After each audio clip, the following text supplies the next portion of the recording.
Department of Shalakya Tantra, JANGLI Ayurved Mahavidyalay. Thank you, sir, for being with us.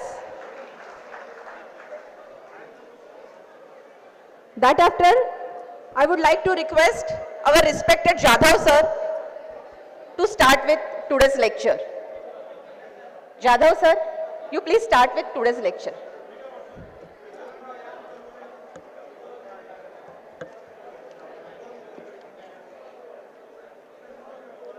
सरांची PPT.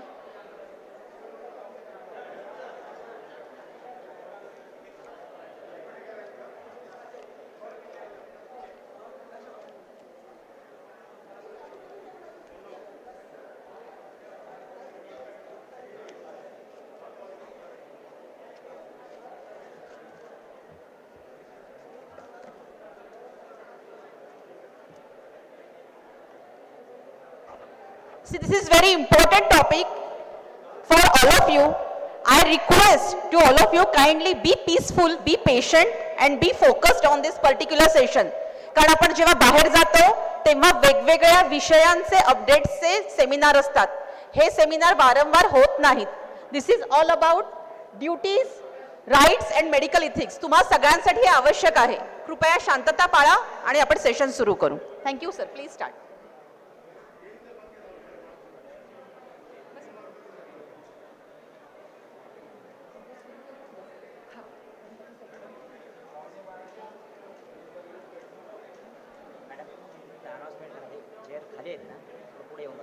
Yes.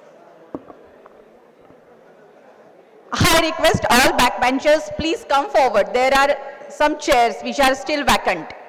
पाठून पुढे या, तुम्हाला व्यवस्थित समजेल. I request all of you, those who are sitting in backbench, please come forward. पुढे बसा. Please. सगळ्या शिक्षकांना विनंती करते की आपण पुढे बसा.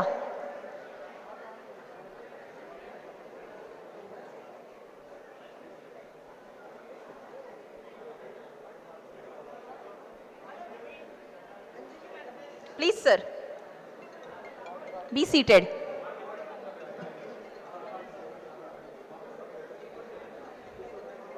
मी पाठी बसलेल्या सगळ्या शिक्षकांना विनंती करते की कृपा करून पुढे येऊन स्थानापन्न व्हावं.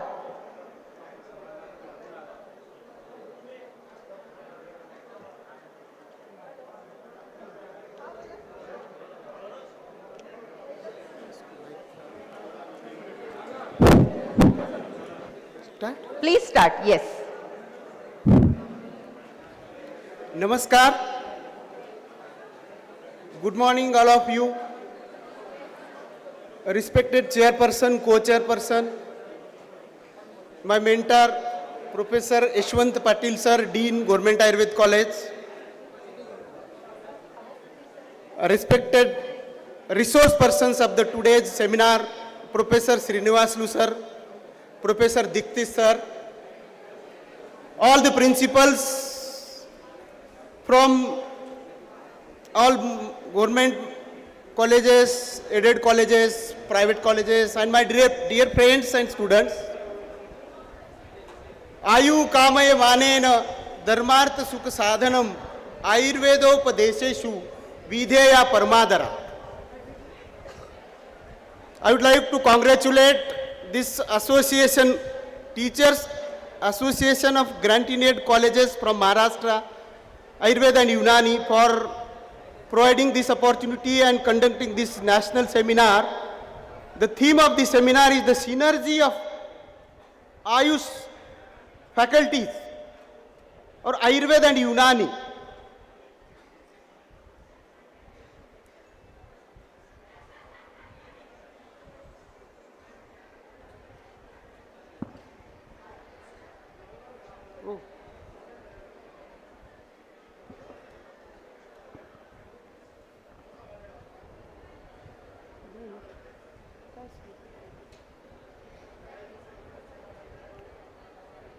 Friends, we all know the Ministry of Ayush is working since 11 years, and the first very important step of this Ministry of Ayush is the transformation from the council to the commission.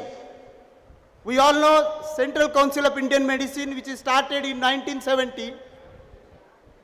After independence of 25 years, we are independent. ISM, अगर हम बात करें, हम जब independence से स्वतंत्रता हुई हमारे देश की, तो ISM हमारा 25 साल के बाद स्वतंत्र हुआ, और उसका जो फर्स्ट यानी लीगल स्टेट में 70 में हम इंडिपेंडेंट हुए ISM, ये हमको पता होना चाहिए. आफ्टर दैट यानी 70 से बाद में 70 से लेकर 20 तक 50 साल के बाद ये ट्रांसफॉर्मेशन होने को 50 साल लगे. काउंसिल या परिषद से राष्ट्रीय आयोग बन गया, आप सबको पता है, लेकिन यहाँ पे बहुत सारे स्टूडेंट हैं, इसके लिए पता होना चाहिए हमारा ट्रांसफॉर्मेशन कैसे हुआ. Department of ISM and H 1993 को स्टार्ट हुआ हमारा डिपार्टमेंट फर्स्ट ऑफ ऑल. उसके बाद 2005 में एक अलग डिपार्टमेंट की पहचान हमारे जब के प्रधानमंत्री मुझे लगता है नरसिंह राव ने दी. 1905 में पूरा आयुष डिपार्टमेंट बना. आयुष डिपार्टमेंट के बाद 95 से लेकर 2014 लगा अपने को कि एक फुल फ्लेज मिनिस्ट्री बनने के लिए.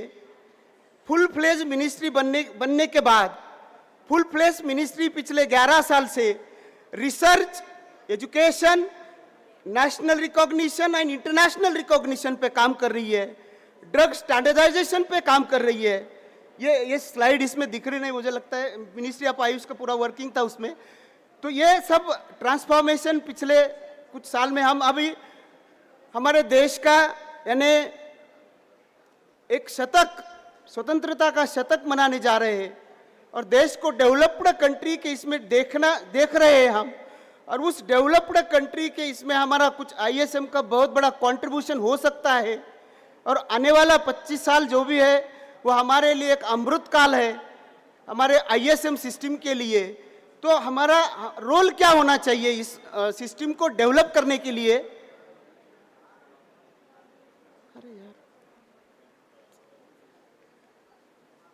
ISM Act. What is the mandate of this ISM? NCISM, National Commission for Indian System of Medicine 2020 ये एक्ट दोनों पार्लियामेंट में पास होने के बाद उसके क्या फंक्शंस है और उसके क्या इंपॉर्टेंट फंक्शंस है उसमें. तो नंबर 1 फंक्शन है कि to strengthen the ISM education system. First of all we all know. उसके बाद सर्विस डिलीवरी, जो भी ग्रेजुएट्स, पोस्ट डॉक्टर्स हमारे इसमें से निकल रहे हैं, उन्होंने समाज में जाके क्या सर्विस करनी चाहिए इस एक्ट के अंडर. दूसरा इंपॉर्टेंट है रिसर्च. सब लोग हमारे तरफ पारंपरिक पद्धति बोल के, ट्रेडिशनल मेडिसिन बोल के देखते हैं, तो उसके साथ साथ बहुत ही बड़ा इंपॉर्टेंट यानी क्रिटिसिज्म हमको झेलना पड़ता है उसमें कि एविडेंस बेस नहीं है, इसमें रिसर्च नहीं है, और इनका बहुत पुराना शास्त्र है, तो ये आज के कंटेम्पोररी इसमें आता नहीं है. तो ये भी हमारे चिकित्सकों का, हमारे प्राध्यापकों का, हमारे एडमिनिस्ट्रेशन का बहुत बड़ा काम है. तो इसके लिए भी हमको काम करना है. उसके बाद standards of education. Last but not least is the adaptation of all the contemporary research languages जो भी है, तो उसमें हमको हमारे सिस्टम को डेवलप करना है. And we are the stakeholders of this system. That's why we have to think about it. Objectives of the ISM education. हमारे विद्यार्थियों के सामने एक प्रश्न है कि भाई हम ग्रेजुएशन में आने के बाद हम आगे जाके क्या कर सकते हैं, हमको क्या स्कोप है. जब हम पढ़ने के लिए गए थे, हमको खाली इतना ही पता था कि हमको डॉक्टर बनना है, बस आके प्रैक्टिस करनी है. लेकिन आज अगर हम देखेंगे तो हमारे ISM ग्रेजुएट्स के सामने इतने बड़े अपॉर्चुनिटीज है, इतने बड़े अवसर है.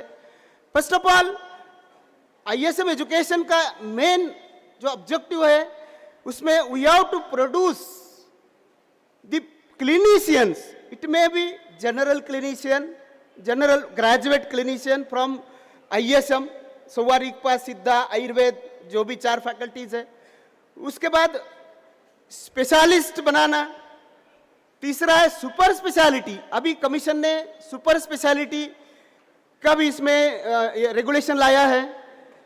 अभी अभी हमारे मित्र डॉक्टर आवारे सर, अधिष्ठाता महाराष्ट्र आयुर्वेद विद्यापीठ, आए यहाँ पे। दूसरा मेन उद्देश्य है कि कुछ टीचर्स हमको तैयार करना है।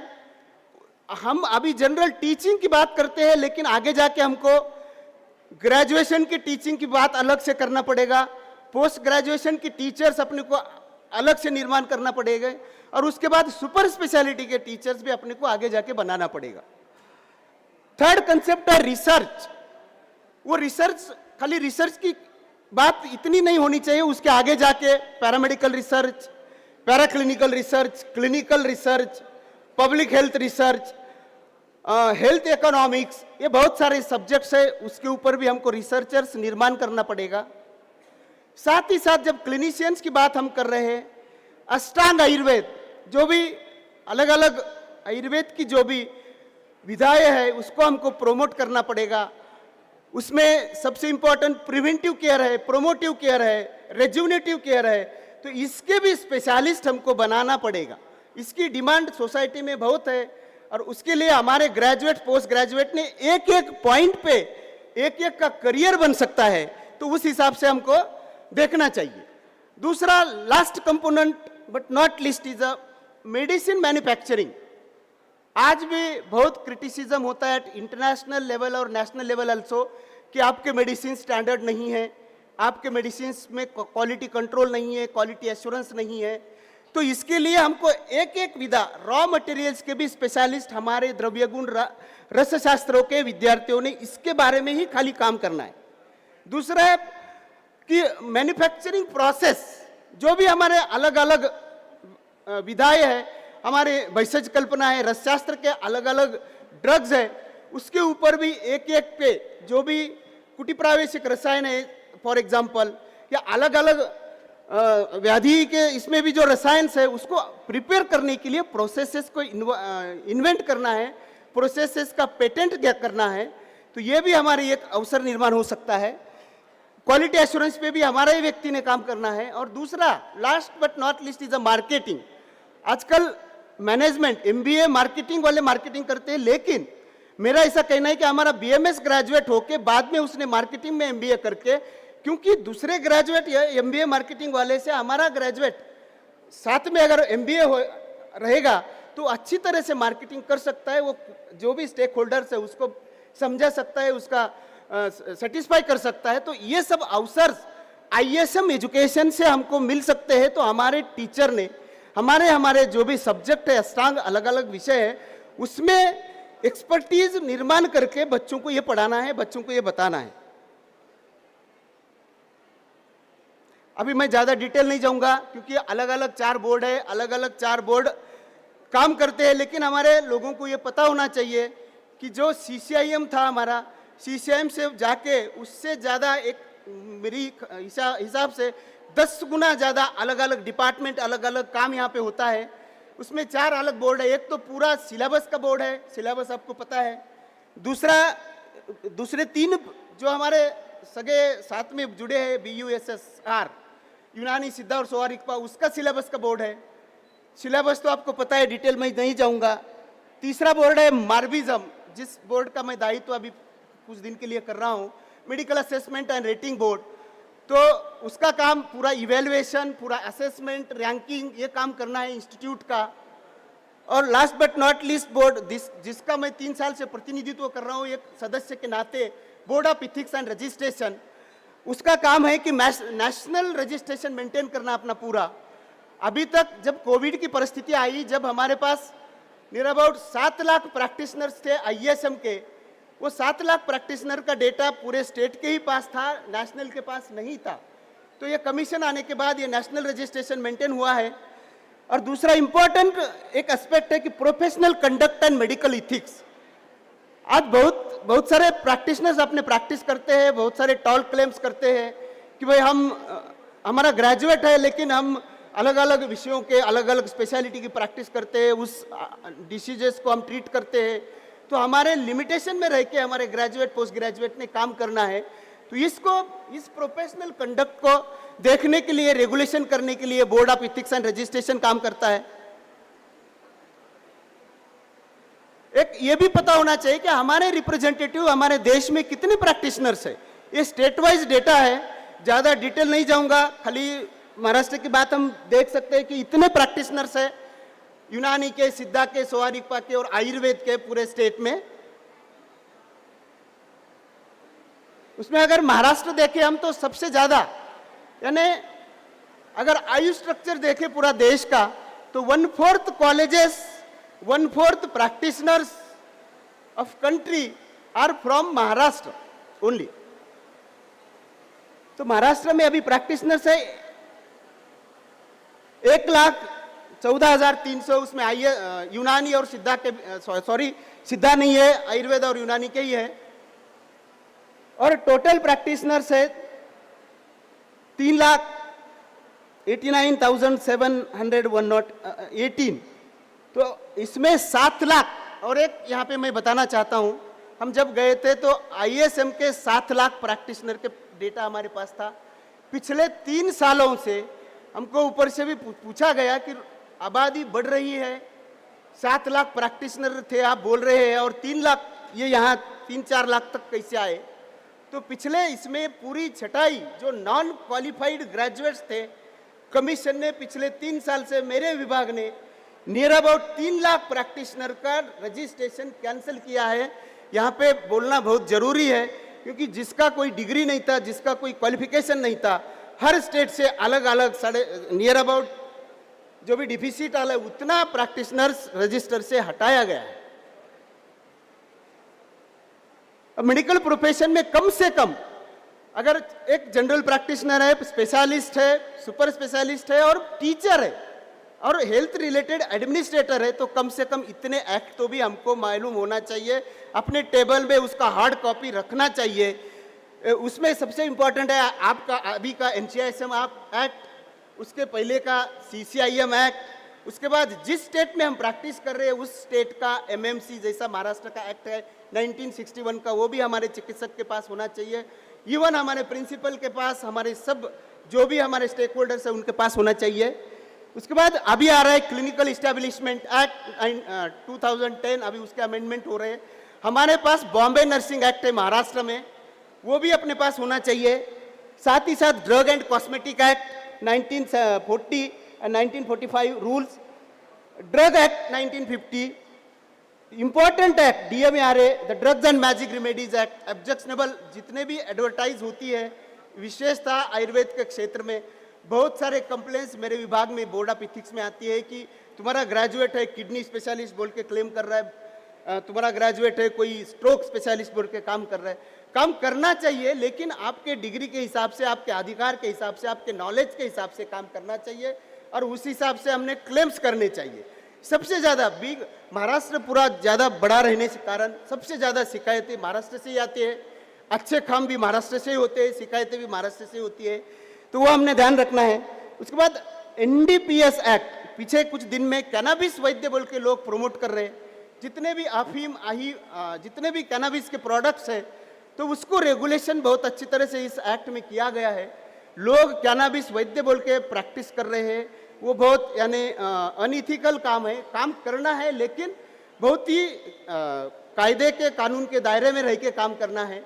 तो ये भी एक्ट अपने लोगों को लागू हो रहा है, बहुत सारे लोगों के ऊपर कार्यवाही भी की गई है। और रेगुलेशंस तो आपको सबको पता है, स्पेशली अगर यहाँ की बात करें तो इथिक्स एंड रजिस्ट्रेशन रेगुलेशन, इसके पहले 1982 में ये रेगुलेशन निकला था प्रैक्टिशनर के बारे में।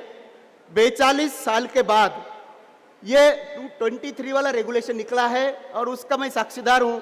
13 बार लॉ मिनिस्ट्री से इसको रिजेक्ट किया गया था कि ये ब्यूरोक्रेट्स ने इसको बहुत बार इसमें, क्योंकि बहुत सारे अधिकार अपने वहाँ पे तकलीफ कर रहे थे, तो इस बार कमीशन ने पहली बार एडवोकेट लगा के ये रेगुलेशन बनाया गया है। और 13 बार रिजेक्ट करने के बाद हमारे जो वरिष्ठ थे कमीशन के, उन्होंने खुद जाके उसको इंटरवीन करके हमको इसी लैंग्वेज में होना चाहिए क्योंकि बहुत सारे अधिकार का प्रॉब्लम है अपने सिस्टम का, तो ये रेगुलेशन पब्लिश किया गया है। तो हर प्रैक्टिशनर ने, क्योंकि जो भी अपने ISM के MCIM में जिसने भी रजिस्टर किया, या स्टेट रजिस्टर किया, चाहे वो किसी भी पद पे हो, तो वो रजिस्टर्ड प्रैक्टिशनर है अपना, और ये सारे इथिकल जो भी पॉइंट्स है हर एक को लागू है। स्पेशलिटी एम्पावरमेंट के लिए ज़्यादा इसमें डिटेल नहीं जाऊंगा मैं, तो ये हर एक सब्जेक्ट अपने को डेवलप करने के लिए, वे लीगल वैलिडिटी के लिए, हम सबको पता है health is a state subject है। अगर हमको अगतंत्र को डेवलप करना है फॉर एग्जांपल, तो इस हिसाब से आपको काम करना होगा। उसके रिलेटेड जो भी डेटा है, उसके रिलेटेड नेशनल डेटा है, प्राइवेट इंस्टीट्यूट्स का डेटा है, या रिसर्च स्टैंडर्ड्स है, या कोई ट्रीटमेंट स्टैंडर्ड्स भी अपने को अलग अलग सब्जेक्ट के बनाना पड़ेगा। उसके बाद साथ में स्टेट मिनिस्ट्री का कुछ सपोर्ट लेना पड़ेगा, नेशनल मिनिस्ट्री का भी सपोर्ट लेना पड़ेगा, उसके कुछ स्पेसिफिक प्रोग्राम्स हमको डिजाइन करना पड़ेगा। और ये सब किसके लिए करना है? तो patient safety and wellbeing must be the priority in all decisions and practices. ये पेशेंट हमारा अहम मुद्दा है, उसके लिए ये सब करना पड़ेगा अपने। तो ये रेगुलेशन है, मैं डिटेल नहीं जाऊंगा। आप 68 पेजेस का रेगुलेशन है, अपने सीसीएम के या आईएसएम के वेबसाइट पे है, इवन एमसीआईएम के भी वेबसाइट पे है। तो ये डेफिनेशंस यहाँ पे अलग अलग शास्त्र से लेके, पहले क्या था कि फॉर एग्जांपल जैसा स्त्री रोग, हमारे डेफिनेशन में स्त्री रोग नहीं था, कौमार भृत्य था, अष्टांग आयुर्वेद इतनी डेफिनेशन थी। तो इस रेगुलेशन में अष्टांग आयुर्वेद को पूरे शास्त्रकारों के रेफरेंसेस लेके लीगल लैंग्वेज में बिठाया गया है। और लीगल लैंग्वेज अभी भी हर एक सब्जेक्ट का प्रॉब्लम है। हमारे निदान का कुछ अलग सब प्रॉब्लम है, हमारे गायनिक का कुछ अलग प्रॉब्लम है, हमारे शल्य चालक के लोगों का अलग प्रॉब्लम है। हमने इसके लिए सब ने एक साथ होना चाहिए। और एक यहाँ पे शेयर करना चाहता हूँ, बहुत सारे दोस्त है, मित्र है मेरे, कि एक बात, एक ब्यूरोक्रेट्स को मैंने एक ऐसी क्वेश्चन पूछा था कि सर हमारे सिस्टम को डेवलप करने के लिए क्या करना पड़ेगा। तो उन्होंने बहुत बड़ा यानी मेरे ये किया, क्रिटिसाइज किया कि डॉक्टर बोले मैं एक बात बताता हूँ आपको, आपके 2 अगर ग्रेजुएट्स है, आपके 2 अगर दोस्त है, 2 दोस्तों के 3 संगठन है, बोले आपके सबसे बड़ा ये प्रॉब्लम है। मैं यहाँ पे बिल्कुल बोलना चाहता हूँ, क्योंकि हमने ये बात, मुझे बहुत तकलीफ हुआ इस बात का, ये हुआ मैंने सीनियर्स के बारे में, सीनियर्स के पास जाके बोला सर ये प्रॉब्लम ऐसा ऐसा बोला है उन्होंने। तो मैं एक रिक्वेस्ट कर रहा हूँ आपको कि अपने जितने जितने संगठन है यहाँ पे, उस संगठन को जैसे मैनेजमेंट एसोसिएशन है, federation of all India federation of management association of private colleges, in the same way इन सब फेडरेशंस को, टीचर के सब संगठन को एक ही कमीशन के माध्यम से एक ही माला में पिरोया जाए, एक ही माला में उसको बनाया जाए। जाके जाने के बाद अगर एक प्रॉब्लम है, कोई चालक्य का प्रॉब्लम रह दे या कोई सर्जरी का रह दे, प्रॉब्लम है ये आयुर्वेद के लोगों का है। तो ये पिछले पीढ़ी में नहीं हुआ था। तो मैं सबको यहाँ पे अनुरोध करता हूँ कि इस तरह एक साथ आने की जरूरत है। तो कम से कम कुछ कॉमन एजेंडा पे हम एक साथ आना चाहिए, और बाकी अपने अपने झंडे अलग रहे तो चलेगा अपने अपने काम के टाइप, लेकिन इसके लिए हम एक साथ रहना चाहिए। तो सबसे इम्पोर्टेंट एक ये था कि यहाँ पे अगत के भी टीचर है, ये जो लीगल हमारा जो लैकुना है सबसे बड़ा, ये इनका काम है, मैं ऐसा समझता हूँ। पिछले 3 साल से हम लीगल बैटल लड़ रहे हैं बहुत इसमें। अभी भी 50 एक्ट है मेडिकल से रिलेटेड, हेल्थ से रिलेटेड। उस 50 एक्ट में आईएसएम का इंक्लूजन नहीं है दोस्तों, आईएसएम का कहाँ भी नाम नहीं है। जब भी हेल्थ की बात आती है, मेडिकल की बात आती है, those who are registered under IMC act 1956 और अभी का those who are registered under NMC 2090 act, इसको ही डॉक्टर माना जाता है, बाकी को कायदे के दायरे में डॉक्टर नहीं माना जाता है। तो इसके लिए मैं मेरे सब भाइयों को बता रहा हूँ कि जो भी लीगल में काम कर रहे हैं, जिसमें भी काम कर रहे हैं, तो आपने उसको थोड़ा सा स्टडी करके आईएसएम का इंक्लूजन कैसे हो जाए, वो भी हमारे एग्जीक्यूटिव, जो हमारी डेमोक्रेसी, बड़ा डेमोक्रेसी का देश है हमारा, लेजिस्लेटिव से चलता है, ब्यूरोक्रेसी से चलता है, उसके बाद जुडिशरी से चलता है, लास्ट बट नॉट मीडिया से चलता है। तो इस चारों एंगल से हमने इसको जाके लोगों को समझाना बुझाना है, जरूरत पड़ी तो रास्ते पे आना पड़ेगा, हेड काउंटिंग करना पड़ेगा, आंदोलन भी करना पड़ेगा। तो ये बहुत सारी चीजें अपने को समझना चाहिए, हम कर सकते हैं, लेकिन अपने को एकजुट रहने की जरूरत है। तो ये जो clinical toxicology, forensic medicine and medical jurisprudence, मैं तो यही मानता हूं कि इनका काम है, ये विधा का काम है कि इन्होंने मेडिकल ज्यूरिस्प्रूडेंस पे काम करके हमारे जितने भी प्रॉब्लम आएंगे तो उसको सजेस्ट करना है, उसको गाइड करना है।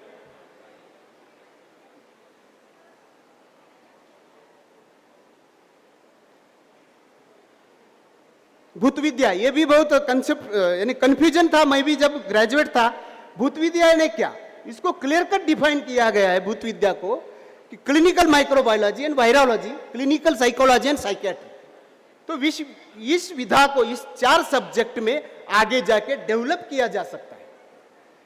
उसके बाद रसायन, अभी तो रसायन में पीजी आ गई, वाजीकरण में भी पीजी आ गई, इवन उसमें सुपर स्पेशलिटी भी आ रही है, ज्यादा डिटेल इसमें नहीं जाऊंगा। उसके बाद last but not least, these all the Ashtanga Ayurveda और Unani are supplemented with the modern advances, scientific and technological development in various branches of science। ये तो सब basic science, allied science, technology. बहुत बार ऐसा होता है कि स्टेथोस्कोप, हमारे बच्चों को क्रिटिसाइजिज्म झेलना पड़ता है। हम भी बहुत सारे डॉक्टरों के पास काम किए, भाई स्टेथोस्कोप तुम्हारे आचार्य ने नहीं बनाया था, तुम कैसे यूज कर सकते हैं? लेजर थेरेपी तुम नहीं यूज कर सकते, कोई लैप्रोस्कोपिक सर्जरी तुम नहीं यूज कर सकते। क्यों भाई? किसी डॉक्टर ने नहीं बनाया इसको, किसी साइंटिस्ट ने बनाया, बेसिक साइंस के लोगों ने बनाया है। अगर हमारे सिलेबस में ये है, हमको ये पढ़ाया जाता है, हमको ये प्रात्यक्षिक बताया जाता है, तो हमारा ग्रेजुएट पोस्ट ग्रेजुएट इसकी प्रैक्टिस कर सकता है। ये हमारे बच्चों को पता होना चाहिए। ये अभी लीगल लैंग्वेज में आ गया, जब ये पब्लिश हुआ है गैजेट में तो ये लीगल है और हम इसकी प्रैक्टिस हम कर सकते हैं। और अभी तो पोस्ट ग्रेजुएट का रेगुलेशन अगर देखें हम 24 का, तो 6 अलग अलग सब्जेक्ट में स्पेसिफिक कॉम्पिटेंसीज बताई गई है। हमारा जब ग्रेजुएट पोस्ट ग्रेजुएट जब पढ़ने को आता है तो उसको पहले दिन बताया जा रहा है कि भाई तुझे अगले 3 साल में ये कॉम्पिटेंसीज डेवलप करना है। अगर एमडी मेडिसिन में काम कर रहा है, चालक्य में काम कर रहा है, शल्य में काम कर रहा है, तो ये जो कॉम्पिटेंसीज है ये पूरे रेगुलेशन में, मैं ज्यादा डिटेल नहीं जाऊंगा।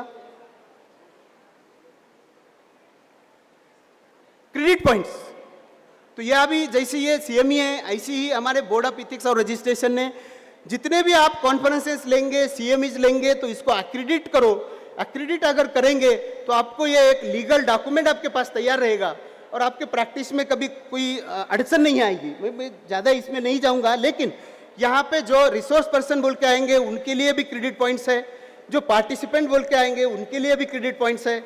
यहाँ पे टीचर्स है बहुत सारे, अगर कोई आर्टिकल लिख रहे हैं तो उसको भी क्रेडिट पॉइंट्स मिलेंगे, कोई पेटेंट कर रहा है तो पेटेंट के लिए भी उसका ये मिलेगा। इलेक्टिव्स, इसके बाद भी कोई प्रैक्टिशनर्स बहुत इंटीरियर में प्रैक्टिस करता है, कोई सीएमई अटेंड कर नहीं सकता है, उसके लिए भी अपडेट करने के लिए कमीशन ने ये जरिया रखा है उसका। तो इसमें ऑनलाइन सीएमई, अभी महाराष्ट्र में ऑनलाइन सीएमई के बदल बहुत बड़ा संभ्रम है। तो आप प्रैक्टिशनर्स है, हमारे रजिस्ट्रार सर भी यहाँ पे वांगे सर आए हैं, तो ये बहुत संभ्रम है। लेकिन प्रैक्टिशनर स्वतंत्र है, जो कौन सी सीएमई करना है कौन सी नहीं करना है ये उसके पास है, वो तो ज़्यादा संभ्रमित होने की जरूरत नहीं है। जो भी आप सक्षम है खुद प्रैक्टिशनर अपना कौन सा अपडेट करना है और नहीं करना है। तो ये बहुत सारे सब्जेक्ट ऑनलाइन में कमीशन ने रखा है, अभी पूरा पोर्टल बना है नहीं इसका, तो आप आपके घर में बैठ के जो पोर्टल है गवर्नमेंट ऑफ इंडिया ने बनाया है, इसमें 45 सब्जेक्ट पूरे तैयार हैं। आपको उस सब्जेक्ट में से कौन से सब्जेक्ट में आपको अपडेट होना है, वो सब्जेक्ट का एनरोलमेंट करके आप घर में बैठ के आपके लैपटॉप पे काम ये सीएमई कर सकते हैं। आप वो आने में थोड़ा बाकी है, बस आना है उसमें। प्रैक्टिशनर खाली पहले अपन लीगली खाली DNC drug and cosmetic act 1945 में खाली आपको डिफाइन किया गया था RMP, रजिस्टर्ड मेडिकल प्रैक्टिशनर नाम से, दूसरे कोई एक्ट में अपना नाम नहीं था। लेकिन इस बार रेगुलेशन में ये 3 डेफिनेशन लाई है मेडिकल प्रैक्टिशनर की। दूसरी है legally qualified medical practitioner and तीसरी है ड्यूली क्वालिफाइड मेडिकल प्रैक्टिशनर। बहुत सारे एक्ट में ये नाम नहीं था, तो ये 3 वर्ड अभी लीगली आ गए हैं, तो सब एक्ट में इसमें अंतर्भूत इसका हो सकता है। उसके बाद बहुत सारे स्टेट में हमको डॉक्टर लगाने से भी रोका जाता है, हमारे पास बहुत सारी शिकायत आती है। तो इसमें 2003 में DG ICMR जबकि डीजी आईसीएमआर के अध्यक्षता में एक बहुत बड़ा एक स्टैंडिंग कमेटी हुई थी, इसका एक संशोधन किया गया पूरे देश में, सब पैथी का स्टडी किया गया और सब पैथी, सब जितने भी मेडिकल से रिलेटेड ये है उसको स्टडी करके किन लोगों को डॉक्टर लगाया जा सकता है। तो उसके बाद आईएसएम जो आईएमसीसी के एक्ट के अंडर जितने भी क्वालिफिकेशंस थे उन सबको डॉक्टर लगाया जा सकता है। 2003 का जीआर है। और उसके बाद अभी जो ये रेगुलेशन निकला उस रेगुलेशन में लिखा है हमारा डॉक्टर, हमारा जो भी वैद्य चिकित्सक है वो वैद्य भी लगा सकता है, डॉक्टर भी लगा सकता है, यूनानी का हकीम भी लगा सकता है, डॉक्टर भी लगा सकता है, सोवा रिक्पा का वैद्य भी लगा सकता है, डॉक्टर भी लगा सकता है, और सोवा रिक्पा का मेन स्पा भी लगा सकता है और डॉक्टर भी लगा सकता है। यह अभी लीगली लगा दिया है उसमें। उसके बाद और दूसरा आपका अधिकार क्या है? दूसरा अधिकार की बहुत बार हमको बताया जाता है कि ये फिटनेस नहीं दे सकते, वो फिटनेस नहीं दे सकते। कोई भी मेडिकल से रिलेटेड, हेल्थ से रिलेटेड कोई भी फिटनेस हम दे सकते हैं हमारे पेशेंट्स के लिए, हमारे रुग्ण के लिए, ये इस रेगुलेशन में लिखा गया है। उसके बाद दूसरा इंपॉर्टेंट ये है, फिटनेस दे सकते हैं, डिसेबिलिटी, बर्थ डेथ सर्टिफिकेट ये भी दे सकते हैं, लेकिन जो डिसेबिलिटी सर्टिफिकेट है, हैंडीकैप जो भी सर्टिफिकेट है वो खाली गवर्नमेंट के ही लोग दे सकते हैं, हमारा सिविल सर्जन ही दे सकता है, क्योंकि हम अगर सिविल में नहीं है, प्राइवेट सेक्टर में है तो नहीं दे सकते, उसके एक्सपर्ट हम नहीं है। दूसरा एक इंपॉर्टेंट यह है कि practitioner shall have the right to evidence, court में एविडेंस देने का, एक एक्सपर्ट बोल के जाने का, इसको भी यह अधिकार है। यह एक्ट है 1872 का, एक्ट का नाम है इंडियन एविडेंस एक्ट।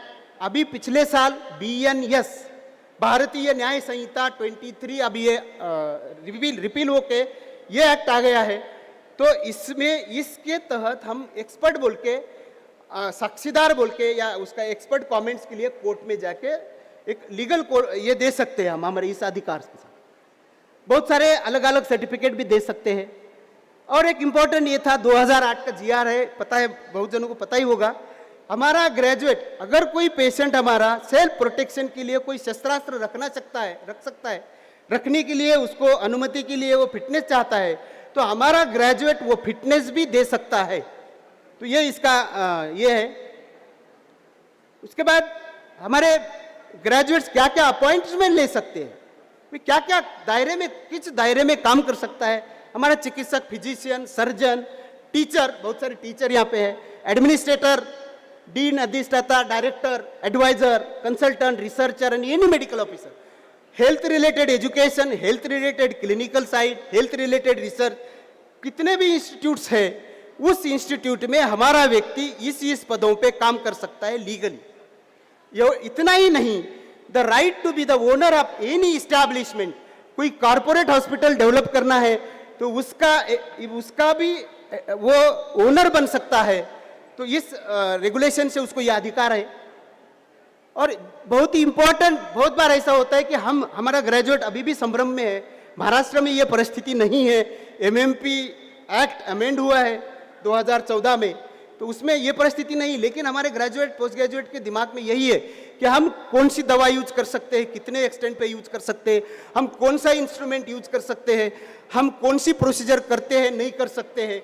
तो इस रेगुलेशन से उनको पता होना चाहिए, जो समझो ग्रेजुएट है उसने जो सिलेबस पढ़ा, जो उसके सिलेबस में था, जो उसके MSR है, MSc है उसमें था, इसके बावजूद भी अगर कोई ट्रेनिंग, स्पेशल ट्रेनिंग ली है, फॉर एग्जांपल लेजर का ट्रेनिंग लिया है, वर्कशॉप किया है, कोई अग्निकर्म का वर्कशॉप किया है, कोई पंचकर्म का अलग वर्कशॉप किया है, या कोई डायग्नोस्टिक अलग अलग प्रोसीजर्स है, हिस्टोपैथोलॉजी की ट्रेनिंग्स ली है, उस सब दायरे में वो ग्रेजुएट पोस्ट ग्रेजुएट प्रैक्टिस कर सकता है। इंस्ट्रूमेंट, कोई भी इंस्ट्रूमेंट उसके सिलेबस में है, उसने ट्रेनिंग ली है तो उसकी भी वो प्रैक्टिस कर सकता है, अपने दवाखाने में वो इंस्ट्रूमेंट रख सकता है, अपने डिपार्टमेंट में वो इंस्ट्रूमेंट रख सकता है।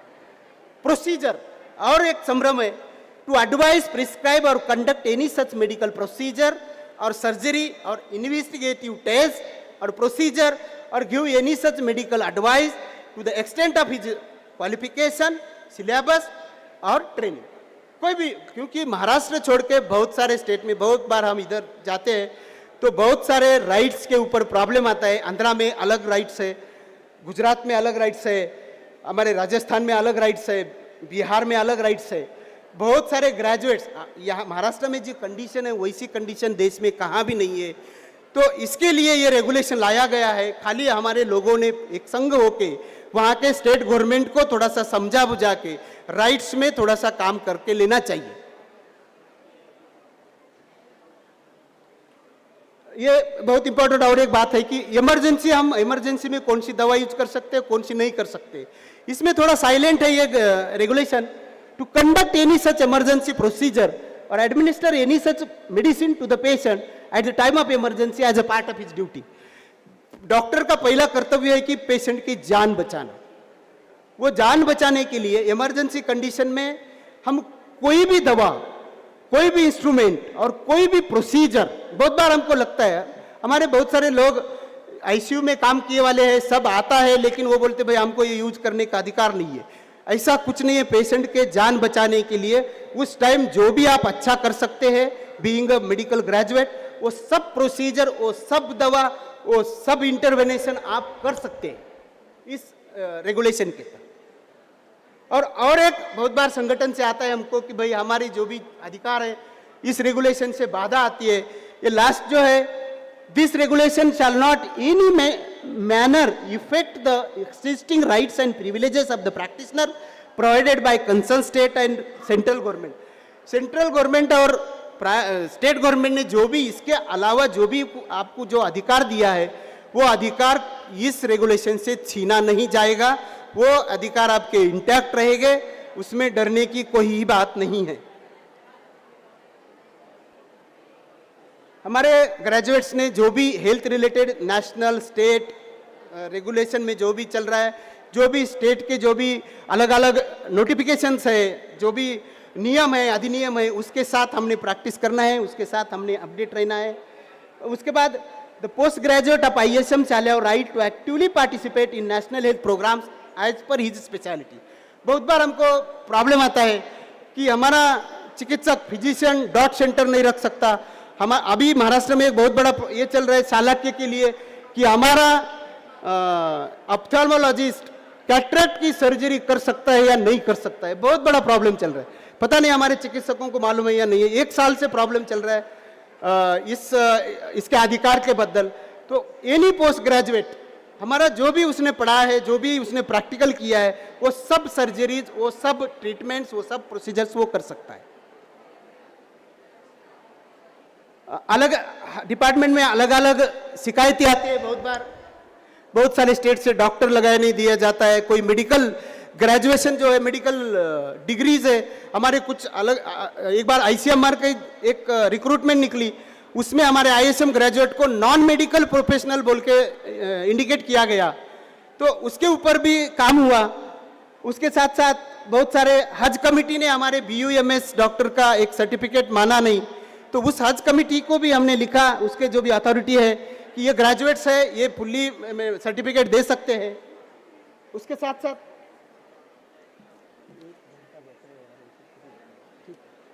होता है यहाँ पे अभी चिट्ठी आई है, तो ज़्यादा डिटेल नहीं जाऊंगा। तो ये अलग अलग जो भी प्रॉब्लम्स है अपने अलग अलग हेल्थ अथॉरिटी से टैकल किए जाते हैं डिपार्टमेंट की ओर से।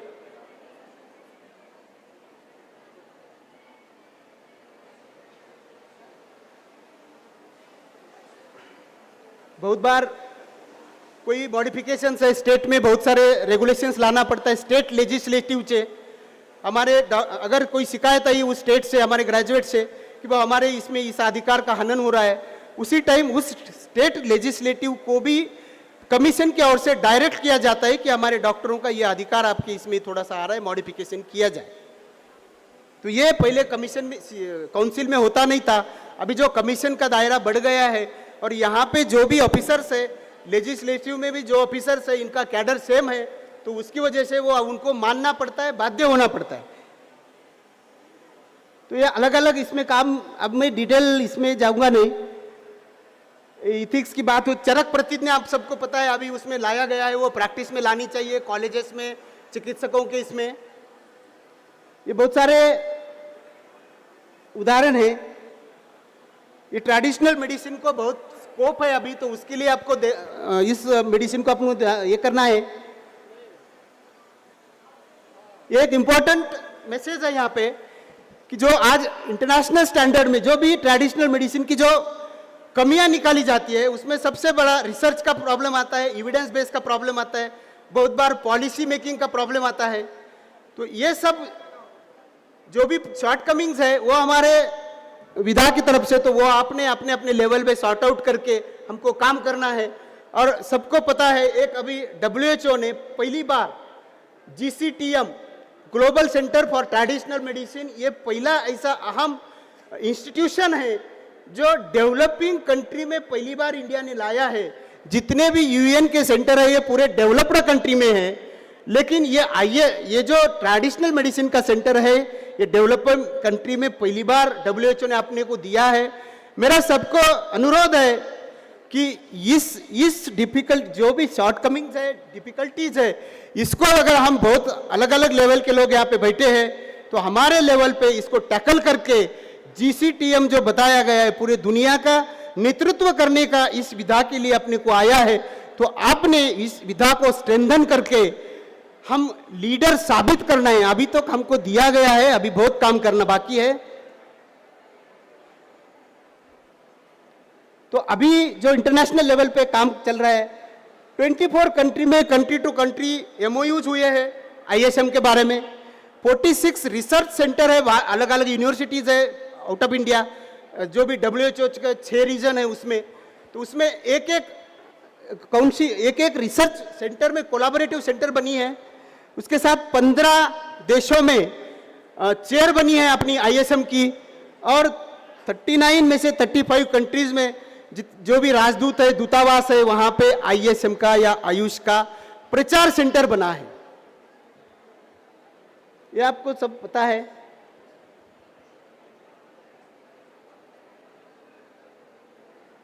सबसे इंपॉर्टेंट है, ये सब गाइडलाइंस हमको पता होनी चाहिए। लघुत्री बृहत्तरी आई है, यूनानी और आयुर्वेद दोनों के वेबसाइट पे बने हैं।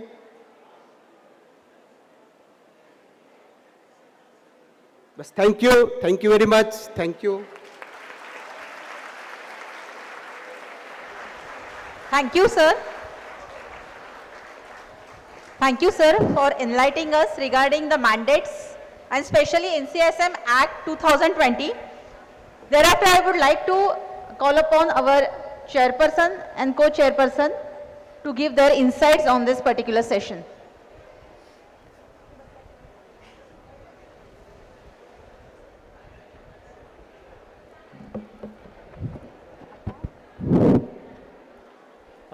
Respected speaker of today's session, Dr. Narayan Jadhav sir, President Marbism, NCISM, co-chair sir, and the dignitaries which are of the dais.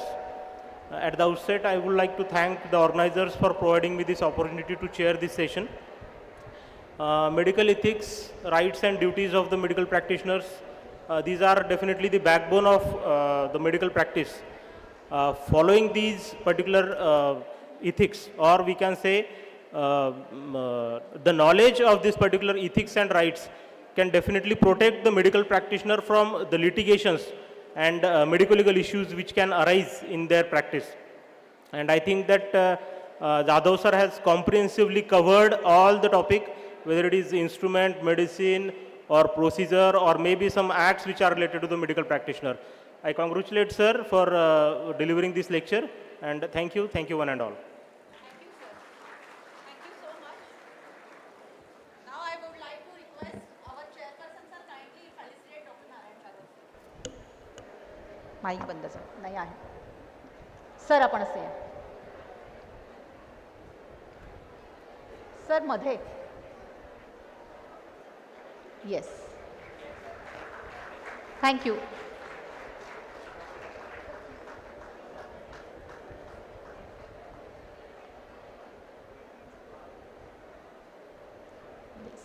Thank you. Yes, now I would like to request our co-chairperson to kindly. Yeah. So I would like to request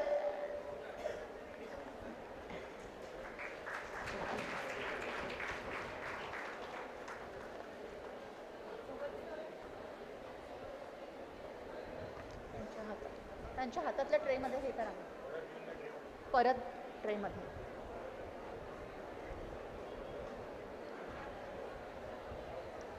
Thank you, sir. Now I request our respected co-chairperson, sir, to kindly felicitate chairperson, sir.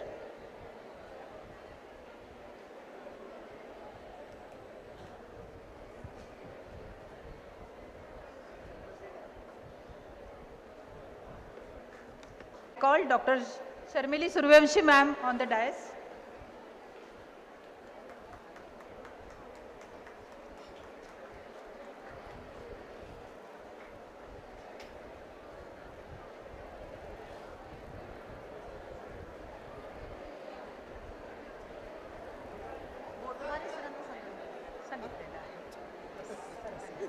तुम्ही केला announce केलं. So here we declare our first session is over, and now I am handing over the charge of second session to Dr. Ggaucto sir, who is session in charge.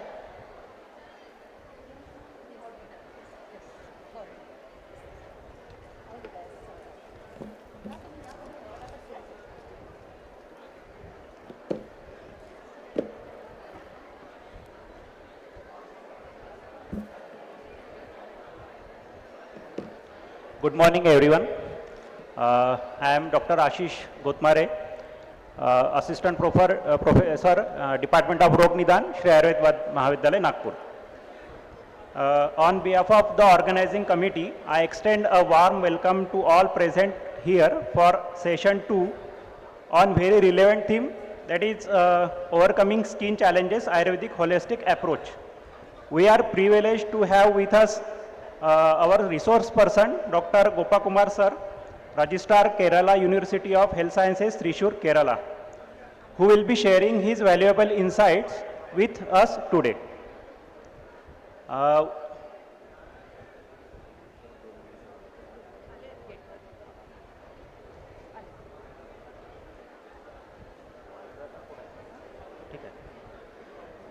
We are also fortunate to have distinguished personalities guiding this session. Chairman Dr. Maitre sir, Co-Chairman Dr. Vaijanath Yadav sir, Principal Sai Ayurved Medical College, Khandala, Vaijapur.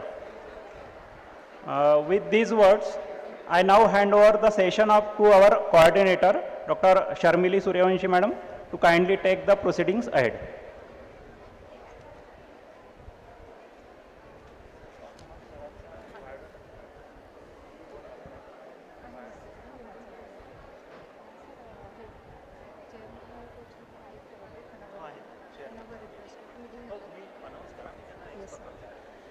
Good morning all. I request all the students to be silent. I request all the students to keep the silence, to maintain the silence.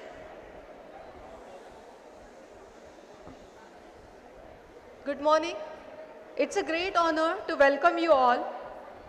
I welcome all the dignitaries on the dais and off the dais for the second session.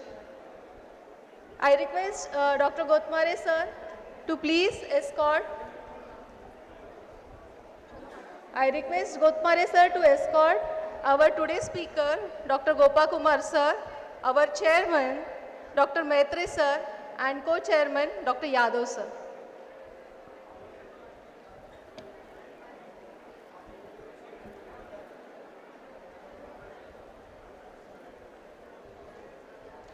A big round of applause for the today's speaker.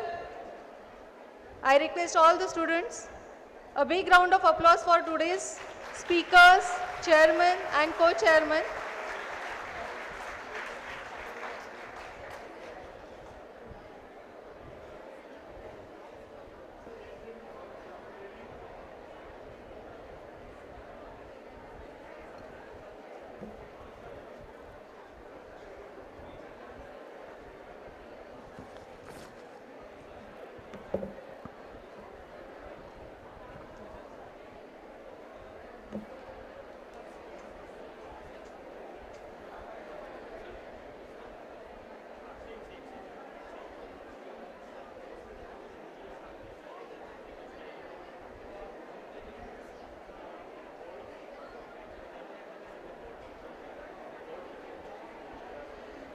Good morning. On behalf of organizing committee, I would extend a warm welcome to our speaker, Dr. Gopakumar sir, presently Registrar, Kerala University of Health Sciences, Thrissur, Kerala. I also welcome our chairman, Dr. Maitre sir, co-chairman, Dr. Vaishnath Yadav sir. I am delighted to welcome you all for the second session. Before commencement of this session, let me take this privilege to introduce the well-known personality, the eminent speaker, the scholar, and the visionary in the field of Ayurveda, that is Dr. Gopakumar sir. He is a gold medalist and a first ranker in BMS with a dual PG degree, that is PG, MD in Kai Chikitsa and MD in Rog Nidan. He is also PhD from Kerala University.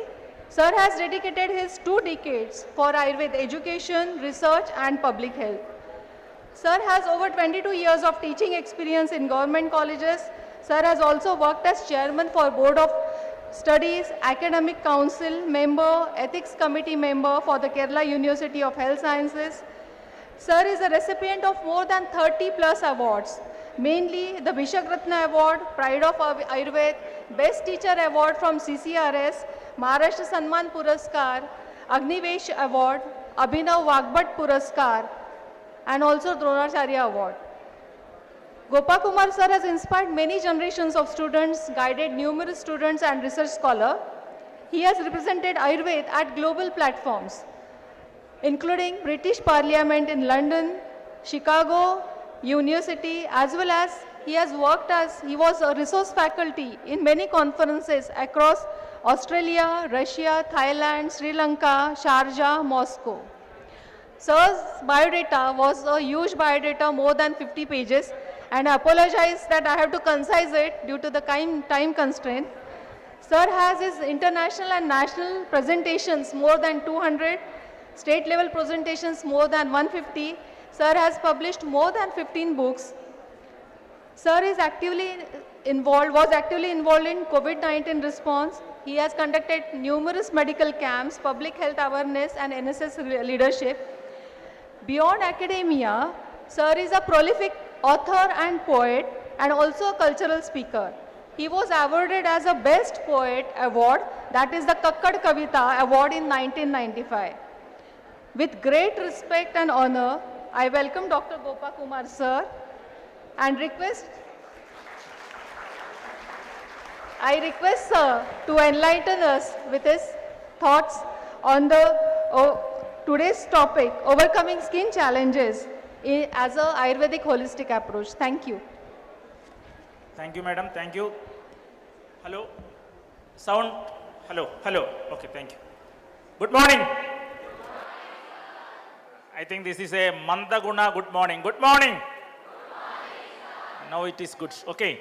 See, sorry for the inconvenience because there was that much of rain and Srodo Roda was there and I have to take Vimarga Gamana and finally I landed here and I congratulate this association, teachers organization simply because most of the time the teachers will teach inside the classes. Am I right? The teachers will be teaching inside the classes and you are very excellent teachers. But very few teachers will find occasion like you to arrange sessions outside the class on a Sunday to nourish their children. Say huge applause to all the organization members of the teaching community. Because every time when we are inside the class, we are teachers. But on a Sunday, if people are gathered here only to empower your students, that really indicates that you are the best teacher. So as a teacher, I congratulate all the teachers of this organization once again. Thank you. Thank you. And my topic is, hello, next slide. Is this moving? Okay. The finest clothing made is a person's own skin. That is very important. The finest clothing made is a person's own skin, Mark Twain. And that is what Ayurveda also told. The skin is the largest organ in the body and skin reflects everything. My dear students, please pay attention. I will be talking only for you. The skin reflects the internal purity. You cannot make the skin healthy with only an external ointment. You cannot make the skin healthy by an external abhyanga. When your internal koshta is shuddha, when your internal dhadus are Shuddha, when your Ojas is Shuddha, when your Agni is Shuddha, then that will be reflected in the skin. So the real skin management is inside out. Are you getting me? Backside students. Are you getting me? Otherwise, I will come to you. I have to walk 100 meters from here to there. So the healthy skin is reflected by the internal purity of the biological component like your dosha, dushya, srodhas, agni, everything. Next slide, please. Next. So overcoming the skin challenges, Ayurvedic holistic approach, whatever I am going to tell in the presentation are from my own experience in my clinical practice, and I will be talking. My dear students, you don't talk. I am talking for you. Okay. So I will be talking how the textual knowledge can be converted into the practice, overcoming the skin challenges, Ayurvedic holistic approach. Next slide, please. The key points in disease profile, I am telling you, when you are getting a diabetic patient, listen carefully, when you are getting a diabetic patient, when you are getting a patient with any other systemic disease, you have to always treat the disease and then the skin. And I am telling you, in most of the cases, Shodhana Chikitsa is mandatory in skin disease. I will tell so many cases, and Shodhana Chikitsa is always mandatory. You may not be able to do very big Vamana.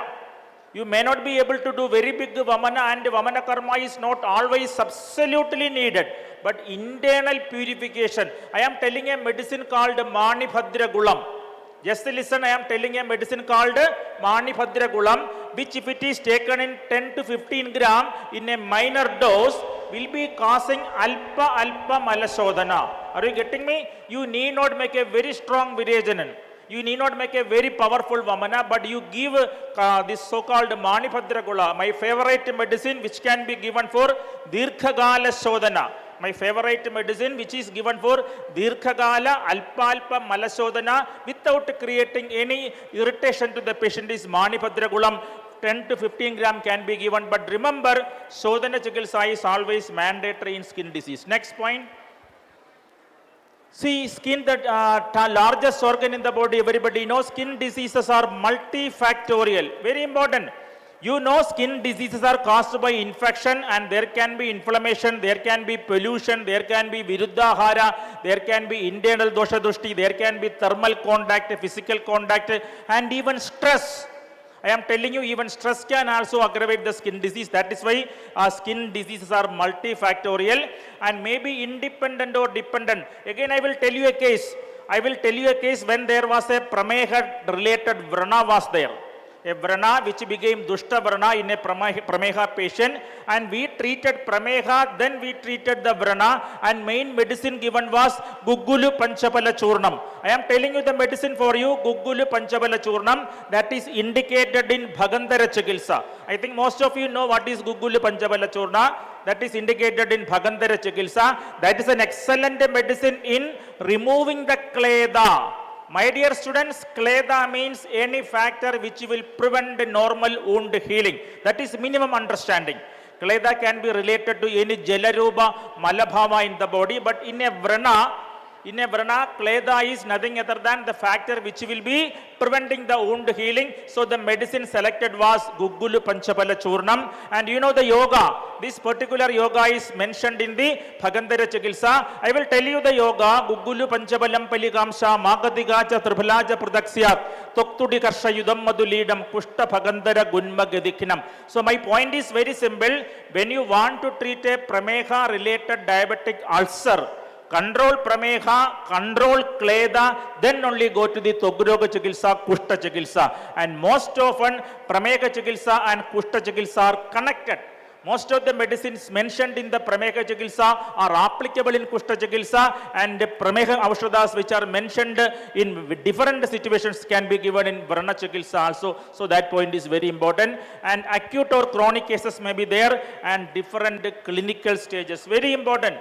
My dear friends, when you get an inflammatory skin condition with oozing, with pus, with puyasravam, with shobham, swelling, never apply any oil. That is fundamental principle.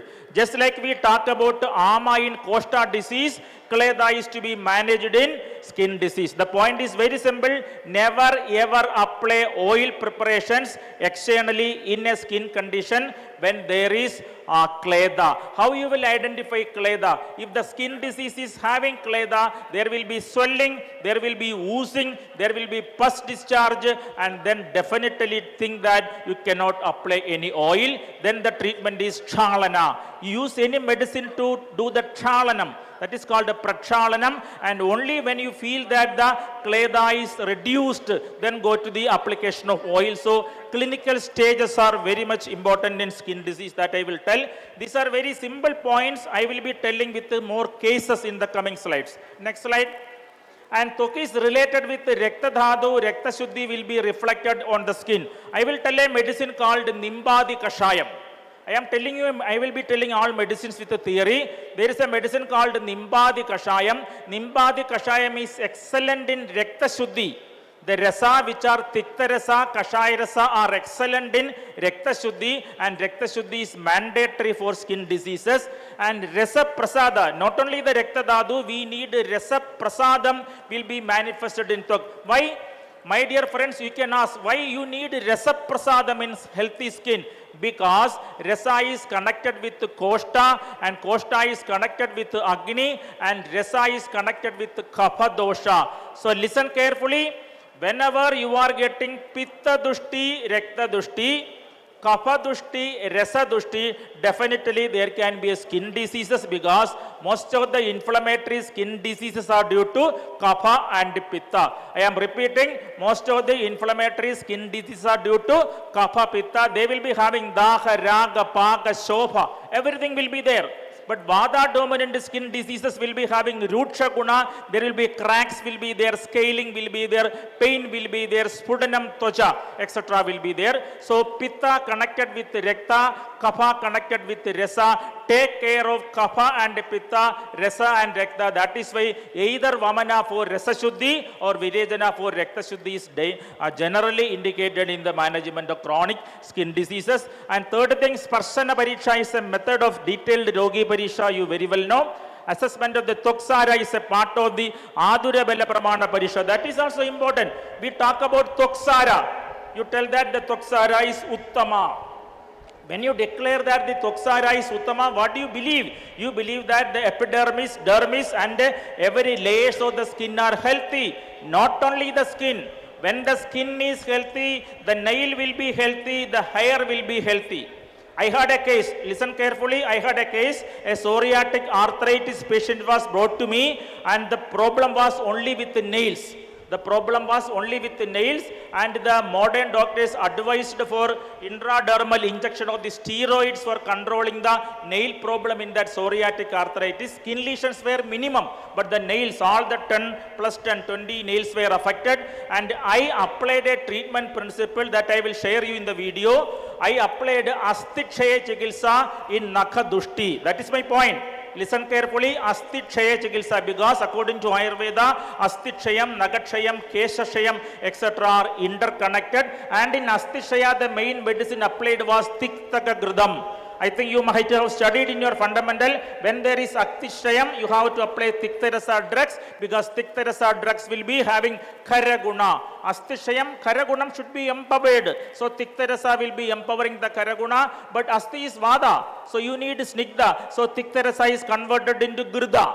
Are you following me? I am talking pure fundamentals which are applicable in clinical practice. So I selected Tiktarasa Girdam internally, and we got excellent result. I will share in the coming slide. So what I am telling, when you treat skin, you are indirectly treating Nakha, Kesha, Roma and Asti. Most of the medicines in Astitshaya are very good in nail pathology. Point number 2, most of the medicines mentioned in the Astitshaya. Example, Guduchiyadi Girdam, Panchatiktaka Girdam, Tiktaka Girdam, Mahatiktaka Girdam, Guggulu Tiktaka Girdam. I am telling 5 Girdas. All the Girdas are based on Tiktarasa. So remember, when you want to make Rekta Prasadana, Pitta Shuddhi, when you want to make Rasa Prasadana, Kapha Shuddhi, and when there is Asti, Nakha, Kesha Vigara with skin, think about Tiktarasa Girda Prayoga. These are the things. So I am telling you, you never rely upon simple Kushta Chikilsa. There are so many areas in Ayurveda from where you can derive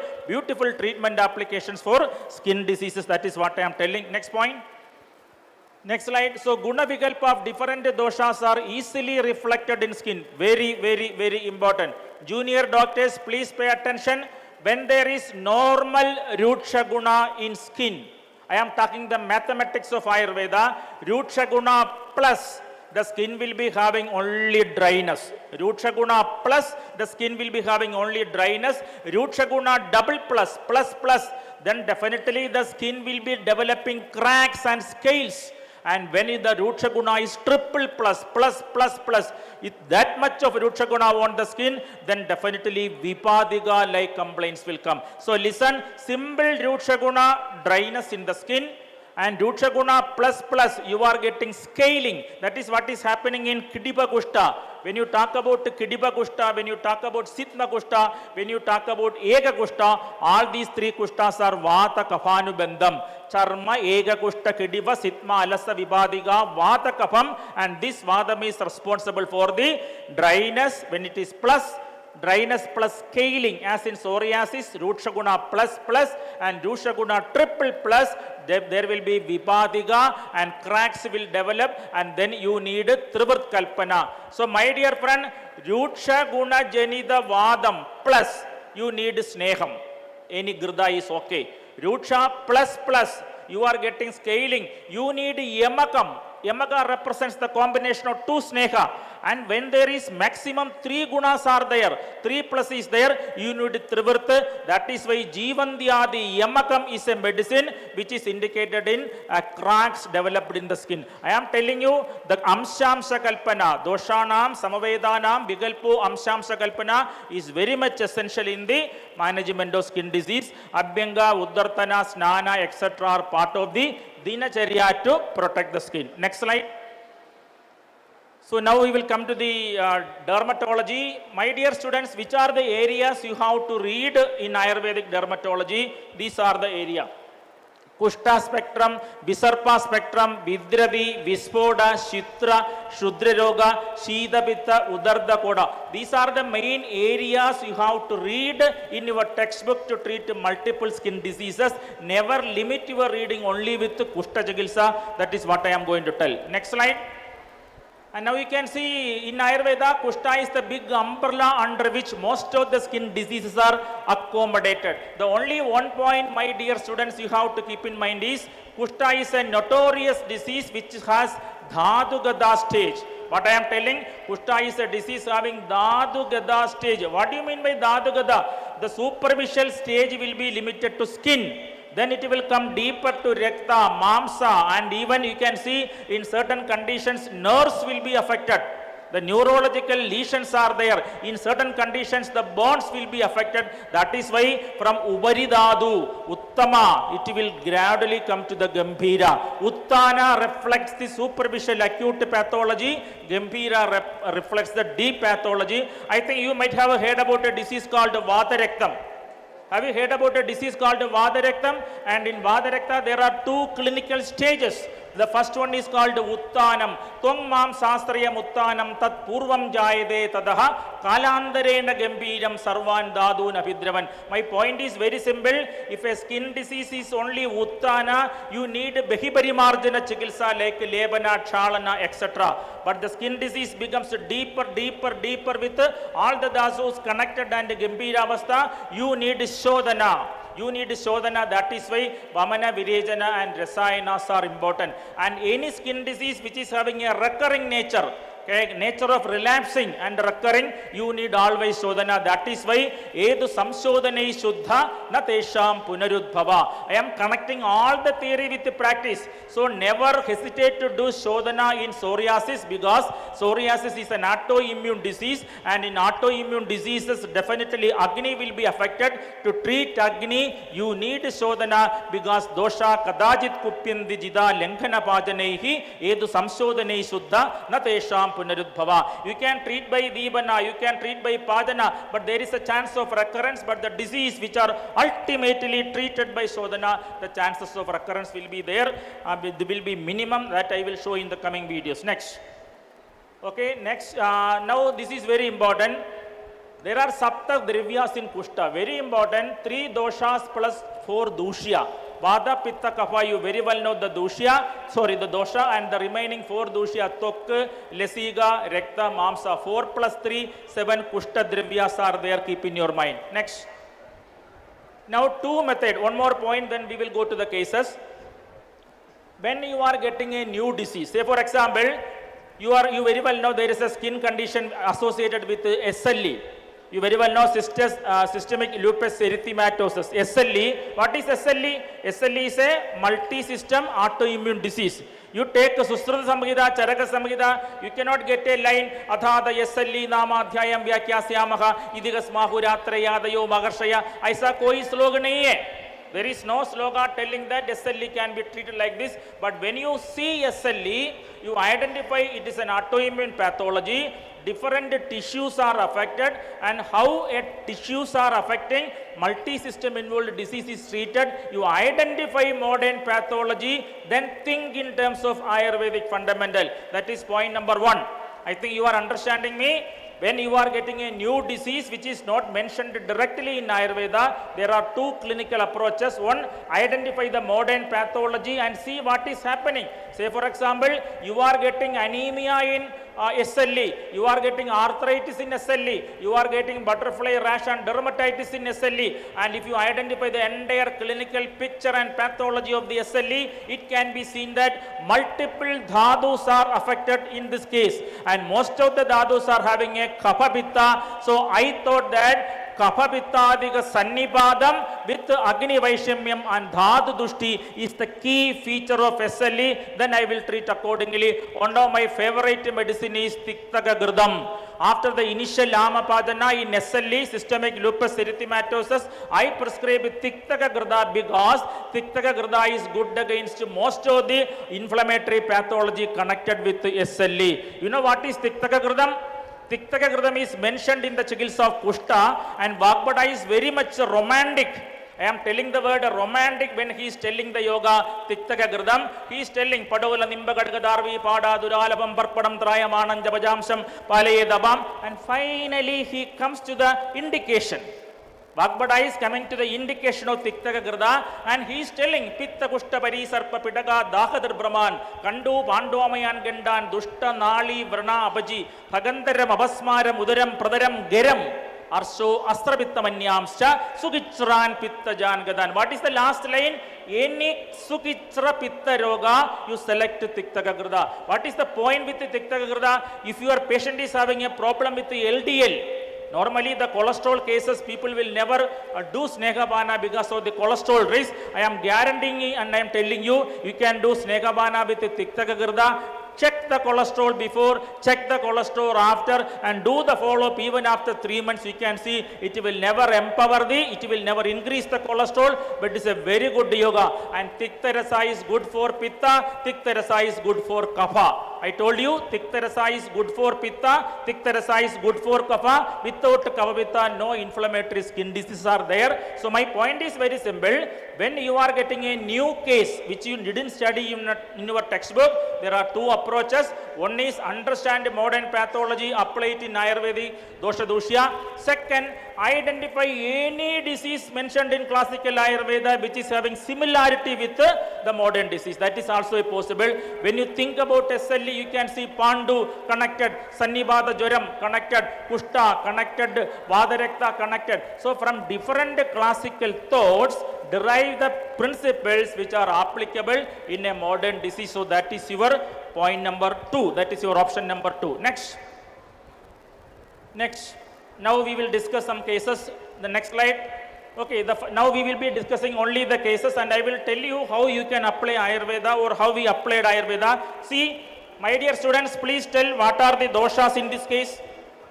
My dear students, please tell, now I am coming to you, no Koshta, only with the Shaga. What are the doshas? Students, please, your teachers are here. You see the first picture, second picture, which dosha is dominant in the lesion? Namaste, sir. Which dosha is dominant? Please, no teachers, students. You see the picture and tell, Darshana Parisha, which dosha is dominant? You are in which year? I am lecturer, sir, assistant. Sorry. Then I will ask to students only. Any students, please? You are students, no? Are you students? Yes or no? My dear, stand up. See the picture and can you tell which doshas are there in the first picture? First picture, kapha dosha. Kapha dosha. Why you told kapha when every lesions are red? You are colorblind to red color. See, you sit down. You can see a red color is there, and wherever there is red color, that is called Raga Varnam. Raga Varnam is absolutely Pitta, no doubt. But definitely there is kapha because you can see there is swelling. There are certain blisters are there, so blisters are there, swelling is there, that is kapha, but the red color Raga Varna is always Pitta. So what is the main dosha in the first two slides? Pitta and kapha. Any other opinion? My dear friends, Pitta and kapha, is it clear? Okay, then what is the management? Can you tell one common rasa which is applicable to both Pitta and kapha? How many rasas are there?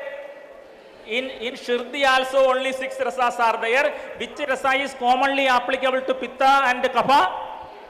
No doubt it is Tikta rasa only, and Tikta rasa is very good in removing the kleda, removing the inflammation, removing the Kapha. So I thought about a medicine which is Tikta rasa. Okay, then next slide. You can see the first picture, second picture, third picture, fourth picture, fifth picture, sixth picture. What is the changes? What are the changes you can see? Tell one by one. Everybody can tell. What is the first change? The red color became minimum. Third, the red color became almost nil and it became black color. By color, the Pitta is converted into Vada because Vada represents black color, Shyava Varnam, and you can see there is no red color, and you can see there is no blister, there is no red color, and you can see the entire pathology was treated with our treatment. Next slide. You can see the first picture, very swelling and very good redness. What about the second picture? You can see there is no more readiness, and third picture is almost normal. So now I will tell you the medicines I prescribed and I will tell you what is the logic. Are you ready? Yes or no? I am going to tell the medicines which I prescribed with the logic. It is not Kumar Ayurveda, it is our Ayurveda in Pune, Ayurveda in Shirdi, Ayurveda in Kerala, everywhere. Only one Ayurveda is there. Next slide. The treatment was Virejana with Avibhatti Churna. Can you tell why I administered Virejana? My dear, can you tell why I administered Virejana? Because anybody, please, fast. Yes, why I administered Virejana, please. You are a student, no? Tell why I administered Virejana. Are you listening or sleeping? Nahi. Or daydreaming? Why? पित्त दृष्टीमुळे Stand up. Louder. पित्त दृष्टीमुळे She is telling Pitta Dushti. Give a very good clap. Absolutely right. So whenever there is Pitta, there should be Virejana. Am I right? Pitta se Virejanam. And Virejana will treat Pitta, Kapha. Virejana will treat Pitta, Virejana will treat Kapha. So Avibhatti Churna was the sin. You know why I selected the Churna Virejana? I could have selected on Snigdha Virejana. Why? Anybody else? Why selected the Churna Virejana instead of Snigdha Virejana? Sir, you can tell. Your teacher? Yes, sir. Teacher can also tell. What is the question, sir? Why I selected the Churna Virejana instead of Snigdha Virejana? Because the answer is very simple. Pitta, Kapha, both are Snigdha. Am I right? Pittam is Snigdha. You know, Pittam is Snigdham. Pittam Sasneka Tishnoshnam Leguviram Dravam. Kapham is also Snigdha. Snigdha, Shida, Gudur, Manda. If both doshas are Snigdha, I should not add more Snigdha by Virejana. So I selected the Rucha Churna. So I selected Avibhatti Churna. Are you getting me? So this is the way you have to think, my dear friends. This is how to think, because you are the audience. And then I have given Nimba the Kashayam. Which is the drug called Nimba? Nimba is the very popular drug, we very well know, which is excellent in all types of Pitta and Kapha and antimicrobial. Guggulu Panchabala Churna, Triphala Churna, and Sharibadhyasavam. These were the medicines. So I am telling you, the logic was Kapha Pittam because swelling and Ragam red color. And then I selected the Virejanam because Pittasya Virejanam. I selected Avibhatti Churnam because Pitta and Kapha both are Snigdha. Ruksha, Churna is Ruksha, so Avibhatti Churna. Then I added one Kashayam. The name of the Kashayam is Nimbadi Kashayam. So next time when you get any similar skin disease, never go to any physician, prescribe with Nimbadi Kashayam. Let us tell together, what is the medicine? Nimbadi Kashayam, because it is Pitta Shamanam, Tiktakam, and Guggulu Panchabala Churnam, an entirely very easily administrable Ayurvedic antibiotic. I am telling you, if you want to prescribe a herbal Ayurvedic antibiotic, that is Guggulu Panchabala Churnam. Never forget, Guggulu Panchabala Churnam is a herbal Ayurvedic antibiotic with a very quick action in similar condition. Then Triphala Kashayam for washing. You have to clean the wound daily. That is why boil Triphala Churna, make a decoction that will be working as a external washing solution. And finally, Sharibadhyasavam. I think you very well know the drug called Shariba. Shariba is a very typical Pitta Samana drug having excellent action in the skin. So Sharibadhyasavam and Arishta Asava Kalpanas will work faster because they have Vyavai Vikashi Guna. Is it clear? So this is the way to treat a simple case. Why I presented this case? You should know how to assess the dosha, then go to the Vigalpa Sambrati, then Virejana, then medicine, then dose, and this is the way to treat. Is it clear? Is it clear, yes or no? Okay, so next time you are the patient, you are the doctor, and your thoughts should be originating from textbook. My dear friends, for every patient in the world, there is a concept in Ayurveda in your textbook. Are you getting me? For every patient in the world, I am telling, there is a concept in the textbook, and your duty is to identify this. Next slide. Next slide. And now I will discuss psoriasis. There are so many types of psoriasis. You know, I told you psoriasis is an autoimmune condition where you are getting plague psoriasis, gutte psoriasis, palmoplantar psoriasis, inverse psoriasis, reverse psoriasis, and I will show some cases. Next. See, this is the patient. You can see the patient. Closely watch the patient. The patient's body is covered with multiple plagues. The patient is a fisherman daily traveling in the sea for bringing fishes, and he had all the Viruddhahara Sevana, alcoholism, Ratri Jagarana, all the Nidanas are there, and you can see the both shoulder and chest, the multiple plagues are there. And next, one more slide, next slide. And the treatment was Rekta Prasadanam, Vata Kapashamanam, Manoharshanam. Stress management is mandatory in psoriasis. Next slide. So I have done beautiful Vamana Karma. You can see the picture. Anilomana Ganga Pravaham is there from his mouth.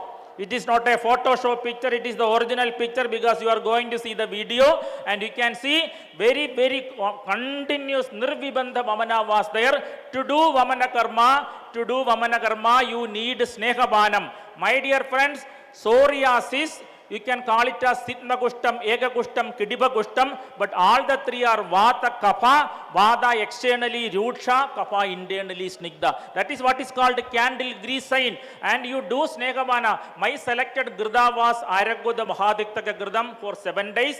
Then I applied Vamana Karma. My Vamana combination was 2.5 grams of Madana Pippali, 5 grams of Vaja Churna, 7.5 grams of Esti Madhu Churna, 10 grams of Saindava with honey.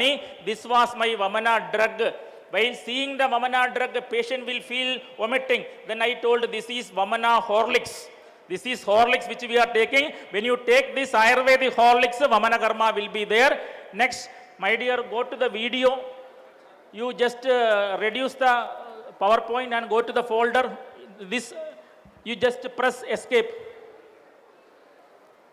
Then go to the, you just press escape button in your laptop. Escape. Then there will be a folder coming. There is a folder, no? Okay, and then you put a Vamana, second one. Vamana PS now, that only. Open that video. See, this is the, please, my dear students, see, this is the Vamana Horlicks I am going to give. You can see the entire body plaque psoriasis is there, the previous patient, and all Madana Pippali, Vaja, Eshti Madhu, Saindavam. This is the Vamana drug, and he is drinking. You have to do Vamana Karma in the early morning. You have to do Vamana Karma in the early morning. See, the Vamana Karma is starting. This is the classical way of Vamana Karma. Always support the Lellada, and we will be giving enough quantity of milk. You can see the Vamana Karma will be coming. See, again watch it. But you should be always in very close touch with the patient. Very good Vamana will be there in chronic skin diseases. Vamana Karma is mandatory. See, this is the way to do Vamana, and you can see finally Pitta Darshana. Why Vamana? Autoimmune inflammatory conditions, correction of the Agni is important. That is why we go for Vamana Karma. Once again, watch the video. Watch the video. Good Vamana Karma is the product of good Snehabana. Good Vamana Karma is the product of good Snehabana only. And you can see, you are getting very good Vamana Karma. This will continue up to 6 to 7 to 8 Vegas. So next, please close the video and go to the another video of psoriasis. Vamana 3.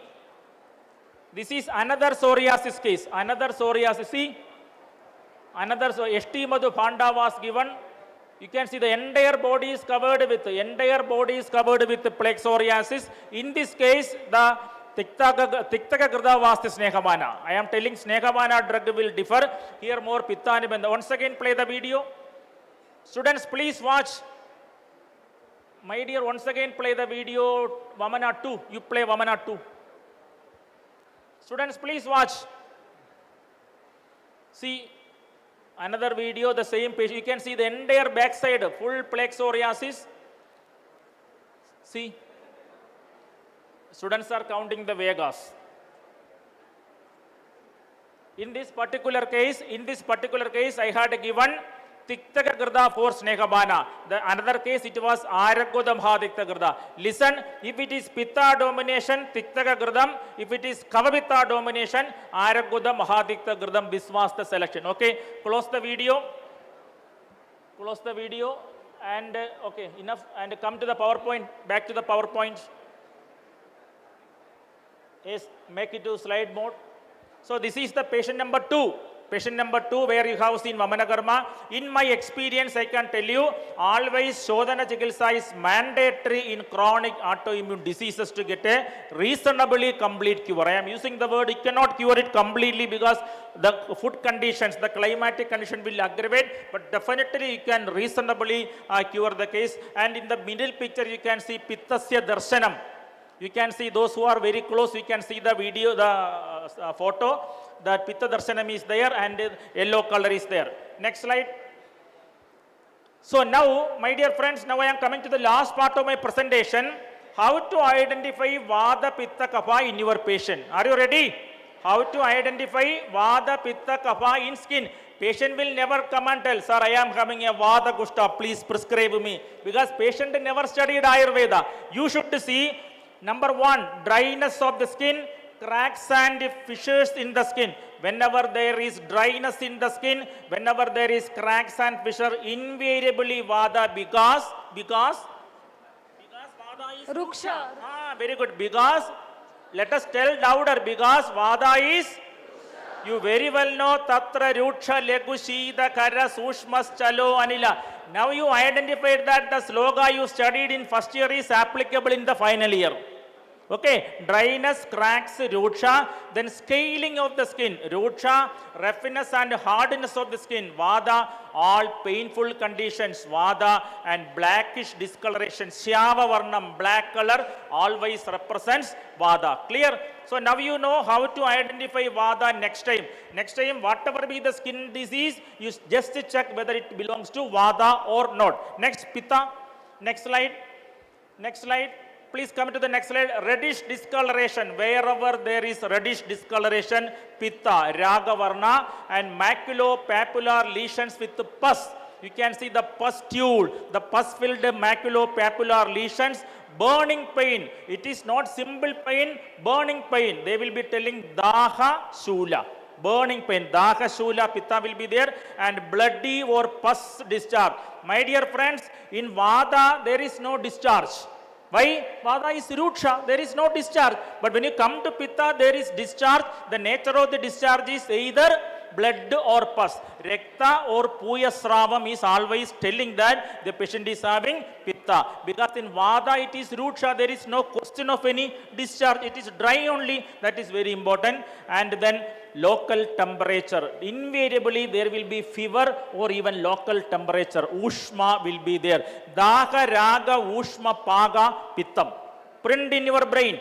Print in your brain. Daha Raga Ushma Paga. No doubt it is Pittam only. Typical acute inflammation in modern. Next slide. Next slide you can see Kapha. How you will identify Kapha? Whitish discoloration, raised skin lesions. Very important. Any skin lesion which is raised above the skin, any node, anything which you can feel, press, we can measure, you can palpate, that will be Kapha. Because Kapha only has got Guru Guna. Snigdha, Sida, Guru. Only Guru Guna will be having a mass. Anything which can be having an oleum and which can be palpated will be always Kapha, because only Kapha has which guna?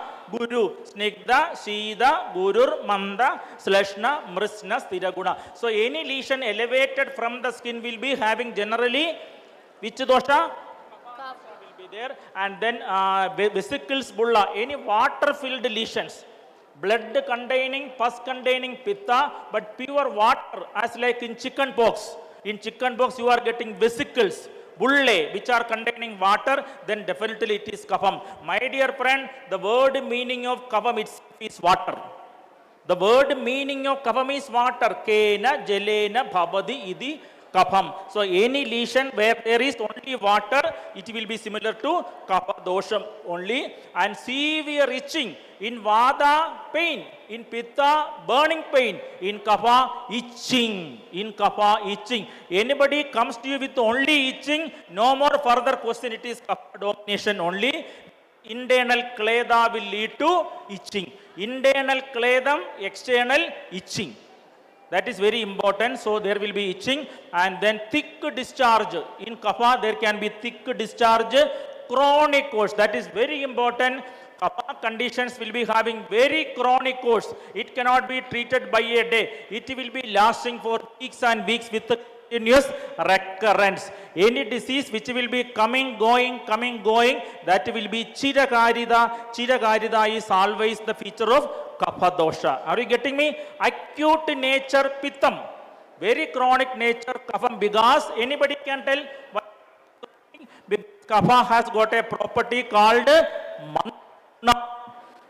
Guna will be very, very slow, so it will be having a very chronic course and a recurrence. So you know, my dear friends, now you know what is Vada in skin, what is Pitta in skin, what is Kapha in skin. Yes or no? You don't tell simple Manda Guna, yes. You know how to identify Vada, Pitta, Kapha in skin. Yes or no? Rogastu dosha Vaishmam, if you know, there are so many anti-Vada medicine, anti-Pitta medicine, anti-Kapha medicine. The point is to diagnose. I think that is clear. Next slide. Next slide. An example you can see, now there is rain outside. Every road is full. Every road is full with water. Which dosha? Outside the hall there is raining and every place is filled with local water. Which dosha? Louder. No doubt it is kapha, swelling, fluid, kapha only. But see the picture, there is drought. There is drought, there is dehydration, there is no water. Which guna? Ruksha guna, and dosha is vada. So now in the screen vada, outside the hall, kapha. Yes or no? My dear, yes or no? If you know, if you are receiving from your heart, you identified Ayurveda. That is what I am telling. So whenever there is dryness, it will be always vada. Next, this is a very important slide. You can read. The first picture is cyst. The second is fissure. You can see the Vigalpa gunas in every. All these features will be there in every skin disease. Okay. All these features will be there in every skin disease. If there is a cyst, no doubt it is kapham.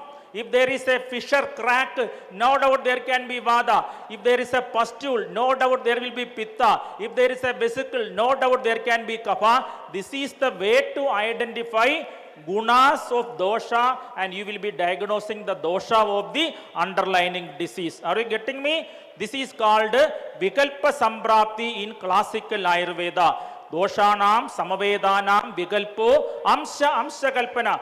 My dear friends, my last sentence for you at this point of time is mathematically calculate how much percentage of a guna of a particular dosha is seen in your patient. Follow me carefully. Mathematically calculate the percentage of guna of a specific dosha in your patient. That mathematical assessment is called vikalpa samprapti. Ayurveda always gives much importance to the mathematical calculation. Next slide. I will finish very soon. Another case of acanthosis nigricans. Everybody know acanthosis nigricans, when there is a problem with the cholesterol, when there is fatty problem, definitely especially with the woman with the PCOD, you are getting. Next slide. See, this is the picture. This is the case. We can see the neck of the female patient with the PCOD, polycystic ovarian disease, with the fatty liver, metabolic syndrome, presented with the blackish brownish shadow, that is called acanthosis nigricans, medodushti. Next slide. Next slide. Next slide.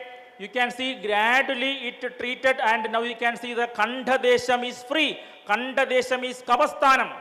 Kanda Desham is Kavasthanam, Kavam is Snigdam, Medas is Snigdam, both are Snigdam. Medovahadushti is evident in PCOD, and there will be always co-pathologies of diabetic mellitus, Kabaja Prameham. So I treated Medodushti. This is the picture you are seeing, the improvement. I will tell the medicine. Next slide.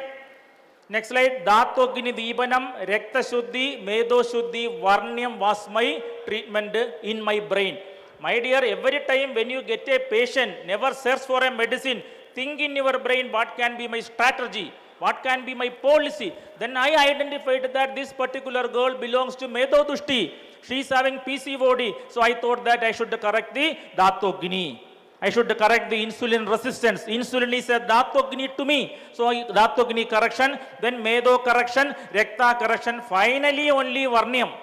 Never apply for a Varnya leba without correcting Medas. No use. I told you in the beginning, Ayurveda is inside out. Until and unless you are not correcting the metabolic pathology connected with Medo Dadu, PCOD, insulin resistance, you are not going to get the results. And then I will tell you the medicine. Next slide.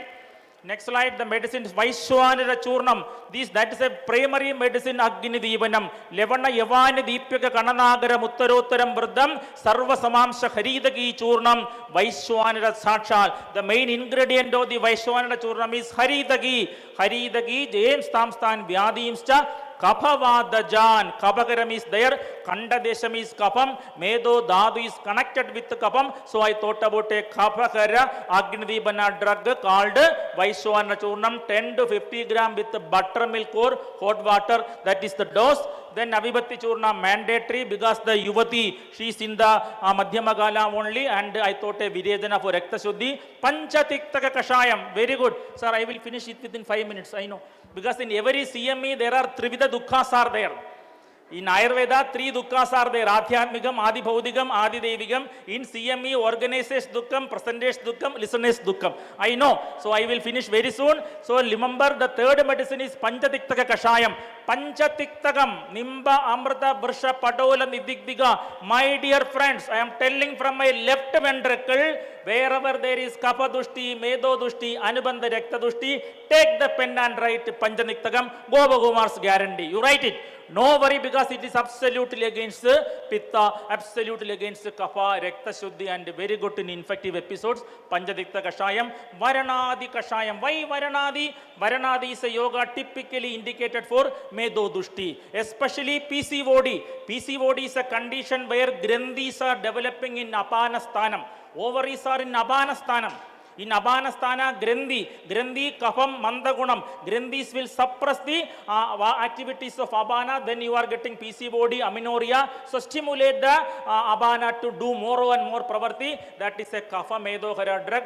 Varanadi, Kafam Medo, Mandagnitum Nechadi, Adhyavadam, Sirasulam, Gulmamcha, Andar Savidradi, Andar Vidradi. I considered PCOD under Andar Vidradi with Varanadiganam, Kabashamanam, Medo Shamanam, Agnidibanam. So I was not satisfied with only Panchadiktagam. I thought that Panchadiktagam will work against the Kafam, but it should work against a Grandhi. So I have to empower Panchadiktagam. So I added Varanadi. Are you getting me? Panchadiktagam plus Varanadi, you will be getting Vyadhi Pratinigam, Dosha Pratinigam. In every disease, treatment is divided into Dosha Pratinika Chikilsa, Vyadhi Pratiniga, Eladi Churna. My dear, that is last medicine only to remove the color problem. Only to Eladi Ganam is Varnyam. Eladiko Vatakafo Vranam Chaviniyachadi Varna Prasadanaha Kandu Pidaga Kodanasana.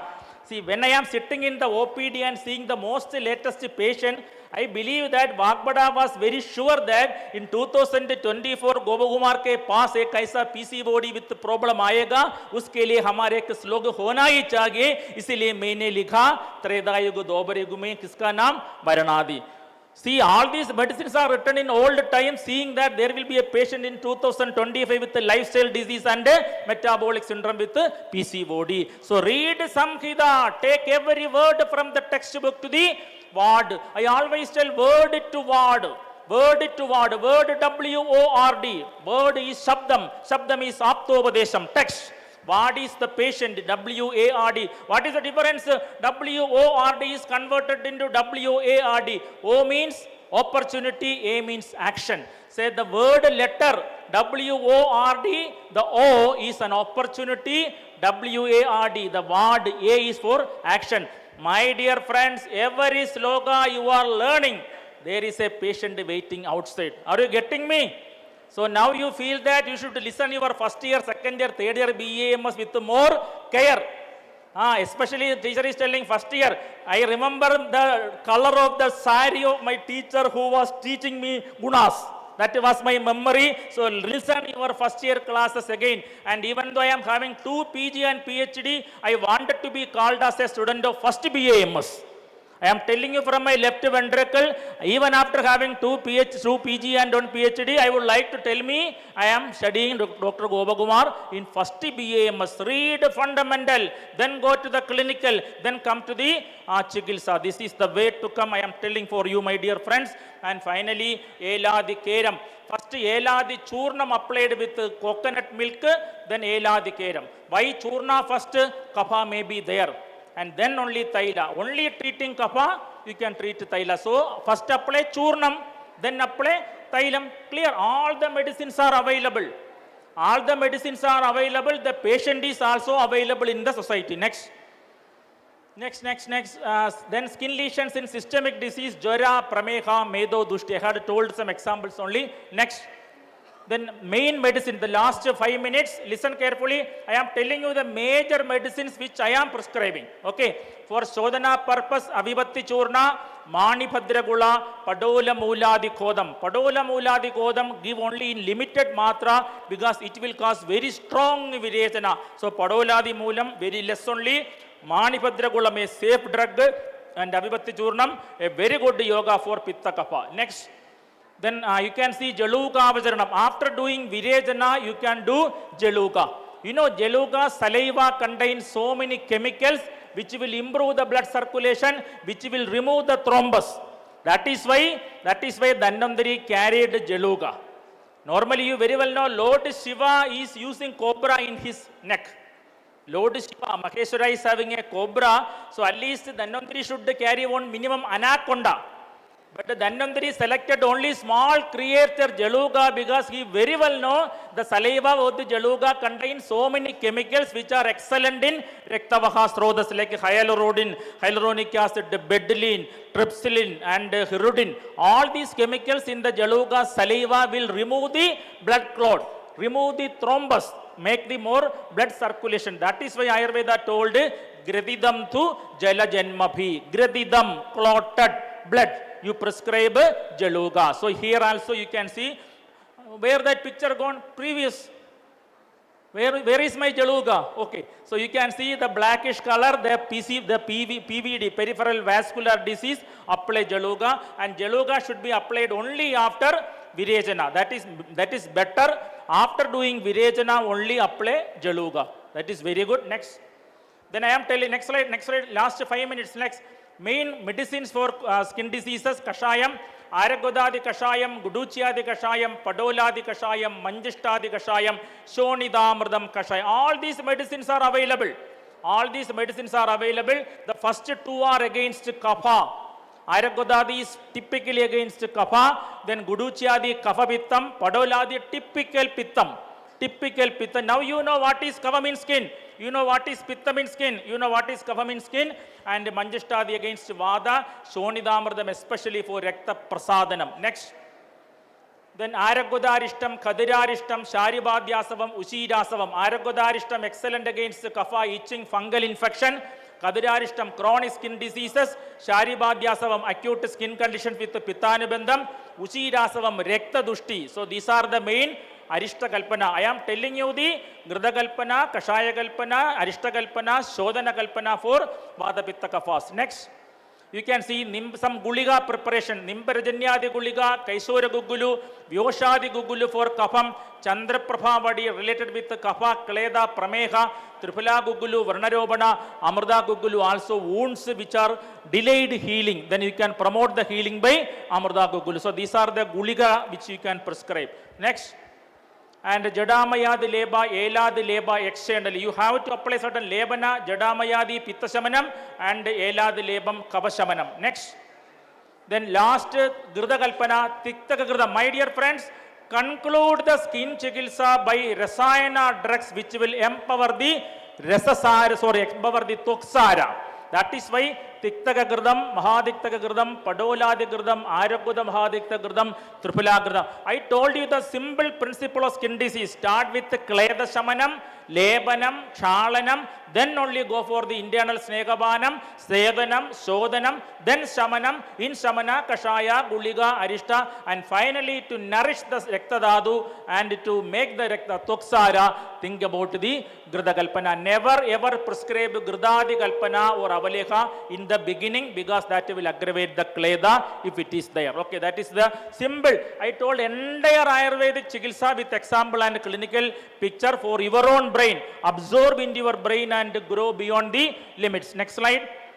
Next slide. Then Thaila Kalpana, Pindadailam, Eladigeram. Pindadailam is Pitta Shamanam, Eladigeram, Vada Kavashamanam, Manjishtadi, Vada Shamanam, Nalpamaradi. Nalpamaradi is Shiri Varsham, typical Pitta Shamanam. Chambaratyadi, good for pediatric condition. Vajrakadailam, hard raised strong lesion. Parusha Gunam, very hard raised thick lesion. Vajrakadailam. Jivandyadi Yamagam, when there is cracks developing in the calcaneum, we call it as Vibadiga. The best medicine externally is Chalanam with Tripala Kashayam and application of Jivandyadi Yamagam. Very simple medicine. Do Chalana with Tripala Kashaya and Jivandyadi Yamaga in cracks. Next slide. So that is what I am telling. So now I will take only 2 minutes. Basic skills needed in Ayurvedic dermatology, detailed knowledge on Ayurvedic and modern dermatological diagnostic methods you should know. Then knowledge on Kushta spectrum of disease. 18 Kushta. Vadena Kushtam Kabalam Pitta Daudumbarang Kabad Mandalakyam Vijarchin Jishakyam Vada Pittajam Charma Ega Kushta Kidibasitma Lasa Vivadiga Slesha Pitta Dedrusadarushi Pundarigam Safispodam Pama Charmadlantada Sarvaisyat Kaganam. 18 Kushta, their dosha domination you should learn in the practice. Sound knowledge on different Shodhana and Shamana protocols. This is what you need for becoming an excellent Ayurvedic dermatologist. Next slide. And the treatment approach in skin disease is inside out. Never try with an ointment. You do the treatment from inside and then outside, because inside out is make a good Agni, make a good Shodhana, then only go to the external. So Behi Parimarjana Chikilsa is important, but that is always important only doing after Anda Parimarjana, that is Shodhana, my humble experience. Last slide. Next, so you are what you eat. What you eat is what you are. So don't take any Viruddhahara, Vishtambhiyahara. I always tell 3 V. No Viruddham, no Vidahi, no Vishtambhi. If you remove 3V, you will be getting another V, that is V for victory. Are you getting me? Let us tell louder, no viruddham, no vishtambi, no vidahi. Tell louder. No viruddham, no vishtambi, no vidahi, then you will be getting victory. That is what Ayurvedic dermatologist. So next slide. So my dear, from the normal, next, click again. This is the normal layers of the skin. That is what you can tell. Now last 1 minute. What is BAMS? Full form BAMS. Everybody please. That I also know. Bachelor of Ayurvedic Medicine and Surgery, no, but I am telling you from my left ventricle, be Ayurveda in mind and soul, BAMS. Be Ayurveda in mind and soul, definitely you are going to be the global healers. I am telling you, after 5 years, your teachers will be proud that you are treating in America, UK, and sometimes you may, wait, sometimes wait, you can do the clapping 1 minute later. Your teachers will be proud that you are practicing in America, even in the Mars. I cannot imagine, even in the Mars, and your teachers will conduct an organizational meeting in Mars and invite you as resource person. So be Ayurveda in mind and soul. That is my humble principle. Next slide. Next slide. So my dear friends, 1 minute. I am thankful to you. I am thankful to the entire organizing team. Actually, the entire, wait. Actually, yesterday, it was Adipravarti of rain. Adipravarti, and I couldn't sleep. I landed Pune by 10:30. I came to Ahalyanagar by 3 o'clock. I slept for 1 hour, got up by 4 o'clock, Brahma Muhurtam, came to Shirdi, and all the organizing team was with me. So I am really bowing my head before the sincerity of the organizers, and I am really thankful to each one of you. I am sure that after 5 years, if I come to Shirdi, some of you will be good dermatologists. So my dear friends, learn Ayurveda, love Ayurveda, live Ayurveda. Thank you very much.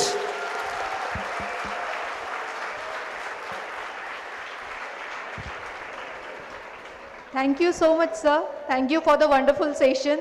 Thank you for the insights, all the insights regarding the broad umbrella of Ayurvedic dermatology and cosmetology. Thank you, sir. Now I request our chairman, sir, Dr. Maitre, to share his insights regarding the lecture.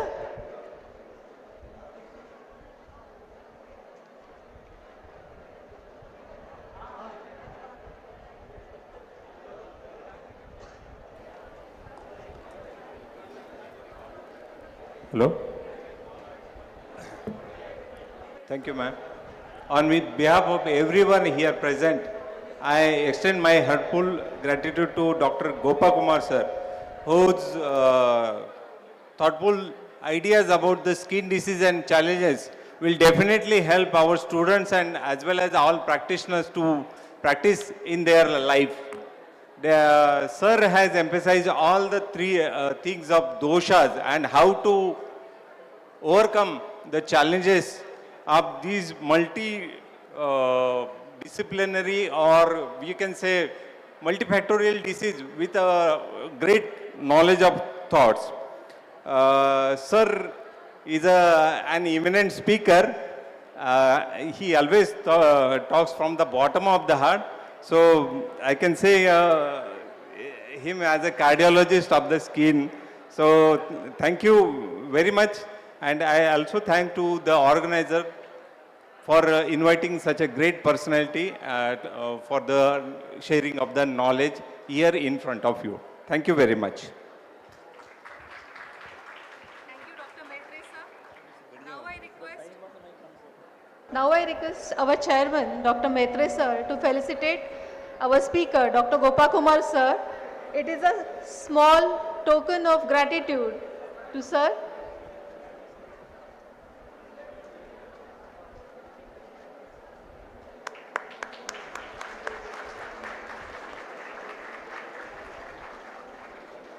I also request sir to give the memento.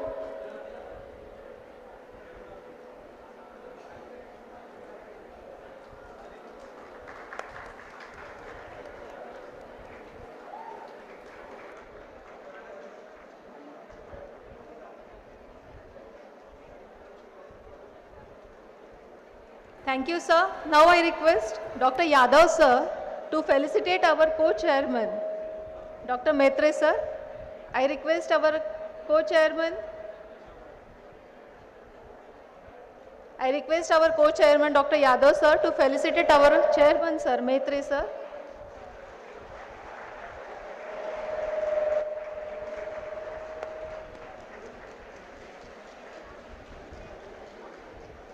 Patkar sir करतील का आमचा सरांचा मीच करू चेअरमनचा केला ना तुम्हाला यांचं करायचं आहे Now I will felicitate our co-chairman, Dr. Yadav, sir.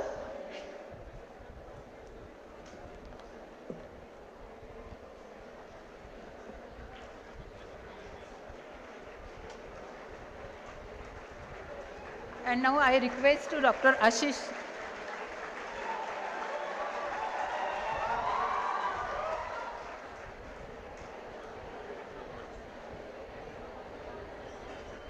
And now I request to Dr. Ashish Ggaucto, sir, to felicitate the Suryavanshi ma'am.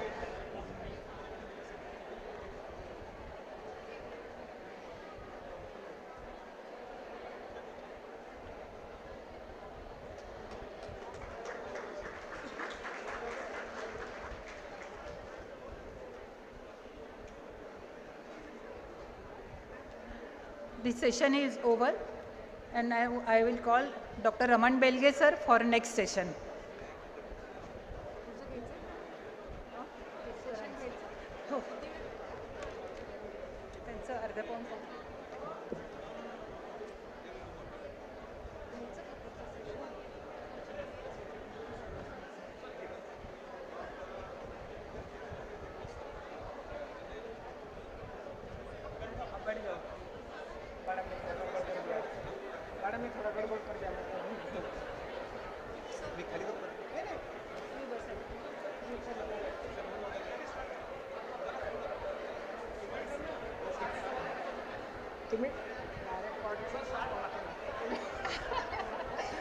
मला जायलाच पाहिजे.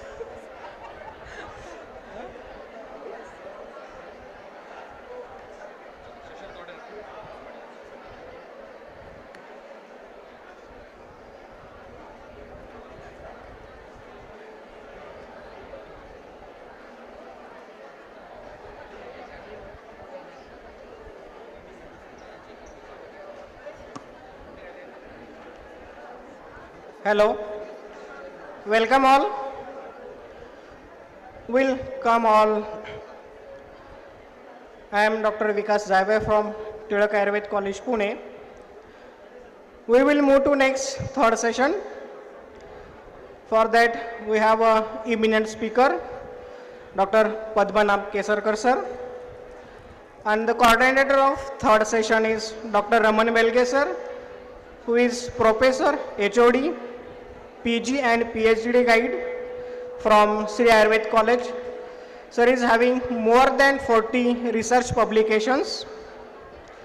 I welcome Raman Belge sir and take the charge of third session. Thank you, sir.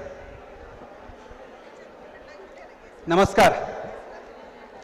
So, we would be starting with session 3. For session 3, we are fortunate to have Dr. Padmanabh Kesarkar sir for our session Emergency Management in General Practice.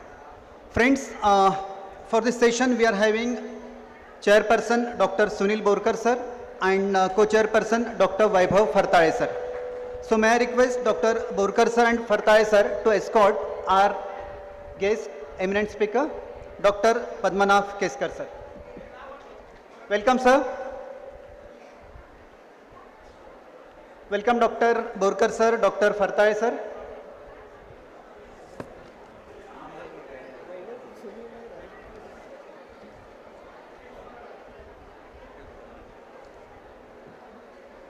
Sir, should we start?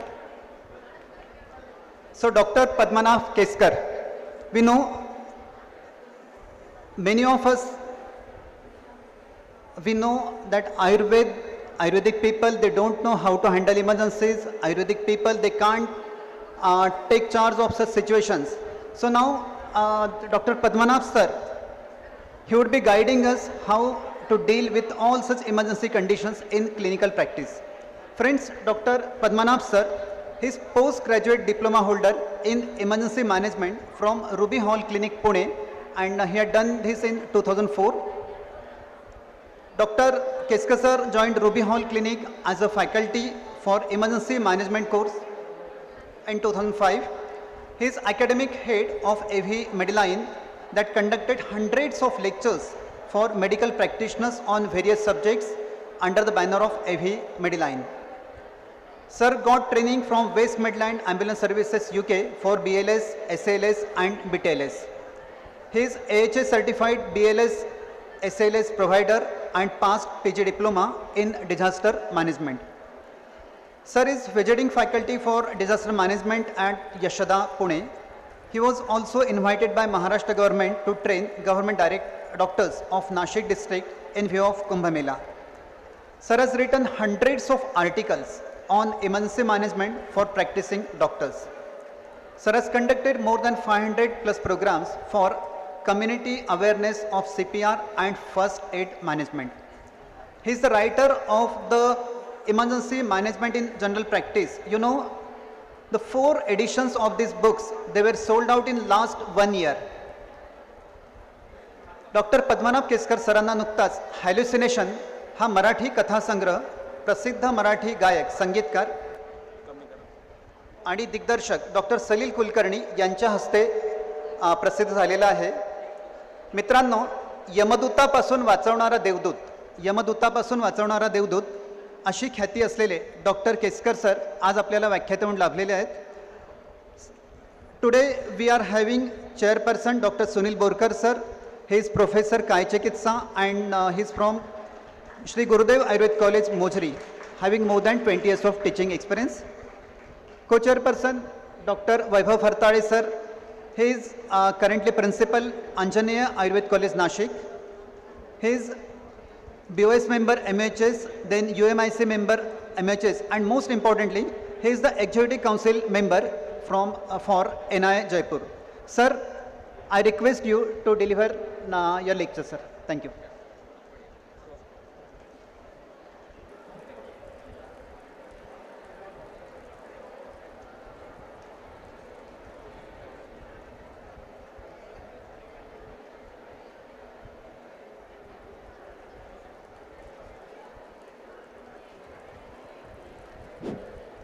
So good afternoon, everybody.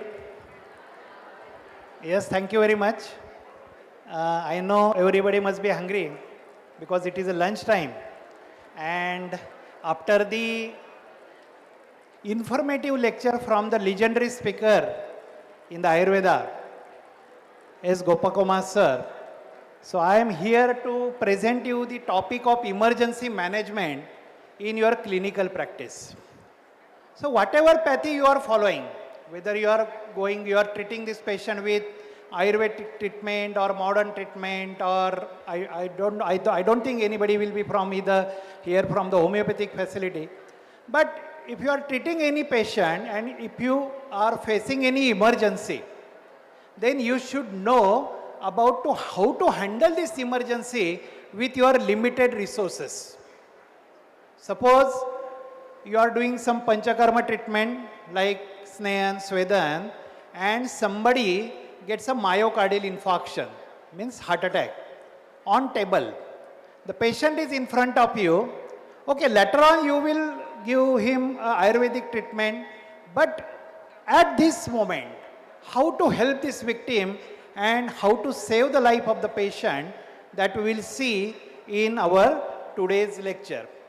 And thank you very much for the kind introduction given for me. And thank you the organizing team for inviting me for this lecture. My book on the emergency management, which is the fastest selling book, currently the 4th edition is about to finish. Some limited copies are available just now for sale in the hall. So those who wish to purchase these copies, so you can purchase it after the lecture. So next. Skip. Okay. What is expected during emergency management? Suppose if you are handling any emergency, how to face this emergency, how to treat this emergency, the first of all you have to see where the patient is. If it is your OPD, okay, it is only OPD setup and not a hospital setup, you have a limited resources available, so your treatment protocol will be different. While if the patient is in a hospital setup, your treatment protocol will be totally different. So you have to see where actually the patient is.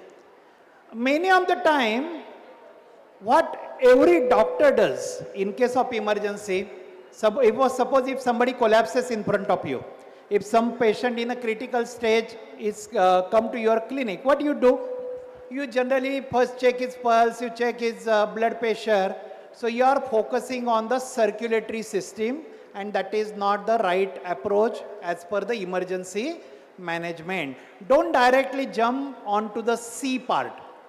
C means circulatory system. So checking pulse, checking blood pressure, okay, giving him some medication, okay, without assessing the patient is not advisable in an emergency management. So what you have to do, always you have to check the response of the patient first. So the most important organ in our body is the brain. So what you have to see, if somebody is collapsed, you have to see the neurological status of the patient, whether he is conscious, semi-conscious or unconscious. So कौन सा भी patient आपके पास आने के बाद पहले आपको क्या करना है? The patient is in front of you, always tap on his shoulder and ask him a question. Are you all right? What is your name? आपका नाम क्या है? क्या हो रहा है? So this is the way of checking the response of the patient.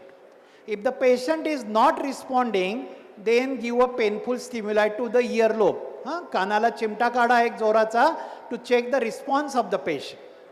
If the patient is not responding to the pain, that means he is unresponsive patient.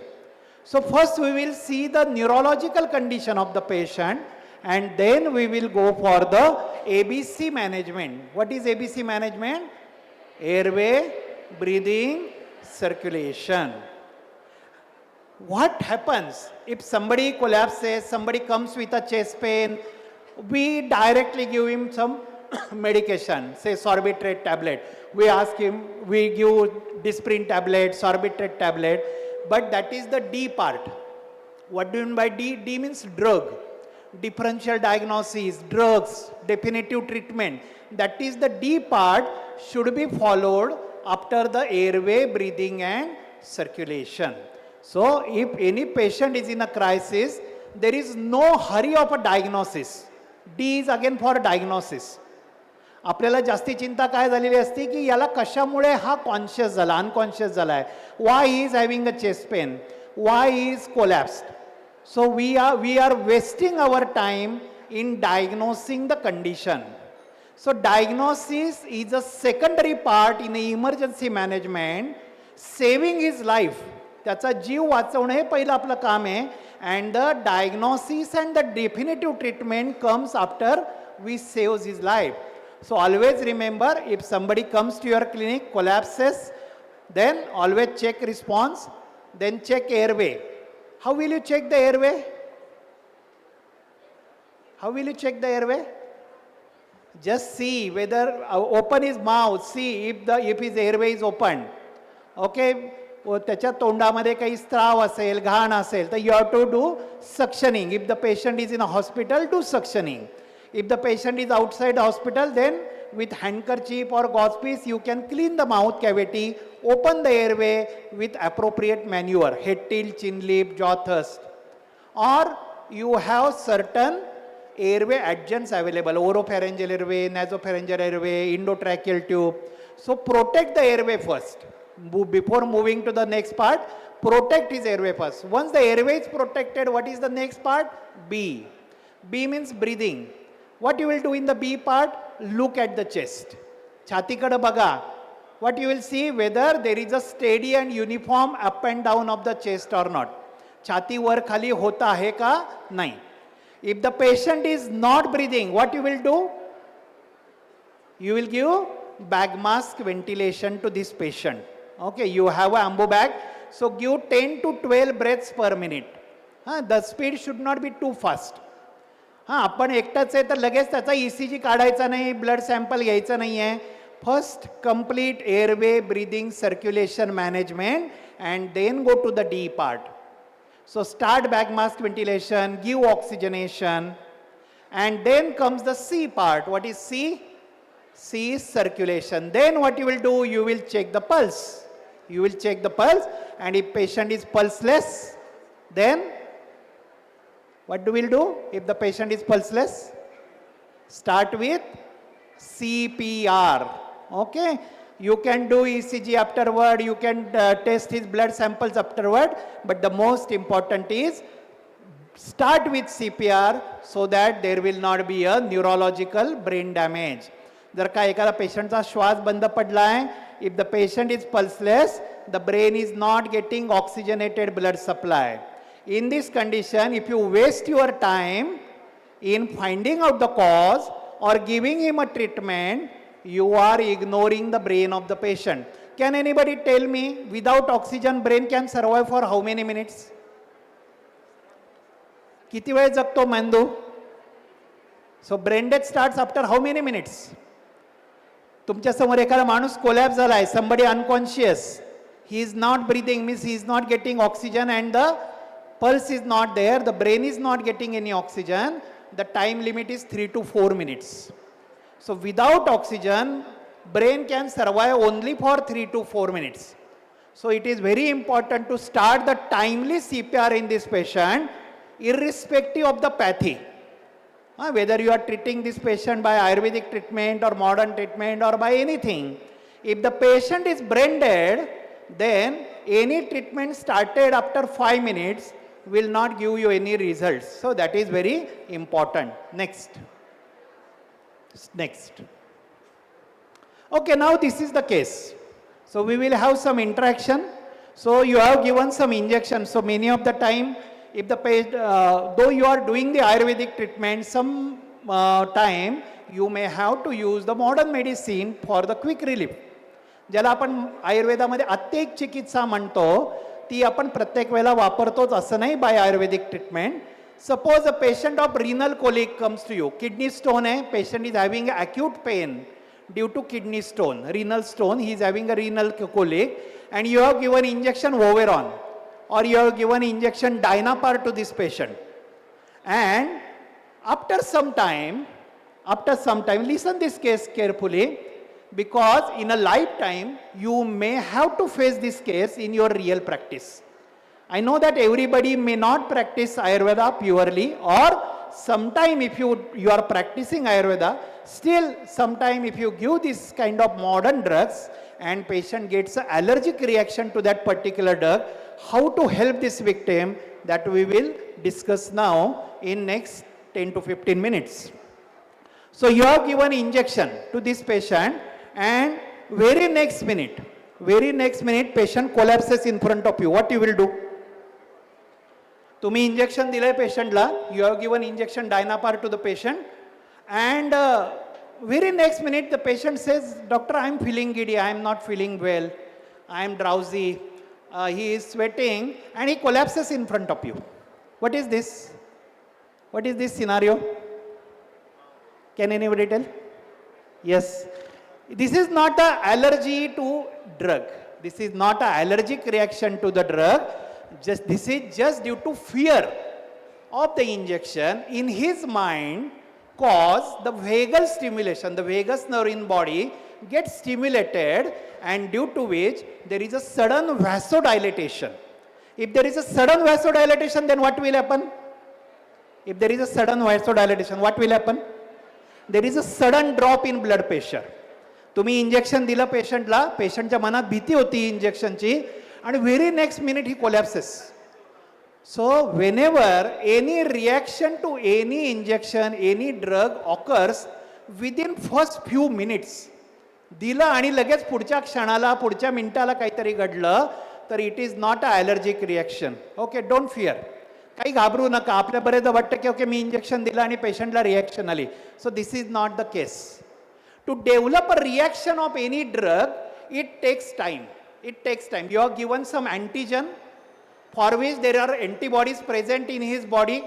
So antigen-antibody reaction occurs, and due to which the patient develops allergic reaction, and for this it requires time.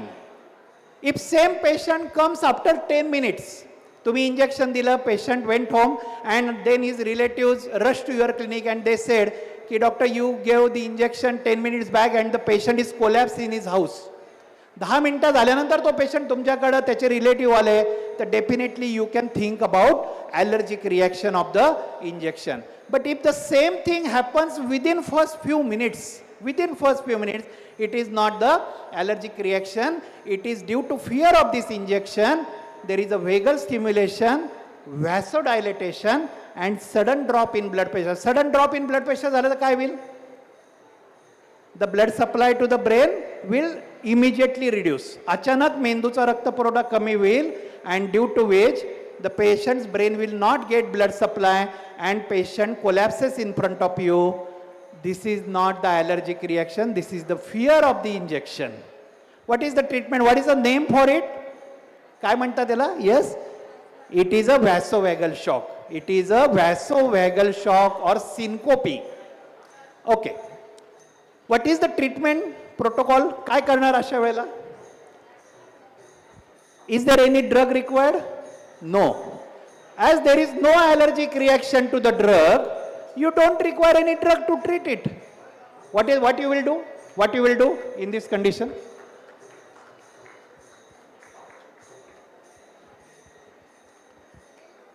Yes, very correct. So you don't require any drug injection to treat this allergic condition. Just give head low position and elevate the leg. Elevate the leg. पायाखाली 4 Usha ठेवा आणि डोक्याखाली उशी देऊ नका. पायाकडचं रक्त उताराने मेंदूकडे जाईल. The brain gets an increased blood supply. Patient will recover immediately. So you don't have to worry about this condition that is called as vasovagal reaction. And how to differentiate between the anaphylactic reaction and the vasovagal reaction? पहिल्यांदा काय सांगितलं?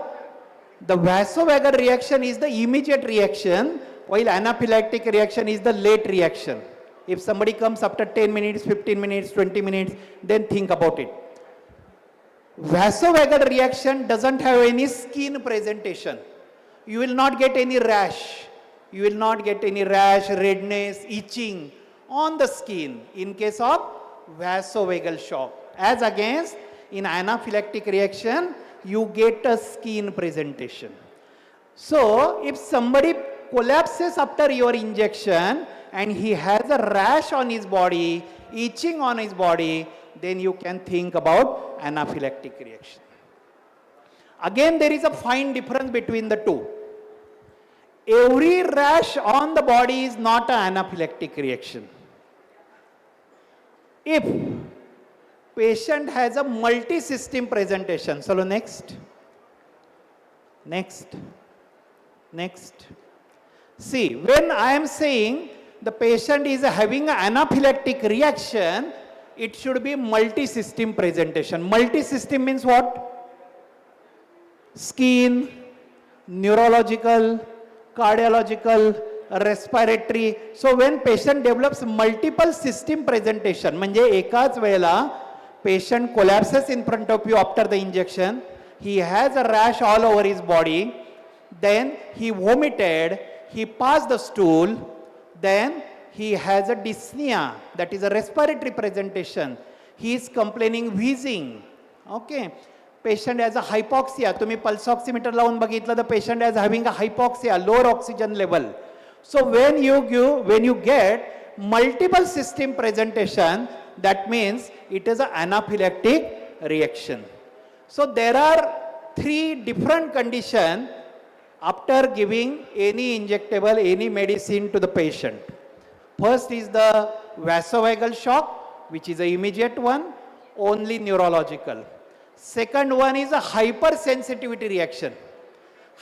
So you are given injection and after some time patient develops rash all over his body. अंगावरती सगळा rash आलेला आहे. But he doesn't have any respiratory presentation. आपण विचारलं श्वास घ्यायला काही त्रास होतोय का? He says no, I don't have any complaints regarding my breathing. You check the blood pressure is barabar hai, 120/80, pulse is all right. Okay, apart from skin presentation, he doesn't have any other systems involved. So it is called as hypersensitivity reaction. So vasovagal shock, only neurological. Hypersensitive reaction is having only skin presentation but not other systems involved. But in anaphylactic reaction, multiple systems get involved and patient develops a hypotension. So always check the blood pressure. Any patient comes to you with some allergic reaction, then always check his blood pressure. If patient is having a multiple system presentation like a rash, vomiting, nausea, dyspnea, wheezing, tachycardia, and along with that there is a hypotension, BP is 70/50, then it is called as anaphylactic reaction. So what to do? What is the treatment? Next. Chalo, next. So there is a criteria to label the patient as an anaphylactic reaction or anaphylactic shock. First of all, the skin should be involved. So there should be a rash on the skin and at least one of the following, that is a respiratory compromise, patient la wheeze, hypoxia, respiratory symptoms and cardiovascular symptom, that is a hypotension. Next.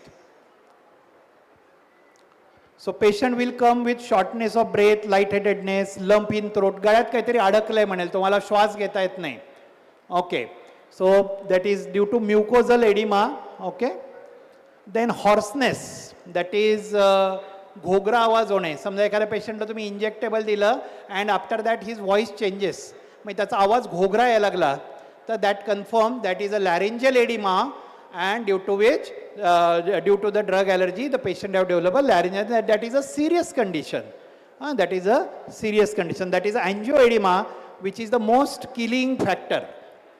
Patient मरतो कशामुळं? याच्यामुळं anaphylactic shock मुळं, because of airway closure, because of airway closure. So airway get closed, there is a severe mucosal edema, the patient is not able to breathe, he doesn't get oxygen and the patient dies. Half of the fatalities are within first hour. If you don't treat this patient in a timely manner, then the patient will die. Next. Next.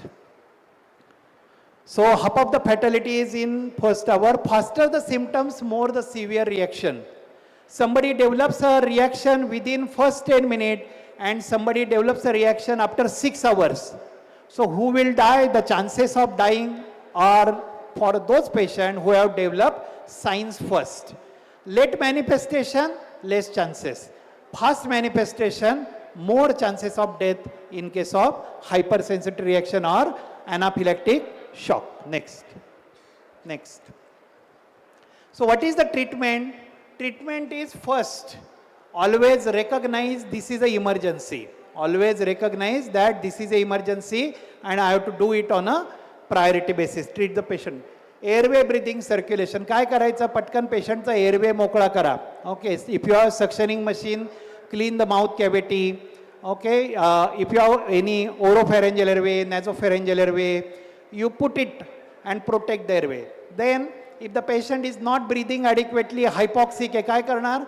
You will start with bag mask ventilation. Patientला bag mask ni ventilation देणार, so as the brain gets a oxygenated blood supply. And the next thing is take IV access. Take IV access and start IV fluid to this patient. Which IV fluid you will start in this condition? Can anybody tell me? Yes? Which IV fluid you will start? The patient is in a hypotension. Which IV fluid is selected?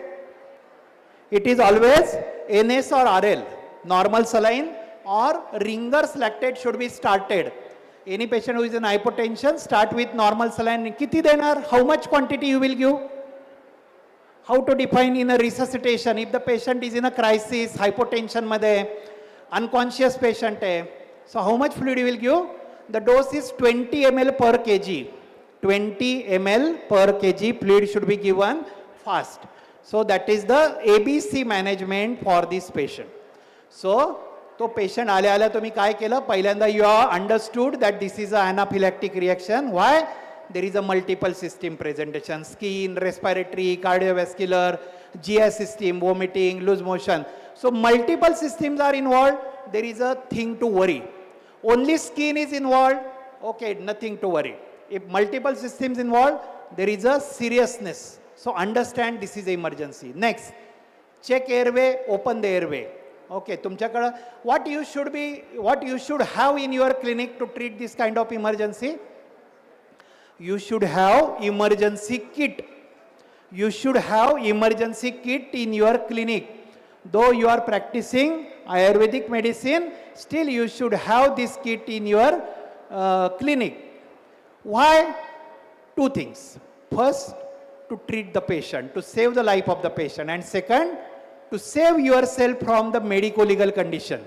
So many of the time, if something happens to this patient, if this patient dies during your Panchakarma treatment, if he gets a severe cardiac arrest, if he collapses, he dies, and जर का पेशंटचे नातेवाईक म्हटले की यांच्या दवाखान्यामध्ये सगळ्या सुविधा नव्हत्या म्हणून माझ्या पेशंटचा मृत्यू झाला.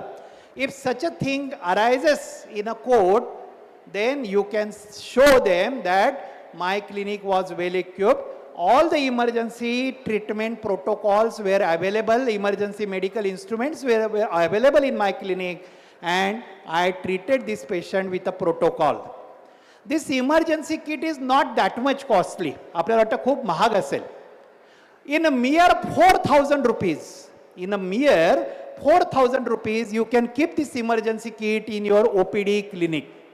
It has ambu bag, oropharyngeal airway, nasopharyngeal airway, most importantly laryngeal mask airway, LMA, which can protect the patient's airway from aspiration. Then it has a disposable oxygen cylinder which can give the oxygen up to 10 minutes to the patient. All the emergency drugs like adrenaline, atropine, adrenaline, hydrocot, everything is available.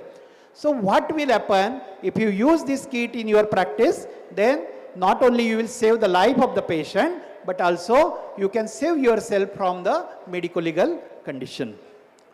So next, after doing the initial treatment of airway breathing circulation, only life-saving drug which you should remember in your practice is injection adrenaline. Which drug I have told you? Injection adrenaline. केव्हा द्यायचं? When you will give? Not for all the allergies. Not for all allergies. Which allergy you will use? Only in case of anaphylactic reaction. Not for hypersensitive. Hypersensitive म्हणजे काय सांगितलं तुम्हाला? Only skin is involved. Only skin is involved. No need of adrenaline. But if patient has a multi-system presentation, hypotension hai, hypoxia hai, breathing difficulty hai, rash hai, vomiting hai, loose motion hai, so multiple systems involved, after giving injection, that is called as anaphylactic reaction, the most important drug to save the life is injection adrenaline. How much adrenaline you will give to the patient? Next. How much adrenaline you will give? Only 4 drugs you have to remember. Only 4 drugs. Which are the 4 drugs? First is the adrenaline. As early as possible, give injection adrenaline. आता कधी, कसं, कुठे आणि किती? Okay. कधी? When the anaphylactic reaction is confirmed, don't hesitate to give injection adrenaline, which is the only drug that can save the life of the patient. आपण बरेचदा काय करतो? डेक्सा देतो, हायड्रोकॉट देतो. They are useless drug. Okay, that they will not save the life of the patient. Only drug which can save the life of the patient is injection adrenaline. So when anaphylaxis is confirmed, give injection adrenaline. आता किती आणि कुठे? Okay, कुठे? IM, IV का subcut? Where to give? So many of the doctors think that the subcut is the perfect route, but that is wrong. You should not give subcut because it will not come into the circulation because patient is in a shock. There is no peripheral vascular refill. So skin च्या खाली जे दिलंय ते capillary मधून blood system मध्ये adrenaline द्यायचंय, intramuscular द्यायचंय. तर intramuscular मध्ये we have different routes. Deltoid वर देऊ शकतो, खांद्यावर देऊ शकतो, बटक्स वरती देऊ शकतो, थाईज वरती देऊ शकतो. Where on the intramuscular you will give? Yes, it is ideally should be given on anterolateral of thigh. म्हणजे आपण लहान बाळांना जी मांडीवर इंजेक्शन देतो त्या ठिकाणी you have to give intramuscular ॲड्रेनलिन.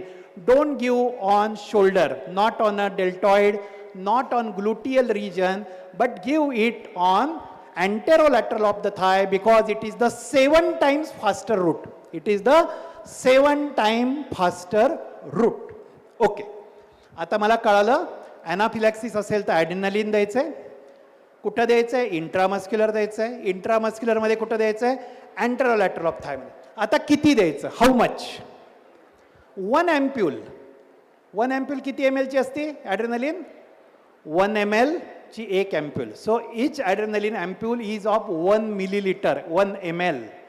1 ml is equal to 1 milligram. 1 mg. Concentration किती असतं? 1:1000. जे ॲड्रेनलिन आपल्याकडं आपण किटमध्ये ठेवतो ती 1 ml ची 1 अँप्यूल.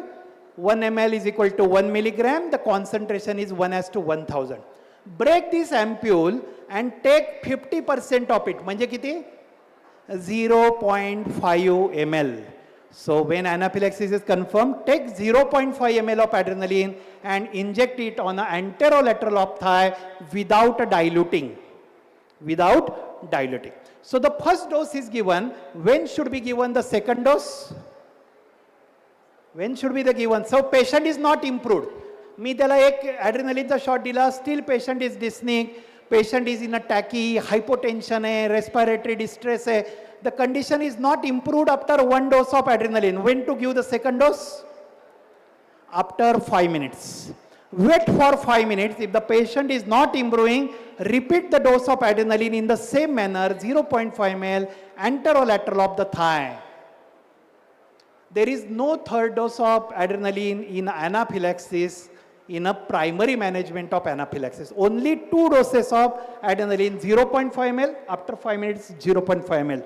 If the patient is not improving, he requires ICU admission and intravenous adrenaline. That is not your job. Correct? So या drug बद्दल कोणाला काही शंका आहे? No.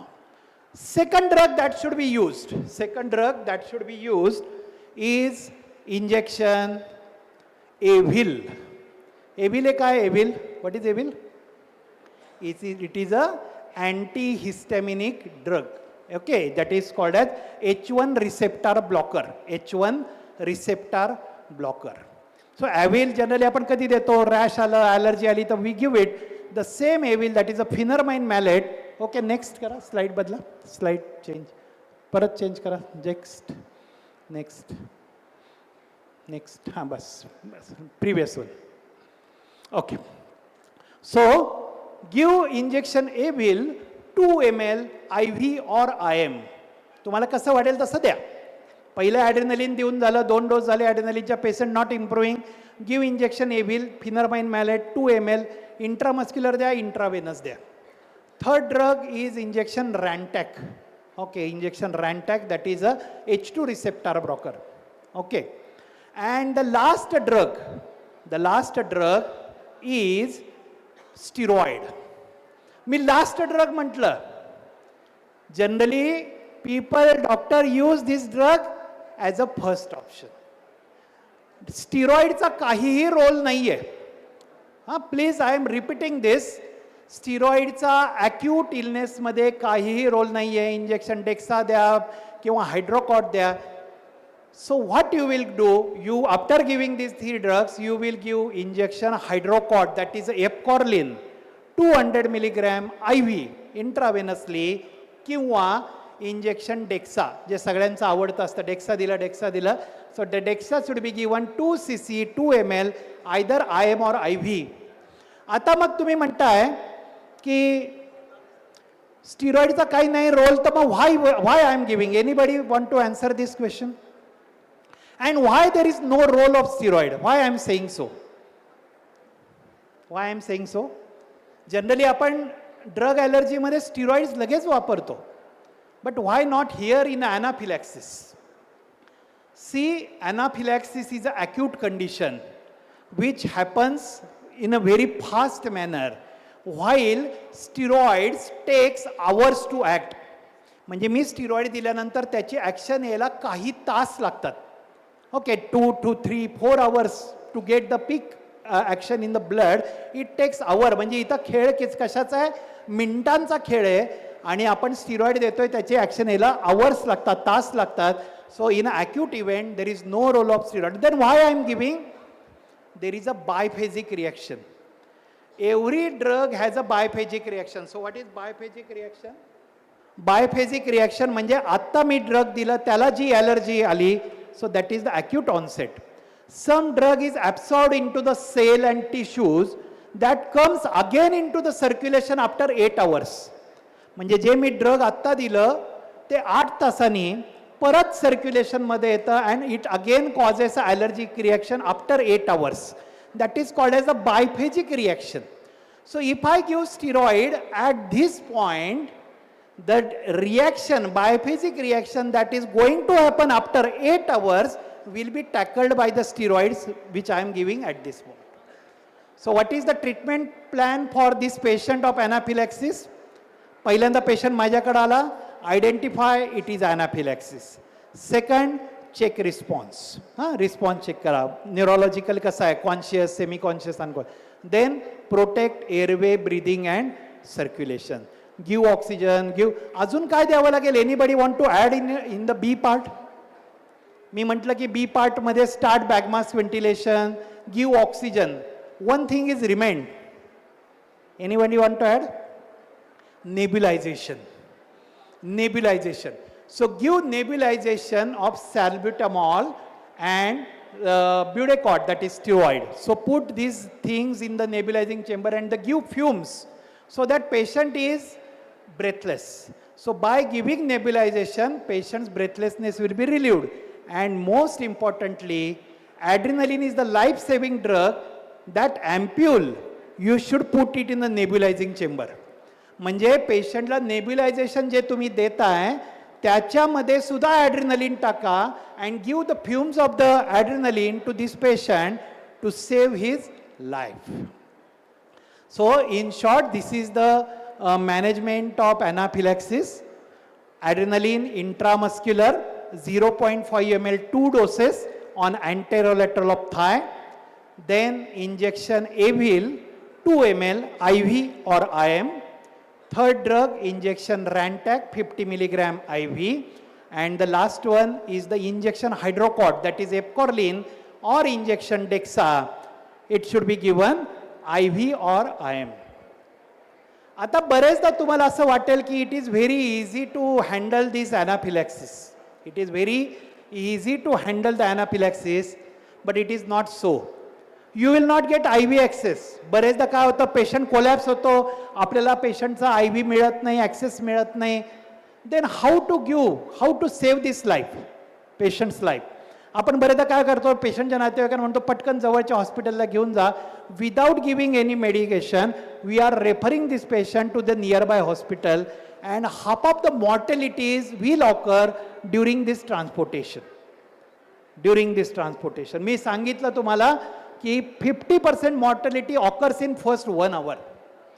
So remember, though you don't have any advance treatment options in your clinic, you are master in giving intramuscular injection. तुम्हाला सगळ्यांना intramuscular injection छान देता येतं. जेव्हा कधी तुम्हाला वाटतंय की पेशंटला ॲनाफिलॅक्सिस आहे, तेव्हा 3 ड्रग इंट्रामस्क्युलरली द्यायचे आणि मग रेफर करायचं. कुठले 3 drug we can give intramuscularly? Which 3 drugs we can give intramuscularly? First injection adrenaline, second injection Avil which can be given intramuscular, and the third injection Dexa 8 milligram 2 ml intramuscular there, and then refer this patient to the nearby hospital. Next, chalo badla slide, jao de next. Okay, now this is another case. The patient is having a acute chest pain. The patient is having a acute chest pain and patient comes to you. Patient तुमच्याकडे आला, he says की I am having acute chest pain, sweating, left-sided shoulder pain, left hand pain. What is this? Clinical काय वाटतंय? What is your काय? MI. बरोबर ना? Myocardial इन्फॉर्क्शन. what do you mean by myocardial infarction? Can anybody tell me? What is MI? Myocardial infarction म्हणजे काय? The heart muscle, myocardium, is not getting enough oxygenated blood supply. कशामुळे नाही मिळाला? There is a blockage in the coronary artery, due to which the heart muscle doesn't get oxygenated blood supply. The oxygen is the survival fuel for this myocardium. हृदयाच्या स्नायूला continuous supply लागतो ऑक्सिजनचा. If the heart muscle doesn't get oxygen, the heart muscle starts dying. हृदयाचा स्नायू मरतो. So myocardial infarction means what? It is a necrosis of the myocardium due to unavailability of oxygen. हृदयाच्या स्नायूला oxygen न मिळाल्यामुळे हृदयाचा स्नायू मरतो. त्याला मायोकार्डियल इन्फॉर्क्शन असं म्हणतात. So there are 3 stages. Can anybody tell me the 3 stages of acute coronary syndrome? ACS. ACS. त्याला काय म्हणतो? Acute coronary syndrome. If the patient of chest pain comes to me with a typical presentation of chest pain, sweating, then left shoulder pain, left hand pain, uneasiness, difficulty in breathing, heaviness in the chest. Patient म्हणजे doctor छातीवर खूप जड वजन ठेवल्यासारखं होतंय, घाम फुटलाय, दम लागलाय, I am not feeling well.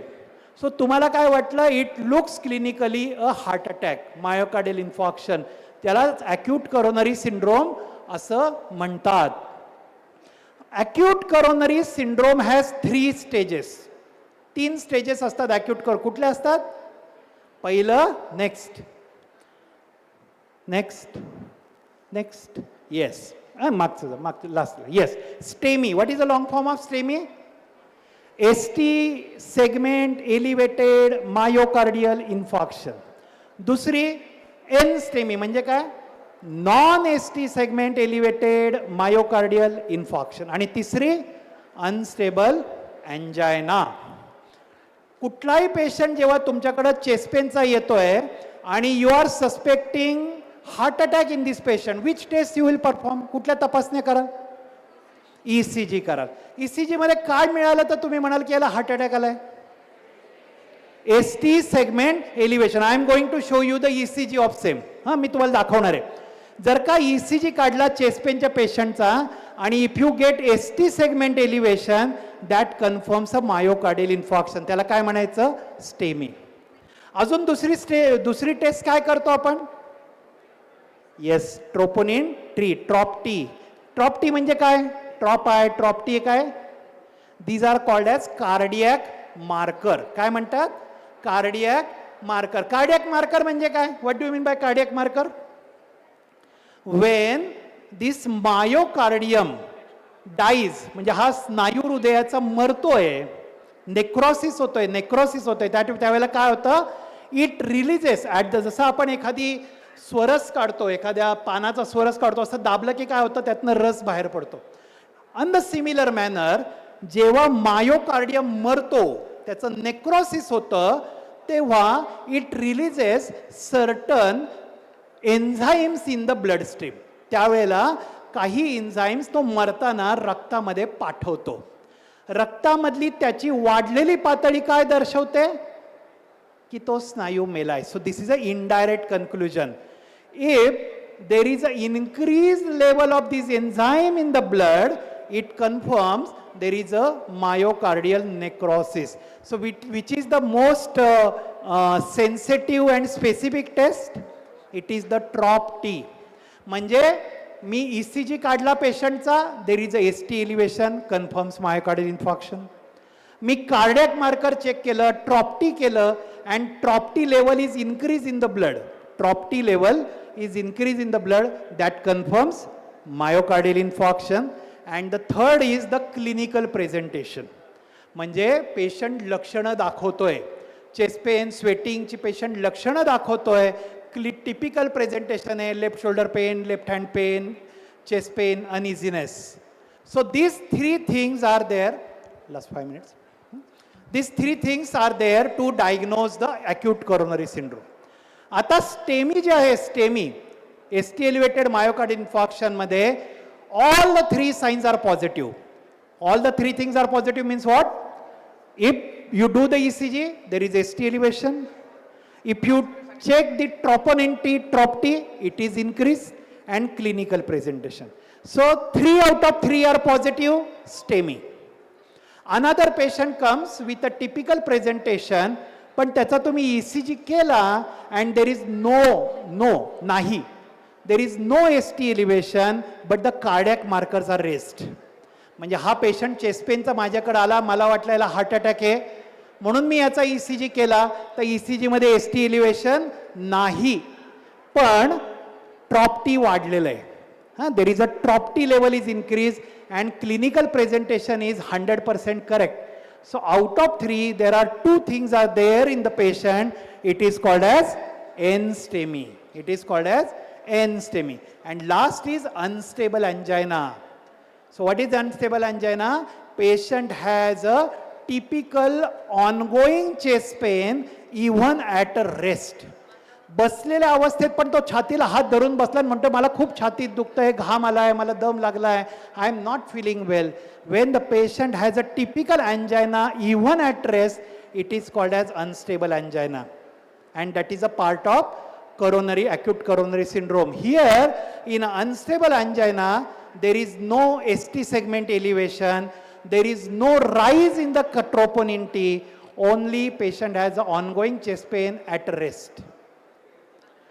If patient says की डॉक्टर मला चाललं की छातीत दुखतं, दम लागतो, बसलं की बरं वाटतं, what is this? It is a stable angina. So there are 2 types of angina, stable, unstable. Stable even at the time of exercise, at the time of effort. When patient has an angina even without any efforts, बसलेल्या जागेवर पण दुखतंय, it is a unstable angina. चलो next, next, next, next. So here is the table that you can see where ECG lead changes. The first column, you can see the first column. If patient has ST segment elevation, मी तुम्हाला ECG दाखवणार आहे, ST segment elevation in second, third AVF, then patient has inferior wall MI. म्हणजे त्याच्या हृदयाच्या खालच्या भागाला रक्तपुरवठा होत नाही आहे, and patient has an inferior wall MI, and which artery is blocked? RCA, right coronary artery blocked. If the right coronary artery get blocked, the inferior side of the heart doesn't get blood supply, and patient has ST segment elevation in second, third AVF. Then anteroseptal, V2, V4, I will show you the ECG. Only exception, can anybody tell me the only exception here in this chart? It is posterior wall. Why? हृदयाच्या पाठीमागच्या बाजूला जर का attack आला, the patient will not show ST segment elevation on ECG, it will show ST segment depression. It is the only exception. Why? Because I am attaching the lead on anterior side of the chest, but the patient has a MI on the back side, so it becomes a mirror image. It becomes a mirror image. So in V1 and V2, if patient has ST segment depression, still it is confirmed as posterior wall MI. मी म्हटलं की ST segment elevation होतं, but that is the only exception. Next.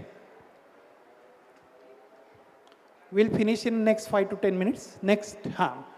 Last, आधीच घ्या. बस. So here, where you can see the ST segment elevation, कुठं दिसतंय बघा बरं. V2, V3, V4, up to V5. है ना, दिसतंय ना ST segment elevate झालेलं आहे. So this is a anterior wall MI. Next.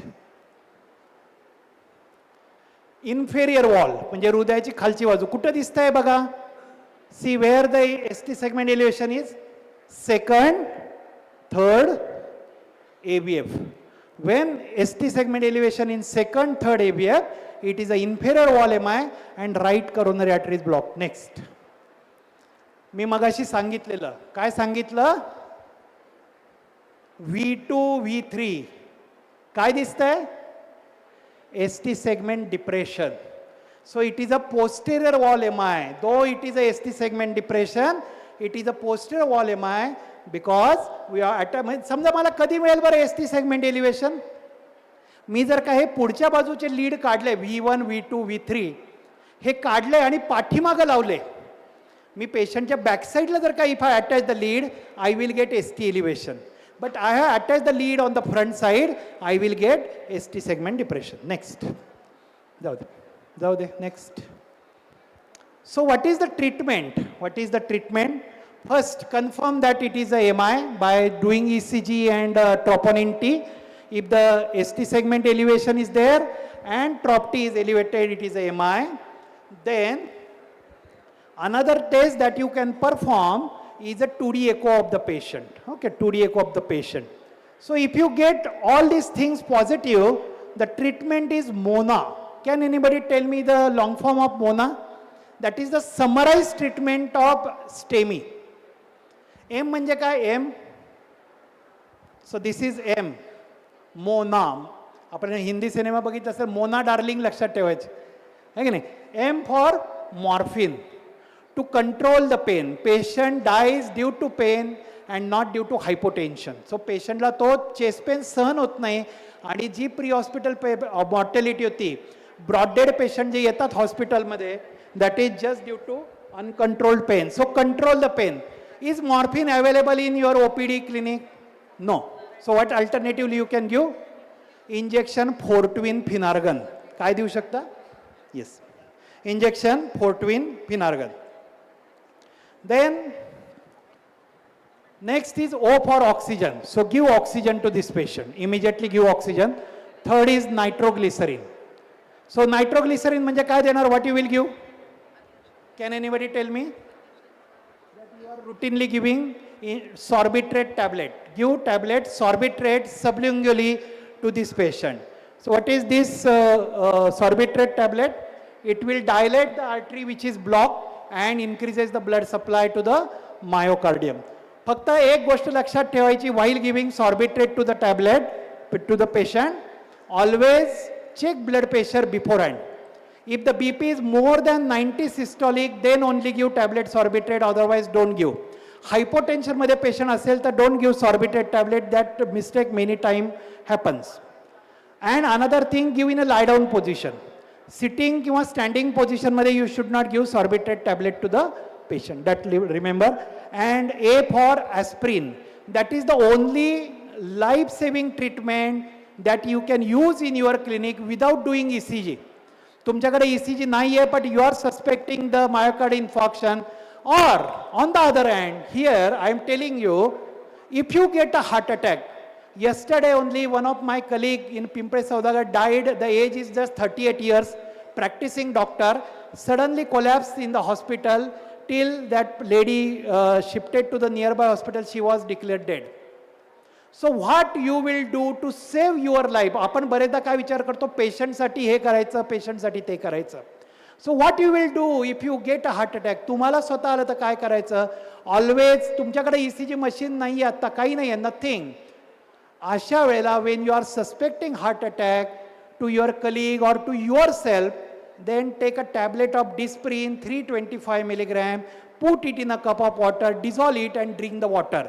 That can save the life of yourself or your colleague. ज्याला कोणाला heart attack आलाय त्याचा जीव वाचेल. And there is no need of doing ECG to give the tablet Disprin in a loading dose.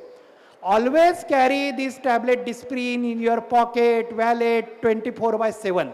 कायम आपल्या पर्समध्ये पाहिजे. आपल्याला बरेच वाटतं माझ्या क्लिनिकमध्ये आहे, पण if you get heart attack here in this hall, what will happen? Though there are plenty of doctors here, nobody have instruments available, drugs available. So just immediately take out this Disprin tablet and give this Disprin in a dissolved form to the patient. And immediately refer this patient for thrombolysis. For unstable angina and for NSTEMI, everything is same. Only thing you will not do the thrombolysis. MONA treatment remains the same. So if the patient has a elevated cardiac marker, but ST segment elevation is not there, just give MONA treatment. Give Fortwin Phenargan injection, sublingual sorbitrate tablet, Disprin tablet in a dissolved form, and if the patient's BP more than 90, give sorbitrate tablet. This is the treatment of acute coronary syndrome in this condition. So today in this lecture, I know that emergency management is a very huge and vast topic to discuss. But today we discuss the two common conditions in our clinic, what to do in case of allergic reaction to the drug, how to save the life, and in case of heart attack, myocardial infarction, how to save the life of the patient. So thank you very much for kind listening. So those who wish to purchase the book in emergency management in general practice, this is a very useful book for students and teachers. It is in a simple Marathi and English combined language, and everything is covered in that book. So you can purchase it. Is available in the back side of the hall. Thank you very much. Thank you, sir.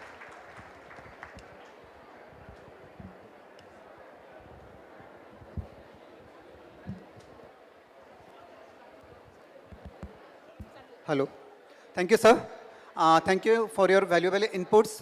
साधं सोपं सरळ व्याख्यान हृदयाला भिडणारं हे दिल्याबद्दल sir आपले मनपूर्वक धन्यवाद. नाव I request honourable Borkar sir, chairperson, to have some comments on this session.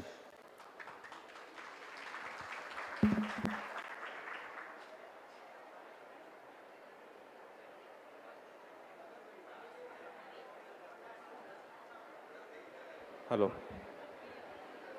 Hello. As we are lagging in time, we have inaugural session after this session. So considering these time limitations, I, on the behalf of organizing committee, I especially thankful to respected Dr. Padmanabh Keskar sir for his knowledgeable clinical sharing. I think this sharing will benefit all the students and faculties, because as all of you know that NCISM also included ICU in our hospitals also, and it is a compulsory for all Ayurvedic colleges also, and emergency medicine is also imparted in our third year Kai Chikitsa syllabus.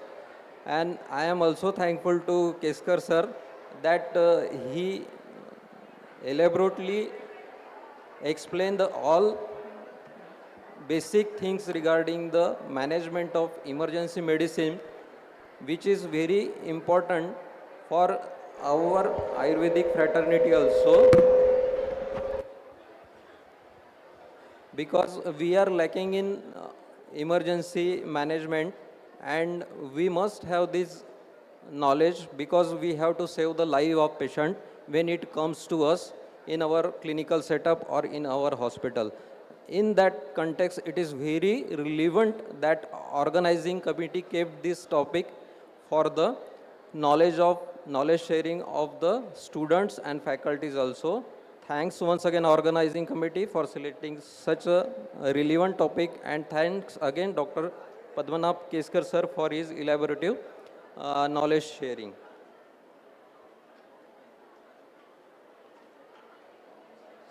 Sir is having very interest in taking the sessions for faculties and students regarding the emergency medicine, and sir is working at Ruby Hall, and that's why sir has very vast experience of emergency medicines. Today's session is not just about gaining theoretical knowledge, it is about empowering ourselves with skills to act decisively and confidently in our clinical settings.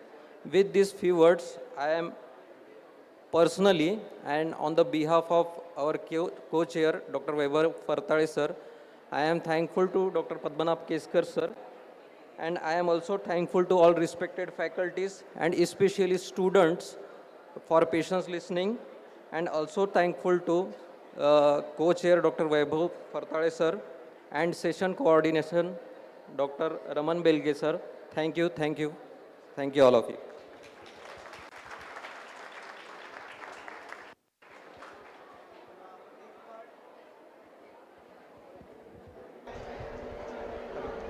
Hello. So next part that. So may I now request.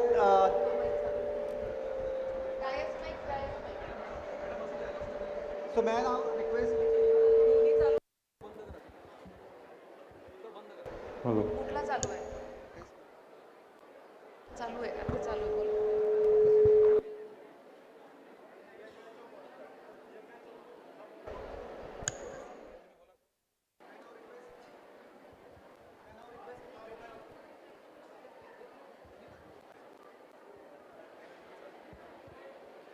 I request Dr. Borkar sir to felicitate our eminent speaker, Dr. Padmanabh Keskar, with a floral bouquet and memento.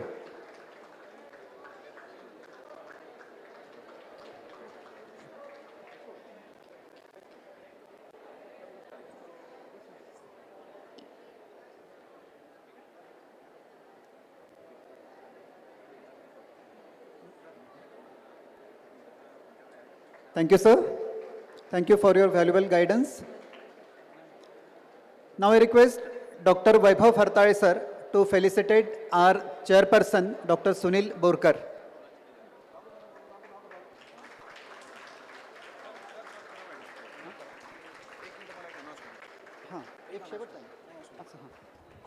माझी सभागृहाला विनंती आहे की अजून lunch ब्रेकला वेळ आहे.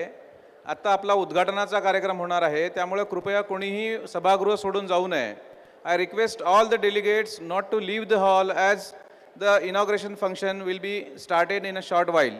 Thank you. Now I request Dr. Mrityunjay Sharma sir, Vice Principal, Shri Ayurved Mahavidyalaya, to felicitate our co-chairperson, Dr. Vaibhav Hartale. Dr. Mrityunjay Sharma sir.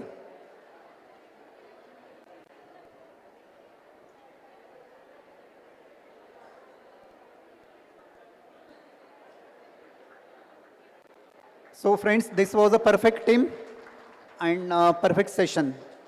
Thank you, Padmanabh Keskar sir, for the valuable guidance. Thank you, sir.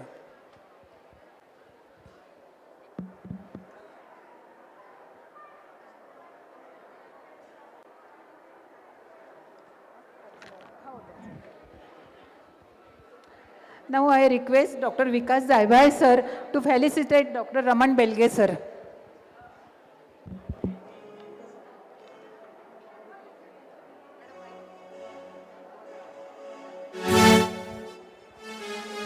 Hello.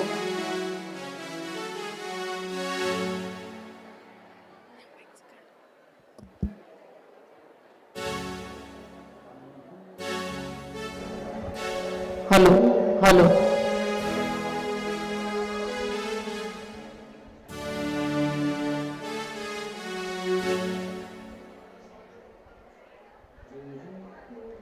पुन्हा एकदा आपण सगळ्यांनी आपापल्या जागी स्थानापन्न व्हावं अशी आपल्याला विनंती करते.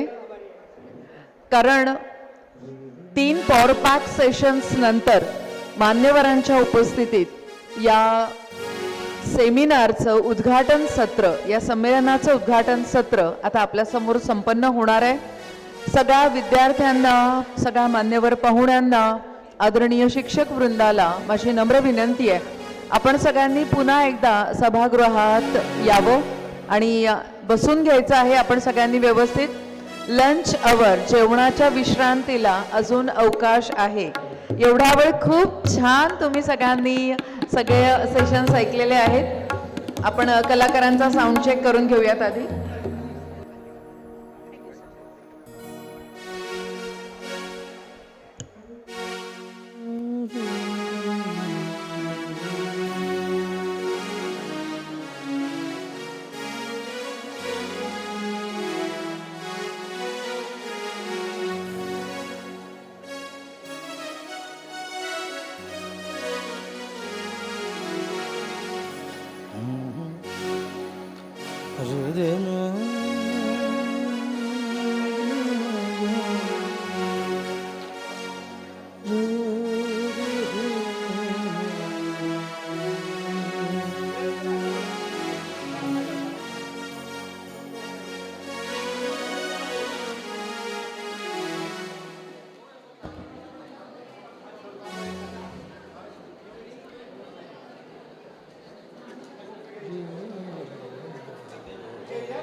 हॅलो. जी मंडळी बाहेर गेली आहेत त्यांना पुन्हा एकदा विनंती आहे लवकरात लवकर सगळ्यांनी पुन्हा एकदा सभागृहात आसनस्थ व्हायचंय. याचा मॉनिटर द्या हो थोडासा जास्तीचा, मॉनिटर वाढवा.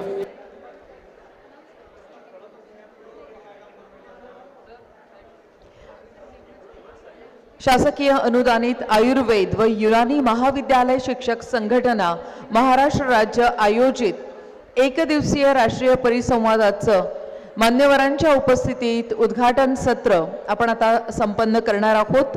अतिशय महत्त्वाचा हा सोहळा. या सोहळ्यासाठी आपणा सगळ्यांची उपस्थितीत आम्हाला अपेक्षित आहे.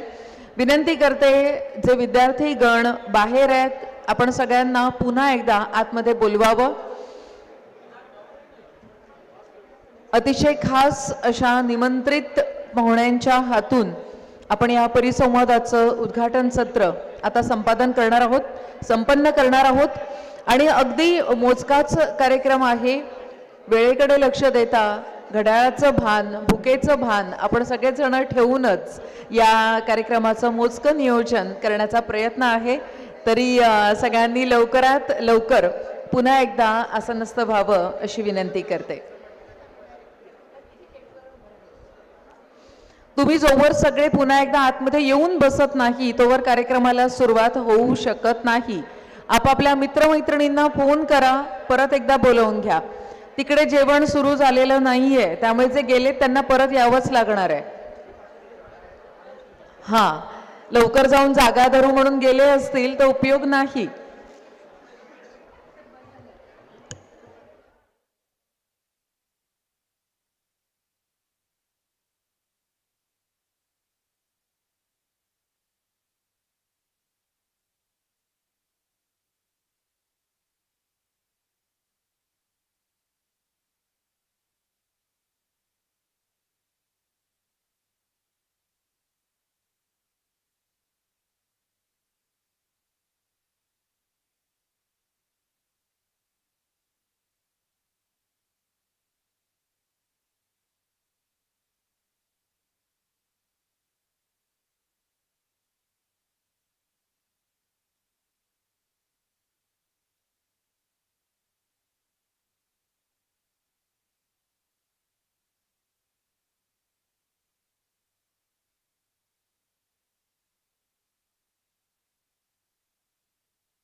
उद्घाटन सत्रासाठी आवश्यक मंच व्यवस्था आपण तयार करून घेतो आहोत. तेवढाच फक्त अवधी आहे. उद्घाटन सत्रादरम्यान सुरुवातीला धन्वंतरी स्तवन म्हणणाऱ्या ज्या विद्यार्थिनी आहेत त्यांनी ताबडतोब स्टेजवर यायचंय. धन्वंतरी स्तवन म्हणणाऱ्या विद्यार्थिनींनी ताबडतोब स्टेजवर यायचं आहे.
मंडळी, पुढच्या काही मिनिटात उद्घाटन सत्रासाठी खास निमंत्रित पाहुण्यांचं आगमन सभागृहात होत आहे.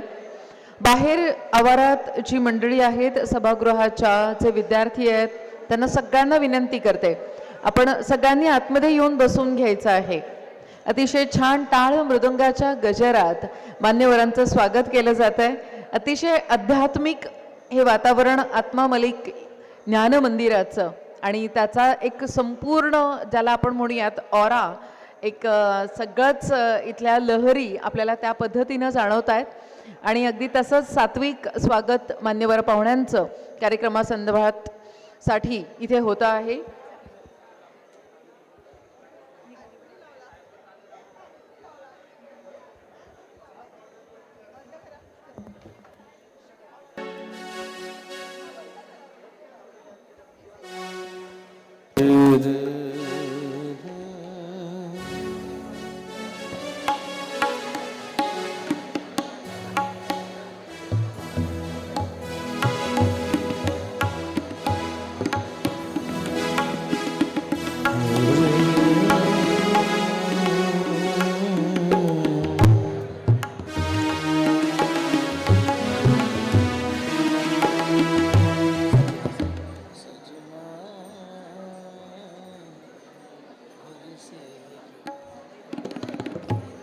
कृपया सगळ्यांनी लवकरात लवकर आतमध्ये येऊन बसून घ्यावं.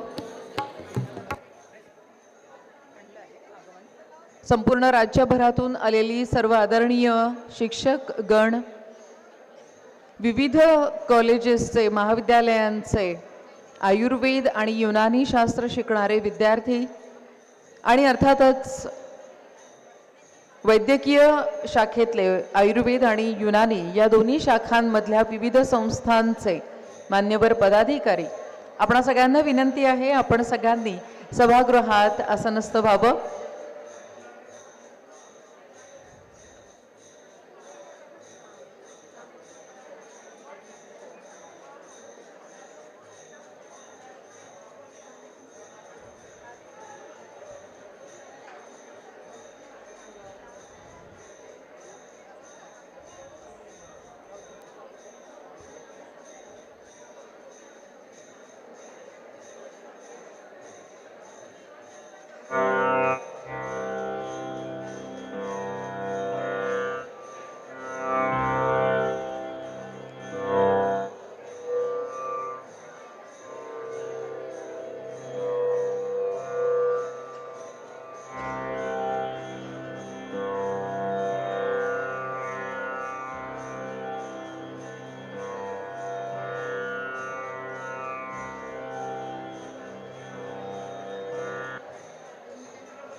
राष्ट्रीय स्तरावरील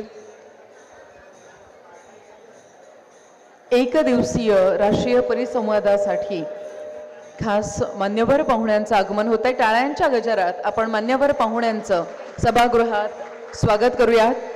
या सोहळ्यासाठी आजच्या कार्यक्रमाचे अध्यक्ष माननीय प्राध्यापक डॉक्टर मिलिंदजी आवारे, अधिष्ठाता आयुर्वेद व युनानी विद्याशाखा महाराष्ट्र आरोग्य विज्ञान विद्यापीठ नाशिक. कार्यक्रमाचे उद्घाटक माननीय आमदार डॉक्टर श्री संजयजी कुटे, माजी मंत्री, महाराष्ट्र राज्य आणि जळगाव जामोद जिल्हा बुलढाण्याचे आमदार. यासोबतच मंचावर उपस्थित वंदनीय परमपूज्य संत परमानंदजी महाराज, आत्मा मलिक अध्यात्म ज्ञान केंद्र कोकमठाण, माननीय डॉक्टर दिलीपजी वांगे, प्रबंधक MCIM मुंबई, वंदनीय संत विवेकानंद महाराज, संत आशिषजी महाराज, माननीय डॉक्टर नारायण जाधव, अध्यक्ष मार्बिझम NCISM नवी दिल्ली, माननीय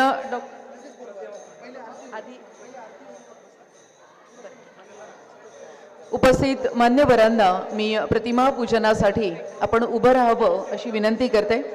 आधी सगळ्यांना वरती बोलवू द्या. आधी मला सगळ्यांना 3 नावं घेते मी, 1-2 मिनिटं.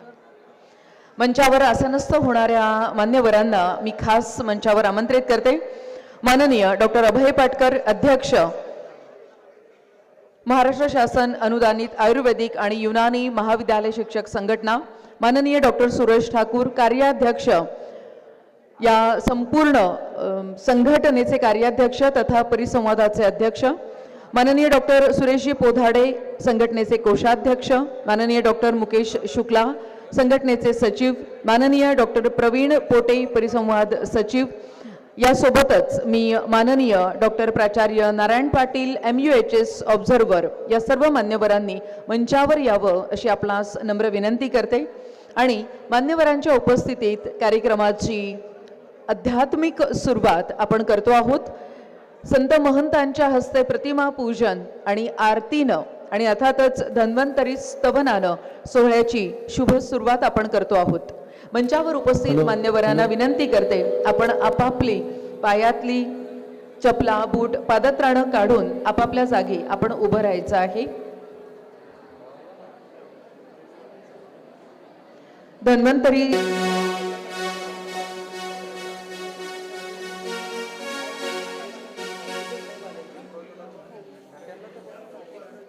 कार्यक्रमाचे उद्घाटक माननीय आमदार श्री संजयजी कुटे साहेब आणि आजच्या कार्यक्रमाचे अध्यक्ष माननीय डॉक्टर मिलिंदजी आवारे सरांना मी प्रतिमा पूजनासाठी इथे आमंत्रित करते.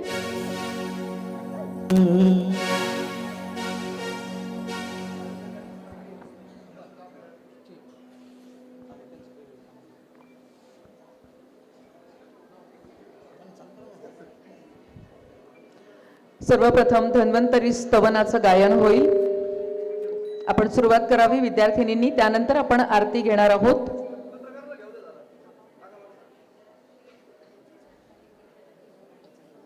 धन्वंतरी स्तवन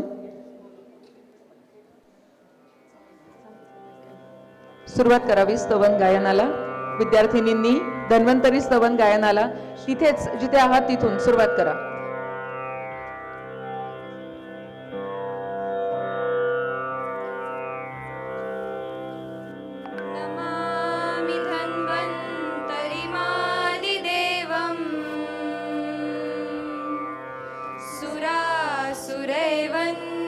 पादपद्मम्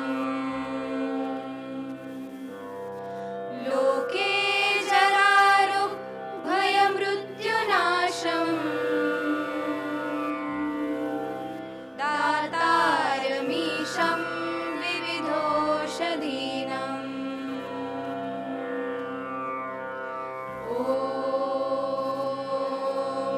शङ्खं चक्रं जलौका ददतमृतघटं चारुदोर्भिश्चतुर्भिः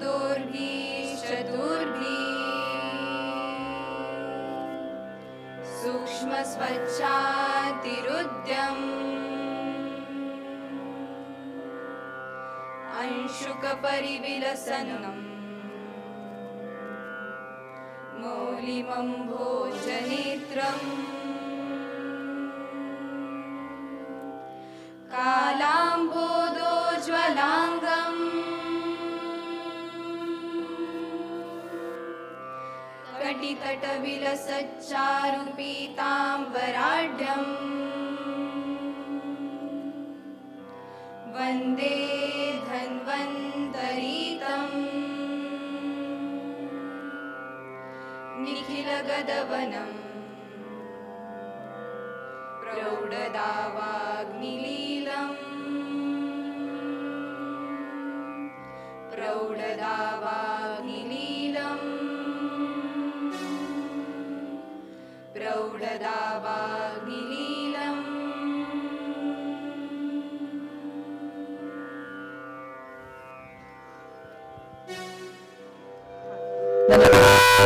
RJS आयुर्वेद कॉलेज कोपरगावच्या विद्यार्थिनींनी धन्वंतरी स्तवन केलेलं आहे आणि आता या ठिकाणी आरती संपन्न होते आहे.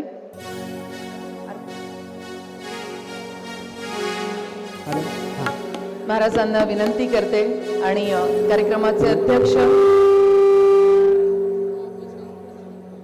आणि उद्घाटक यांना विनंती करते आपण आरती करण्यासाठी.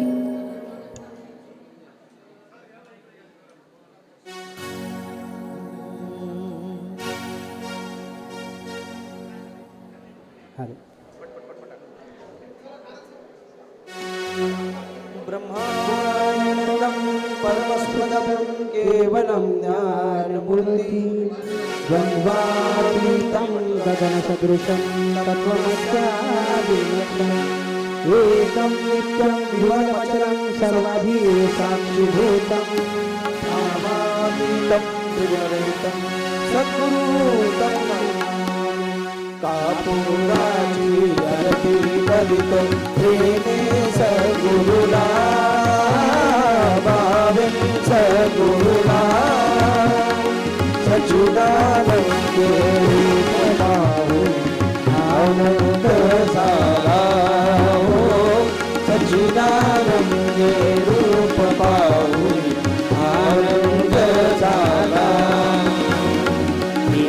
करुणी करुशुक कापूर काढीला कापूर काढीला भगीवरी हाती घेऊन जाऊ ज्योतीला हो भगीवरी हाती घेऊन जाऊ ज्योतीला ज्ञान ज्योतीला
त्वमेव त्वमेव बन्धु सखा त्वमेव विद्या द्रविण त्वमेव त्वमेव सर्वं मम देवे हरेण वाचा मनसेन्द्रियर्वा बुद्ध्यात्मना वा प्रकृतिस्वभाव करोमि यदं सकलं करोमि नारायणाय समर्पयामि अच्युतं केशवं रामनारायणं कृष्णरामवरं वासुदेवं श्रीधरं माधवं गोपिका वल्लभं जानकीनायकं रामचन्द्रं हरे राम राम राम हरे हरे हरे कृष्ण कृष्ण कृष्ण हरे हरे हरे राम राम राम हरे हरे हरे कृष्ण कृष्ण कृष्ण हरे हरे हरे राम राम राम हरे हरे हरे कृष्ण कृष्ण कृष्ण हरे हरे अनंत कोटि ब्रह्मांड नायक राजाधिराज योगीराज परब्रह्म सच्चिदानंद श्री सद्गुरु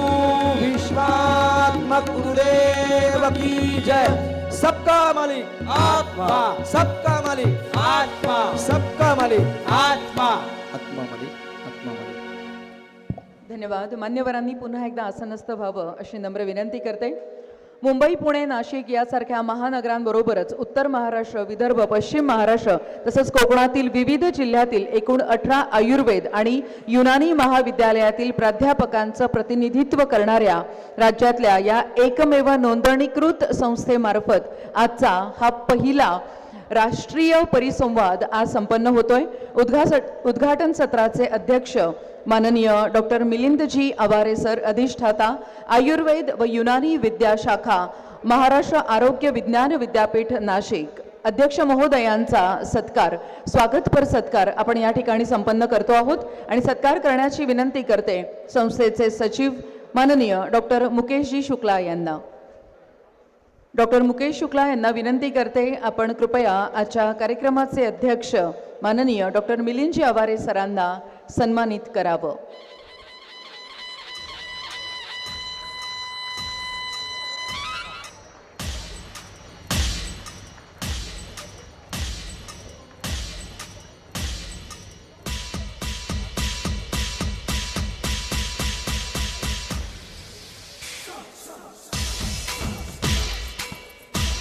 शासकीय अनुदानित आयुर्वेद व युनानी महाविद्यालय शिक्षक संघटना महाराष्ट्र राज्य याचे अध्यक्ष आदरणीय डॉक्टर पाटकर सरांना विनंती करते आपण सन्मानित करावं। आजच्या सोहळ्याचे उद्घाटक माननीय आमदार माजी मंत्री डॉक्टर श्री संजयजी कुटे,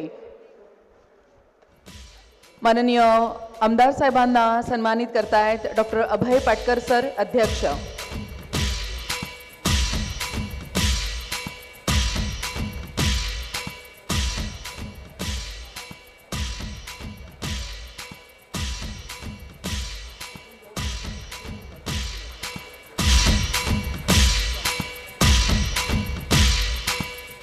मी यानंतर डॉक्टर सुरेश ठाकूर यांना विनंती करते आपण परमपूज्य संत परमानंद महाराजांचं सन्मान करावा, पूजन करावं।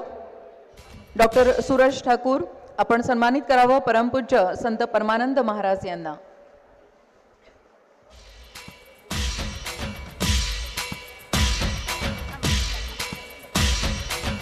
डॉक्टर सुरेश ठाकूर संस्थेचे कार्याध्यक्ष आहेत तथा या परिसंवादाचे अध्यक्ष, संमेलनाचे अध्यक्ष म्हणून उत्तम कामगिरी।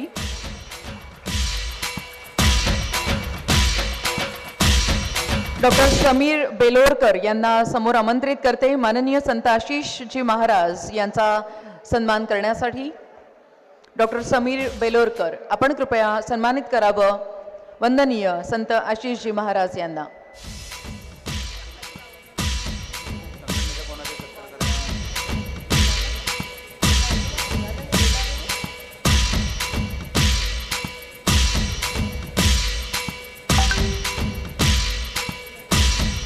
डॉक्टर अजित पाटील यांना समोर आमंत्रित करते आपण सन्मान करायचा आहे माननीय संत विवेकानंद महाराज यांचा। डॉक्टर अजित पाटील आपण सन्मानित करावं संत विवेकानंद महाराजांना।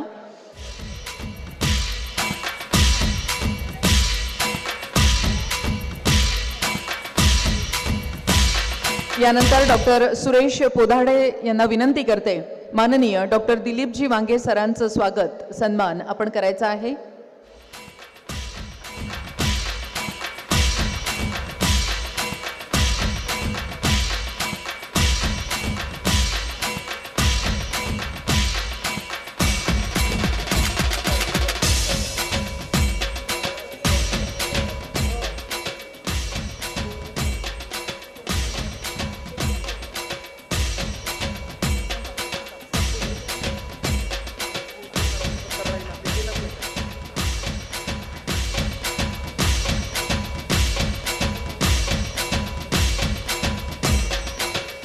डॉक्टर सुरेश पोधाडे सर संत विवेकानंद महाराजांचा सन्मान करताय।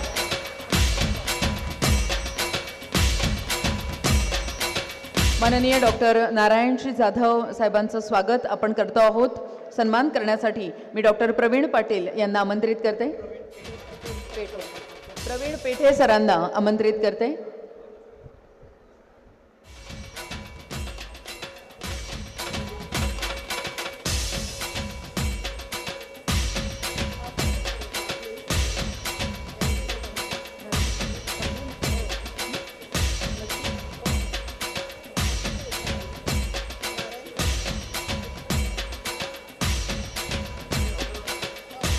माननीय डॉक्टर प्राचार्य नारायणजी पाटील MUHS ऑब्झर्व्हर यांचा सन्मान डॉक्टर अंजली देशमुख यांनी करावा अशी विनंती करते।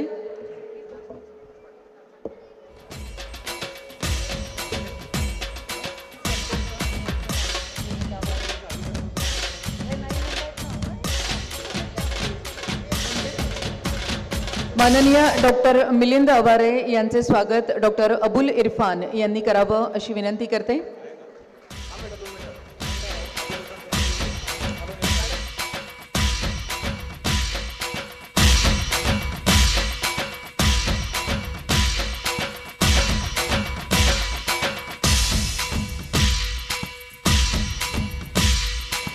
सन्मानित करूयात सहाय्यक संचालक मुंबई श्री मुक्कावार सर यांचं स्वागत श्री डॉक्टर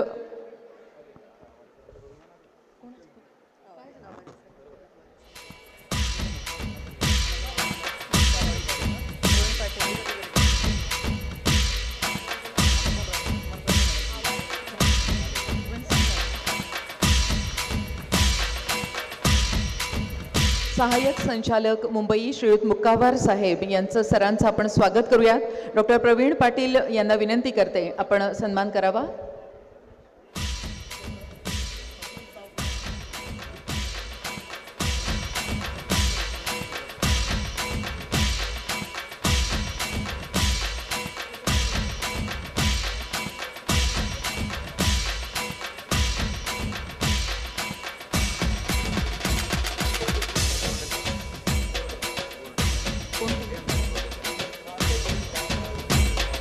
उपाध्यक्ष माननीय बाळासाहेब बोर्डे यांचं आपण स्वागत करूया.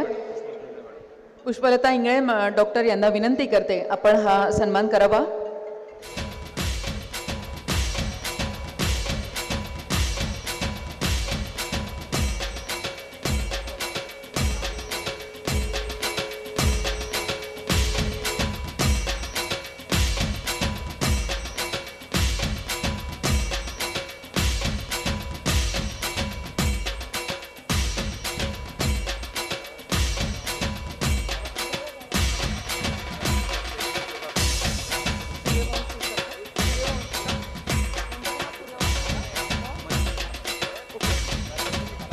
आदरणीय मलिक सरांनी सन्मानाचा स्वीकार करावा.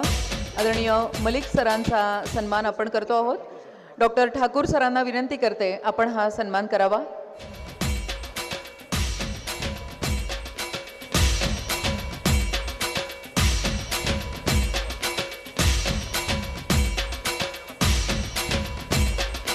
धन्यवाद. पुन्हा एकदा सर्व मान्यवरांचं मी मंचावर मनापासून स्वागत करते आणि अतिशय अनोख्या आगळ्या वेगळ्या आणि महत्त्वपूर्ण या परिसंवादाचं प्रास्ताविक आता आपल्यासमोर मांडण्यासाठी मी आपल्यासमोर आमंत्रित करते डॉक्टर अभय पाटकर संस्थेचे अध्यक्ष.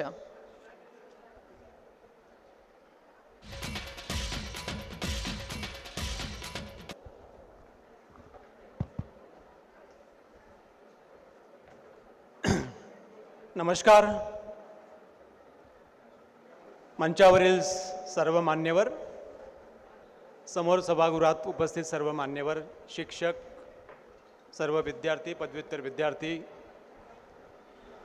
महाराष्ट्र राज्य अनुदानित आयुर्वेद शिक्षक युनानी व शिक्षक संघटना या संघटनेच्या वतीने सर्वप्रथम मी मंचावरील सर्व मान्यवर व आपले या पुण्यनगरीमध्ये स्वागत करतो.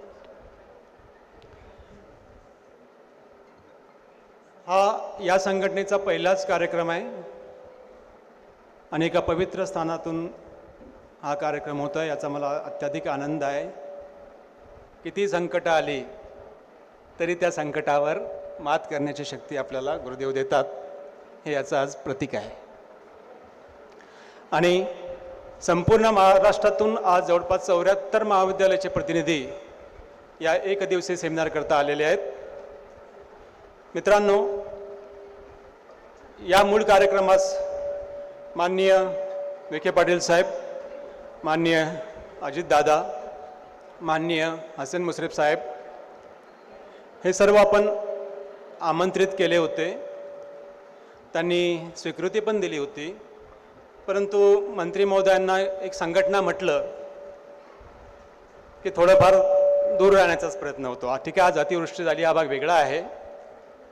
परंतु संघटना त्यातील शिक्षकाची संघटना म्हटलं तर थोडंसं मंत्री महोदयांना किंवा सरकारमधल्या व्यक्तींना थोडंसं वावगंच वाटतं. कारण आपण शिक्षक संघटनांचे प्रायमरी शिक्षकांच्या मीटिंग पाहतो आहे, वृत्तपत्रात त्याच्या मोठ्या मोठ्या रकाने भरून येतात.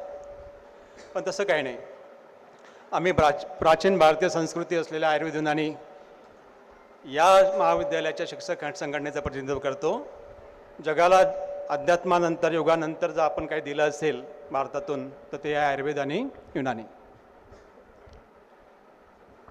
खरं म्हणजे या निमित्तानं संघटनेचे बरेच प्रश्न आम्हाला मांडायचे होते, पण त्यांचे प्रतिनिधी माननीय आमदार सिकुटे साहेब इथे आहेत. त्यामुळे मी त्यांच्या माध्यमातून सरकारपर्यंत काही आमच्या प्रलंबित मागण्या ज्या आहेत त्या पोहोचवू इच्छितो. राज्यामध्ये सध्या 160 आयुर्वेद युनानी महाविद्यालय आहेत. यापैकी 19 महाविद्यालय अनुदानित आहे. काही शासकीय आहेत, काही प्रायव्हेट खाजगी आहेत, काही अनुदानित आहेत. विखे साहेबांना या तिन्हीचा अनुभव आहे. अनुदानित महाविद्यालयामध्ये 16 आयुर्वेद आहेत, 3 युनानी आहेत. यांची स्थिती एका वाक्यात सांगायचं झालं तर आई जीव घालेना आणि बाप भीक मागू देना, अशी स्थिती अध्यापकांची आहे. परंतु अध्यापकांना जाणीव आहे की आपल्याला जे काय वेतन मिळतं, जे अनुदान मिळतं, हे सरकारकडनं मिळतं, 100% मिळतं, आणि जे सामान्य माणसाच्या पैशातून आपल्याला पगार मिळतो.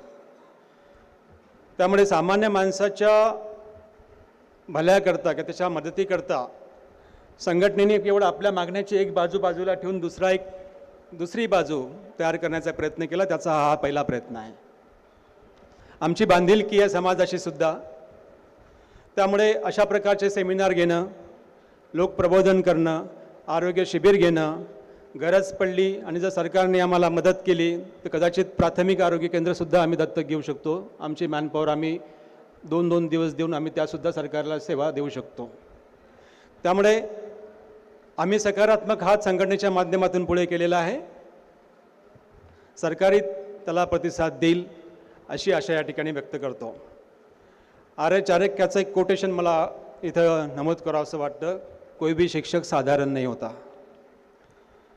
त्यामुळे शिक्षकांच्या प्रचंड ज्ञानाचा, कर्तृत्वाचा फायदा हा केवळ महाविद्यालयातल्या त्यातल्या रुग्णालयातल्या शिक्षकांना भेटता, तो समाजाने भेटावा. या ठिकाणी मला पुन्हा एक आपले जे माननीय मंत्री आहेत नामदार गिरीशभाऊ महाजन यांचे या ठिकाणी उल्लेख करावा असं वाटतं की त्यांनी पक्षाच्या माध्यमातून का विना पण साधारणतः 50च्या वर आरोग्य शिबिरं महाराष्ट्रामध्ये घेतली. सगळ्या पॅथीच्या डॉक्टरांना, शिक्षकांना त्यात सहभागी करून घेतलं. त्यात आमची संघटनासुद्धा होती. काही कारणास्तव ते मध्ये खंड पडत आहे. ते पुन्हाच सरकार चालू करेल अशी मी या ठिकाणी आशा व्यक्त करतो. त्या सगळ्या कार्यक्रमास आमचे सगळे शिक्षक, मग ते खाजगी असो, अनुदानित असो, सरकारी असो, कारण शेवटी शिक्षकाची एकच जात असते, ती म्हणजे शिक्षक, हे सगळे आम्ही सहकार्य करण्यास तयार आहोत. मला माहीत आहे की जेवणाची वेळ झालेली आहे. नमनाला घडाभर तेल जर मी घालत गेलो तर कार्यक्रम लांबेल. त्यामुळे आमच्या या लहानशा प्रयत्नाला आपण सगळ्यांनी येऊन आशीर्वाद दिलेत. सर्व उपस्थितांनी एवढ्या दुर्दिन असतानाही उपस्थित राहून उपस्थिती दर्शवली आणि आमच्या आशा पल्लवित केल्या. त्याबद्दल पुनश्च या सर्वांचे, आत्मा मलिक पीठाचे महाराज परमानंदजी महाराज यांचे, त्यांचे सगळे सहकारी, इथली सगळी व्यवस्थापक या सगळ्यांचे एकदा पुनश्च आभार मानतो. आणि विद्यार्थ्याकरता हा कार्यक्रम आहे. आज जेवढे आपण 6 रिसोर्स पर्सन किंवा लेक्चर्स बोलावले, हे त्या क्षेत्रातले अप्रतिम लोक आहेत. त्या सगळ्यांना एका ठिकाणी आणण्याचा प्रयत्न आम्ही केला आणि तुमच्यासमोर ते सादर करत आहे. त्यामुळे त्यांच्या पुढच्या 3 सेशनमध्ये मी जास्त बाधा न आणता माझं मनोगत या ठिकाणी संपवतो. धन्यवाद. जय आत्मा मालिक.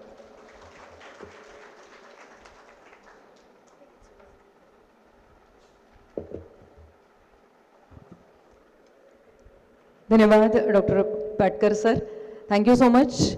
आणि या खरंच वेळेची कमतरता आहे. आपल्याला खूप सारे पॉवर पॅक सेशन्स अजून ऐकायचे आहेत आणि मान्यवरांचा अमूल्य वेळ लक्षात घेता यानंतर मी लगेचच आपल्यासमोर आमंत्रित करते या सोहळ्याचे उद्घाटक आदरणीय आमदार डॉक्टर श्री संजयजी कुटे सरांना.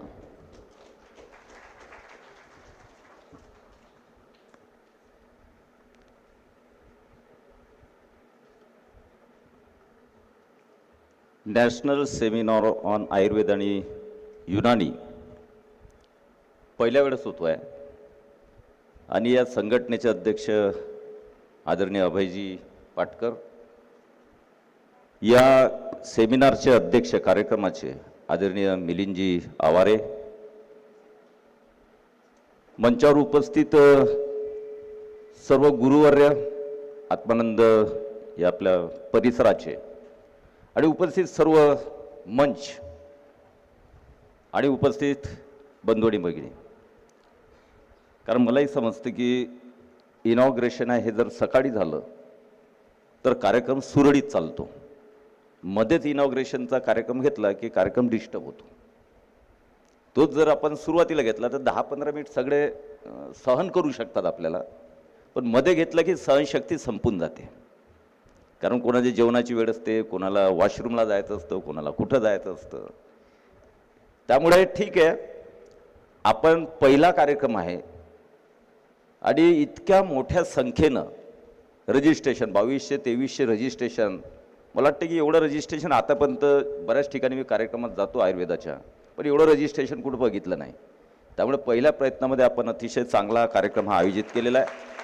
त्यामुळे संघटनेचं मी मनापासून कौतुक करतो आणि भविष्यामध्ये त्यांच्या ज्या संकल्पना आहेत आयुर्वेदाबद्दल, आयुर्वेदाच्या प्रचाराबद्दल, आयुर्वेदाच्या प्रसाराबद्दल, आयुर्वेदाबद्दल असलेली आत्मीयता, युनानीबद्दल असलेली आत्मीयता, ही सर्वसामान्य माणसाच्या आवाक्यामध्ये आणि सर्वसामान्य माणसापर्यंत पोहोचावी, या दृष्टिकोन त्यांचे चालू असलेले प्रयत्न हे अतिशय वाखाणण्याजोगे आहेत. आपल्या या विविध सत्र आता या सेमिनारमध्ये आहेत. काही सत्र मी एक सरांचं पुण्याचे काय नाव त्यांचं, हां, केसकर सरांचंही सत्र ऐकत होतो. आम्ही जेव्हा कॉलेजमध्ये होतो, आयुर्वेद कॉलेजला मोझरीला, कारण मी मोझरीचा स्टुडंट आहे,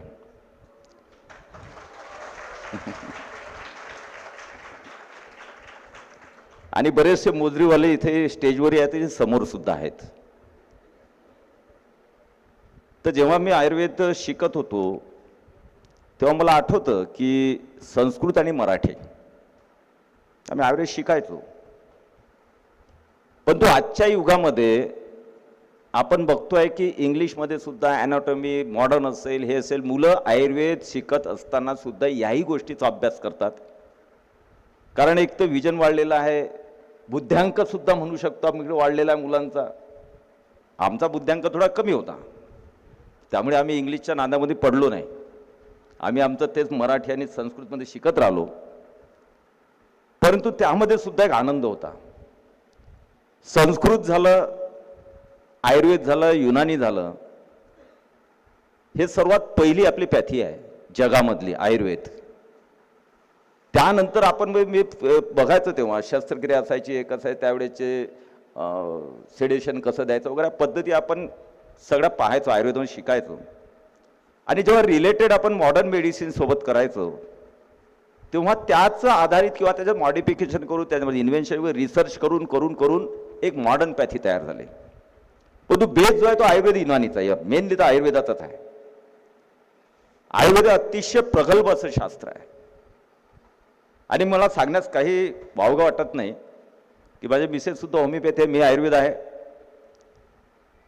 आणि बरेच कालावधीपासून आम्हाला स्वादिक क्रोसिन सुद्धा घ्यायची गरज भासली नाही, कारण आयुर्वेदातही चांगले ड्रग्ज आहेत, होमिओपॅथीमध्ये चांगले ड्रग्ज आहेत. पण एक लोकांची जी आतापर्यंत मानसिकता आपण बदलू शकलो नाही, आता बदलते आहे, काळ बदलते आहे, लोकांची मानसिकता बदलते आहे. त्यावेळेस असं की आयुर्वेदाचा आज डोस घेतला 2 दिवस 3 दिवस, मग हळूहळू टेम्परेचर कमी होईल, हळूहळू आपला डिसीज जो आहे तो कमी होईल. तिथपर्यंत वेट अँड वॉच करण्याची लोकांमध्ये ती एक सहनशक्ती नव्हती. आणि म्हणून तात्काळ आपल्याला बरं वाटलं पाहिजे, तर ताप आल्यानंतर 10-15 मिनिटांमध्ये ताप उतरला पाहिजे. त्यामुळे मॉडर्न मेडिसिनचं प्रचलन जे आहे ते चालत गेलं. पण आज आपण बघतोय, कारण आयुर्वेदाशी माझा संबंध खूप चांगला जवळचा येत राहतो. आज जळगाव जामोदमध्ये आपल्याला सगळ्यांना माहिती आहे गजानन महाराजांचं शेगाव जे आहे, महाराज जी जो श्री संत गजानन महाराज का शेगाव जो है वही कॉन्स्टिट्यूंसी से मैं आता हूँ, मेरा ही क्षेत्र है वो. तो इसलिए श्री संत गजानन महाराज जो है शिर्डी के अपने साई बाबा हो, तो शेगाव मतदारसंघामध्ये जळगाव जामोद माझ्या गावामध्ये तालुक्या प्लेसवर आता शासकीय आयुर्वेदिक कॉलेज यावर्षी आपण मंजूर करून घेतलं. म्हणजे विदर्भामध्ये आता नागपूर नंतर एक नागपूरमध्ये government medical college Ayurveda college आणि सेकंड आता जळगाव जामोदला आहे. आणि होप सो आता सरांशी मी बोलत होतो की याच वर्षी कसं चालू होईल, कारण त्यांची पण लागणार आहे, आपल्याला मदत लागणार आहे. आमचं जवळपास आता सगळं झालं, त्यांची पण मदत लागेल. तर याच वर्षी बॅच कशी भरता येईल याचा निश्चितपणे आमचा प्रयत्न आहे. आणि त्याच ठिकाणी आपण 50 एकरचं हर्बल गार्डन सुद्धा आपण मंजूर करून घेतलेलं आहे जळगाव जामोदमध्ये. आणि त्यामागचा दृष्टिकोन आहे की हर्बल गार्डनच्या माध्यमातून जळगाव जामोद परिसरामध्ये पाण्याची अतिशय शाश्वत असं पाणी आहे, मुबलक पाणी आहे.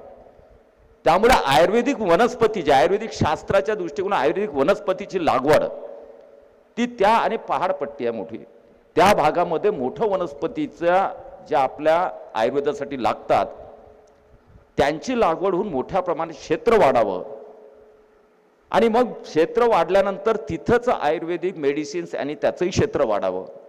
त्याचप्रमाणे मग निसर्गोपचार असेल, योग असेल, होमिओपॅथीचं कॉलेज आपण पुढच्या वर्षी आणतोय, म्हणजे विविध प्रकारच्या नॅचरोपॅथी असेल, अलाइड कोर्सेस असतील, असं एक मोठं सगळ्या या विभागाचं एक क्षेत्र आपण जळगाव जामोदमध्ये करतोय. आणि त्या माध्यमातून माझ्याही संकल्पना काही आहेत, कारण आयुर्वेद जरी मी करत नसलो, आता आमदारकी करत असलो तरी माझं प्रेम पहिलं जे आहे, आता माहिती आहे देशामध्ये कोणतं प्रेम चाललेलं आहे सध्या, I love all all all all all, पण आय लव्ह आयुर्वेदा. त्यामुळे first love is my Ayurveda. Ayurveda माझं पहिलं प्रेम आहे. त्यामुळे आयुर्वेदामध्ये जेव्हा आपले नामदार प्रतापरावजी जाधव साहेब जे आपले आयुष मंत्री आहेत, ते माझ्याच जिल्ह्यातले आहेत, माझेच खासदार आहेत, आणि मी आयोजकांनी असं काही मानून घ्यायचं कारण नाही, पण खरोखर प्रश्न असा आहे की राजकीय तुम्ही म्हणताय मंत्री आले नाही, दुःख वाटून घेण्याचं कारण नाही, कारण आज परिस्थिती महाराष्ट्रामध्ये अशी आहे की सर्व ठिकाणी अतिशय अतिवृष्टी आहे. म्हणजे जर इकडे आलो आपण तर मतदारसंघातले जिल्ह्यातले लोक म्हणतील की यांना शिर्डीमध्ये कार्यक्रमाला वेळ भेटला पण आमच्या शेतापर्यंत आले नाही. त्यामुळे आम्हाला तोही विचार करावा लागतो. पण मी एवढा थोडासा भाग्यवान आहे की माझ्या मतदारसंघाला ऑलवेल आहे, पाणी जास्तही नाही कमी नाही, पिकं एकदम चांगले, म्हणजे बऱ्यापैकी व्यवस्थित चालू आहे. त्यामुळे मी येऊ शकलो. नाही तर आमदार आणि मंत्र्यांचं सध्या फार कठीण आहे. 5-7 दिवसामध्ये कोणतेही कार्यक्रमाला झालं, कार्यक्रमाला गेलं फेसबुकवर तर येणारच आहे, आल्यानंतर पुन्हा टोमणे मारणं चालू होते. आणि म्हणून त्यामध्ये आपण हे न करता एक आयुर्वेदाच्या बद्दल आपण फ्युचरमध्ये काय करणार आहे. तुमच्या संकल्पना चांगल्या आहेत, तुमच्या मदतीनं आयुर्वेदाचे विविध प्रकारचे कॅम्प असेल, तुम्ही म्हटलं की PSC किंवा सब सेंटर PSC आपण दत्तक घ्यायचा विषय असेल, अतिशय चांगले विषय आहेत. आणि शेवटी हे शास्त्र जे आहे, जसं अध्यात्म आमचे गुरुवर्य इथले आश्रमातून आत्माबद्दल असेल, बाकीच्या अध्यात्माबद्दल असेल, स्पिरिच्युअलिटी असेल, ज्याप्रमाणे ह्या दोनच गोष्टी लोकांना आता आवश्यक आहेत या कटकटीच्या जीवनामध्ये. एवढा मनाला अशांतता सध्या लाभलेली आहे, कारण कॉम्पिटिशन खूप आहे. जसं जशी डेव्हलपमेंट होते तशी तशी ईर्षा शक्ती, मला इथं पोहोचायचं, मला तिथं पोहोचायचं, मला एवढे कमवायचे तेवढे कमवायचे, ही सुद्धा एक स्पर्धा चालू होते. आणि त्या माध्यमातून निराशा अशांतता ही मनामध्ये घर करते. आणि म्हणून आजच्या युगामध्ये आजचं युग जे आहे ते आता हळूहळू मॉडर्न कडून आता आपल्या प्राचीन संस्कृतीवर जाते आहे, हळूहळू बदलते आहे. आज नवीन पिढीमध्ये आपण बघतोय की अध्यात्म असेल, आयुर्वेद असेल, ज्या प्राचीन आपल्या गोष्टी आहेत, युनानी असेल, ज्या प्राचीन गोष्टी आहेत, त्याकडे आता विद्यार्थ्यांचा म्हटल्यापेक्षा नवीन पिढीचा कल हा वाढतोय. कारण मलाही 2 मुलं आहेत, त्यामुळे मला चांगल्या प्रकारे घरातलं आणि त्यांची मानसिकता माहिती आहे. मी एकच उदाहरण देणार आहे. आपल्या इंडोनेशियामध्ये बाली बेट आहे. बाली बेटावर हे इंडोनेशियाचं मुस्लिम राष्ट्र आहे, परंतु बाली बेटावर 70-80% हिंदू कम्युनिटी आहे एक बेटावर. कारण श्रीराम प्रभूंची संस्कृती ही तिथं मोठ्या प्रमाणात मानली जाते इंडोनेशियामध्ये. मग ते मुस्लिम असतील की हिंदू असतील, परंतु रामाचे ते पूजक आहेत. रामाला वंशज मानणारी तिथली कम्युनिटी आहे. कारण आता आपण 3 दिवसापूर्वीच पाहिलं असेल तर इंडोनेशियाचे राष्ट्राध्यक्ष जे आहेत, जे मुस्लिम जरी असले तरी त्यांनी ओम शांती ओम हा शेवट केलं भाषणाचं, की या जगाला जर कोणी वाचू शकत असेल तर भारत वाचू शकते. म्हणून त्यांनी शेवटी ओम शांती ओम हा त्यांनी श्लोक म्हटला. त्या इंडोनेशिया बाली बेटावर आज एक वेगळ्या प्रकारचं लिओलेशन होते आहे. म्हणजे ते मॉडर्नायझेशन येतो, पब संस्कृती असेल, डिस्को संस्कृती असेल, रेस्टॉरंट मोठमोठ्या या प्रकारच्या संस्कृती असेल, त्याच्याऐवजी त्या बाली बेटावर आता ग्रीन हेल्थ म्हणून आता येतोय. ग्रीन हेल्थ म्हणजे तिथं आज नॉनव्हेज कडून व्हेजकडे वळतायत, व्हेगन फूडकडे वळतायत, दुधाचे प्रॉडक्ट्स कमी केलेत. आणि हळूहळू लोक आता जे आपल्या वनस्पती किंवा जे ताजं ज्या आपल्या भाज्या असतात त्याही न शिजवता उकळलेल्या किंवा साध्या याच्या रॉ मटेरियलमध्ये खाण्याचा प्रयत्न करतात. एवढंच नव्हे तर त्या बालीबेटावर आता असं कल्चर चाललेलं आहे की कपडे जे घालतो ते ब्रँडेड नाही, तर तिथल्या कापसावर तिथल्या गारमेंट्सवर तयार झालेले साधे साधे कपडे घालण्याची सुद्धा बालीबेटमध्ये आता त्यांनी कल्चर डेव्हलप केलेलं आहे.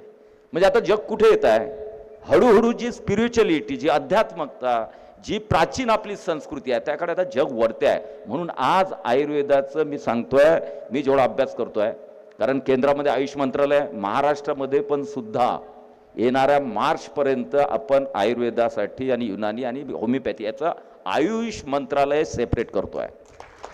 एक आयुष मंत्रालय आपलं सेपरेट राहील. कारण मोदीजींचा सगळ्यात आवडता विषय कोणता आहे? मोदीजी कशावर जास्त प्रेम करतात? योग, आयुर्वेद, प्राचीन संस्कृती. म्हणून त्याला अतिशय प्रोत्साहन आपले पंतप्रधान सातत्यानं देत राहतात. म्हणून प्रतापरावजी जाधव आपले आयुष मंत्री आणि मी जेव्हा बसतो तर सगळ्यात जास्त बिझी मंत्री कोणत्या सध्या, तर प्रतापरावजी जाधव. कारण मोदीजी त्यांना सोडतच नाहीत. कुठे आयुर्वेदाचा कार्यक्रम, कुठे योगाचा कार्यक्रम, कुठे युनानीचा, कुठे होमिओपॅथीचा, हेच कार्यक्रम चालू असतात. कारण त्या संस्कृतीला, त्या पॅथीला मोठ्या प्रमाणात पुढे नेण्याचं काम आपलं सेंट्रल गव्हर्नमेंट मोदीजीच्या माध्यमात करते आहे. तुम्हाला सांगण्यास मला आनंद वाटतो की आज आयुर्वेदाला आपल्या देशामध्येच नाही तर जगामध्ये मोठ्या प्रमाणात प्रचार आणि प्रसार हा सेंट्रल गव्हर्नमेंट आपलं मोठ्या प्रमाणात करते आहे. कितीतरी देशामध्ये आज पंचकर्म असेल, पंचकर्माच्या माध्यमातून महाराज जे आपले अध्यात्म असेल, योग असेल, निसर्गोपचार असेल, हे मोठ्या प्रमाणात जगामध्ये आणि सगळ्यात जास्त आहे युरोपमध्ये. युरोपमध्ये मोठ्या प्रमाणात कल्चर वाढते आहे. मी एक बेंगलोरची इन्स्टिट्यूट आहे, नाव सांगणार नाही, नाव सांगितलं तर तुम्ही अजून त्याच्यावर रिसर्च करत बसाल. त्या 150 एकरची इन्स्टिट्यूट आहे निसर्गोपचार आणि आपली पंचकर्माची. तिथं सगळे राजदूत वगैरे वेगवेगळ्या देशाचे, इंग्लंडचे जे प्रिन्स आणि प्रिन्सेस वगैरे इयरली 7 डेज ते तिथे येत राहतात. 7 डेजचाच कोर्स आहे त्यांचा तिथला, पण त्याची कोर्सची फीस आपल्या आवाक्याच्या बाहेरची आहे. पण तो 35च फक्त ॲडमिशन असतात 7 डेजसाठी 150 एकरमध्ये, ओन्ली 35. आणि तिथं मॅनेज करणारे 150 जण, 35 जणांना 7 दिवसासाठी. पण तिथं सगळे हायफाय जगातले वगैरे अंबानी वगैरे याच टाईपचे लोक असतात. त्यांना पोर्तुगाल गव्हर्नमेंटनी 300 एकर जमीन फ्रीमध्ये दिलेली आहे आत्ता 1-1.5 वर्षापूर्वी. आणि त्यांनी सगळं निसर्गोपचार, योग, आयुर्वेद, पंचकर्म इथं डेव्हलप केलं आणि मोठ्या प्रमाणात पोर्तुगीजमध्ये 300 एकरमध्ये ते इन्स्टिट्यूट चालू आहे. म्हणजे आज त्याला स्कोप जगामध्ये आपण जेव्हाही जातो ना, आयुर्वेदाबद्दल एक अतिशय आस्था, योगाबद्दल, आयुर्वेदाबद्दल, आयुर्वेदिक औषधीबद्दल, पंचकर्माबद्दल. शेवटी या युगामध्ये तुम्ही नंतर मॉडर्न मेडिसिन किती घेता, ऑपरेशन किती करता, तुमचे रोग किती जातात, त्यापेक्षा prevention is the better than cure. प्रिव्हेन्शनसाठी काय करायला पाहिजे, प्रिव्हेंटिव्ह मेडिसिन काय आहे, प्रिव्हेंटिव्ह मेजर्स काय आहेत. आणि म्हणून आज मी माझ्यावरूनच फक्त सांगतो आणि संपवणार, कारण तुम्हाला जास्त डोक्याला मला काय म्हणतात त्याला खुराक द्यायची नाही, कारण तुमची खुराक वेगळी आहे. नंतर सेशन तुमचे चालू राहणार आहेत, त्या सेशनमधून तुम्हाला खरी खुराक भेटेल. पण एक इन जनरल जगामध्ये आणि देशामध्ये का तेवढं सांगण्याचा मी प्रयत्न करतो आहे. आणि म्हणून माझ्यावरून सांगतो मी की आयुर्वेद आणि मिसेस होमिओपॅथ असल्यामुळे होमिओपॅथ अशा दोघांचा संगम करून आमचे मेडिसिन चालतं घरामध्ये, दुसरी मेडिसिन चालत नाही शक्यतोवर. आणि त्यातही एक सांगतो की फिटनेस हा या जगातला सगळ्यात मूलमंत्र आहे. आपण आयुर्वेदामध्ये जेव्हा हे करायचो की उपवास आहेत, उपवास करतात आयुर्वेद आपल्या वेदामध्ये आहेत ना, उपवास वगैरे 24 तासाचा उपवास, 16 तासाचा उपवास, 2 दिन का उपवास, 1 महिनाभर पाणी पिऊन, नवरात्रीमध्ये आज आपण त्या शास्त्राला विसरलो. आणि जापनीज एक शास्त्रज्ञ आला, त्याने आपल्या या उपवास पद्धतीवर अभ्यास केला, 7 वर्ष रिसर्च केला आणि 7 वर्ष विविध लोकांवर रिसर्च करून त्या शास्त्रज्ञाला उपवास याच विषयावर नोबेल पारितोषिक मिळालं, की जे आपल्या आयुर्वेदामध्ये ऑलरेडी वर्षानुवर्षापासून लिहिलेलं आहे. आणि मग त्यांनी नाव ठेवलं इंटरमिटंट फास्टिंग. ऐकलंच नाही इंटरमिटंट फास्टिंग? ती देण आयुर्वेदाची आहे. सगळा अभ्यास आयुर्वेदाचा केला, आपल्या लोकांनी सांगितलेलं त्यांना पोचलं नाही, त्यांनी रिसर्च केला आणि त्यानंतर त्याला नोबेल पारितोषिक इंटरमिटंट फास्टिंगवर. आणि मग आपण म्हणून आपल्या जीवनामध्ये मी अतिशय प्रामाणिकतेने सांगतो, अतिशय उत्साह असतो माझ्यामध्ये. का इंटरमिटंट फास्टिंग पण चालू, टाईम जेवणाचे कधीही माझे इकडे तिकडे होत नाहीत. कितीही आहे पॉलिटिक्समध्ये, आता माझी 5वी टर्म आहे आमदारकीची, इकडे मंत्री राहिलेला आहे, पण वेळेवर जेवण हे सगळ्यात पहिलं माझा संकल्प असतो. काही झालं चालते, रोज एक्सरसाइज, रोज योगासन, प्राणायाम, वेळेवर जेवण, वेळेवर झोपणे, काही बिघडत नाही, सगळे कामं होत राहतात. पण हे काम सगळ्यात पहिले करायची आवश्यकता आहे. आणि म्हणून इंटरमिटंट फास्टिंग आपण दुसऱ्याकडून का शिकायचं? आपण फक्त कमी कुठं पडतोय, तर आपण ज्या पद्धतीनं आज आयुर्वेद सोडून मॉडर्नच्या मागे लागतो, की आपले मुलं सुद्धा शिकल्यानंतर तुम्ही आयुर्वेद झाल्यावर काय करणार, तर जनरल प्रॅक्टिस करणार.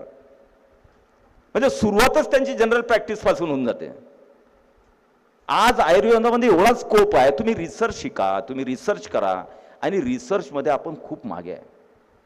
आपण जेवढा आयुर्वेदामध्ये रिसर्च कराल, कारण हे जग रिसर्च आहे, आता रिसर्चवर चालणारं जग आहे, प्रत्येक क्षेत्रामध्ये रिसर्चला महत्त्व आहे. आणि आयुर्वेदामध्ये खऱ्या अर्थानं आपण आता हे आमचे अभयजी पाटकर रिटायर्ड होत आहेत, रिटायर्ड झाल्यानंतर काय करणार, तर माझी त्यांना विनंती आहे की रिटायर झाल्यानंतर रिसर्च करा. यू हॅव टाईम, तुम्हाला खूप वेळ आहे, आता छानपणे वेळ. अशा गोष्टी शोधल्या जातात आयुर्वेदामध्ये की त्या जगाला एक प्रकारचं चांगलं आयुष्य देण्यासाठी योगदान देणाऱ्या होऊ शकतात. आणि म्हणून रिसर्च अँड डेव्हलपमेंट करून आपण आयुर्वेदाला जगामध्ये 7 समुद्रापारपर्यंत ही पॅथी नेली पाहिजे, जेणेकरून आजच्या युगातल्या आणि पुढे येणाऱ्या भविष्यातल्या पिढीला या जगामध्ये एक चांगलं आयुष्य जगण्याची पॅथी म्हणून आयुर्वेद युनानी हे जगापर्यंत पोहोचावी. आपला हा पहिला प्रयोग अतिशय यशस्वी झाला.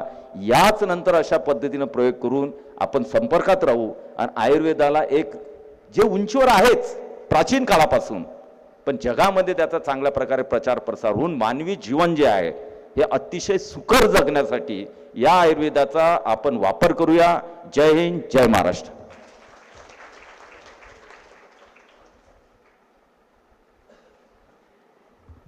वा, धन्यवाद सर. किती सुंदर योग आहे किंवा जुळवून आणलेला आहे म्हणा, की आपल्या आयुर्वेद आणि युनानी या विषयावरच्या राष्ट्रीय परिसंवादाचे उद्घाटक हे स्वतः आयुर्वेद डॉक्टर आहेत. अभ्यासू व्यक्तिमत्व आहे. आयुर्वेद डॉक्टर आणि मग आमदार, म्हणजे आपल्या प्रभागाची नाडी फार उत्तम ओळखत असणार आपण, हो की नाही? तर अतिशय छान अशा या सोहळ्यामध्ये काही मान्यवरांचं आगमन होत आहे. आपण नक्कीच त्यांचं, आल्यात का मॅडम? पोचतायत ना? पुढच्या काही मिनिटातच धारावीच्या सन्माननीय आमदार डॉक्टर ज्योतिताई गायकवाड आपल्यामध्ये उपस्थित असतील. आणि या सोहळ्यामध्ये आता आशीर्वचन देण्यासाठी मी डायसवर सन्मानपूर्वक आमंत्रित करते आदरणीय संत आशिषजी महाराज यांना.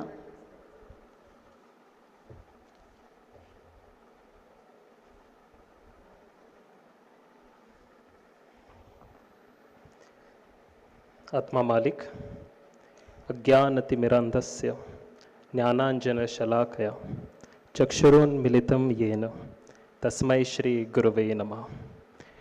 I bow down at the lotus feet of my Sadguru, who expels the darkness of ignorance and bestows the light of Atma Jnana.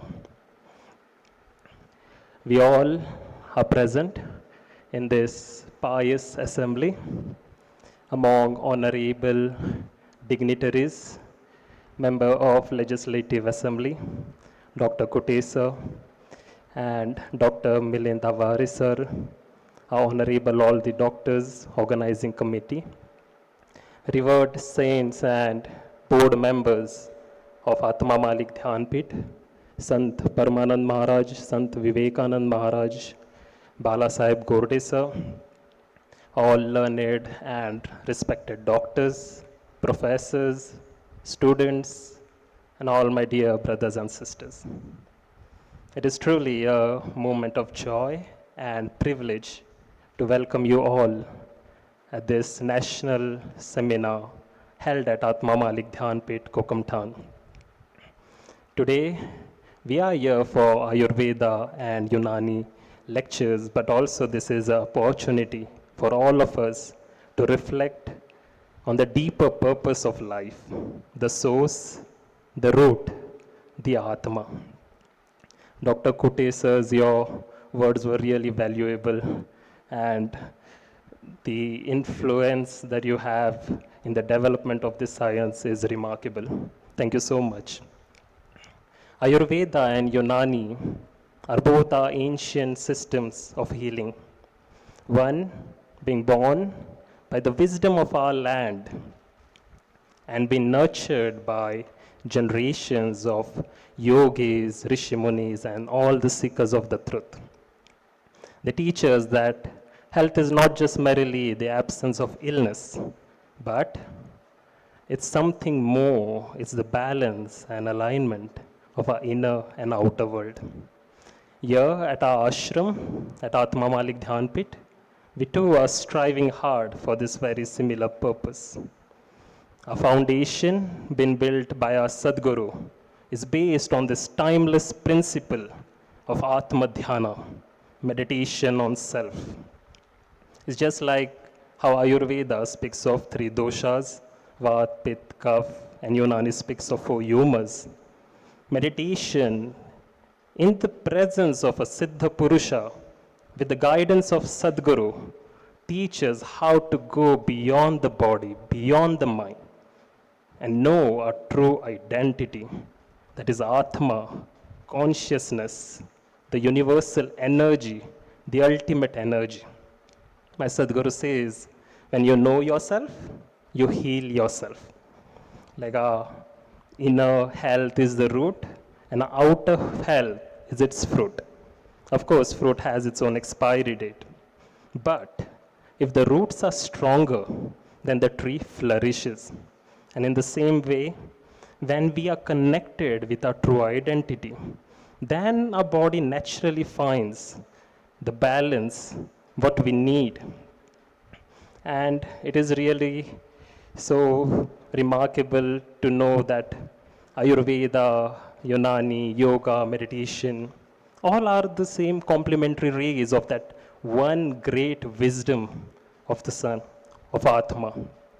Here at Atma Malik Dhyan Pit, thousands of seekers come back for meditation, to sit quietly, to breathe in the presence of Sadguru for that reflection, for that transformation. Like in 2017, under the guidance of our Sadguru, the Atma Malik Dhyan Yoga Mission was been established and was been inaugurated by then and today's Chief Minister Devendra Fadnavis ji. And by then, the mission has taken a lot of initiatives to take this knowledge of Atma to many rural and urban places of India and across the globe, in many countries across all the continents like Poland, France, Germany, United Kingdom, United States, Malaysia, Singapore, Australia, South Africa, etc., etc. Like while approaching to the hall, Dr. Kutesa was asking me what this place is all about, and he was really curious, and I'm sure many of y'all are also very curious. So here, this university is of meditation. And Baba didn't even thought like Baba had this vision earlier, and he didn't even had a limit like we will just skip the University of Meditation, but he went one step ahead. In 1995, he started the school with just 23 students under a small tent.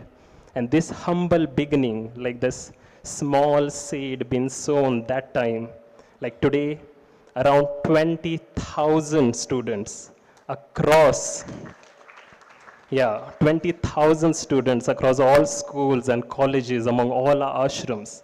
They take the knowledge of academics and they take the knowledge of Atma.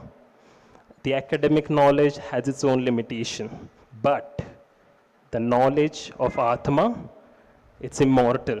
Like our body will die, but even at the time of death, we will be at peace only because of this knowledge. Ultimately, I have time constraint.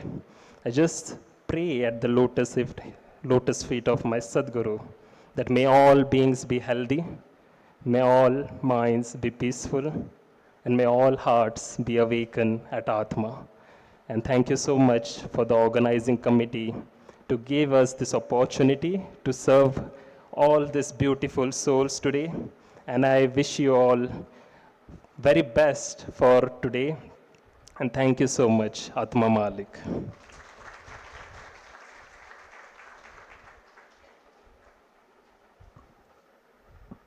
वा, मनपूर्वक आभार. Thank you so much. अतिशय विस्तृत, सविस्तर आणि ज्ञानगर्भ असं आपलं हे बोलणं मनाला भावलं. धन्यवाद. आणि या संपूर्ण सोहळ्याचं जे अध्यक्षस्थान भूषवत आहेत माननीय आल्यात का मॅडम? ठीक आहे, ओके, येस येस, हो करते मी, करते, येस. टाळ्यांच्या गजरात आजच्या कार्यक्रमाच्या प्रमुख उपस्थितांपैकी मान्यवर माननीय आमदार डॉक्टर ज्योतिताई गायकवाड यांचं मी मंचावर स्वागत करते. टाळ्यांच्या गजरात आपण स्वागत करूयात. ज्योतिताई या सध्या धारावीच्या आमदार आहेत, पण आमदार होण्यापूर्वी सायन आयुर्वेद महाविद्यालयात त्या सहयोगी प्राध्यापक होत्या आणि आपल्या शिक्षक संघटनेच्या सक्रिय सदस्य देखील होत्या. या दुहेरी नात्यांनी आपण ताईंचं मंचावर स्वागत करूयात. मी संघटनेचे अध्यक्ष माननीय डॉक्टर अभयजी पाटकर सरांना विनंती करते, आपण ज्योतिताईंचा स्वागतपर सन्मान करावा.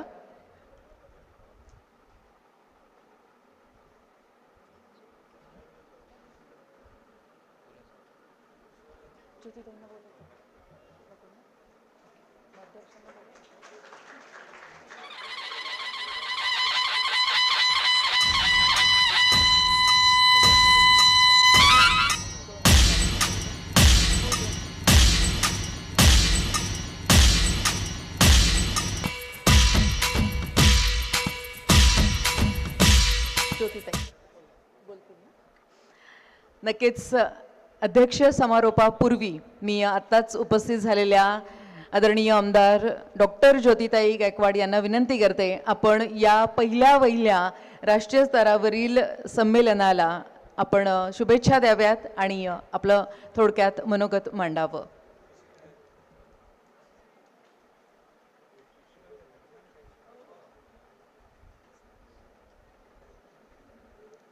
नमस्कार. तुमच्या ऑर्गनायझेशनचं नाव बघून घेते. नमस्कार.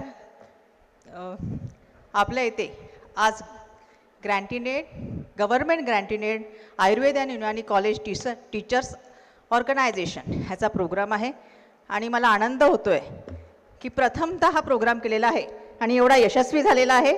जिथे 2000च्या वर स्टुडंटचं रजिस्ट्रेशन झालेलं आहे. खरंच चांगली गोष्ट आहे. आयुर्वेदामध्ये मी सुद्धा काम केलेले आहे. 15 वर्ष नोकरी केली. सरांना आमचे भाऊ इथे आहेत. सगळ्या मान्यवरांचं मी पहिल्यांदा हार्दिक स्वागत करते आणि मी सांगू इच्छिते की मी 14 ते 15 वर्ष म्हणजे 14 वर्ष 11 महिने नोकरी केलेली आहे आयुर्वेद कॉलेजमध्ये, सायन आयुर्वेद कॉलेजमध्ये. माझं शिक्षण झालेलं आहे आरे पोद्दार मेडिकल कॉलेजमध्ये, UG PG झालेलं आहे. त्यामुळे आयुर्वेदाचं आम्हाला नक्कीच प्रेम आहे जास्त, भावना पण आहेच. आणि त्यासाठी मला आमचे जे माझे सहकारी होते पाटकर सरांनी ते मला सांगितलंच, त्याच्याबरोबर माझे सायन आयुर्वेदचे जे Dudhmal sir, Praveen Patil sir, Dongre sir, हे जे सगळे आमचे सहकारी, त्यांनी आम्हाला सांगितलं की यायनं तुम्ही अपेक्षित आहे आणि म्हणून एवढा प्रवास करून एवढ्या पावसात आम्ही आलो आणि तुम्ही सुद्धा सगळे जे पावसात आलाय तुमचं खरंच स्वागत. कारण रस्त्यावर खूप खड्डे पडलेले आहेत, खूप पाणी आहेत. अशामध्ये तुम्ही सुद्धा सगळेजण आला आहात, आम्ही सुद्धा आलो आहोत. कारण आयुर्वेदाला कुठेतरी आपल्याला पुढे घेऊन जायची इच्छा आहे. आयुर्वेद अनादी शाश्वत हे आपण गोष्टी खूप ऐकल्यात, पण अनंत कसं आहे ते आपल्याला आता प्रूव्ह करायचं आहे. आपण बऱ्याच रिसर्चमध्ये आपण पुढे चाललेलो आहोत आणि मला माहिती आहे की आमच्या अनया मॅडम वगैरे सगळ्या रिसर्च कमिटीमध्ये आहेत आणि छान काम करतात. कारण त्या रात्रीपासून बेचैन होत्या की काम चालू आहे आणि सगळेच आपले जे फॅकल्टी मेंबर आहेत मला माहिती आहे की खूप छान काम करतात, मन अगदी झोकून काम करतात. आणि तुमची जी असोसिएशन आहे ती खरंच आपली छान आहे. आयुर्वेद आणि युनानी आपण दोघं हातात हात घालून आता पुढे चाललो आहोत. आता MBBSला पण टक्कर देतोय हे काय सांगायची नवीन गरज नाही आहे. कारण बऱ्याच लोकांना आता आपल्या आयुर्वेदाचं महत्त्व पठायला लागलं आहे. जे आपलं दैनंदिन दिनचर्या आहे त्याचं महत्त्व पठायला लागलेलं आहे. फॉरेन कंट्रीजमध्ये आपल्या सगळा उदो उदो चाललाय किंवा ते एक्सेप्ट करतायत, तर आपण नक्कीच नव्या जोमाने पुढे जाऊया. आणि ह्या सगळ्या टीमला जे खरंच यंगस्टर्स आहेत आणि नवीन तरुण माणसं जी आहेत ती सगळी काम करतायत आपल्या इथे, त्यांचं मी नक्कीच स्वागत करते, त्यांचं अभिनंदन करते आणि अशीच कामं आपल्या हातून होत राहून दे.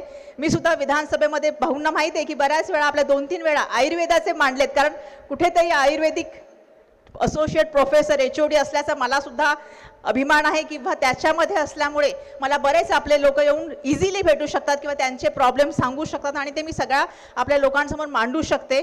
आणि हाच आपला महत्त्वाचं आहे की आपली कामं होणं. आता पुढे आपण सरकारी दरबारी गेलोय, कारण मला कधी कधी असंही वाटतं अजून सुद्धा की हे प्रोफेशन चांगलं होतं, कारण ह्या प्रोफेशनमध्ये असताना पगार चांगला होता, सुट्ट्या छान भेटायच्या, आपल्याला हिवाळी सुट्ट्या सगळ्या सुट्ट्या मिळायच्या, 15-15 दिवस आरामशीर आयुष्य होतं. पण एक कुठेतरी डॉक्टर बाबासाहेब आंबेडकरांनी सांगितलं की सरकार दरबारी आपली लोक गेली पाहिजेत. आणि जर आपल्याला चान्स मिळतोय, जर काही आमच्या धारावीमध्ये मला चान्स मिळाला, माझी ताई तिथे होती, बाबांचं तिथे होतं, आमदार होते, मंत्री होते, खासदार होते, बाबा ताई आमदार होती, मंत्री होती, आता खासदार म्हणून निवडून आले, तर मला कुठेतरी तिथे माझ्या लोकांचा न्याय मिळण्यासाठी तिथे लढा करण्यासाठी मला तिथे चान्स मिळतोय. तर म्हणून त्यासाठी मी तिथे गेलेली आहे. आणि आपल्या आयुर्वेद जसा आमचा सायन परिवार होता, आता धारावी परिवार आहे, तसा आयुर्वेदचा सुद्धा आपला परिवार आहे. त्यामुळे ह्या परिवाराची मी सदस्य आहे. जर नक्कीच तुम्हाला कोणाला काही मदत लागली तर आम्ही इथे आहोत. भाऊ तर आहेतच, तुम्हाला माहितीच आहे. तर मी सुद्धा, कारण सत्ता पक्षामध्ये असल्यावर वेगळं असतं, एक पटकन कामं होण्याची असतात, पण आम्ही सुद्धा लढा देऊन आमची काही कामं करतोय आणि ती सुद्धा सक्सेसफुल होत आहेत. आम्हाला ते पण आनंद होतोय. आणि सगळ्यांना फक्त सत्ता असो किंवा विरोधी पक्षामध्ये असो, आपल्याला सगळ्यांना कामं करणं हे खूप अपेक्षित आहे आणि ते आपण करतोय सगळे मिळूनच. त्यामुळे मी एवढंच सांगेन की असंच आपला आयुर्वेद पुढे पुढे जाऊन दे, लोकांपर्यंत पोहोचून दे. पॉझिटिव्ह निगेटिव्ह सगळ्या गोष्टी तुम्ही समजून घ्या आणि आयुर्वेद पुढे नेऊया, एवढंच म्हणेन. धन्यवाद. जय हिंद, जय महाराष्ट्र, जय भीम. आणि जय आयुर्वेद सुद्धा. ओके, धन्यवाद ताई. आपलं एक छान झंझावाती असं जो एक वावर असतो आपला, त्याला साजेसच आपलं हे बोलणं देखील होतं. या ठिकाणी अगदी मोजक्या शब्दात पण आपल्याला शुभेच्छा देऊ इच्छित आहेत आत्मा मलिक अध्यात्म ध्यान केंद्राचे परमपूज्य संत परमानंदजी महाराज. मी आपल्याला आमंत्रित करते, अगदी मोजक्या शब्दात आपण आपल्या भावना व्यक्त कराव्यात. मंगलम भगवान सद्गुरु मंगलम गरुडध्वज मंगलम पुंडरीकाक्ष मंगलाय तन्नोहरी. सर्व मंगल मांगल्ये शिवे सर्वार्थ साधिके शरण्ये त्र्यंबके गौरी नारायणी नमोस्तुते. शारदीय नवरात्र महोत्सव चालू आहे आणि केवळ 9 दिवसांचं नाही, तर आजीवन ज्यांनी व्रत स्वीकारलेलं आहे असे आयुर्वेद आणि युनानीचे सर्व उपस्थित असणारे उपासक, या ठिकाणी या माध्यमातून आज या क्षेत्राची सेवा करणारे सर्व अधिकारी, त्याचबरोबर आजच्या या सोहळ्याला खास उपस्थित ज्यांची या ठिकाणी लाभली ती आदरणीय कुटे सर, या संघटनेचे अध्यक्ष सन्माननीय पाटकर सर, या व्यासपीठावरती उपस्थित असणारे संत विश्वानंद महाराज, विवेकानंद महाराजजी, श्रीमान बाळासाहेबजी गोरडे आणि अन्य सर्व ट्रस्टी मेंबर्स, प्रथमतः आपण सर्वांचं मनपूर्वक या ठिकाणी स्वागत आणि अभिनंदन करतो की जी आयुर्वेदाची उपचार पद्धती नव्हे तर जीवन पद्धती ज्या भारतीय पवित्र अशा आपल्या मातृभूमीमध्ये ज्या ऋषीमुनींनी दिली, आज त्याच श्रेणीतील त्याच कोटीतील परमपूजनीय सद्गुरू जंगलीदास माऊलींच्या या पावनभूमीमध्ये आज आपण ही पहिली आपल्या संघटनेची कॉन्फरन्स या ठिकाणी आयोजित केली. आदरणीय कुटे सरांनी मगाशी ही बाब निदर्शनास आणूनच दिलेली आहे. संयोजकांनी खंत व्यक्त केली की अमुक व्यक्तींचं येणं झालं नाही, त्याच्या पाठीमागचं कारणही सांगितलं की आज राज्याचं प्रतिनिधित्व करत असताना आपत्कालीन परिस्थितीमध्ये आज सार्वजनिक जबाबदारी स्वीकारताना प्रथमतः त्याला प्राधान्य देणं गरजेचं आहे. तरी देखील या जिल्ह्याचे पालकमंत्री आदरणीय राधाकृष्णजी विखे पाटील यांनी फोनद्वारे आजच्या या कार्यक्रमाला शुभेच्छा दिलेल्या आहेत आणि निश्चितच आजच्या या न येण्याच्या पाठीमागचं कारण देखील सांगितलेलं आहे. ज्या भूमीमध्ये आज आपण हा आपला संघटनेचा पहिला कार्यक्रम करतोय, या ठिकाणी गेल्या 10 वर्षामध्ये तब्बल 3 आयुर्वेदाच्या कॉन्फरन्स झालेल्या आहेत. एक होमिओपॅथीची देखील कॉन्फरन्स या ठिकाणी श्रीमाळी सरांनी घेतलेली आहे. अर्थात ही भूमी ही आयुर्वेदाचा उपचार करणाऱ्यांसाठी नव्हे केवळ, तर आयुर्वेद ही एक जीवन पद्धती आहे जी याच आपल्या ऋषीमुनींनी अर्थात चरक ऋषींसारख्या फार महान महान तत्ववेत्यांनी या भूमीला दिलेली आहे. ती केवळ एका भारतापुरती, एका हिंदू धर्मापुरती, सनातन संस्कृतीपुरती नव्हे, तर उभ्या मानव जीवनशैलीसाठी आहे. मानवी देह, मन आणि आपला हृदयस्थित असणारा आत्मा, ज्याचं महात्म्य आत्ताच महाराजांनी या ठिकाणी सांगितलं, याचा संयोग म्हणजे आपलं जीवन आहे. आणि हे जीवन जिवंत ठेवणारं जीवनत्व जे आहे त्याला याच भारतीय तत्वज्ञानानं अर्थात आयुर्वेद या शब्दाचा जर विसर्ग केला तर आयु आणि वेद, आयु म्हणजे जीवन आणि वेद म्हणजे ज्ञान. हे ज्ञान ज्या जीवनत्वाचं आहे त्या ज्ञानाला प्राप्त करण्यासाठी, त्या जीवनत्वाला जाणण्यासाठी अर्थात आत्म्याला प्राप्त करण्यासाठी, आत्मज्ञान अवगत करण्यासाठी जीवनरूपी मिळालेली जी क्रमणवारी आहे याच्या दरम्यान या देहाचं जे जीवनकालामध्ये क्रमण होत असतं तो सुदृढ राहावा, सशक्त राहावा, यासाठी जी जीवनशैली दिली तिचं नाव आयुर्वेद आहे. आणि म्हणून ती शाश्वत आहे. आत्ताच आमदार मॅडमनी सांगितलं की ती शाश्वत आहे, ती अनंत आहे आणि म्हणून ती विश्वमान्य आहे. आणि म्हणून आज जरी पहिली कॉन्फरन्स असली ती निश्चितच दिमागदार पद्धतीने या ठिकाणी संपन्न झालेली आहे, त्यात काही शंका नाही. परंतु सबुरी ठेवा, पेशन्स ठेवा. आदरणीय कोटे सरांनी जसं सांगितलं की हळूहळू आपण पाश्चिमात्य संस्कृतीचं अनुकरण करतोय, परंतु उभं विश्वाच आपल्या भारतीय संस्कृतीचं अनुकरण करतंय. येणाऱ्या भविष्य काळामध्ये मानवी जीवाला आयुर्वेदाशिवाय दुसरा मार्ग राहणार नाही, हे आजचं वर्तमान काळातल्या परिस्थितीचं प्रमाण आहे.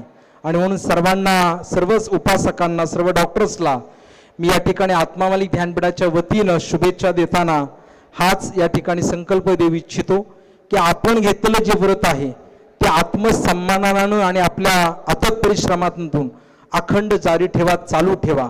आपल्या परिश्रमाला जर आत्मविश्वासाची साथ असेल, कुठे सर उभे राहिले आणि मुजरीच्या मातीचा दर्भ आणि त्याचा सुगंध आला का, तर वाणीमध्ये आणि आपल्या हाती घेतलेल्या कार्यामध्ये एक आत्मविश्वास आहे. त्या भूमीतल्या संतांची निश्चितच कृपा आहे, त्यांचे परिश्रम आहेत. तितक्याच विश्वासानं अविरत प्रयत्न करत आपण हाती घेतलेलं हे क्षेत्रज्ञ याची जर मशागत चालू ठेवली तर निश्चित रूपानं एक वैश्विक क्षेत्रज्ञ तुमच्या प्रत्येकाच्या माध्यमातून तयार होतील आणि उभ्या विश्वाला हे विश्वत्व ज्ञान आणि ही मूळ जीवन पद्धती येणाऱ्या काळामध्ये देतील. तंत्रज्ञान कितीही अवगत झालं तरी आजची तंत्रज्ञानामध्ये झालेली प्रगती मानवाचं जीवन एका अर्थानं अस्थिर आणि अशांत करत आहे. आज ताणतणावाखाली जगणाऱ्या माणसामध्ये त्याचं शरीर हे कफ, वात आणि पित्तामध्ये असंतुलित आहे. आयुर्वेद हा संतुलन करून देणारा जीवनशैलीचा एक भाग आहे. आणि म्हणून याच्याशिवाय आणि याच माध्यमातून या शरीरामध्ये या तिन्हीचं संतुलन करत करत स्वस्थ आणि जो जीवात्मा स्थिर होईल तोच खऱ्या अर्थानं माणूस म्हणून जीवन जगू शकेल. आणि म्हणून आपले परिश्रम अखंड चालू ठेवा. या माध्यमातून या भूमीमध्ये आपलं येणं झालं, हे आत्म्याचा संदेश देणारी भूमी आहे.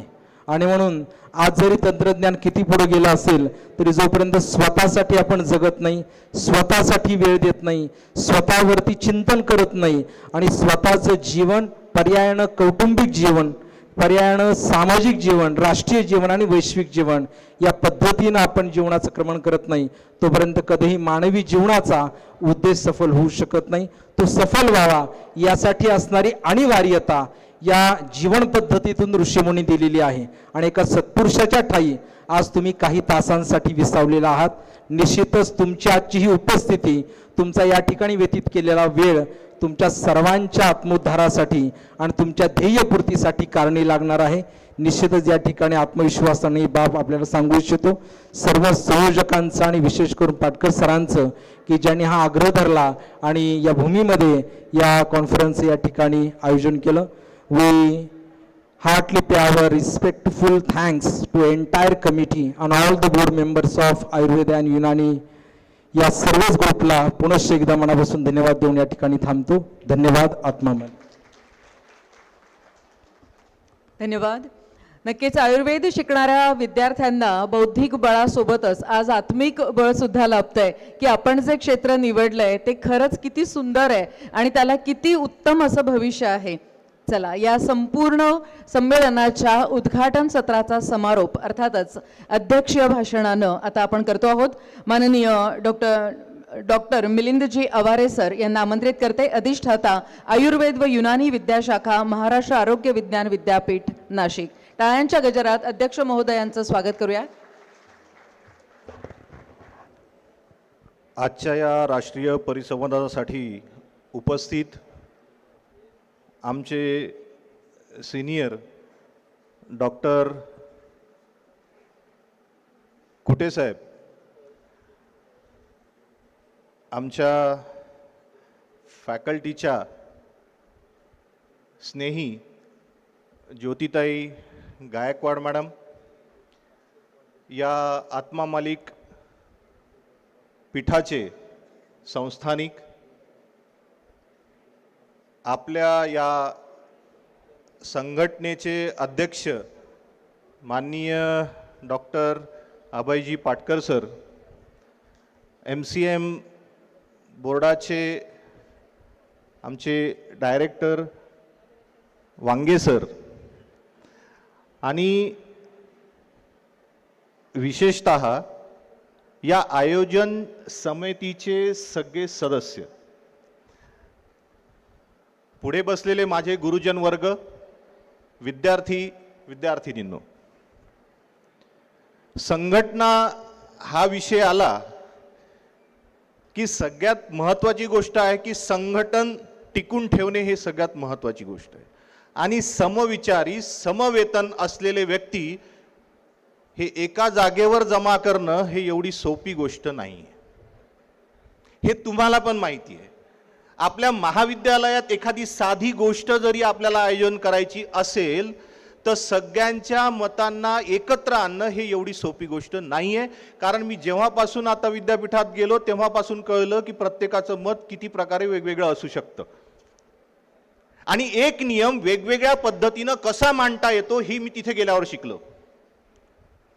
आणि माझी कितीही मोठी चूक असेल तरी ती बरोबर कशी आहे हे प्रेझेंट करण्याची शैली ज्याच्याजवळ आहे, बाकी मी पुढे काही बोलत नाही. होतंय असं की आमचे गुरुवर्य आणि माझे विशेषतः मेंटॉर डॉक्टर अभयजी पाटकरकर सर यांच्यामध्ये तो पहिलेपासून तो गुण आहे. कारण त्यांनी कितीही लोकांना रागवलं, कितीही लोक झालेत, काहीही झालं तरी आम्ही त्यांना कधीच सोडत नाही. आणि मी त्यांच्यामुळं बनलोय. जे रूल्स रेग्युलेशन आज माझ्या तोंडपाठ आहेत ते सगळे त्याचं श्रेय या सरांचं आहे. विद्यापीठात कसं भांडायचं म्हणजे चांगल्या गोष्टीसाठी, आपल्याला न्याय मिळवून देण्यासाठी, आणि हे वक्तृत्व त्यांच्याकडे आहे. आणि त्यांच्याकडे बघूनच मी आता भांडायला लागलोय. आणि आज अशी परिस्थिती सांगतोय की भाऊ, परिस्थिती अशी आहे आजच्या कंडिशनमध्ये की NCISM मध्ये आपण विविध स्तरावर विविध प्रकारचे रिक्रुटमेंटचे रूल्स आपण तयार करतो. जर सेंट्रल काउन्सिलनी एखादे रूल बनवले तर ते स्टेटमध्ये आल्यानंतर कंटिन्यू करायला काहीच हरकत नाही, कारण ते सेंट्रल काउन्सिलचे आहेत. आमच्या इथला प्रकार असा झालेला आहे की MPSCला रूल वेगळा चालू आहे, एडेड कॉलेजच्या रिक्रुटमेंटसाठी वेगळा रूल चालू आहे, प्रायव्हेटच्या रिक्रुटमेंटसाठी वेगळा चालू आहे, युनिव्हर्सिटी एक म्हणतोय, डायरेक्टर ऑफिस वेगळं म्हणतोय, आयुष मंत्रालय वेगळं म्हणतोय. या सगळ्या कंडिशनमध्ये एकच आहे की कोणत्याही प्रकारचा RR हा असताना हा जर आयुष मिनिस्ट्री निर्माण झाली आहे आणि आयुष मिनिस्ट्रीमध्ये जर एक बनला असेल तर हा RR सगळ्या ठिकाणी सारखा असावा. त्याच्यासाठीच आमची ही संघटना वारंवार लढते. आज 2024चा नॉर्म्स कंटिन्यूमध्ये आहे, एक्झिस्टिंग आहे. आणि अशा कंडिशनमध्ये आत्ता जस्ट झालेल्या MPSCच्या ज्या एक्झाम झाल्या, MPSC थ्रू ज्या रिक्रुटमेंट झाल्या, ह्या सगळ्या रिक्रुटमेंट 2012 नुसार झालंय. म्हणजे आपण 12 ते 15 वर्ष मागे चाललोय. आणि जे रूल त्यावेळेस होते त्या पद्धतीचे रूल जर आता आपण इम्प्लिमेंट करायला काहीच वेळ लागत नाही. काउन्सिलचा 1/5/2024ला नॉर्म्स आला, मी तो 1/7 मध्ये इम्प्लिमेंट केला. मी जर विद्यापीठात तो रूल पूर्ण महाराष्ट्रामध्ये 2 महिन्यात इम्प्लिमेंट करू शकतो, तर तो शासन दरबारी का होऊ शकत नाही, हे आपल्याला बघण्यासारखी गोष्ट आहे. आणि यात बदल करण्यासारखा काहीच नाही सर. पूर्ण डॉक्युमेंटेशन विद्यापीठातर्फे आमचे तयार आहेत, आम्ही पूर्ण अपडेट करून ठेवलेले आहेत. कोणत्याही क्षणी शासन दरबारी आम्हाला जर ते रूल मागितले गेले तर मी त्या क्षणाला तो मेल करू शकतो. म्हणून विनंती आहे सर की आमचा हा विषय विशेषतः हा आपण शासन दरबारी मांडावा, आणि जेणेकरून या सगळ्यांच्या रिक्रुटमेंट होताना त्या क्वालिटीचे, त्या दर्जेदार टीचर हे अपॉइंटमेंट होतील, त्यांची अपॉइंटमेंट होतील, जेणेकरून आयुर्वेदाकडे वळण्यासाठी हा आपला जास्त लाभ मिळेल. आणि आता पहिलेसारखं राहिलं नाही. या 4 ते 5 वर्षामध्ये मॅक्झिमम स्टुडंट हे आयुर्वेद प्रॅक्टिस करण्याकडे वळलेले आहेत. मी आत्ता जस्ट माननीय आपले आयुष मंत्री प्रतापराव जाधव सर आणि मी माऊली पर्व म्हणून शेगावला एक प्रोग्राम झाला, त्याच्यामध्ये मी होतो. ती कुठलीही संघटना नव्हती, ते कुठलंही कॉलेज नव्हतं. असं असताना सुद्धा ओरिजिनल शुद्ध आयुर्वेद प्रॅक्टिस करणारे एक प्रॅक्टिशनर, त्याच्या अंडर काम करणारे सगळे स्टुडंट, त्यांच्या विविध बॅचेस आहेत, आणि अशा लोकांनी, अशा विद्यार्थ्यांनी, अशा टीचरनी आयोजन केलेलं ते सगळं सेमिनार होतं. आणि त्याच्यामुळं खरंच असं वाटत होतं की याच्यानंतरचे दिवस खरंच चांगले येणार आहे. आणि म्हणून माझ्या सर्व शिक्षकांना, माझ्या विद्यार्थ्यांना एकच विनंती आहे, वारंवार विनंती आहे की आयुष मिनिस्ट्री प्रत्येक ठिकाणी जे MOU आत्ता सादर करते, कारण मी NCISMचा ॲडव्हायझरी बोर्ड आहे, मेंबर आहे, तिथे आता आपण विविध प्रकारचे MOU दुसऱ्या ऑर्गनायझेशनसोबत करतोय, आणि ते सगळ्या आपल्या भारत सोडून बाहेरच्या देशांमध्ये पण आपण ते सगळे स्प्रेड करतोय. ज्याच्यामुळं असं विद्यार्थ्यांनी समजू नये, जे प्युअर प्रॅक्टिस करणारे असतील आणि त्यांच्यामध्ये कॉन्फिडन्स असेल तर 100% त्यांच्यासाठी चांगल्या अपॉर्च्युनिटी निर्माण झालेल्या आहेत. आणि म्हणून माझ्या सगळ्या शिक्षकवृंदांनी एकच आपल्या विद्यार्थ्यांना शिकवावं की याच्यानंतर त्यांच्यामध्ये जो कॉन्फिडन्स निर्माण करायचा आहे, आणि तो म्हणजे असला पाहिजे आयुर्वेद, आयुर्वेद आणि आयुर्वेद. या पद्धतीचं आयोजन, मी जास्त वेळ घेत नाही, या पद्धतीचं आयोजन हे आपण या स्तरावर केलं. एवढ्या संख्येने एवढे सगळे उपस्थित आहेत, त्याबद्दल मी सगळ्या ऑर्गनायझेशन टीमचं आणि विशेषतः आपण सगळे इथे हजर राहिलात त्याबद्दल आपलं सुद्धा आभार मानतोय. आणि आजचे माझे 2 शब्द थांबवतो. जय हिंद, जय महाराष्ट्र.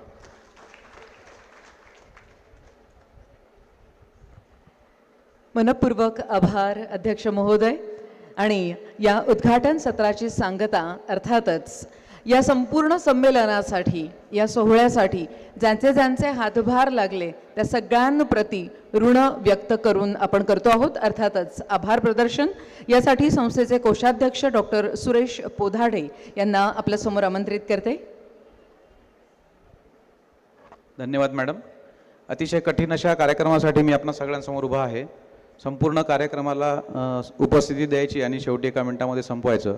आदरणीय मंच, सभागृहामध्ये उपस्थित असलेले सगळे मान्यवर, विद्यार्थी, शिक्षक आणि सर्व डेलिगेट, या सर्वांना विनम्र अभिवादन करून मी एवढंच म्हणेल की या पहिल्या खूप यशस्वी झालं अशा कार्यक्रमाला आपण सर्वांनी उपस्थिती दाखवली. आपण मंचावरील मान्यवरांनी आशीर्वचन दिले आणि आपण सगळ्यांनी त्याला होकार दिला. या सगळ्याबद्दल मी संस्थेच्या वतीने आपणा सर्वांचे आभार मानतो आणि आमचं जर का काही चुकलं असेल तर आपणा सगळ्यांची मी क्षमा मागतो. धन्यवाद.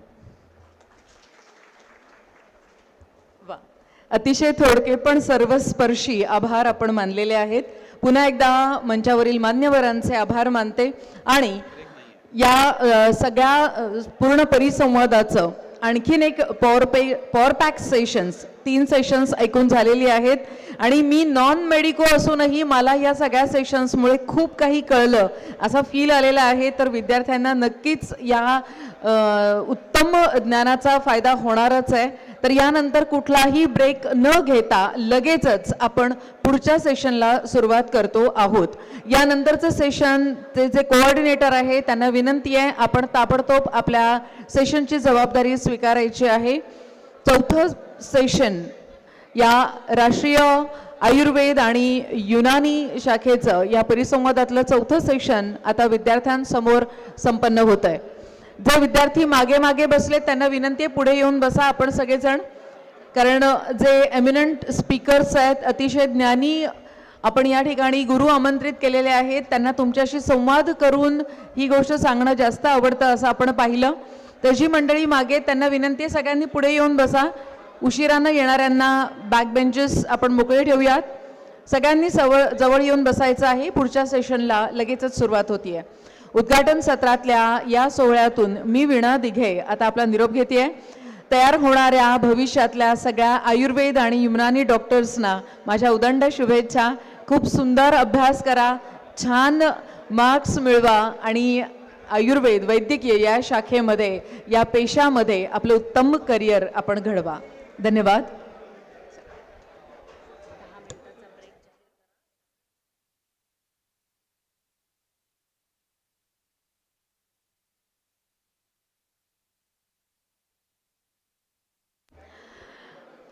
मंडळी, या सेशनला सुरुवात सेशनच्या कोऑर्डिनेटर डॉक्टर वैशाली वानखेडे या ठिकाणी उपस्थित आहेत. मी डॉक्टर वैशाली यांना विनंती करते आपण आपल्या सेशनला सुरुवात करावी. Hello, good afternoon all. This must have been a post-lunch session, but due to lack of time, we are starting it now. Yes? Yeah. We request, sir, एक 2 मिनिटं. पण मग त्यांचं PPT. We request our volunteers to rearrange the stage.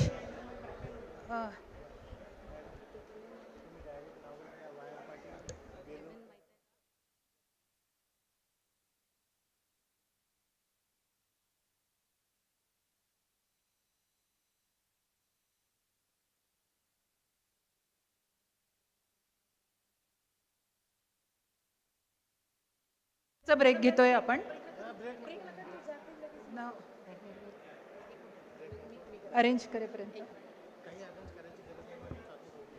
चला ठीक आहे, आपण कुठलाही वेळ याच्यासाठी न देता सेशन लगेच सुरुवात करू. पण जे व्हॉलेंटियर्स मुलं आहेत त्यांना विनंती आहे की आपण नंतर तरी हे सगळे सोफे पहिली लाईन उचलून पुन्हा एकदा खाली ठेवायचे. आपण मॅडम डॉक्टर वैशाली आपण सुरुवात करावी.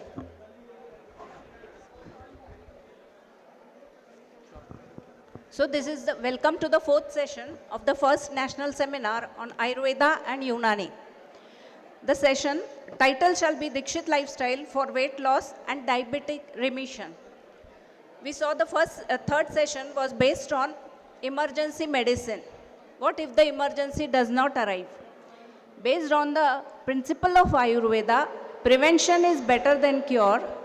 We can give this title under this, that prevention is better than cure. For this, we have the eminent speaker, Dr. Jagannath Dikshit sir. And this session shall be chaired by Dr. Yashwant Patil sir.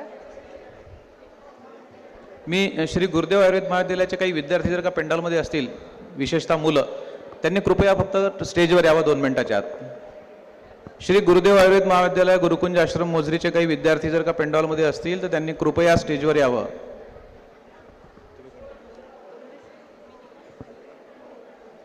This session shall be chaired by Dr. Yashwant Patil sir from Government Ayurved College Nanded, co-chaired by Dr. Samir Belokar, DMM Ayurved College Yavatmal, and the coordinator for this session is Dr. Pankaj Vishwakarma sir, Gadhinglaj. I hand over the mic to Dr. Pankaj Vishwakarma sir. Good afternoon everyone. Myself Dr. Pankaj Vishwakarma. I am chairperson of Preclinical Board, MHS Nashik. मी थोडं आयोजकांना विनंती करतो की त्यांनी माननीय Dixit sir, माननीय wire Patil sir आणि बेलोरकर sir यांना मंचावर येण्याची विनंती करतो. माननीय दीक्षित सर, आपणास विनंती करतो की आपण मंचावर उपस्थित होऊन स्थानापन्न व्हावे.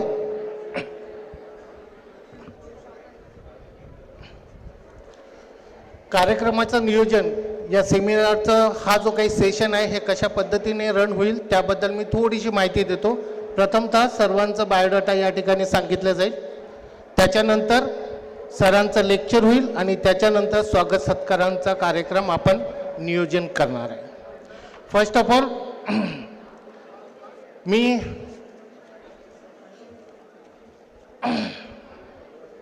as you know about the Dr. Jagannath Dikshit sir, he is a very good speaker and he has motivated number of students and the faculty member. I am आणि यांचा बायोडाटा मी थोडक्यात या ठिकाणी तुम्हाला सांगतो.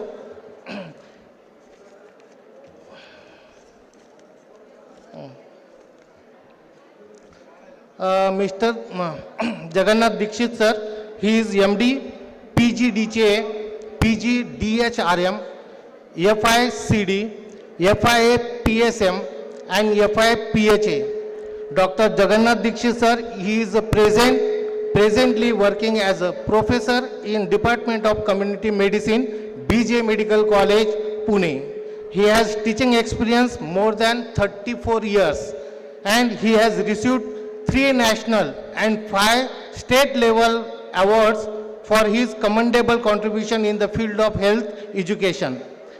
He was awarded Best Teacher Award and the Best of the Best Teacher Award in the year of 15 and 16 by the Maharashtra University of Health Science. He was written 2 textbooks for medical student, 1 for nursing student and 20 for health education for lay people.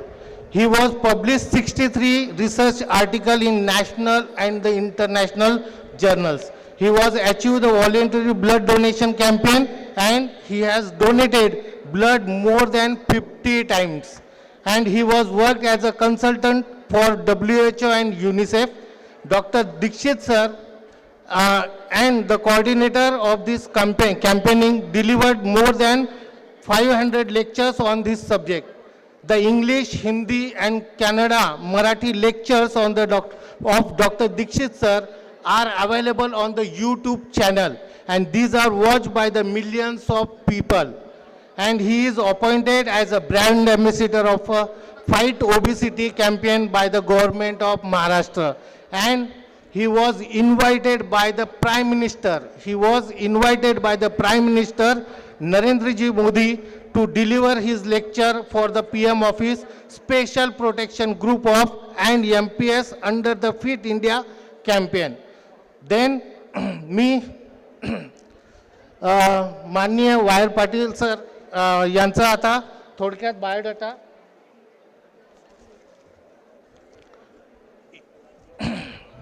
Doctor wire Patil sir सगळ्यांनाच माहीत आहे. त्यांनी BMS MD स्वस्थवृत्त and he is presently working as a professor and the dean GAC. GAC means Government Ayurved College Nanded या ठिकाणी ते कार्यरत आहे. He has completed UG and PG in the same college, Nanded College, the Government College Nanded. He has having 35 years experience of UG and PG. He has worked as a demonstrator, lecturer, reader and a professor in the subject of Swastrutta. Now working as a dean since 6 years in the Nanded Ayurved College.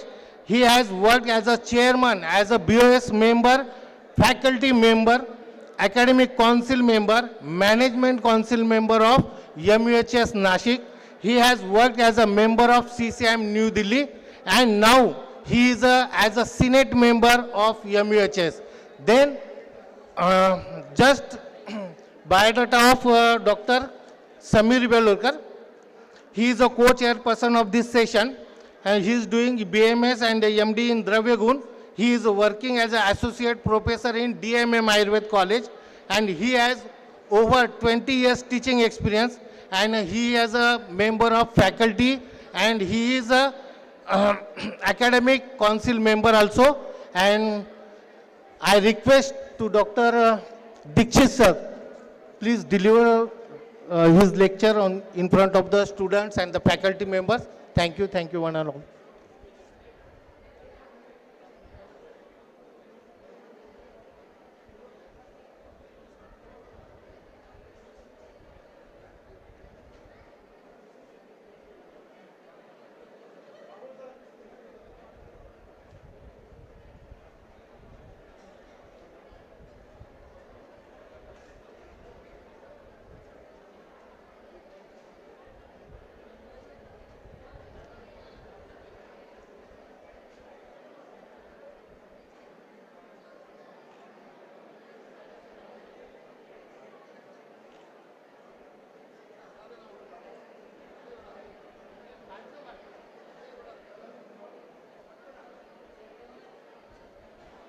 आयोजकांना विनंती आहे, please remove the okay.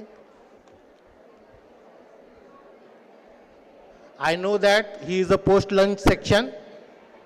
थोडंसं हा जो session आहे, पण you know about the Dikshit sir, you know number of people knows that Dikshit diet. हां,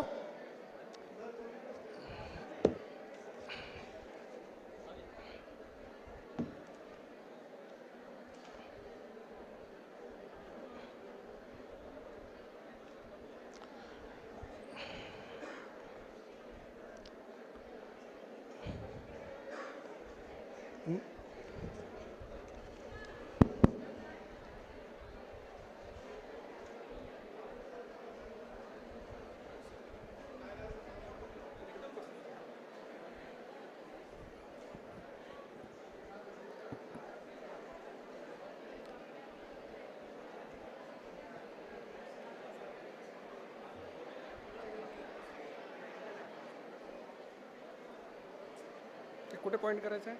तिकडे का? कुठे पॉईंट करायचं? इकडे. तुम्ही मध्ये येत आहे वाटतं. हे कशासाठी मागे जायला आणि हे पुढे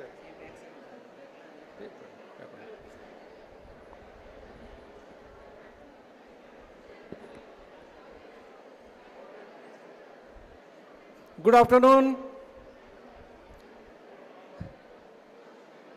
माझ्या असं लक्षात आलेलं आहे की बरेचसे इथे विद्यार्थी आहेत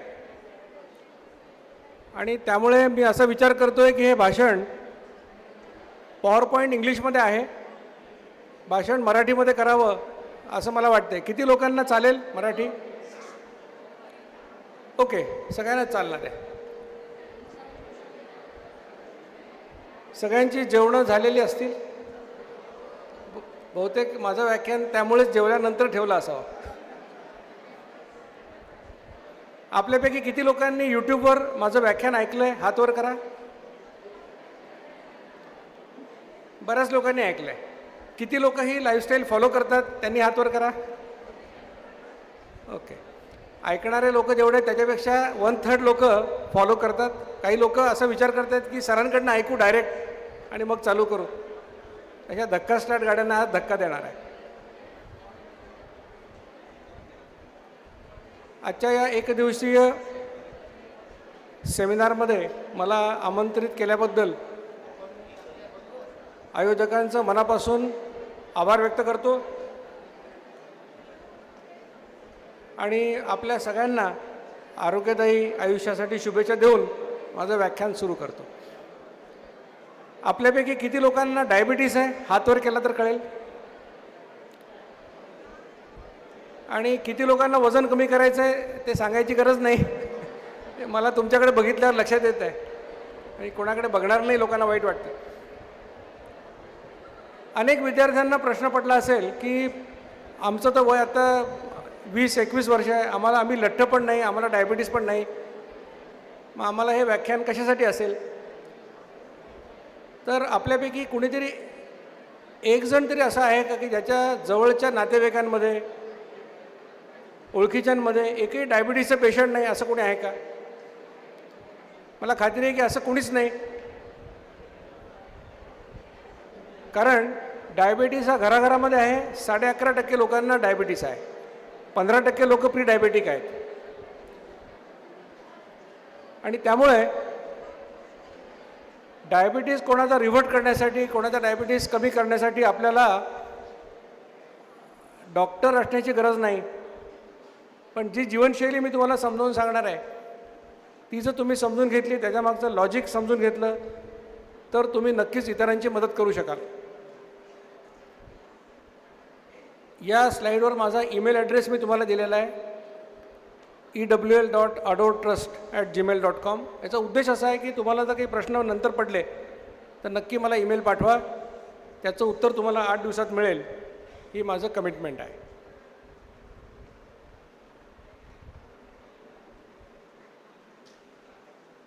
– 2012मध्ये मी माझं वजन कमी करायचा प्रयत्न करत होतो आणि माझं वजन 8-9 किलो वाढलं होतं. मी अनेक प्रयोग केले, उपाशी राहा, नुसती फळंच खा, अनेक प्रयोग केले. पण एक वर्षभर प्रयोग केल्यानंतर माझे पैसे गेले, वेळ गेला, माझी ऊर्जा गेली आणि सगळ्यात महत्त्वाचं म्हणजे माझी आशा मावळली की वजन कमी होऊ शकेल. आणि त्याच्यानंतर मला एकाने डॉक्टर श्रीकांत जिचकारांचं एक व्याख्यान यूट्यूबवरचं आणून दिलं ऐकायला. आपल्याला महाराष्ट्रातल्या लोकांना खास करून मोजरी आणि या भागातले विदर्भातलेच डॉक्टर जिचकार होते आणि त्यांचं व्याख्यान मला आणून दिलं. त्यांची माझी कधी आयुष्यात भेट झाली नाही. 2004ला ते वारले. 2012ला त्यांचं मी व्याख्यान ऐकलं आणि मला असं वाटतं की ज्या विद्यार्थ्यांना हे ऐकण्यामध्ये रस नाही आहे ते निघून गेले तरी चालेल. तुमचे अटेंडन्स टाकायचे असेल तर तुमचे सर अटेंडन्स टाकतील, कारण तुमच्या वेळेची किंमत नसली तरी माझ्या वेळेची किंमत आहे. हा आयुष्य बदलून टाकणारा अनुभव आहे. जगातल्या लाखो लोकांनी माझं यूट्यूबवर व्याख्यान ऐकून आपलं आयुष्य बदललं आहे. त्यामुळे गांभीर्याने ऐका आणि ज्यांना ऐकायचं नसेल ते निघून गेले तरी काही बिघडत नाही. 25 लोक जरी थांबले आणि त्यातल्या एकाचा डायबिटीज जरी मला रिव्हर्ट करता आला तरी माझ्यासाठी ते मोठ्या आनंदाची गोष्ट आहे. तर डॉक्टर जिचकरांचं व्याख्यान ऐकल्यानंतर पहिल्यांदा मला कोणीतरी असं सांगितलं की निरोगी राहायचं असेल तर दिवसात 2 वेळा जेवण करा. आम्ही पुस्तकात वाचलं होतं की कॅलरीज इन कॅलरीज आउट. वजन कमी करायचं असेल तर कमी खा, जास्त खर्च करा. कळायलाही सोपं आहे. पण आपल्याला असं दिसतं की घरामध्ये 2 भाऊ असतात, एक लठ्ठ असतो, एक बारीक असतो. लठ्ठ भाऊ 2च पोळ्या खातो, बारीक असतो तो 4 पोळ्या खातो. पण तो बारीक कधी लठ्ठ होत नाही आणि लठ्ठ कधी बारीक होत नाही. बहुतेक हे कॅलरीज इन कॅलरीज आउटचं गणित हे पोल्ट्रीमध्ये चालतं, जिथे चिकनला आपण खाऊ घालतो आणि त्यांची वजनं वाढतात. पण माणसात दिसत नाही. पण तेव्हा मला पटलं नाही. पण मी विचार केला की हा माणूस आपल्याकडे की पैसे मागत नाही आणि डॉक्टर जिचकार किती विद्वान होते हे आपल्या महाराष्ट्रातल्या सगळ्या लोकांना माहिती आहे. त्यामुळे मी ते केलं. 3 महिन्यात माझं वजन 8 किलो कमी झालं, पोट 2 इंच कमी झालं. तेव्हा माझ्या लक्षात आलं की हा माणूस जे सांगतो ते खूप महत्त्वाची गोष्ट आहे. आणि मग मी त्याच्यावर अभ्यास केला आणि मग ही जीवनशैली नंतर जगभरात त्याचा प्रसार आणि प्रचार केला. म्हणून हे व्याख्यान आणि हे अभियान, ज्याला आम्ही स्थूलत्व आणि मधुमेहमुक्त विश्व अभियान म्हणतो, हे डॉक्टर जिचकारांच्या स्मृतीला मी अर्पण केलेलं आहे. ज्या लोकांना डायबिटीस आहे किंवा ज्यांच्या घरात डायबिटीस आहे त्या लोकांना त्यांच्या डॉक्टरांनी कधी असं सांगितलं आहे का की तुमचा डायबिटीस हा रिव्हर्सिबल आहे? सगळ्या डॉक्टरांनी तुम्हाला हेच सांगितलं आहे की आयुष्यभर तुम्हाला डायबिटीससाठी औषधं घ्यायला लागतील. डायबिटीसशी तुम्ही मैत्री करा, कारण आयुष्यभर तुम्हाला औषधं खायची आहेत. पण भारतामध्ये एक अभ्यास झाला 8 महिन्यापूर्वी आणि 260 डायबेटॉलॉजिस्टना पत्रकारांनी काही प्रश्न विचारले. पहिला प्रश्न विचारला की का हो डायबिटीस रिव्हर्सिबल आहे का? 71% डॉक्टर म्हणाले हो रिव्हर्सिबल आहे. तुम्हाला ट्रीटमेंट देणाऱ्या एकाही डॉक्टरांनी तुम्हाला सांगितलं नाही, हा भाग वेगळा. पण अभ्यासामध्ये 71% लोकांनी सांगितलं की रिव्हर्सिबल आहे. त्यांना पुढचा प्रश्न विचारला की तुमच्याकडे येणारे पेशंट किती लोक रिव्हर्ट करू शकतील? तेव्हा त्यांनी सांगितलं की 40% आमचे पेशंट रिव्हर्ट करू शकतील. मग साहजिकच त्यांना तिसरा प्रश्न विचारला की तुम्हाला माहिती आहे रिव्हर्सिबल आहे, तुम्हाला माहिती आहे तुमचे पेशंट करू शकतात, मग त्यांना तुम्ही सांगत का नाही? त्यावर 89% डॉक्टर म्हणाले की आमची खूप सांगायची इच्छा आहे, पण आमचे पेशंट कुठलंही डिसिप्लिन फॉलो करत नाही. त्यांना म्हटलं गोड खाऊ नका, गोड खातात. व्यायाम करा, करत नाही. त्यामुळे आम्ही ते सांगण्याच्या भानगडीत पडत नाही. 46% डॉक्टर म्हणाले की बा आमचे पेशंट तर चांगले आहेत, त्यांची इच्छा असते करायची, पण त्यांना घरातून सपोर्ट नसतो. नवऱ्याने ठरवलेलं असतं की मला आता लाईफस्टाईल करायची आहे, मला डायबिटीस कंट्रोल करायचा आहे, पण बायको रोज सकाळी चहाबरोबर पकोडे बनवते आणि त्या विश्वामित्राची तपस्या भंग होते. आणि 29% डॉक्टर म्हणाले की आम्हाला इच्छा आहे, पण आमच्याकडे ते व्यायाम शिकवणारं कोणी नाही, आहारतज्ज्ञ नाही, त्यामुळे आम्हाला करता येत नाही. अशी त्यांनी उत्तर दिली. पण डायबिटीस रेमिशन किंवा डायबिटीज रिव्हर्सल ही एक वास्तव आहे. अमेरिकन डायबिटीज असोसिएशन ही डायबेटॉलॉजीची जगातली सगळ्यात मोठी संघटना आहे की ज्याचा निर्णय हा जगभरातले डॉक्टर मानतात. त्यांनी असं म्हटलं की डायबिटीज रेमिशन इज अ रिॲलिटी. आता रिव्हर्सल आणि रेमिशन यात एक फरक असा आहे की आपल्याला एखाद्या जीवाणूचा आजार झाला, इन्फेक्शस डिसीज झाला, तर आपण अँटीबायोटिक देऊन त्याला पुन्हा पूर्वपदावर आणू शकतो, म्हणजे तुम्ही आहे तसे परत होता. पण असंसर्गजन्य आजार जे आहेत, नॉन कम्युनिकेबल डिसीज, जसं रक्तदाब आहे, मधुमेह आहे, याच्यामध्ये एकच कारण नाही आहे, त्याच्यामध्ये मल्टिपल कॉजेस असतात आणि त्यामुळे त्या ठिकाणी क्युअर किंवा पूर्ण बरा होणे ही कल्पना नाही, त्या ठिकाणी औषधा वाचून नियंत्रणात येणे ही कल्पना आहे. आणि म्हणून डायबिटीज रेमिशनचा अर्थ असा होतो की HbA1c नावाची तपासणी आपल्याला माहिती असेल. HbA1c म्हणजे 3 महिन्याचं ॲव्हरेज ब्लड ग्लुकोज. हे जर ॲव्हरेज ब्लड ग्लुकोज 6.5च्या खाली राहिलं, कारण 6.5च्या पुढे त्याला डायबिटीज म्हणतात, 6.5च्या खाली राहिलं 3 महिने तर त्याला डायबिटीज रेमिशन असं म्हणतात. आणि अमेरिकन डायबिटीज असोसिएशनने असं म्हटलं की हे करण्याचे 3 मार्ग जगात आहेत, 3 प्रकारे करता येतं. एक, त्यांनी सांगितलं की बॅरिएट्रिक सर्जरी. म्हणजे काय, तुम्ही अन्न खाल्ल्यानंतर ज्या पिशवीत जातं त्याला जठर आपण म्हणतो. तुम्ही 10 पोळ्या खाण्याची तुमची कॅपॅसिटी असते, आम्ही ते जठर कापून टाकतो, म्हणजे तुम्ही 2च चपात्या खाऊ शकता, तिसरी खाल्ली तर उलटी होते. दुसरा प्रकार एक सर्जरीचा असतो की अन्न जठरातून लहान आतड्यात जाऊ द्यायचं नाही, म्हणजे त्याचं पचन होणार नाही, डायरेक्टली मोठ्या आतड्यात पाठवायचं. हे असं खायचं आणि तसं बायपास, याला म्हणतात बायपास सर्जरी. तर हा एक मार्ग सांगितला अमेरिकन डायबिटीज असोसिएशनने की ज्याने डायबिटीज रिव्हर्ट होऊ शकतो. दुसरा मार्ग सांगितला की लो कार्बोहायड्रेट डाएट, जेवणामधली कर्बोदकं कमी करा. आपण नॉर्मली 400-500 ग्रॅम खातो दिवसाला, त्यांनी सांगितलं की 20 ते 40 ग्रॅम खा. आणि तिसरा मार्ग सांगितला की व्हेरी लो कॅलरी डाएट, म्हणजे आपल्याला 2000 कॅलरीज ऊर्जा लागते, तर तुम्ही 840 कॅलरीज रोज खा. आणि इंग्लंडमध्ये एक अभ्यास झाला, त्याला डायरेक्ट ट्रायल असं म्हणतात, त्यात त्याने 140 लोकांना 840 कॅलरीचा आहार दिला. असं लक्षात आलं की 1 वर्षभराने 59% लोक डायबिटीज रेमिशनमध्ये गेले आणि दुसऱ्या वर्षी ते प्रमाण 35% कमी झालं. परंतु डायबिटीज रेमिशन हे एक वास्तव आहे. औषधापासून मधुमेह नियंत्रणात येऊ शकतो, याच्याविषयी आता काही दुमत नाही, हे सर्व जगातल्या डॉक्टरांनी आता मान्य केलेलं आहे. आता जर मी कोणालाही विचारलं की डायबिटीज म्हणजे काय, तर बरेच लोक मला सांगतील की आमची शुगर जास्त आहे म्हणून आम्हाला डायबिटीस आहे. कॉमन उत्तर तुम्हाला हेच मिळेल की माझी शुगर वाढली म्हणून मला डायबिटीस आहे. प्रत्यक्षात हे चूक आहे. शुगर हा परिणाम आहे.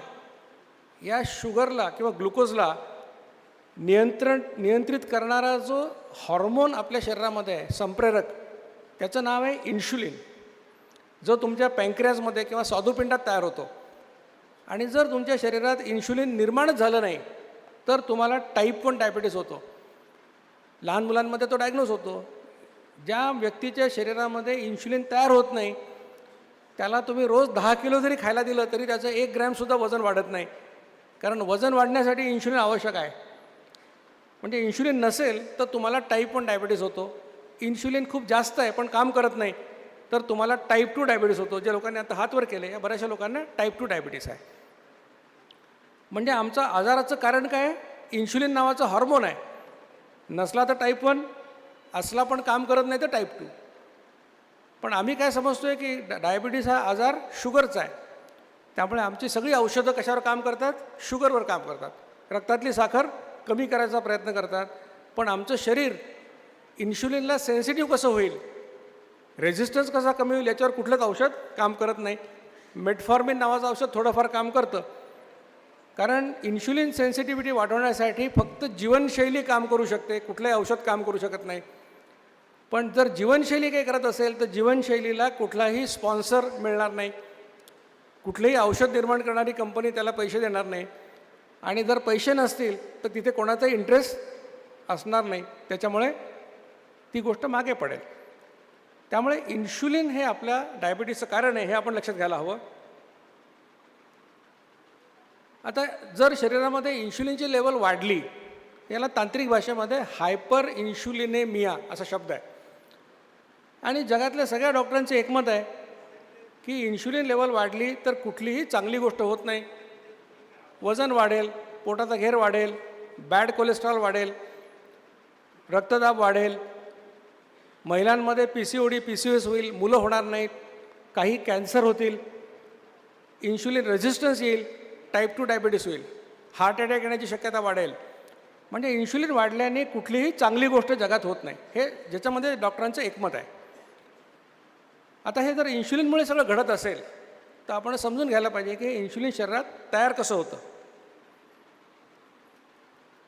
या सगळ्या जीवनशैली मागचा जो सिद्धांत आहे तो लक्षात घ्या आणि ह्या व्याख्यानामध्ये हा सिद्धांत तुम्हाला मी समजावून सांगणार आहे की तुमच्या शरीरामध्ये इन्शुलिन या संप्रेरकाचं प्रमाण वाढलं तर तुम्ही लठ्ठ होता, मग तुम्हाला इन्शुलिन रेझिस्टन्स येतो आणि नंतर टाईप 2 डायबिटीस होतो, असा हा सिद्धांत आहे. याचाच दुसरा अर्थ काय की जर तुम्ही शरीरातलं इन्शुलिन कमी केलं तर तुमचं वजन कमी होईल, तुम्ही इन्शुलिनला सेन्सिटिव्ह व्हाल आणि तुमचा डायबिटीस रिव्हर्ट होईल.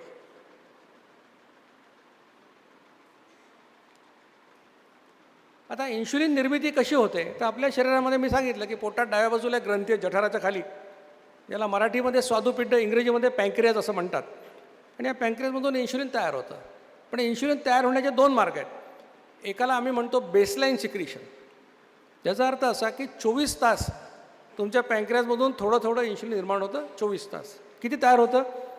दिवसाला 18 ते 32 युनिट एवढं तयार होतं. आणि याचं वैशिष्ट्य असं आहे की इट इज इनव्हॉलंटरी इन नेचर, म्हणजे याच्यावर तुमचं कुठलंही नियंत्रण नाही. जसं तुम्ही हृदयाची गती चालू बंद करू शकत नाही तसंच हे इन्शुलिन निर्मिती तुम्ही थांबवू शकत नाही, चालू करू शकत नाही. इन्शुलिन निर्माण होण्याचा दुसरा मार्ग असा आहे की जेव्हा तुम्ही काही खाता तेव्हा इन्शुलिन तयार करता. प्रत्येक वेळा तुम्ही काही खाल्लं की इन्शुलिन तयार होतं. आणि अपेक्षा अशी असते की जेवढं इन्शुलिन तुम्हाला दिवसभरात लागतं त्याच्या 50% तुम्ही बेसलाईन पद्धतीने तयार करावं, 50% तुम्ही खाण्यामुळे तयार करावं. म्हणजे जर 18 ते 32 युनिट बेसलाईन सिक्रिशन आहे तर 18 ते 32 युनिट तुम्ही खाण्यामुळे तयार करावं अशी अपेक्षा आहे. आता जे इन्शुलिन तुम्ही खाण्यामुळे तयार करता त्याची 3 वैशिष्ट्ये आहेत. पहिलं वैशिष्ट्य असं आहे की प्रत्येक वेळा खाता तेव्हा एका विशिष्ट प्रमाणात इन्शुलिन तयार करता. म्हणजे मी 3 लोकांना बोलवलं आणि त्यांना प्रत्येकाला 100 ग्रॅमचं एक सफरचंद खायला दिलं तर एखादी व्यक्ती 5 युनिट तयार करेल, एखादी 8 युनिट तयार करेल, एखादी 15 युनिट तयार करेल. हे प्रत्येकाचं वेगवेगळं आहे. दुसरं वैशिष्ट्य असं आहे की जी व्यक्ती एक सफरचंद खाल्ल्यानंतर 5 युनिट इन्शुलिन तयार करते त्याला जर मी 2 सफरचंद दिले किंवा 3 सफरचंद दिले तरीसुद्धा ती व्यक्ती 5च युनिट इन्शुलिन जवळपास तयार करते. म्हणजे असं होत नाही की एका सफरचंदाला 5, 2ला 10, 3ला 15 असं होत नाही. याच्याविषयी डॉक्टरांमध्ये काही थोडेसे वाद आहेत पण मी त्याचं स्पष्टीकरण तुम्हाला देणार आहे. मी आज जे काही बोलतो आहे माझ्या व्याख्यानामध्ये ही माझी मतं नाही आहेत, हे मी तुम्हाला पुरावे सांगतो आहे. विज्ञानामध्ये मतांना किंमत नाही, पुराव्यांना किंमत आहे. या प्रेझेंटेशनमध्ये जे काही लाल अक्षरात दिलेलं आहे ते टेक्स्टबुकमधले रेफरन्स आहेत किंवा माझ्या रिसर्च पेपरमधले रेफरन्स आहेत. म्हणजे कमी खा किंवा जास्त खा इन्शुलिन तेवढं तयार होतं, हे दुसरं वैशिष्ट्य. आणि एकदा इन्शुलिन तयार झालं की शरीर जेव्हा ते रॉ मटेरियल वापरून इन्शुलिन तयार करतं तेव्हा पुन्हा तयार करायला त्याला थोडा वेळ लागतो. रॉ मटेरियल जमा करायला तो वेळ जवळपास 55 मिनिटाचा असतो. याचा संबंध आपल्या जीवनशैलीशी नंतर येणार आहे. आत्तापर्यंत तुम्हाला मी काय काय सांगितलं? तुम्हाला मी सिद्धांत सांगितला की तुमच्या शरीरामध्ये इन्शुलिनची मात्रा वाढली की तुम्ही लठ्ठ होता, तुम्हाला इन्शुलिन रेझिस्टन्स येतो आणि मग टाईप 2 डायबिटीस होतो. मग मी तुम्हाला हे सांगितलं की इन्शुलिन तयार कसं होतं. मी म्हटलं 2 प्रकारे तयार होतं. बेसलाईन सिक्रिशन दिवसभरात 18 ते 32 युनिट. वैशिष्ट्य असं की याच्यावर तुमचं कुठलंही नियंत्रण नाही. दुसरा मार्ग आहे खाण्यामुळे इन्शुलिन तयार होतं, ते तुम्ही 18 ते 32 युनिट दिवसाला तयार करायला पाहिजे अशी अपेक्षा आहे. त्याची 3 वैशिष्ट्ये तुम्हाला सांगितली. पहिलं वैशिष्ट्य प्रत्येक वेळेला खाल्लं की एक विशिष्ट प्रमाणात इन्शुलिन तयार कराल. कमी खा जास्त खा तेवढंच तयार कराल. एकदा तयार केलं की 55 मिनटं परत तयार करणार नाही. इथपर्यंत तुम्ही माझ्यावर आलात? ओके. आता इन्शुलिनचं काम काय समजून घेऊया. आता हे खाल्ल्यानंतर तयार होतं याचं कारण असं की insulin is responsible to utilize the end products of digestion. तुम्ही जे काही अन्न खाता ते खाल्ल्यानंतर त्याचं पचन झाल्यानंतर जे पोषक घटक रक्तामध्ये येतात त्याचा वापर करणं इन्शुलिनचं काम आहे, म्हणून ते तुम्ही खाल्ल्यानंतर तयार होतात. आता तुम्ही आत्ता जेवलो आपण तर 7-8 पदार्थ होते, लग्नाला गेलात तर 20-25 असतात. कधी थोडं खाता कधी जास्त खाता, पण शेवटी तुम्ही 3च गोष्टी खाता: कर्बोदकं, प्रथिनं आणि स्निग्ध पदार्थ. म्हणजे काही खान किती खा त्याचं प्रमाण वेगवेगळं असतं, पण शेवटी तुम्ही 3च गोष्टी खाता. आता कर्बोदकांचं पचन झाल्यानंतर त्याचं रूपांतर ग्लुकोजमध्ये होतं. प्रथिनांचं पचन झाल्यानंतर त्याचं रूपांतर अमायनो ॲसिडमध्ये होतं. आणि स्निग्ध पदार्थ पचन झाल्यावर त्याचं रूपांतर फॅटी ॲसिडमध्ये होतं. म्हणजे काही खा आणि किती खा अन्नपचन झाल्यानंतर रक्तामध्ये ग्लुकोज, अमायनो ॲसिड आणि फॅटी ॲसिड हे 3 एंड प्रॉडक्ट येतात. आणि इन्शुलिनचं काम आहे याचा वापर करायचा. तुमचं शरीर आता एक कोट्यावधी पेशींचं बनलेलं आहे आणि प्रत्येक पेशीला काम करायला ऊर्जा लागते. आणि तुम्ही सगळ्या जर पेशींची ऊर्जेची गरज एकत्र केली तर ती तुमची ऊर्जेची गरज होते. कारण तुम्ही म्हणजे काय, पेशीच आहात. आणि आम्ही असं म्हणतो की तुम्हाला सरासरी 2000 कॅलरीज ऊर्जा लागते सरासरी. आता ज्याचं वजन जास्त आहे, जो जास्ती मेहनतीचं काम करतो त्याला जास्त लागेल, पण सरासरी 2000 कॅलरीज ऊर्जा लागते. आता शरीर हे ऊर्जा कुठून मिळवतं? ऊर्जा मिळवण्यासाठी तुम्हाला काहीतरी इंधन जाळावं लागतं. जसं तुमची कार डिझेल, पेट्रोल, CNGवर चालते, तसं ऊर्जा मिळवण्यासाठी काहीतरी इंधन जाळायला लागतं. तर शरीराकडे जाळण्यासाठी 2 इंधन आहेत. पहिलं इंधन आहे ग्लुकोज. तुम्ही जर 1 ग्रॅम ग्लुकोज जाळलं तर तुम्हाला 4 कॅलरी ऊर्जा मिळते. दुसरं इंधन आहे फॅटी ॲसिड किंवा चरबी. तुम्ही 1 ग्रॅम फॅटी ॲसिड जाळलं तर तुम्हाला 9 कॅलरी ऊर्जा मिळते. म्हणजे तुमच्या लक्षात येईल की ग्लुकोजच्या तुलनेमध्ये जर फॅटी ॲसिड जाळलं तर 2.25 पट जास्त ऊर्जा मिळते. मग तुम्ही जर पेशी असाल तर तुम्हाला काय जायला आवडेल? ग्लुकोज जायला आवडेल का फॅटी ॲसिड? फॅटी ॲसिड जायला आवडेल, कारण कॉस्ट इफेक्टिव्ह आहे. त्यामुळे शरीराच्या सगळ्या पेशींना फॅटी ॲसिड जाळायला आवडतं. याला अपवाद फक्त मेंदूच्या पेशींचा आहे. त्यांना मात्र फॅटी ॲसिड आवडत नाही, त्यांना ग्लुकोज आवडतं. त्यामुळे तुमच्या रक्तातलं 70-80% ग्लुकोज मेंदूच्या पेशी वापरतात. आता तुम्हाला सांगितलं की 2 इंधन आहेत, ग्लुकोज पण आहे आणि फॅटी ॲसिड पण आहे. पण याच्यामध्ये एक प्राधान्यक्रम पण आहे, एक प्रायोरिटी पण आहे की आधी कुठलं वापरायचं आणि नंतर कुठलं वापरायचं. आणि हे प्राधान्यक्रम समजायला फार सोपं आहे. समजा तुम्हाला मी 2 पुडे दिले, एका पुड्यामध्ये अर्धा किलो पेढे आहेत आणि दुसऱ्या पुड्यामध्ये अर्धा किलो फरसाण आहे. तर 2 पैकी कुठलं आधी संपवावं लागतं आपल्याला? आधी पेढा संपवावा लागतो, कारण दुधाचा पदार्थ आहे, लवकर खराब होतो. म्हणजे जे साठवता येत नाही ते लवकर संपवावं लागतं. त्याच पद्धतीने ग्लुकोज साठवता येत नसल्यामुळे आधी ग्लुकोज संपवावं लागतं. म्हणजे शरीराला जेव्हा 2 ऑप्शन आहेत, ग्लुकोज आणि फॅटी ॲसिड, तेव्हा शरीर पहिल्यांदा ऊर्जेसाठी ग्लुकोज वापरणार आणि ग्लुकोज संपल्यानंतर फॅटी ॲसिड वापरणार. आता तुम्हाला असं वाटेल की रक्तामध्ये आता ग्लुकोज आहे, रक्त सगळ्या शरीरामध्ये संचार करणार, प्रत्येक पेशीपाशी जाणार. मग काय व्हायला पाहिजे? रक्तातलं ग्लुकोज पेशीत गेलं पाहिजे, पेशींनी वापरलं पाहिजे असं तुम्हाला वाटेल. पण याच्यामध्ये एक अडचण आहे. ती अडचण अशी की प्रत्येक पेशीवर एक कुलूप लावलेलं आहे, ज्याला तांत्रिक भाषेमध्ये आम्ही इन्शुलिन रिसेप्टर असं म्हणतो. याचा अर्थ काय की रक्तात कितीही ग्लुकोज असली तरी जोपर्यंत पेशीवरची कुलपं उघडली जात नाहीत तोपर्यंत ग्लुकोज पेशीत जाऊ शकत नाही. मग इन्शुलिनचं पहिलं काम काय? तर इन्शुलिन ती किल्ली आहे जी रिसेप्टरच्या कुलपाला उघडणार आणि ग्लुकोजला पेशीमध्ये पोचवणार. हे इन्शुलिनचं पहिलं काम. म्हणून ते खाल्ल्यानंतर निर्माण होतं. मग आता हे इन्शुलिनच्या किल्ल्या त्यांनी ते कुलपं उघडले आणि ग्लुकोजला पेशीमध्ये पोचवलं. पेशीने ते ग्लुकोज वापरलं, त्यांचं काम झालं. पण तुमच्या रक्तात आणखीन ग्लुकोज असते. मग त्या एक्स्ट्रा ग्लुकोजचं काय करायचं? मग इन्शुलिन काय करतं? त्या जास्तीच्या ग्लुकोजचं रूपांतर ग्लायकोजन नावाच्या पदार्थामध्ये करतं आणि ते तुमच्या यकृतामध्ये किंवा लिव्हरमध्ये साठवून ठेवतं.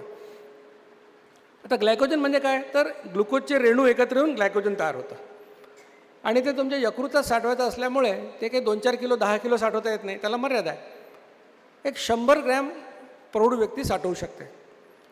आणि जर 1 ग्रॅम ग्लुकोजमुळे आपल्याला 4 कॅलरी मिळतात, जर 100 ग्रॅम ग्लायकोजनमुळे 400 कॅलरी मिळू शकतात. आता निसर्गाने व्यवस्था का केली आपल्यासाठी की लिव्हरमध्ये ग्लायकोजन कशासाठी ठेवलेलं आहे?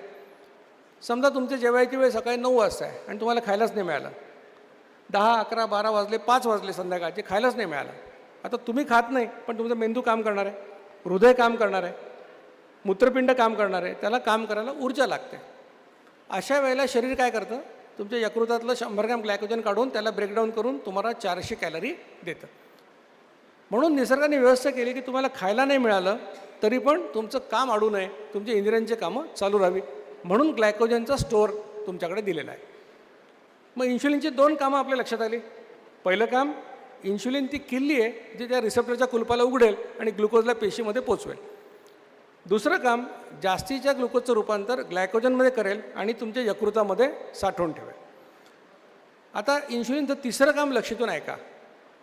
ही 2 कामं झाल्यानंतर जर आणखीन ग्लुकोज रक्तामध्ये असेल आणि जी आपल्या आहारामुळे असतेच, कारण आम्ही दिवसभर पोळी भाकरी भात फळं गोड कर्बोदकांचा भडीमार असतो.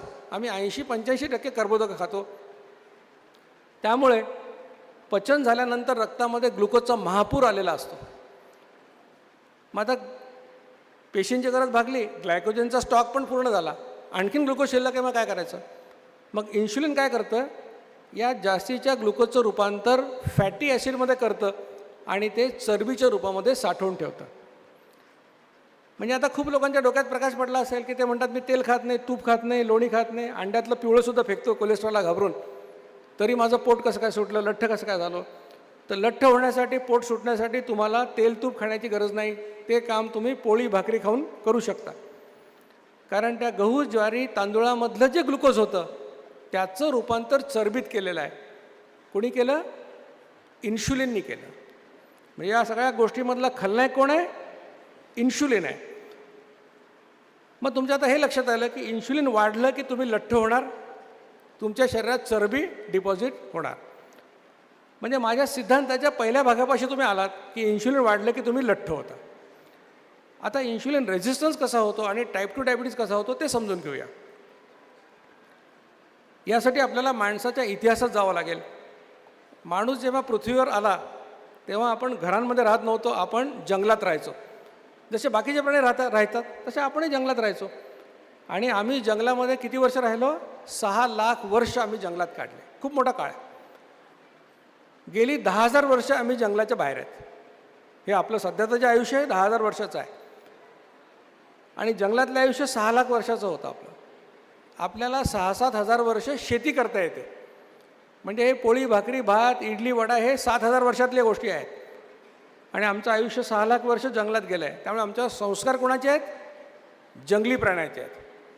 म्हणजे घरात भांडण झालं नवरा बायकोचं आणि बायको नवऱ्याला म्हणाली की तू जंगली आहे, तर राग येऊ देऊ नका, खरंच तुम्ही जंगली आहात. अर्थात ती बायको पण जंगलीच आहे.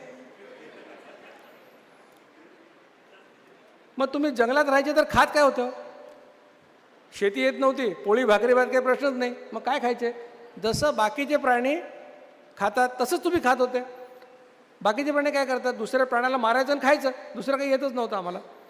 मग प्राण्याला मारून खायचं असेल तर त्या प्राण्याच्या मागे पळावं लागेल. असं तर होणार नाही. सकाळी 8:30ला हरिण दारापाशी येऊन बॉस तुम्हाला ब्रेकफास्ट टाईम, मला मारून खा. निसर्ग एवढा दयाळू नाही आहे, क्रूर आहे. म्हणून नियम काय? Survival of the fittest. जो बळी तो जगेल. मग त्या हरणाच्या मागे पळायला लागेल. नुसतं पळून चालत नाही, त्याच्यापेक्षा जोरात पळायला लागेल. बरं, एवढं करून त्याला मारलं तर नशीब चांगलं पाहिजे. मागून एखादा वाघ किंवा सिंह आला तर ते सोडून पळावं लागेल, त्यालाही तेच पाहिजे ना. मग अशी तुमची खाण्यापिण्याची जर अवस्था असेल तर तुमच्या आयुष्यामध्ये सकाळी उठल्यावरचा चहा, मग कुठल्या तरी मंदिरातला प्रसाद, मग कॉलेजला आलं की कुठल्या तरी चहाच्या मशीनमधला चहा, मग कुठेतरी आलूवडा, मग कुठेतरी पिझ्झा, मग कुठेतरी वाढदिवसाचा केक, मसाला पान, आईस्क्रीम, अशी लक्झरी असेल का आयुष्य? खायलाच मिळत नव्हतं. आज खायला मिळालं तर पुढचं कधी मिळेल भरोसा नव्हता. कधी 8 दिवस लागायचे, कधी 15 दिवस, कधी महिना, कधी मिळायचं नाही, लोक मरायचे. त्यामुळे आमचं फिजिओलॉजिकल सायकल काय होतं? Fasting and fisting. म्हणजे मिळेल तेव्हा पोटभर खाऊन घ्या. तुम्हाला 2,000 कॅलरीज लागतात ना, 5,000 कॅलरीज खा. कोणी तुम्हाला डिस्टर्ब करत नाही तोपर्यंत खात राहा. इन्शुलिन काय करायचं? मग तुम्हाला लागतात 2,000 कॅलरीज, उरलेल्या 3,000 कॅलरीजचं रूपांतर आणि तो जंगलातल्या त्या आयुष्यात व्यवस्थित चालला. त्यामुळे माणसाचं शरीर आणि माणसाच्या पेशी या उपाशी राहण्यासाठी निर्माण झालेल्या आहेत, भरपूर खाण्यासाठी निर्माण झालेल्या नाहीत. त्यामुळे जगात जेवढे लोक आज उपाशी राहून मरतात त्याच्या शेकडोपट जास्त लोक जास्त खाऊन किंवा चुकीचं खाऊन मरतात. मग जर या पेशी उपाशी राहण्यासाठी निर्माण झाल्या आहेत तर पेशींसाठी इन्शुलिन हा पाहुणा आहे, बरोबर? कारण खाल्ल्यानंतर येतो आणि खाणं कधी होईल माहीत नाही. आज झालं तर 15 दिवसांनी होईल, महिन्याभराने येईल. आता पाहुण्याने कसं वागावं असं आपली काही अपेक्षा असते?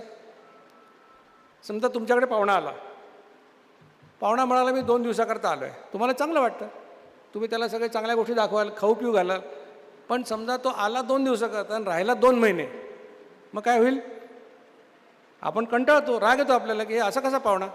पण आपलं संस्कृती म्हणते अतिथी देवो भव, देवाचा अवतार आहे भाऊ. या वेळेला तर काय बोलता येत नाही. पुढच्या वेळेला तो फोन करतो मी येणार आहे, तुम्ही म्हणतात भाऊ येऊ नको मीच गावाला चालले. हा तुमचा पाहुण्याला रेझिस्टन्स आहे, पाहुण्याला विरोध आहे, कारण पाहुणा पाहुण्यासारखं वागला नाही आहे. मग तुमची सकाळपासून संध्याकाळपर्यंतची आजची दिनशैली, दिनक्रम काय? सकाळी उठल्यापासून झोपेपर्यंत लोक खात असतात. सकाळी उठल्या उठल्या चहामध्ये अर्धा चमचा साखर किंवा 2 चमचे साखर काय असेल तिथून सुरू होतो कार्यक्रम. तो रात्री झोपताना दूध पितात काही लोक, काही आईस्क्रीम खातात, काही पान खातात. मी लोकांना विचारतो कशासाठी खाता तुम्ही? कोणी म्हणतं कॅलरीसाठी, कोणी म्हणतं प्रोटीनसाठी, कोणी म्हणतं व्हिटॅमिनसाठी, कोणी म्हणतं मिनरलसाठी. पण खरं कारण तुम्ही का खाता याचं हे आहे, खायला मिळतं म्हणून तुम्ही खाता, दुसरं काही कारण नाही. अन्न उपलब्ध आहे म्हणून खाता. आता सगळे लोक जेवण करून इथे आलेले आहेत. समजा डॉक्टर पोदाडेंनी असं ठरवलं की 2 मुलं इथे आता फिरत आहेत, त्यांच्या हातामध्ये मोठ्या परातीमध्ये कचोऱ्या आहेत, गरमागरम शेगाव कचोऱ्या. किती लोक नाही खाणार हो? सगळे लोक खातील. शेजारचा म्हणाला मला नको, म्हणतील गप्प बस घेऊन ठेव, तू नाही खाल्ली तर मी डबल खातो. आता कोणी असं म्हणणार आहे का की सर आम्हाला कचोरीची भूक आहे? नाही, पण मिळालं तर खाणार, फुकट असेल तर 2 खाणार. मग का खातं? म्हणे मी एकटाच होतो म्हणून खाल्लं. कोणी म्हणतो मी कंपनी होती म्हणून खाल्लं. कोणी म्हणतो मला कोणी खायला विचारलंच नाही म्हणून रागारागात खाल्लं. अरे पण भूक लागली म्हणून कधी खाल्लं? खाण्यामागची प्रेरणा भूक ही असायला पाहिजे. मग अशा पद्धतीने समजा तुम्ही 5 युनिट इन्शुलिन तयार करता खाल्ल्यावर, आणि तुम्ही दिवसभर खात राहता. कधी अर्धा पेढा खाल्ला, कधी बिस्किट खाल्लं, कधी चॉकलेट खाल्लं, कधी केक खाल्ला, असं दिवसातून 15 वेळा इन्शुलिन तयार केलं. किती तयार होईल? 75 युनिट तयार होईल. कारण कमी खा जास्त काय इन्शुलिन तेवढंच आहे. आणि लागतं किती तुम्हाला? 18 ते 32 युनिट. मग 75 युनिट तयार केलं, लागतं 32 मॅक्सिमम. हे 45 युनिट जे इन्शुलिन जास्तीचं आहे ते पूर्ण रक्तामध्ये फिरतं, त्याला मोक्ष नाही. ते त्या पेशींना सळो की पळो करून सोडतं, त्रास देतं. पेशी म्हणतात हा पाहुणा जाणार तरी कधी? मग पेशी बिचाऱ्या काय करतात? पेशी वाट बघत बसतात की कधी आषाढी एकादशी येते. त्यांना वाटतं त्या दिवशी उपास करायला, म्हणजे इन्शुलिन खाली दे. त्या दिवशी काय करतो हा? त्या दिवशी काय खायचं याचं प्लॅनिंग 15 दिवसापासून लोक करतात. की राजगिराचे लाडू कधी खायचे, रताळ्याचे काप कधी खायचे, बटाट्याचा चिवडा कधी खायचा, लिहून ठेवतात कॅलेंडरवर. एकही पदार्थ मिस होता कामा नये. मग इतर दिवशी 75 युनिट इन्शुलिन, त्या दिवशी 150 युनिट इन्शुलिन तयार करतो. पेशी म्हणतात हा काही सुधारत नाही, जिवंत राहायचं असेल तर आपल्याला सुधारावं लागेल. मग त्या काय करतात? सोपी गोष्ट करतात. जसं आपल्याला एखादा माणूस आवडत नाही, तो माणूस समोर आला, आपण काय करतो? याचं दर्शन नको, आपण तोंड फिरून दुसरीकडे निघून जातो. तसं पेशी वाढलेल्या इन्शुलिनपासून वाचण्यासाठी आपली तोंड फिरवायला लागतात, म्हणजे आपला आकार बदलायला लागतात. जेव्हा पेशी आकार बदलतात तेव्हा त्या कुलपाचा आकार बदलतो, रिसेप्टरचा आकार बदलतो. सोप्या भाषेत सांगायचं तर आपल्याकडे कुलूप आहे, त्या कुलपाला मी 10 वेळा हातोडा मारला तर काय होतं? कुलपाला पोचे पडतात, कुलूप बिघडतं, कुलपाला किल्ली आता बसत नाही, बरोबर? मग आता या माणसाने जेवण केलं तर इन्शुलिन तयार झालं, ग्लुकोज आहे, इन्शुलिनची किल्ली कुलूप उघडायला जाते, पण कुलूप बिघडलं. आता कुलूप उघडत नाही, ग्लुकोज पेशीत जात नाही, पेशींची उपासमार होते, मेंदूला मेसेज जातो की आम्हाला खायला मिळत नाही. मेंदू रक्तामध्ये बघतो आणि पाहतो खूप सारी ग्लुकोज आहे, यांना काय मिळत नाही. मेंदू विचार करतो की बहुतेक माझ्या किल्ल्या कमी पडतात किंवा माझ्या किल्ल्या नीट काम करत नाही आहेत. आणि दोन्ही सिच्युएशनमध्ये मेंदू म्हणतो ठीक आहे, याचं आता 5 युनिटनी काम होत नाही, याचं आता माप वाढवून 10 युनिट करायला लागेल. मग जो माणूस प्रत्येकाला खाल्ल्यानंतर 5 युनिट इन्शुलिन तयार करत असतो, तो आता 10-10 युनिट तयार करायला लागतो. याला म्हणतात इन्शुलिन रेझिस्टन्स निर्माण होणे. मग जास्तीच्या इन्शुलिनमुळे थोडं ग्लुकोज पेशी जायला लागतं, मग आणखीन कुल्प बिघडतात. मेंदू 10चं 15 करतो, 15चं 20 करतो, 20चं 25, 25चं 30 करता करता एक अवस्था अशी येते की रक्तामध्ये भरपूर इन्शुलिन आहे, भरपूर ग्लुकोज आहे, पण आता रेझिस्टन्स एवढा वाढलेला आहे की ते ग्लुकोज काही पेशीत जाऊ शकत नाही, रक्तामध्ये अडकून पडतं आणि लघवी वाटे बाहेर पडायला लागतं. आणि रक्तामध्ये एवढं ग्लुकोज असल्यामुळे दुसरं जे इंधन आहे फॅटी ॲसिड, त्याचाही वापर शरीर करू शकत नाही. कारण प्राधान्यक्रम काय, आधी ग्लुकोज मग फॅटी ॲसिड.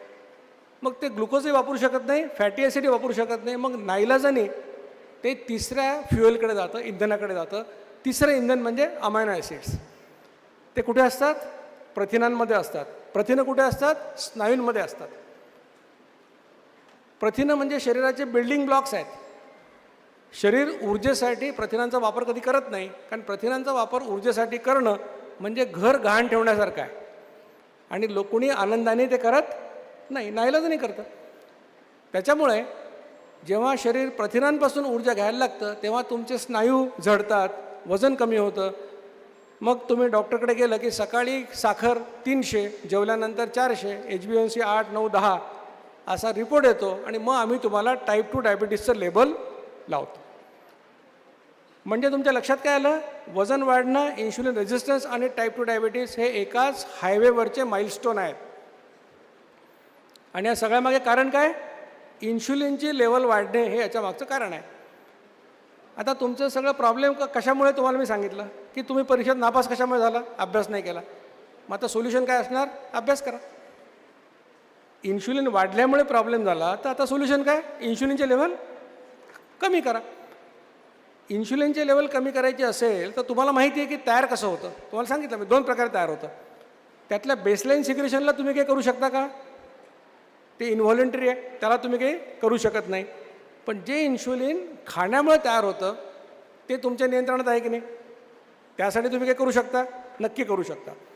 मग उद्यापासून काय करणार, कमी खाणार की कमी वेळा खाणार, कमी वेळा खाणार. आपल्या प्रश्नाचं उत्तर कमी खाणे हे नाही, कारण कमी खाऊन जास्ती खाऊन इन्शुलिन तेवढंच येणार आहे.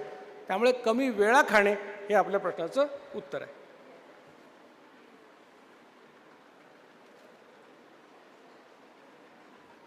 त्यामुळे किती वेळा खाता याच्यावर इन्शुलिन अवलंबून असतं. आता बरेच डॉक्टर म्हणतात नाही जास्त खाल्लं की जास्त इन्शुलिन. विल्यम्स टेक्स्टबुक ऑफ एंडोक्रिनॉलॉजी नावाचं पुस्तक आहे. हे डॉक्टर विल्यमनी मधुमेह तज्ज्ञांसाठी लिहिलेलं पुस्तक आहे. त्याच्यात विल्यम्सने एक प्रयोग केला. मधुमेहाच्या रुग्णांना त्यांनी काय केलं, ब्रेकफास्टमध्ये 20% कॅलरीज दिल्या, लंचला 40% आणि डिनरला 40% दिल्या आणि त्यांचं इन्शुलिन सिक्रेशन बघितलं. आता जर खाण्यावर अवलंबून असेल तर काय व्हायला पाहिजे, जेवढं इन्शुलिन ब्रेकफास्टला तयार झालं त्याच्या दुप्पट लंचला तयार व्हायला पाहिजे. ऑब्झर्वेशन काय, विल्यम म्हणतो we found that insulin secretion was more or less the same. हे कोण म्हणतं आहे, डॉक्टर विल्यम्स, ज्यांनी डायबिटीजसाठी पुस्तक लिहिलं. आणि चांगल्या डायबिटीजसाठी पुस्तक वाचायला पाहिजे. आम्ही प्रयोग पण केले, त्याचा एक पेपर पब्लिश झाला की there is no linear relationship between quantity of food consumed and insulin secreted. International journal of basic and applied फिजिओलॉजीमध्ये प्रकाशित झालं. त्यामुळे आम्ही जे म्हणतो आहोत की इटिंग फ्रिक्वेन्सी कमी केली तर इन्शुलिन कमी होतं, हे आता सायंटिफिकली सिद्ध झालेलं आहे.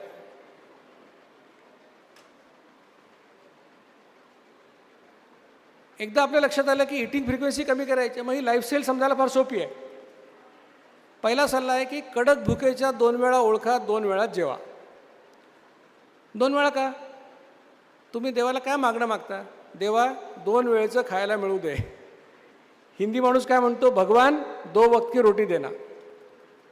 कडक भूक 2दा लागते, ती 2दा वेळा ओळखा, 2 वेळा जेवा. बरं, कधी जेवायचं असा काही नियम नाही. काही लोकांना सकाळी 8लाच भूक लागते, काही लोकांना दुपारी 1ला लागते. जेव्हा भूक लागते त्या 2 वेळा खा, त्या 2 वेळा जेवा. त्यात किती अंतर पाहिजे, 8 तास, 9 तास, 10 तास असा कुठलाही नियम नाही. तुमच्या भुकेच्या वेळा त्यावेळेला जेवा. दुसरं सांगितलं आहे की 55 मिनिटाच्या आत जेवण संपवा. हे खरं समजायला काही अवघड आहे का, तरी लोक मला फोन करतात, सर आम्ही तुमचं फॉलो करतो, 1 महिना झाला माझं वजन 2 किलो वाढलं. मी म्हटलं वाढायला नको पाहिजे, कमी व्हायला पाहिजे. काय करतोस, मी 55 मिनटं जेवतो. मग आधी किती वेळात जेवायचं, म्हणजे 25 मिनटात जेवायचं. मग आता उरलेले 30 मिनटं काय करतो, म्हणजे सगळे घरातले पदार्थ गोळा करून खातो. मी म्हटलं 55 मिनटात संपवा. का, कारण इन्शुलिन निर्मितीचं सायकल 55 मिनटाचं आहे. 55 मिनटात एकदा तयार होईल, 55च्या पुढे गेलं तर 2दा तयार होईल. म्हणून 55च्या आत संपवा, 20-25 मिनटात संपलं तरी चालेल. तिसरं सांगितलं आहे की जेवणातले कार्बोहायड्रेट्स कमी करा आणि प्रोटीन वाढवा. ते कसे करायचे, तुम्हाला एक खाण्याचा एक मी क्रम सांगणार आहे, पदार्थ कसे खायचे. ते केलं की ते आपोआप होईल, काळजी करायचं कारण नाही. आणि चौथी महत्त्वाची गोष्ट, तुम्हाला जरी डायबिटीज नसेल तरी गोड जेवढं कमी खाल तेवढं आरोग्यासाठी चांगलं आहे. गूळ, साखर, मध, शुगर फ्री याचा आरोग्यासाठी काही उपयोग नाही. साखरेचा एक कण न खाता तुम्ही 100 वर्ष निरोगी आयुष्य जगू शकता. Sugar is a poison. ठीक आहे, नॉन डायबिटिक आहे, थोडं खाऊ शकता, खूप जास्त खाऊ नका. डायबिटिकवाल्यांनी मुळीच खाऊ नका. याच्याबरोबर व्यायाम करायला सांगितलं आहे. काय व्यायाम करायचा आहे? 4.5 किलोमीटर चाला किंवा 12 ते 15 किलोमीटर सायकल चालवा किंवा 45 सूर्यनमस्कार करा. कोणताही व्यायाम ज्याने 250-300 कॅलरीज बर्न होतील असा रोज करा. काय सांगितली जीवनशैली? कडक भुकेच्या 2 वेळा ओळखा, 2 वेळा जेवा. जास्तीत जास्त 55 मिनिटाच्या जेवण संपवा. कार्बोहायड्रेट कमी करा, प्रोटीन वाढवा. गोड जेवढं कमी कराल तेवढं चांगलं. याच्याबरोबर व्यायाम करा. ही जीवनशैली 3 प्रकारच्या लोकांसाठी नाही आहे. पहिलं, 18 वर्षाखालची मुलं, त्यांना याची गरज नाही. पण आजची परिस्थिती काय? मी पुण्यात राहतो. जंगली महाराज रोडला चालताना आई आणि मुलींनी जर पंजाबी ड्रेस घातला असेल तर मागून ओळखू येत नाही आई कोण मुलगी कोण. आईचं वजन 70 किलो, मुलीचं 72 किलो, वयाच्या 16 वर्षी, अशी परिस्थिती आज. चाइल्डहूड ओबेसिटी गंभीर समस्या आहे. हे पालक माझ्याकडे आले, ते म्हणाले सर आमची वजनं तुम्ही कमी केली, या पोरांचं काय? मग अनेक बालरोग तज्ज्ञांशी बोललो. म्हटलं यांनी किती वेळा खायला पाहिजे? त्यांचं एकमत झालं की यांनी जास्तीत जास्त 4 वेळा खाल्लेलं चालेल.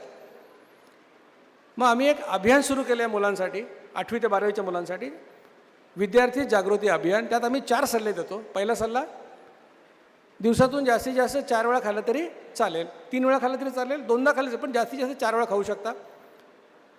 दुसरं मी सांगितलं गोड कमी करा. तिसरं सांगितलं कोल्ड्रिंकला कधी हात लावू नका. आता समजा तुमच्यापैकी 4 लोकांनी इथे बोलवलं आणि प्रत्येकाला वाटीमध्ये 55 ग्रॅम साखर दिली आणि चमचा दिला आणि म्हटलं खा. कोणी खाईल का? कोण खाणार नाही. म्हणजे मूर्खपण आहे, कोण खाईल अशी साखर?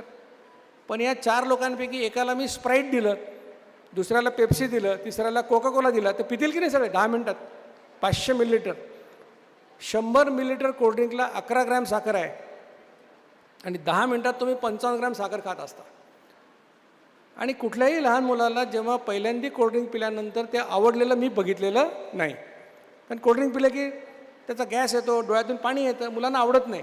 मग ते मुलांना कसं काय आवडायला लागतं? याला कारणीभूत म्हणजे मायबाप. मायबाप म्हणजे बाप घरातले. कारण त्या वडिलांनी त्यांच्या कामासाठी शनिवारी कोल्ड्रिंक आणलेलं असतं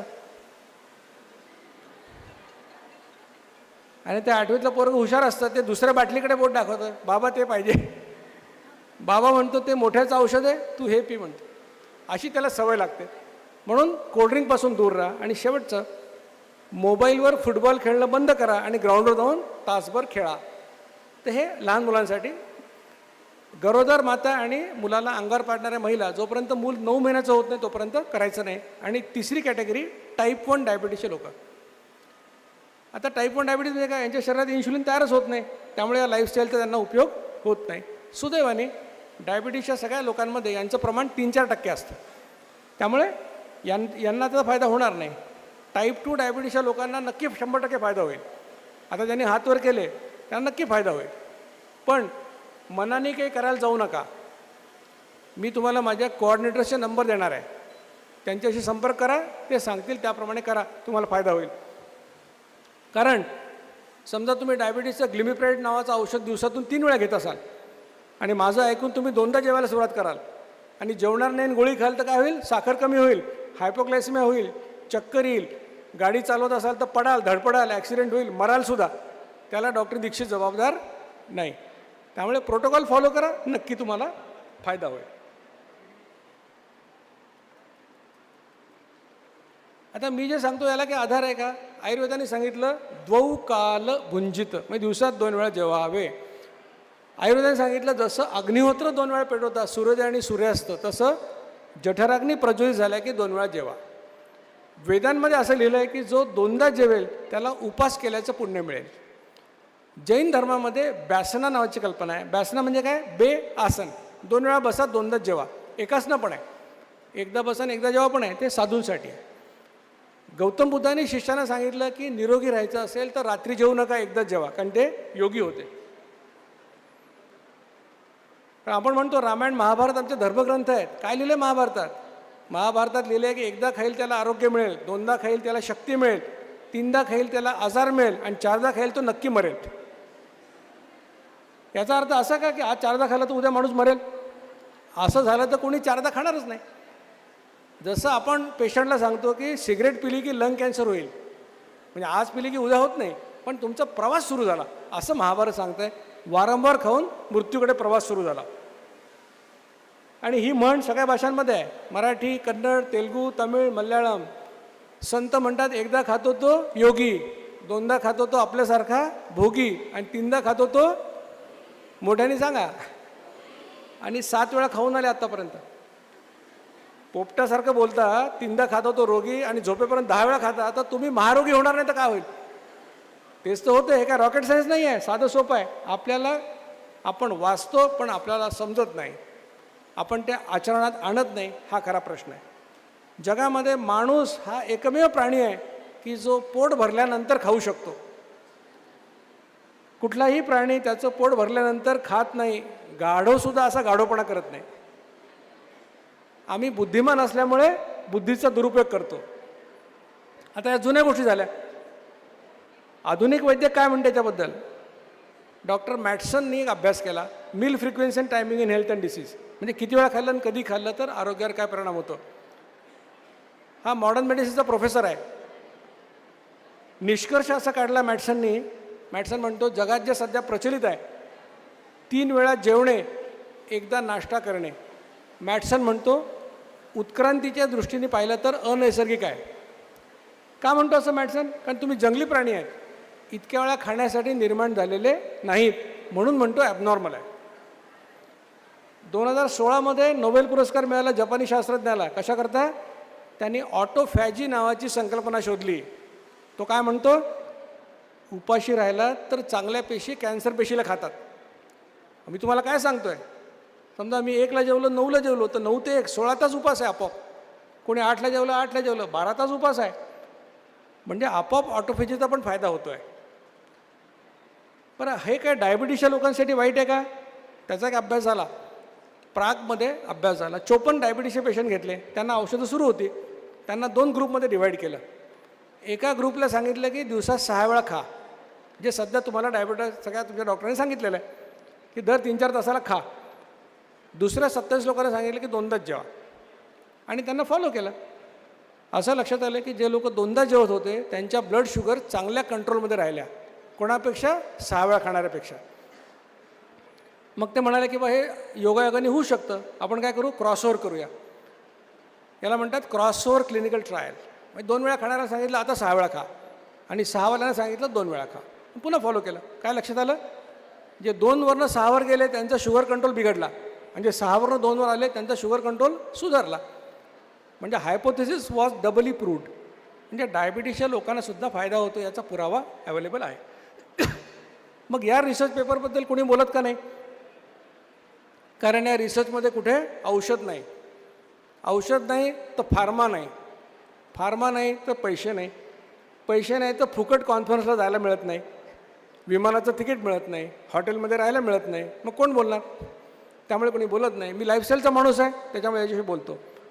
त्यामुळे 2 वेळा जेवणं हे निरोगी माणसासाठी, डायबिटीसच्या लोकांसाठी, सगळ्यांसाठी फायदेशीर आहे, याचा पुरेसा पुरावा अवेलेबल आहे. आता या जीवनशैलीत काय खायचं, काय जेवायचं, यासाठी आपल्याला माहिती पाहिजे की आपण नॉन डायबिटिक आहोत, प्री डायबिटिक आहोत का डायबिटिक आहोत. काही लोकांनी हात वर केला आम्हाला डायबिटीस आहे, बाकीच्यांनी हात वर केला नाही, त्यांच्यावर माझा विश्वास नाही. यासाठी नाही की तुम्ही खोटं बोलता, पण बरेचसे लोक म्हणतात माझं ब्लड शुगर नॉर्मल आहे. आणि ब्लड शुगर, आपली मनोवृत्ती काय भारतीय लोकांची, आम्ही डायग्नोस व्हायला घाबरणारे लोक आहोत, आम्ही आजाराला घाबरत नाही. मी तुम्हाला सांगितलं उद्या ब्लड शुगर करा, आता आज काय करणार, कमी खाणार, गोड बिलकुल खात नाही.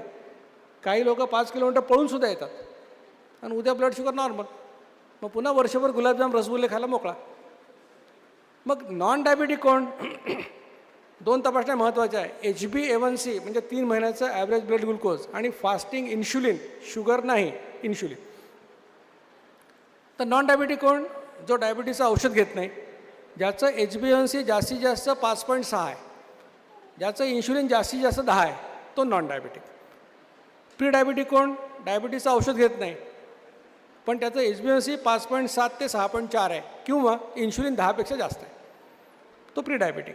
आणि डायबिटिक कोण? एक तर डायबिटीसचं औषध घेतो किंवा HbA1c 6.5पेक्षा जास्त आहे. मग या पद्धतीने तुम्ही जर नॉन डायबेटिक असाल तर जेवणाच्या सुरुवातीला फ्रूट्स, ड्रायफ्रूट्स, नट्स किंवा स्वीट डिश खाणार असाल तर, स्वीट डिश रोज खायला सांगत नाही, खाणार असाल तर सुरुवातीला खा. त्याच्यानंतर एक वाटीभर सॅलड खा. वाटीभर सॅलडचा अर्थ एक मध्यम आकाराची काकडी टोमॅटो चिरल्यावर जेवढा आयवस तयार होतो तेवढं सॅलड खा. त्याच्यात तुम्ही काही खाऊ शकता, कोबी खा, मुळा खा, जे हवं ते खा, पण क्वांटिटी तेवढी पाहिजे. त्याच्यानंतर तेवढीच वाटी मोड आलेलं कडधान्य किंवा 2 उकडलेली अंडी खा. कडधान्य कच्चंही खाता येईल, शिजवून खाता येईल तुमच्या पचनशक्तीनुसार. आणि 3 पदार्थ खाल्ल्यानंतर जेवढी भूक आहे तेवढं मिळेल ते पदार्थ खाऊ शकता. तुम्हाला पाणीपुरी खायची पाणीपुरी खा, पिझ्झा खायचा पिझ्झा खा, थालीपीठ खायचं थालीपीठ खा, वरण भात खायचं वरण भात खा, काही अडचण नाही, जे खायचं ते खा. पण जेवणाची सुरुवात पोळी भाताने करू नका, हा सिक्वेन्स फॉलो करा. हे झालं कोणासाठी? Non diabetic. जर प्री डायबेटिक किंवा डायबेटिक असाल तर जेवणाच्या सुरुवातीला 4 बदाम 4 अक्रोड किंवा मुठभर शेंगदाणे हे रात्री भिजवून ठेवा आणि जेवणाची सुरुवात त्यांनी करा. हा जो क्रम आहे हा दोन्ही जेवणांचा आहे. त्यानंतर एक वाटीभर सॅलड. या सॅलडमध्ये काही खाल्लेलं चालेल, फक्त गाजर आणि बीट खाऊ नका, त्याने शुगर वाढते. त्यानंतर तेवढीच वाटी मोड आलेलं कडधान्य किंवा 2 उकडलेली अंडी खा. आणि त्याच्यानंतर जे तुम्हाला खायचं ते खा. फक्त प्री डायबेटिक डायबेटिकसाठी गोड बंद आणि फळं सगळी बंद. गोडचा अर्थ गूळ, साखर, मध, शुगर फ्री काहीही चालणार नाही. तर हे 2मध्ये काय खायचं हे तुम्हाला मी सांगितलं. आता आज तुम्ही 4-5 वेळा खाताय, उद्या 2दा खाल्लं तर सायकोलॉजिकली डोकं दुखेल, अशक्तपणा वाटेल. मग तुम्हाला 2 जेवणांच्यामध्ये काही पदार्थाची परवानगी आहे. का परवानगी आहे? कारण हे पदार्थ खाऊन इन्शुलिन तयार होत नाही असं आमच्या व्हॉलंटियर्सच्या प्रयोगात आमच्या लक्षात आलं. लक्षात घ्या, पाणी सगळ्यात उत्तम आहे पण इतर पदार्थ याने इन्शुलिन तयार होत नाही म्हणून हे चालतात. नॉन डायबेटिक असाल तर काय चालेल? पाणी. दुसरं, घरी बनवलेलं पातळ ताक. 2 चमचे दह्यामध्ये ग्लासभर ताक बनवा. आवडत असेल तर without any flavour black tea, green tea किंवा ब्लॅक कॉफी, 25% दूध घातलेला पातळ चहा किंवा कॉफी, कशातच गूळ, साखर, मध, शुगर फ्री टाकू नका. हे पदार्थ दिवसभरात किती वेळा कितीही प्रमाणात घेतले तरी चालतील. दिवसभरात एकदा शहाळ्याचं पाणी पिलं तरी चालेल. मलई खाऊ नका. लोकांचा जीव वरखाली होतो. 60 रुपयाचं शहाळं आणलं म्हणतात, मलई वाया कशी घालवायची? निम्मा भारत 3 शब्दांमुळे लठ्ठ झालेला आहे, वाया कसं घालवायचं. रात्री जेवण झालं की आई मुलाला म्हणते ते पोळीचा डबा बघू किती पोळ्या शिल्लक आहे. तो म्हणतो 2 पोळ्या शिल्लक आहे. तू उद्या शिळी पोळी खाणार आहे का? तो म्हणतो नाही. मग ती पोळीचे 4 तुकडे करून सगळ्यांना वाटून टाकते, फिनिश. मी नेहमी सांगतो की तुम्ही घरातल्या डस्टबिनची काळजी करता पण शरीराचं डस्टबिन करता. वाया घालवायला सांगत नाही, वाटीत काढून ठेवा, जेवताना खा. दिवसभरात 1 टोमॅटो खाल्ला तरी चालतो. लक्षात ठेवा, या सगळ्या स्टॉप गॅप अरेंजमेंट आहेत. आपल्याला पाण्यावर यायचं आहे. हे झालं नॉन डायबेटिकसाठी. आता डायबेटिक प्री डायबेटिक असेल तर काय? पाणी, पातळ ताक आणि कुठलाही फ्लेवर नसलेला green tea, black tea, black coffee. त्यात गूळ, साखर, मध, शुगर फ्री टाकायचा नाही. हे पदार्थ किती वेळा घेतले तरी चालतात. म्हणजे इतर 3 पदार्थ जे नॉन डायबेटिकला अलाउड होते, 25% दुधाचा चहा किंवा कॉफी, शहाळ्याचं पाणी एकदा किंवा टोमॅटो एकदा, हे डायबेटिकला अलाउड नाही. एवढा 2मध्ये फरक आहे. आता हे जर तुम्ही केलं तर तुम्हाला काय फायदा होईल? जगामध्ये अनेक जीवनशैली आहेत. मी म्हणतो 2दा जेवा. काही लोक म्हणतात दर 2 तासाला खा. आणि काही लोक एवढे हुशार आहेत की दर 2 तासाला 55 मिनटं खातात. ते म्हणतात आम्ही दोघांचं ऐकतो. तर माझं म्हणणं आहे की डॉक्टर दीक्षितांवर विश्वास ठेवायची आवश्यकता नाही. विश्वास स्वतःच्या अनुभवावर ठेवा आणि अनुभव येण्यासाठी प्रयोग करा. कारण पुस्तकं वाचून, व्याख्यान ऐकून अनुभव येत नाही. अनुभव येण्यासाठी प्रयोग करायला लागतो. तुम्हाला 4 गोष्टी तुम्हाला अनुभवायला मिळतील. पहिली गोष्ट म्हणजे वजन कमी होईल. किती कमी होईल?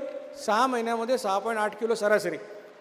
रेंज किती आहे? 3 ते 45 किलोची रेंज आहे. आमचं जास्तीत जास्त वेट लॉस किती आहे? 15 महिन्यामध्ये 59 किलो वजन कमी झाल्याचं उदाहरण आहे. डॉक्टर शिवाजी तळेकर म्हणून जुनागडला व्हेटरनरी सर्जन आहेत. 125 किलो वजन होतं, त्यांचं 59 किलो वजन कमी झालं. म्हणजे मोठ्या तळेकरांमधून छोट्या तळेकर निघून गेला. जो माणूस 100 मीटर चालू शकत नव्हता तो 10 किलोमीटर पळायला लागला. आयुष्य बदलून गेलं. दुसरी गोष्ट, पोट कमी होईल. सगळ्यांना पोटाचीच काळजी आहे. चेहरा बघितला असं तर छान, थोडं खाली आलं की प्रॉब्लेम. इतर काही करा, प्रोटीन पावडर खा, जिमिंग फिमिंग करा, पहिल्यांदा गालफडं बसतात. लोक विचारायला सुरुवात करतात, घरी काही प्रॉब्लेम. इथे कोण विचारत नाही, कारण 1.5 इंच पोट कमी होईल. रेंज 1 ते 4 इंच. आयुष्य सुंदर होऊन जातं. तुम्ही ट्रिपल XL आहे समजा आणि दुकानात गेले ड्रेस घ्यायला, दुकानदार म्हणतो मॅडम 4 पीस शिल्लक आहेत, यातला निवडा. आणि तुम्ही L असाल तर 200 डिझाईन आहे. आयुष्य सुंदर होऊन जातं. वजन कमी होतं, पोट कमी होतं. HbA1c कमी होईल. भले तुम्ही नॉर्मलच आहात, नॉन डायबेटिक आहात, HbA1c 5.4 आहे, 3 महिन्यांनी 5.2 झालं, आणखीन चांगलं. आणि फास्टिंग इन्शुलिन कमी होईल. जेवढं इन्शुलिन जास्त तेवढं तुम्ही डायबिटीसच्या जवळ. तुमचं 15 होतं ते 11 झालं, आणखीन चांगलं.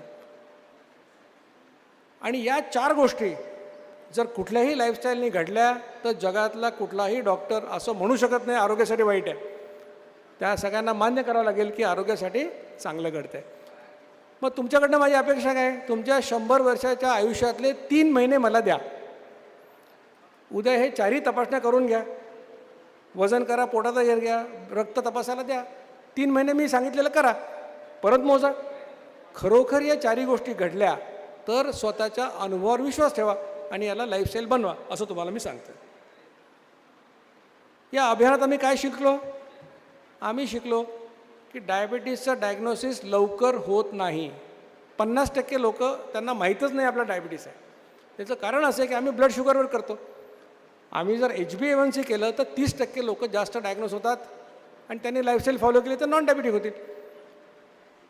डायबिटीसवर अनावश्यक जास्तीचे उपचार केले जातात. असं मी काय सांगतो आहे? Type 2 diabetes is a lifestyle disorder. म्हणजे टाईप 2 डायबिटीसचं कारण काय आहे? बिघडलेली जीवनशैली. मग उत्तर काय असायला पाहिजे? जीवनशैलीमध्ये सुधारणा. औषधं हे उत्तर असू शकत नाही. प्रत्येक गाईडलाईन असं सांगते की जेव्हा तुम्ही डायबिटीसवर उपचार करता तेव्हा डायग्नोज झालेल्या माणसाला 3 महिने लाईफस्टाईल मॉडिफिकेशन सांगा आणि जर त्याच्यानंतर फायदा नाही झाला तर मग औषध चालू करा. मला खात्री आहे की ज्या लोकांनी हात वर केले त्यांना ज्या दिवशी डायबिटीस झाला त्याच दिवशी औषध सुरू झालेलं आहे. का बरं असं का? कारण जी लाईफस्टाईल आम्ही सध्या सांगतो त्याच्यावर सांगणाऱ्या डॉक्टरांचा विश्वास नाही, करणाऱ्या पेशंटचा विश्वास नाही. काय सांगतो आम्ही? दर 3-4 तासाला खा आणि व्यायाम करा. बरोबर? ही लाईफस्टाईल करून कोणाच्या डायबिटीसच्या गोळ्या बंद झाल्या का तुमच्या ओळखीत? कोणाच्या नाही झाल्या. कोणाच्या कमी झाल्या? नाही झाल्या. पेशंटचा विश्वास नाही. डॉक्टरला माहिती आहे की याला मी सांगितलं तरी हा आयुष्यावर माझ्याकडे येणार आहे. त्यामुळे कोणी लाईफस्टाईल सांगायच्या भानगडीत पडत नाही. तिसरी गोष्ट आम्ही शिकलो की नुसती ब्लड शुगर HbA1cवर लक्ष द्यायचं कारण नाही. डायबिटीसमध्ये भीती कशाची आहे? एंड ऑर्गन डॅमेजची भीती आहे. किडनी खराब झाली आहे का? नर्व्स खराब झाले आहेत का? रेटाना खराब झाल्या आहे का? आणि याच्यासाठी आता तपासण्या अवेलेबल आहेत. जर एखाद्या माणसाचे सगळे ऑर्गन नॉर्मल असतील आणि त्याचं HbA1c आज 12 आलं, ते काय एका रात्री झालं का ते 12? 3 महिन्याचं ॲव्हरेज आहे. कमीत कमी 3 महिने जास्त होतं, किमान वर्षभर कदाचित 8-9 10पेक्षा जास्त होतं. मग एवढं जास्त असून त्याचे ऑर्गन नॉर्मल असतील तर त्याला सेफली दीक्षित लाईफस्टाईल सांगता येते. माझ्या सेंटरमध्ये 16.7 HbA1cच्या माणसाला मी लाईफस्टाईल दिली. 4 महिन्यात त्याचं HbA1c 6च्या खाली गेलेलं आहे. त्यामुळे लाईफस्टाईल सांगण्यासाठी फक्त शुगर न बघता एंड ऑर्गन डॅमेज बघणं महत्त्वाचं हे आम्ही शिकलो. रक्तातली साखर कमी झाली तर घाबरून जायचं कारण नाही. आपण त्यासाठी तयार असायला पाहिजे डायबिटीसच्या पेशंटने. त्यासाठी तुमच्याकडे ग्लुकोमीटर पाहिजे. आम्ही कॅम्पेनमध्ये सांगतो की 80च्या खाली गेलं तर गोड खा आणि आम्हाला सांगा. Hypoglycemia is an opportunity to reduce the dose of diabetes medicine. हे जितक्या लवकर आमच्या डायबिटीसच्या लक्षात येईल तेवढं पेशंटचं भलं होईल असं मला वाटतं. याच पद्धतीने आम्ही आमच्या सेंटर्सवर 600 लोकांच्या डायबिटीसची औषधं बंद केलेली आहेत हा फॉर्म्युला वापरून. अनेक उदाहरणं आहेत. वैभव कोतला लोक म्हणतात वजन कमी करा सगळं होईल. वैभव कोतलापुरे याचं 7 महिन्यामध्ये 25 किलो वजन कमी झालं. HbA1c 15.6वरनं 5.4वर आलं, एकही औषध लागलं नाही, एकही पैसा लागला नाही. त्याच्या खाली संतोष कोळेकर आहे, याचं 3 महिन्यात 3 किलो वजन कमी झालं. पण HbA1c 11वरनं 5.8वर आलं. म्हणजे प्रत्येकाला HbA1c कमी होण्यासाठी 25 किलो वजन कमी करायची गरज नाही आहे. अशी अनेक उदाहरणं आहेत. याच्यावर अनेक शोधनिबंध प्रकाशित झाले. तुम्ही डॉक्टर दीक्षित रिसर्च पेपर टाका गुगलवर, तुम्हाला सगळे रिसर्च पेपर मिळतील. आता हे तुम्ही उद्यापासून तुम्हाला करावंसं वाटेल. मग अडचणी काय येतात? पहिला गंभीर प्रश्न भारतीय लोकांचा म्हणजे सकाळचा साखरेचा चहा कसा सोडू. नवरा बायकोला सोडायला तयार आहे, बायको नवऱ्याला सोडायला तयार आहे, पण कोणी चहा सोडायला तयार नाही, अशी परिस्थिती. पण लक्षात घ्या की साखरेचं व्यसन असतं. तुम्हाला खात्रीने सांगतो की 8 दिवस तुम्ही जर बिना साखरेचा चहा पिला तर 9व्या दिवशी साखरेचा चहा आवडत नाही. म्हणून मी नेहमी सांगत असतो की हे जगन्नाथाचं व्रत आहे, हे 8 दिवस करा, बिन साखरेचा चहा प्या, 9व्या दिवशी साखरेचा चहा आवडणार नाही. लोक म्हणतात आम्ही आता इतकं काम करतो, 2दा जेवल्याने आम्हाला अशक्तपणा येईल का, चक्कर येईल का? ज्याचं वजन 70 किलो त्याच्या शरीरात 13 किलो चरबी आहे. 13 किलो चरबीचा अर्थ 1,20,000 कॅलरीचा स्टॉक तुमच्याकडे आहे. आणि तुम्हाला दिवसाला किती लागतात? 2,000 कॅलरीज. म्हणजे 60 दिवस तुम्ही काही खाल्लं नाही, नुसतं पाणी पिलं तरी तुम्ही मरणार नाही. हे डॉक्टर म्हणून मी तुम्हाला बॉन्ड पेपरवर लिहून द्यायला तयार आहे. पाणी भरपूर प्या. हे सगळं झूट आहे. लोक म्हणतात नाश्ता नाही केला तर कसं होईल? आम्ही रिसर्च पेपरमध्ये वाचलं की नाश्ता नाही केलं की हार्ट अटॅक येतो. आता नाश्त्याचा अर्थ काय? संस्कृतमध्ये नाश्ता याला दुसरा शब्द नाही, संस्कृतमध्ये शब्दच नाही. पण मी तुम्हाला असं म्हटलं काय की लंच स्किप करा, डिनर. मी म्हटलं भुकेच्या वेळेला जेवा. आता तुम्हाला 9ला भूक लागते, 9ला जेवा. तुम्ही त्याला नाश्ता म्हणाल, मी त्याला पहिलं जेवण म्हणतो, एवढाच फरक आहे. त्यामुळे काही स्किप करायला सांगितलेलं नाही, भुकेच्या वेळेला जेवा. भूक नसताना जेवलं तर अपचन होतं, भूक असून जेवलं नाही तर ॲसिडिटी होते, हे आपल्याला माहिती आहे, कॉमन सेन्स आहे. त्यामुळे नाश्त्याचा काही विषय नाही. ॲसिडिटी होईल का? ॲसिड सिक्रेशन इन्शुलिनसारखंच आहे. थोडं तयार होतं सुरुवातीला आणि तुम्ही एकच बिस्किट खाल्लं तर थोडं ॲसिड वापरलं जातं, थोडं शिल्लक राहतं, शिल्लक राहिलं की ॲसिडिटी होते. त्यामुळे जे लोक 2 वेळा पोटभर जेवतात त्यांचा ॲसिडिटीचा प्रश्न जातो. काही लोकांचा प्रश्न आहे गोळ्या कधी घ्यायच्या. बऱ्याचशा महिलांना थायरॉईडचा प्रॉब्लेम आहे, ती गोळी जशी घेता तशीच घ्या, सकाळी उठल्या उठल्या, या लाईफस्टाईलला काही प्रॉब्लेम नाही. इतर गोळ्या तुम्हाला 55 मिनिटाचे 2 स्लॉट आहेत, त्याच्यात ॲडजस्ट करून खा. त्यामुळे बऱ्याचशा प्रश्नांची उत्तरं तुमच्या मी दिली. आम्हाला काय यश मिळालं या अभियानामध्ये? आम्ही 43 देशात पोहोचलो, आमचे लाखो फॉलोअर्स आहेत. पंतप्रधान नरेंद्र मोदींनी मला डिसेंबर 2019ला दिल्लीत बोलवलं. एखाद्या पंतप्रधानांनी एखाद्या प्राध्यापकाला बोलवायचं हे पण एक मोठं अचिव्हमेंट आहे. 15 ठिकाणी आम्ही डायबिटीज रिव्हर्सल सेंटर चालवतो. मी आज 35,000 डायबिटीजचे पेशंट फॉलो करतो आहे. 600 पेशंट आमचे विदाऊट मेडिसिन आहेत. आज त्यांना कुठलंही औषध चालू नाही, डायबिटीज रेमिशनमध्ये आहेत. अनेक ठिकाणी आम्ही डायबिटीज फ्री कॅम्पेन सुरू केले. मेहसाणामध्ये कॉर्पोरेशन एरियामध्ये सुरू झालं. ज्या लोकांना हार्टफुलनेस ऑर्गनायझेशन माहिती असेल त्यांच्या कानाच्या सेंटरमध्ये आम्ही diabetes obesity free Kanha campaign चालू केलं आहे. दीक्षित लाईफस्टाईल आता रजिस्टर्ड ट्रेडमार्क झाला आहे, कमर्शियल पर्पजसाठी नाही, इंटेलेक्च्युअल प्रॉपर्टीसाठी. हे डिसेंबर 2019ला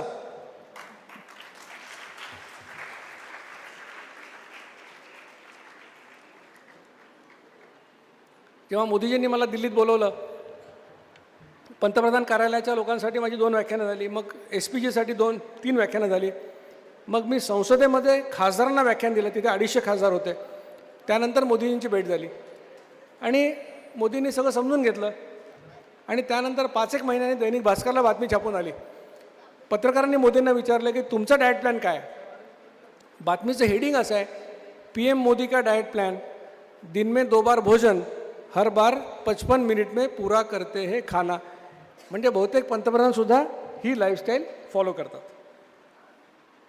या विषयावर अनेक पुस्तकं मी लिहिली आहेत. आणि विशेषतः जे अध्यापक आहेत, वेगवेगळ्या कॉलेजेसचे रिप्रेझेंटेटिव्ह आहेत, तुमच्यासाठी काही पुस्तकं, त्यातलं effortless weight loss and diabetes reversal, विनाशास वेट लॉस आणि मधुमेहमुक्ती, हे माझं पहिलं पुस्तक मराठीमधलं. त्याची आता 25वी आवृत्ती चालू आहे.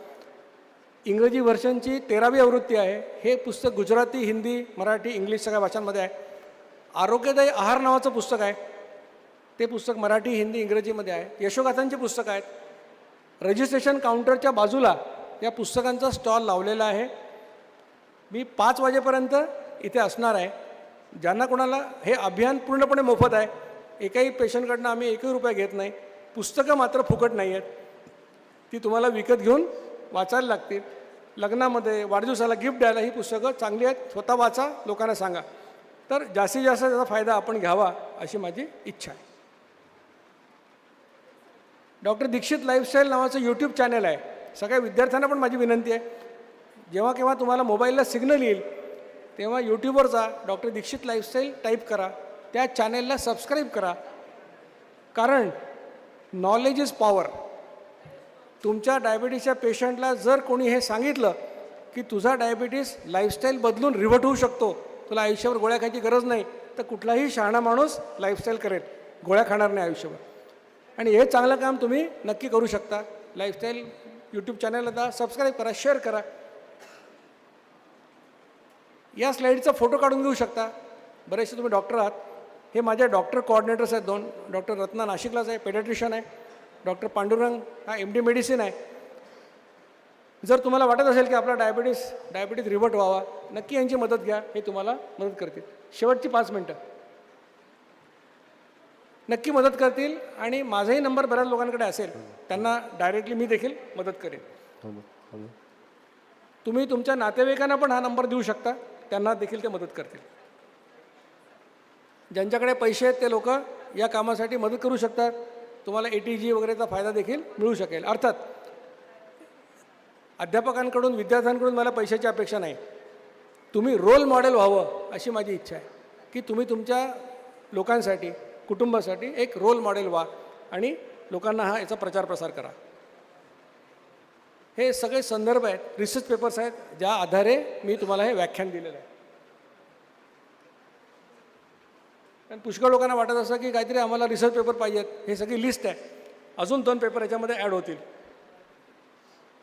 माझी तुमच्याकडनं अपेक्षा काय? पहिली गोष्ट सांगितलं, माझ्यावर विश्वास ठेवायची आवश्यकता नाही. स्वतःच्या अनुभवावर विश्वास ठेवा. अनुभव येण्यासाठी प्रयोग करा. 3 महिन्याचा प्रयोग पुष्कळ आहे तुम्हाला कन्व्हिन्स करण्यासाठी.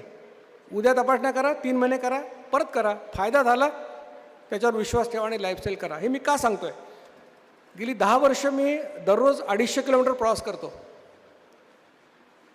माझ्या ड्रायव्हरने मला सांगितलं, सर गेल्या 10 वर्षामध्ये 777 दिवस आपण कारमध्ये आहोत. हे का करतो सगळं? मला माहिती आहे माझ्याकडे असं काहीतरी आहे ज्याचा लोकांना उपयोग होतो. आणि जर लोकांना उपयोग होणारी काही गोष्ट माझ्याकडे आणि मी सांगत नसेल तर तो सामाजिक गुन्हा आहे असं मला वाटतं. म्हणून मी फिरत असतो. या देशामध्ये 12 कोटी लोकांना डायबिटीस आहे. त्यातल्या 6 कोटी लोकांना माहीत नाही त्यांना डायबिटीस आहे. जेवढ्या लोकांचे पाय कापायचे ऑपरेशन आम्ही करतो त्यातले 50% डायबिटीसचे पेशंट असतात. जितक्या लोकांची दृष्टी जाते ते 50% डायबिटीस रेटिनोपॅथीचे लोक आहेत. मेटफॉर्मिनसारखी गोळी सकाळ संध्याकाळ घेतली तर महिना 300 रुपये लागतात. भारतामध्ये 70% कुटुंबांचं उत्पन्न महिना 5,000 रुपये सुद्धा नाही आहे. डायबिटीसची कॉम्प्लिकेशनची ट्रीटमेंट करणं अमेरिका, इंग्लंडला पण शक्य नाही, एवढं महागडं काम आहे. विचार करून बघा, मध्यमवर्गीय कुटुंबातला कमावता 55 वर्षाचा माणूस, त्याचा डायबिटीसने पाय कापावा लागला आणि तो पलंगावर पडून राहिला आणि 15 वर्ष जिवंत राहिला, त्या घराची काय अवस्था होईल? ते घर मध्यम वर्गातून दारिद्र्य रेषेखाली जाईल. अशा सगळ्या गंभीर अवस्थेमध्ये एक माणूस तुम्हाला अशी लाईफस्टाईल सांगतो जी फुकट आहे, ज्याला डॉक्टर, एक्सपर्ट, मशीन, पावडर काही लागत नाही, आयुष्यभर आनंदाने करता येण्यासारखं आहे. त्याला नुसता वेद, आयुर्वेद, संत परंपरा, धर्म यांचा पाठिंबा नाही आहे, मॉडर्न मेडिसिनचा पाठिंबा आहे. नुसतं त्याने वजन कमी होतं असं नाही, डायबिटीस प्रिव्हेंट होतो, झाला असेल तर रिव्हर्ट होतो, ब्लड प्रेशर कमी होतं, कॅन्सर प्रिव्हेन्शन होतं. तर मला असं वाटतं की या देशाचे जबाबदार नागरिक म्हणून आपलं कर्तव्य आहे की आपण हे करून पाहिलं पाहिजे. मी असं म्हणत नाही विश्वास ठेवायला पाहिजे, करून पाहिलं पाहिजे. आणि जर याचा उपयोग झाला तर त्याला लाईफस्टाईल बनवायला हवं आणि लोकांना सांगायला हवं.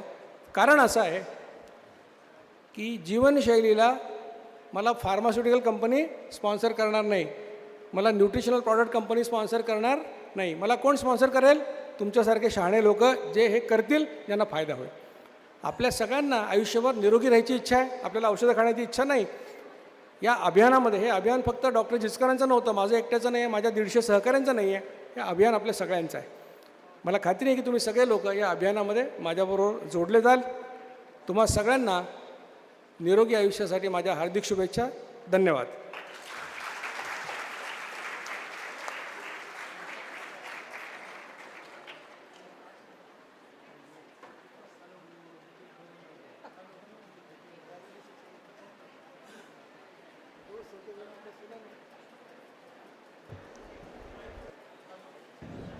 हॅलो,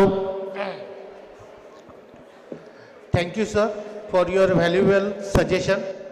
पण मी आमच्या आयुर्वेद शिकणाऱ्या विद्यार्थ्यांना तसंच शिक्षकांना माहीतच आहे की आपल्याला एखादी गोष्टीची सवय जर लावायची असेल तर ती गोष्ट कंटिन्यू आपण जर 21 दिवस पाळली तर निश्चितच आपल्याला ही चांगली सवय जी सरांनी दिलेली आहे ती करायला काही हरकत नाही.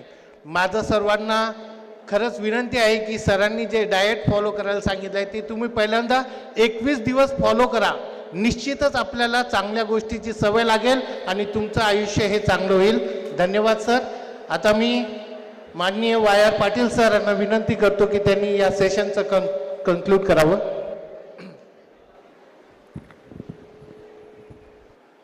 आत्ताचे जे वक्ते प्राध्यापक डॉक्टर जगन्नाथ दीक्षित सर हे एक राष्ट्रीय स्तरावरील सुप्रसिद्ध असे वक्ते आहेत. गेल्या 10-15 वर्षातला त्यांच्या जीवनाचा जर प्रवास बघितला तर त्यांनी या विषयावर अत्यंत सखोल अभ्यास करून तुम्हाला आता या व्याख्यानामध्ये सुद्धा आढळलं असेल की अक्षरशः रामायण महाभारत आणि त्याचबरोबर आधुनिक संदर्भ देऊन ही स्पष्टता करून दाखवणे की हे मी जे बोलतोय ते सत्य आहे. आणि त्याच्या उपरही त्यांची म्हणजे एक वाखाणण्याजोगी गोष्ट अशी आहे की मी म्हणतोय त्याच्यावर पुन्हा विश्वास ठेवू नका, तुम्ही ते प्रत्यक्ष अंगीकारा.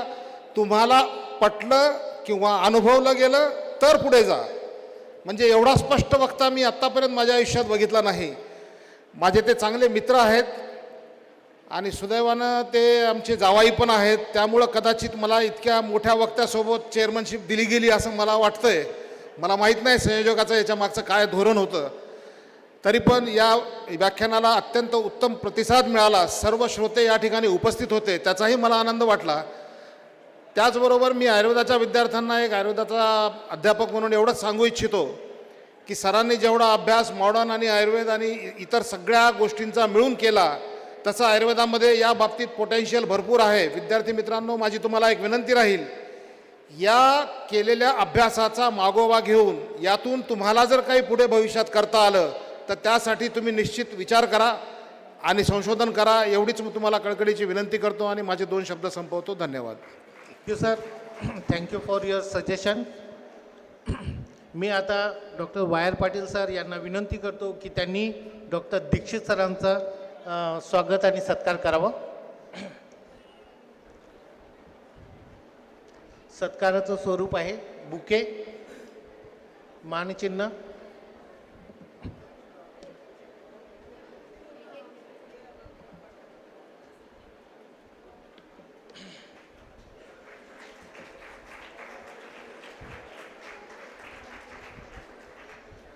आता मी विनंती करतो को चेअरपर्सन डॉक्टर समीर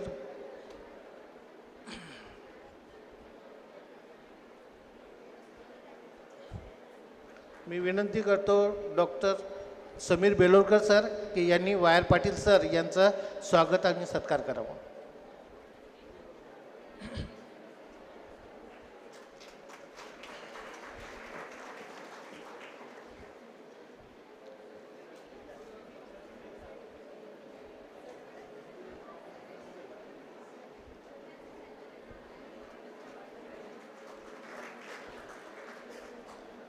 आता बेलोरकर सरांचा स्वागत सत्कार. सर पॅराक्लिनिकल बोर्डचे चेअरमन आहे. मी तसा प्री क्लिनिकल बोर्डचा चेअरमन आहे, त्याच्यामुळे मीच त्यांचे स्वागत सत्कार करतो. थँक्यू.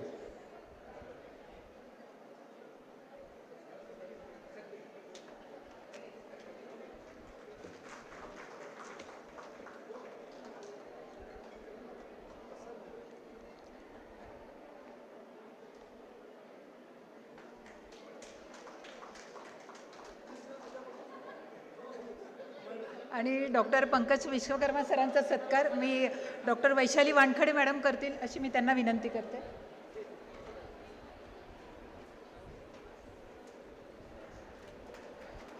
याबरोबरच हे सत्र समाप्त होत आहे. यानंतरच्या सत्रासाठी मी डॉक्टर अरुण दुधमल सरांना डायसवर आमंत्रित करते.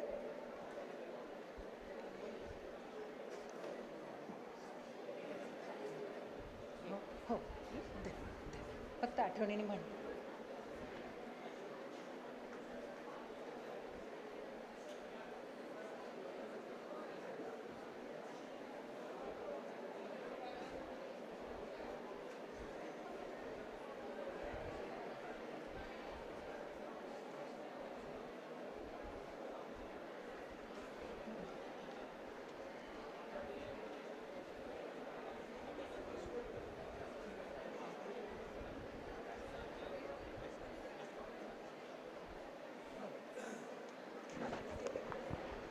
Good afternoon, all of you. A very warm welcome to all the delegates and dignitaries for this session. Myself, Dr. Jagdish Patil, honored to be coordinate and host this session today. It is my special privilege to extend a warm welcome to our esteemed speaker, Dr. M. Srinivasulu sir, whose pioneering work in Ayurveda has been a source of inspiration for many scholars. I also respectfully welcome our chairperson, Dr. Sampath Bhatane sir, principal of IIMS College, Nasik, whose leadership enriched this event. Alongside this, I am pleased to welcome our co-chairperson, Dr. Mrutyunjay Sharma sir, Vice Principal and Associate Professor, Sri Ayurved, Nagpur, who brings valuable academics insight in this session. So with this chairperson and co-chairperson and due respect from the stage, I introduce the today's speaker, Dr. Srinivasulu sir is university ranker in BMS 1977 in Usmania University. He completed his PG studies from the Usmania University in 1984. MSc Psychology, PG DMB and PhD from NIA Jaipur. He was involved in continuous effortful academic studies in the concept of Amvata since his BMS. He completed his post graduation thesis on Amvata and the journey was started. He has given near about 43 years for this particular subject of concept of Ama. I am feeling proud to say that the book which was very famous, Digestion and Metabolism, which was given by C. Dwarkanath sir, and further proceeding of this book, the concept of Ama, which was given by Bhagwan Das. And I am proud to say that Dr. Srinivasulu has given the concept of Ama, which will be enlightened the multiple aspect of lifestyle disorder in today's era also. So in this regards, I welcome sir to have a eminent personality for today's session.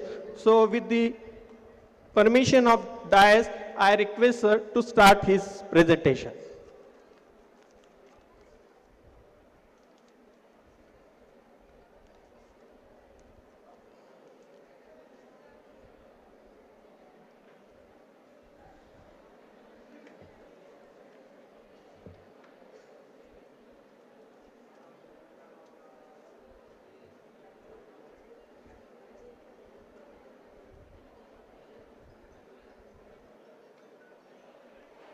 Hello? Right. Now, on next slide.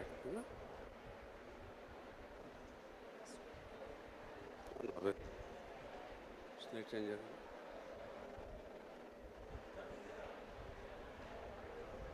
मैं तो उधर से change कर दूँ. Next slide. Okay, oh, right. Okay. Now, first, I'm mentioning my thanks to the organization and I also thankful for the organizers, especially Ayurvedic and Unani Teachers Association of the Maharashtra. Now, respected the dignitaries in the audience, the staff and students, chairman and co-chairman, sorry. Now, just we are going to discuss the Ama, concept of Ama. So what is the concept of Ama? Just before entering it, you will feel a different one, but after entering into this subject, you will be knowing very well. This Samarogas, why this is important? It is existing since Vedic period. The Ama and the Samarogas, not of today, but it is existing since the Vedic period and it is continuing even till today. Even just now we discussed about the lifestyle disorders and others. So that also comes under the Sama condition only. So in the 21st century, we have brought many advances in the medicine, but nothing is achieved in controlling the Samarogas.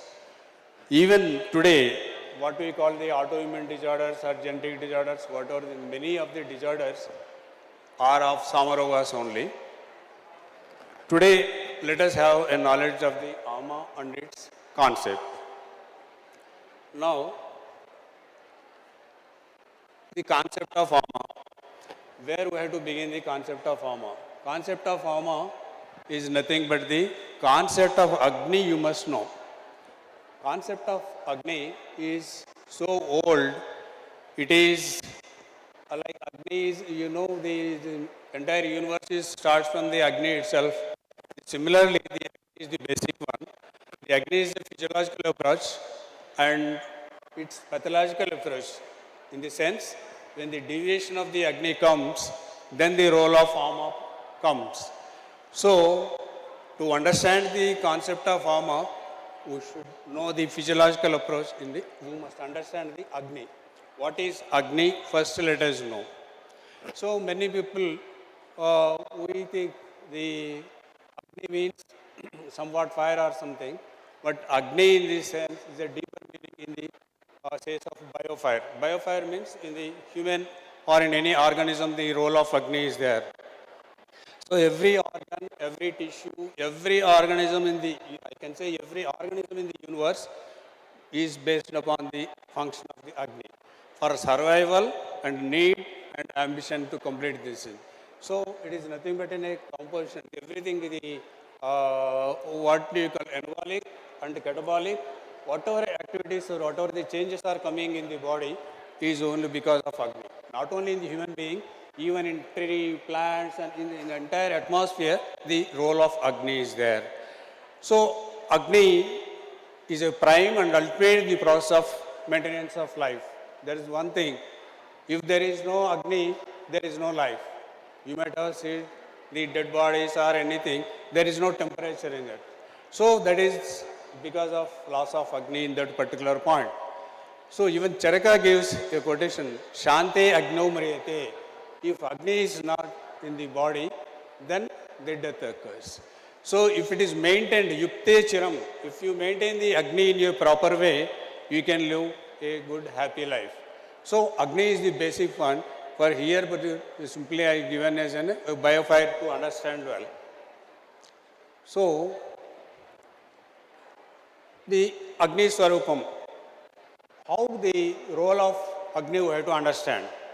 The basic thing and important thing to understand the Agni, here is a definition available in our Ayurvedic text, a simple line, Nayati Parinamayati iti. Nayati parinamayati.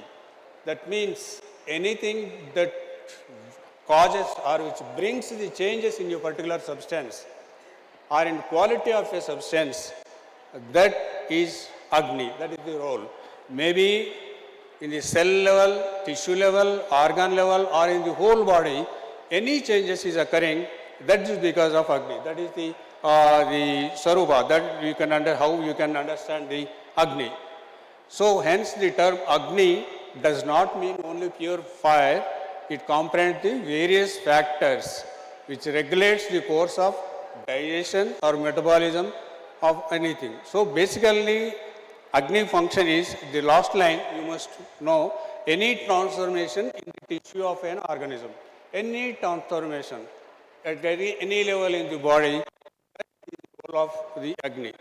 You see, here the modern concept also, in the Chakrapani, while describing on Charaka 50th in the Grahani Adhyaya, he explains what does actually Agni brings.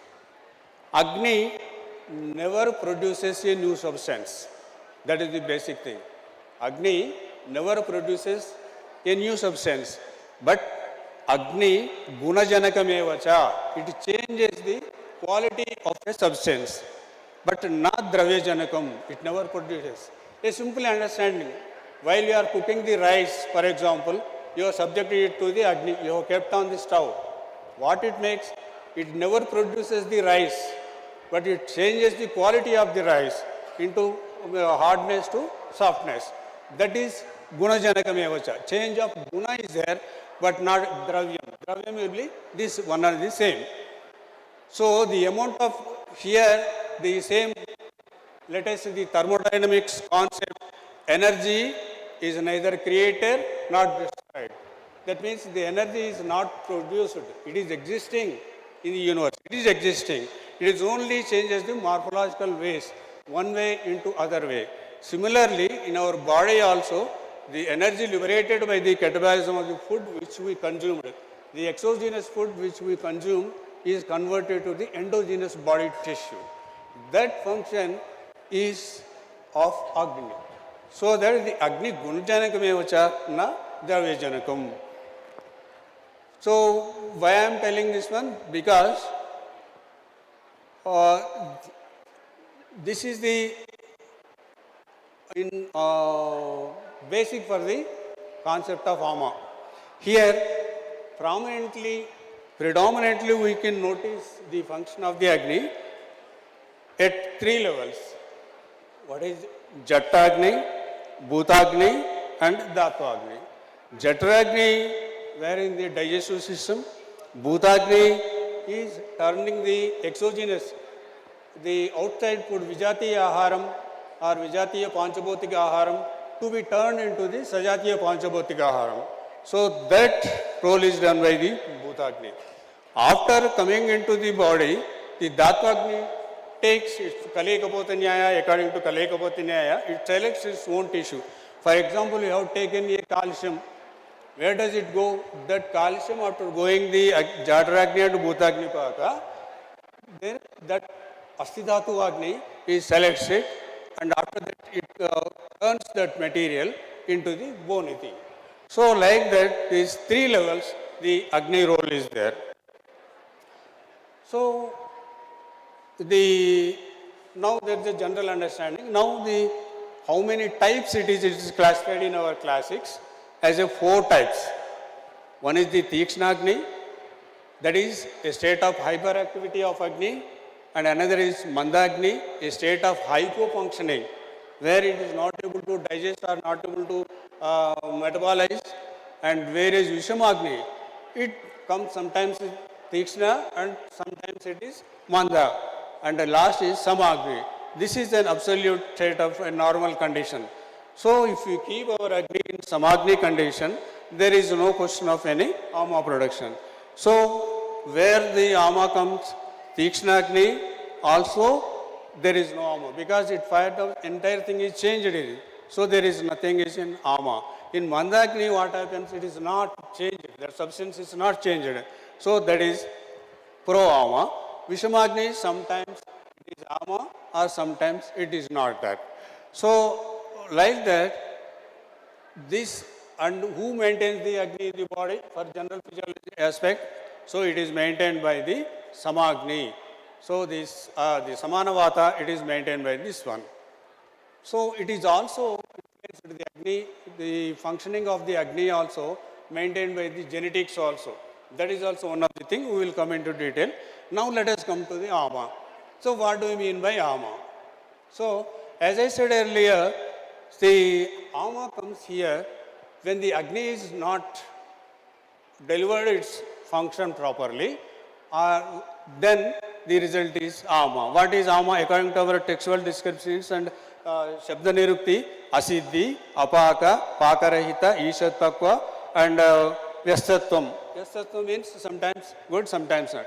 You see the Asiddhi, if it is not perfectly not cooked, in a simple language you can say it is not cooked or improperly cooked. So everything, the last what is thing is there, it is a substance.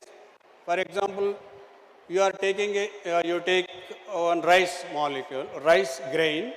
After cooking, it should completely become the rice food meal.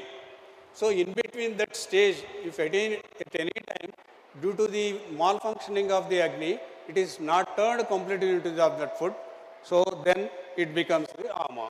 Any vegetable or you take any potato or anything you can like. We will see in light of our anatomy and physiology. So Ama is a substance which is involved in the process of Paka without attaining its final form. So what is final form? So let us come to the physiological aspect. For example, in the Jatrakni, a food protein you have taken, something protein you consumed. So that protein in the digestive process, it completely ends at the level of the amino acid. Similarly, if you are taking a fat substance, so finally it comes into the fatty acids. Like that, the carbohydrates is a glucose molecule. So if it is not turned totally into that one, if we need in between it is there, for example, a food protein is there, amino acid to be part of the body tissue. But if you need before forming the amino acid, that process stopped there, then the problems comes. Similarly, in the fats, if you completely it should turn into fatty acids. If in between that state anywhere that is misplaced, then the disease is problem. In one way, the Vijatiya, our body is nothing but made up of the external atmosphere only. Whatever the fats, proteins and everything, whatever you consume, it should be turned into the body tissue. If that is not happened perfectly, then the question of the Ama results right. So Ama definition simply, Ama is the state of a substance in transformation. So where from the raw food to the final product of the tissue, from becoming the final product. In between these stages, it may be Jatrakni level, at Bhutagni level, it may be Dhattvagni level, whatever it may be, at all levels, if it is not undergone the further change, that substance becomes the Ama. So that is called in a finality here mentioned. So how you can identify? Ama condition is there, how you can identify? So this is the physical nature of these properties given in the text. This is even I have interpreted in the laboratory test also, that is later on we will discuss. For example, these gunas, Guru Guna, Drava Guna, Snigdha, Pishala, Tantu, Avipakva, Asamyukta, Durgandha, Aneka Hetu, Abhishyanda. These gunas are persistent. For example, you have taken after food, you have consumed the food, if any material or any juice or whatever the things are there, if those things are having these properties, then it is in Ama condition. Similarly, the Guru is heavy like that. For example, you have taken the food. After taking the food, meanwhile in the digestion, you feel heaviness or you feel something heavy in the abdomen. That means the food which you consumed is not transformed into the perfect, it is not became the perfect digestion, and the next it is not moving another way. So that is the Guru Guna, like the Drava Guna, Snigdha Guna, Pishalatva, Tantutvam, Avipakvam. Even in this you can apply, you can see in the fecal matter also, even the stools also, if possessing these factor, that means if the feces is having these properties, then you must understand that it is possessing the amaguna. It is not perfectly digested. Like any substance which possesses some or all above gunas is known as samadravya. So the samadravya, when the sama padartha, the sama substance adds with the dosha, that is called samadosha. When it is sama added with the dhatu, samadhatu. When the sama is added to the mala, samamala. Like that in our text we will knowing samadosha, samadhatu, samamala. So totally we call it, simply we call it as a sama condition. So this samadravya are what for the disease, in the samprapti process of a disease, samadravya is the one of the main. Because in Sroto Vaigunya and Srotavaroda conditions, always the sama condition is the one of the main thing. Even in treating a disease also, when you will say for Jara Vimukta Lakshana in the text, Nirama Jara, Sama Jara. So when you call it Nirama Jara, when you call it Sama Jara is possessing the Amagunam. In the Nirama Jara, the Ama quality will not be there. So simply here I have explained for a Jatragni level, if you consume food not attaining the absolute molecular level, so that is called an Ama substance. So there is the proteins, fats, carbohydrate, just now I told you. So how this occurs? Mainly, just now I told you, the entire body we have taken from the food from the external atmosphere. Ingestion, inhalation, injection. Why I am giving these three, that we can perceive the ama at these three level also. Why, if you give an injection, why the patient gets a reaction? Why the patient gets a reaction? Because that we will do. Because our Bhutagni, if it is not perfect, if the Bhutagni is in Manda state, it is not able to turn into the tissue, then it becomes a antigen, what do you call it? It becomes a substance that is called a ama. So that also causes a reaction. So this ama may result due to the endogenous substance, exogenous to endogenous. In between stage is ama. For example, in ingestion, it disturbs the Jatragni. On inhalation, because while you are inhalating, it is not subject to your Jatragni. It is directly enter into the inhalation through lungs, it enters into the circulation. So then they come to the role is a respiratory tractor, so it affects the Bhutagni.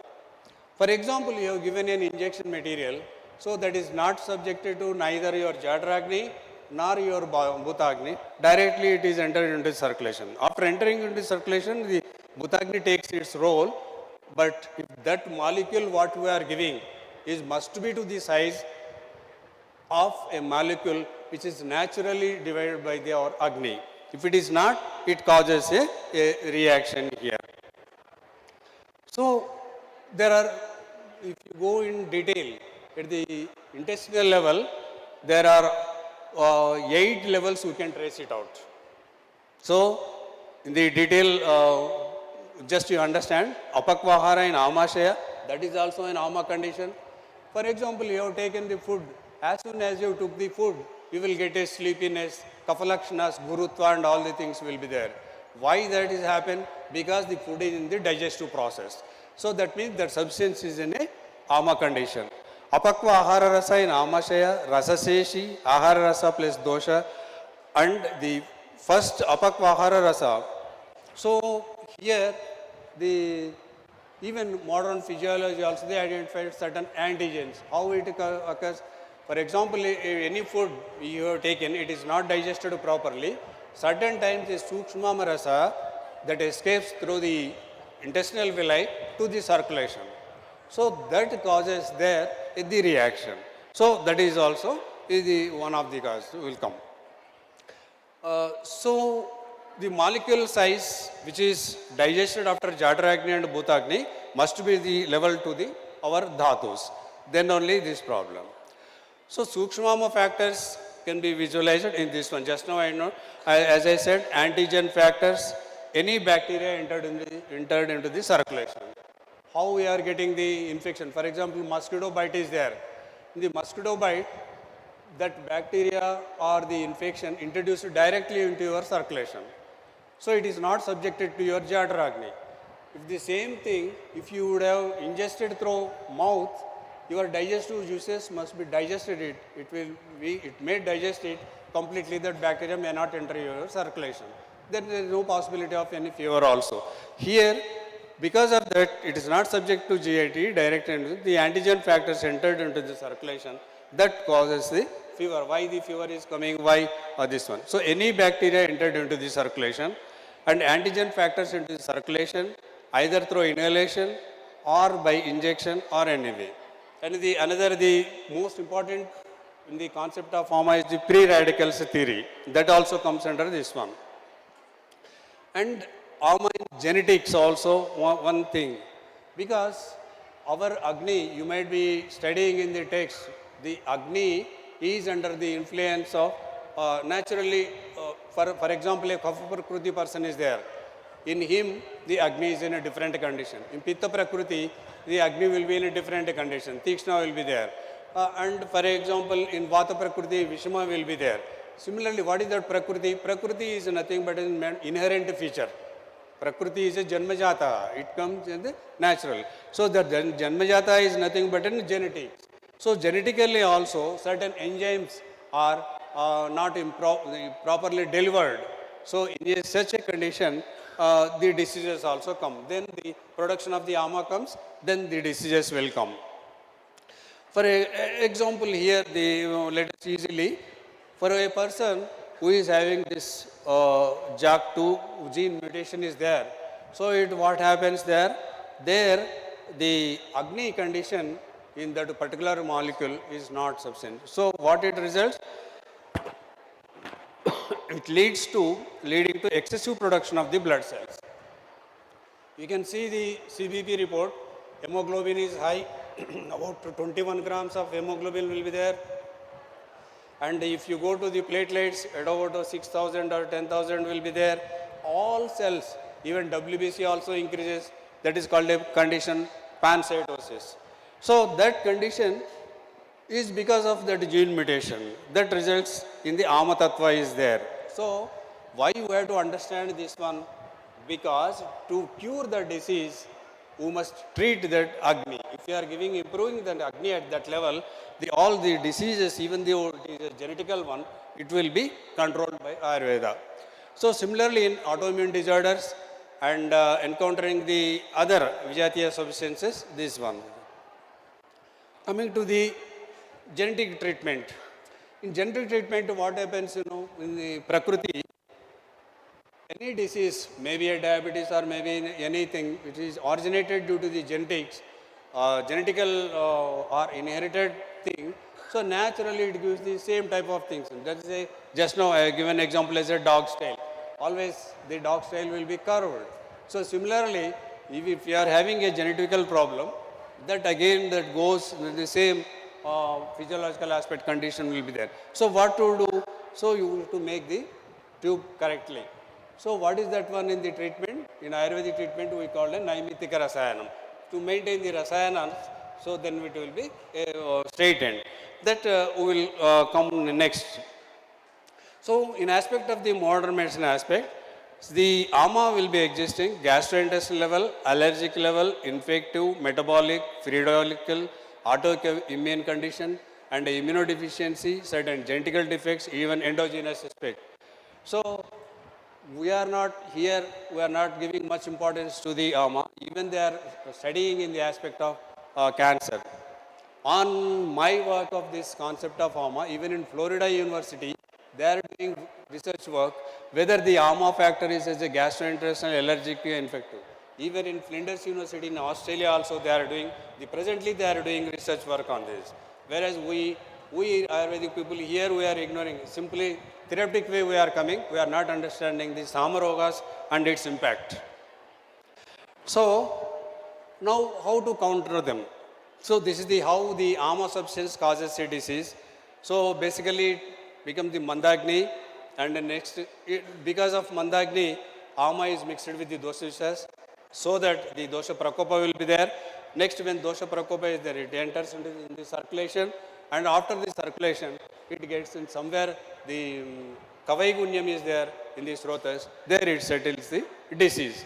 That is the Doshadusha Samochana is finally a disease condition. So what is the treatment for it? Here I am discussing the principles of treatment, how to treat it. Yes. Basically, 75% of the disorders which we are coming crossing in the present society in the practice of Samarogas. So, here, just now the morning Gopakumar is saying Shodhana is the one of the important things. When the Ama is more, the Shodhana is essential. So, in Baula Dosha, Shodhana followed by Deepana Dravyas. If it is in milder quantity, if it is not abundant, then the Langana Pachana and followed by Deepana Dravyas.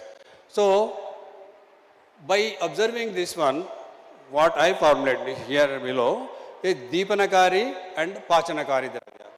So, what is the Deepanakari Dravya? To improve the Agni at all levels. That means improving the functioning of all enzymatic actions. Maybe hormones, maybe even hormones also comes under category of Agni only. Even enzymes also comes under category of Agni only. So, that if you ignite them perfectly, then it is no question of Ama, there is no question of disease.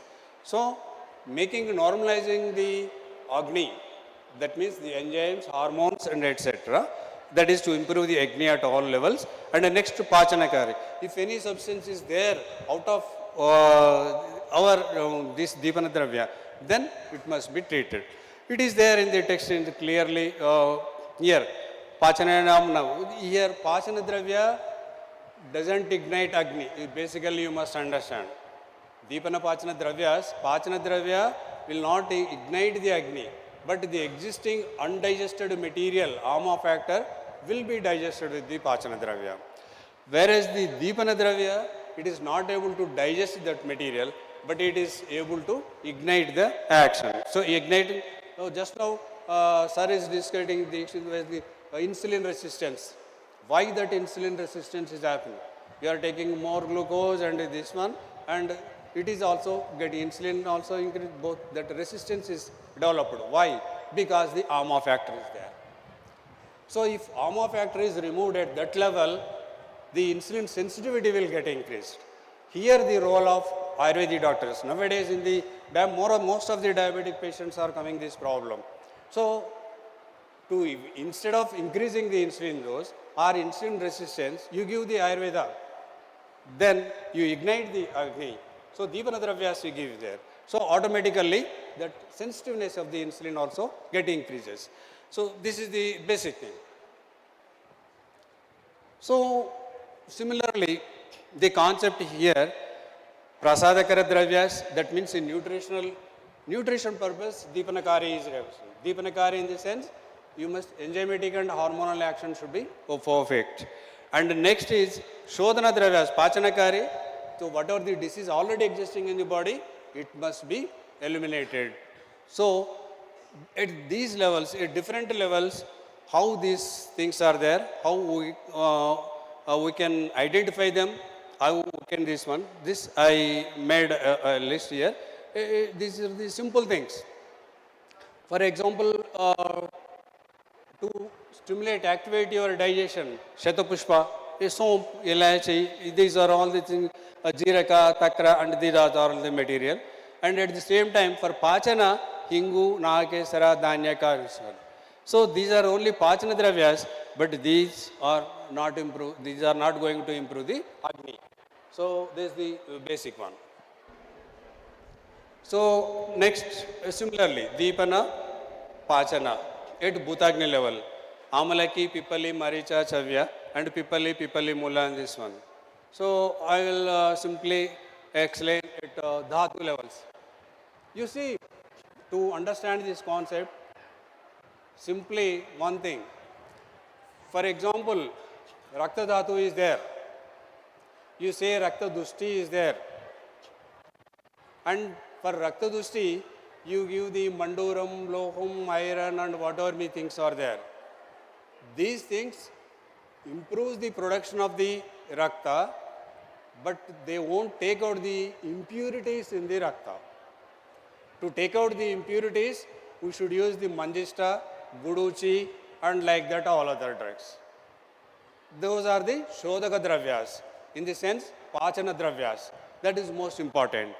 So, whereas to improve the Rakta, you can use Loha Mandura. These are the Deepanakari Dravyas, but not able to. For example, an abscess is formed. We know that is basically Rakta Dusti. So, here Pachana Dravyas are essential, not the Deepana Dravyas. So, like that you must understand at each level, Rakta Dhatu level, Mamsa Dhatu level, Medo Dhatu level, and these are the most important. For example, the fat is there, palandu is there, this onion and all these things. This increases the Medo Dhatu Agni, thereby it digests perfectly. और बिरयानी के साथ कच्चे onion क्यों लेना onion जो है it aggravates, it stimulates the digestive power, it improves mouth, so that you can digest the oily foods easily. So that is the concept here. But whereas to improve the Veda, there is another drug. Pachana is a different one, right? So, in the general plan of treatment, first we have to elevate the root cause of hama, we will elevate the disease specific treatment, and the important relief from the chief complaint, whatever for example, a patient is suffering with a main disorder, so you must treat that one, and next we will go to the basic treatment. Similarly, Anupana, according to the disease condition, we must give the Anupana, and in the chronic cases, Naimitika Rasayanas are more important. Now we will discuss the concept of hama in light of lifestyle disorders, how it works, and how to maintain the good healthy condition we will discuss. So according to the even WHO, even everybody thinks, what is the lifestyle? So basically, now we will talk about the lifestyle disorders. What is the lifestyle? What is meant by lifestyle? How the lifestyle results of? Lifestyle is a result of the reflects attitudes and values of a person. It is mostly of a psychological nature, and this how it comes, a prakriti of the body. It depends on the prakriti of the body, and the same is reflecting mind, reflecting the food habits, behavioral patterns in the. For example, a hot coffee is kept before you. A Kava Prakriti person takes within 1 minute, he will empty the cup. For example, a Pitta Prakriti person, he takes time. Thoda ठंडा होने के बाद पिएंगे, but he takes some time.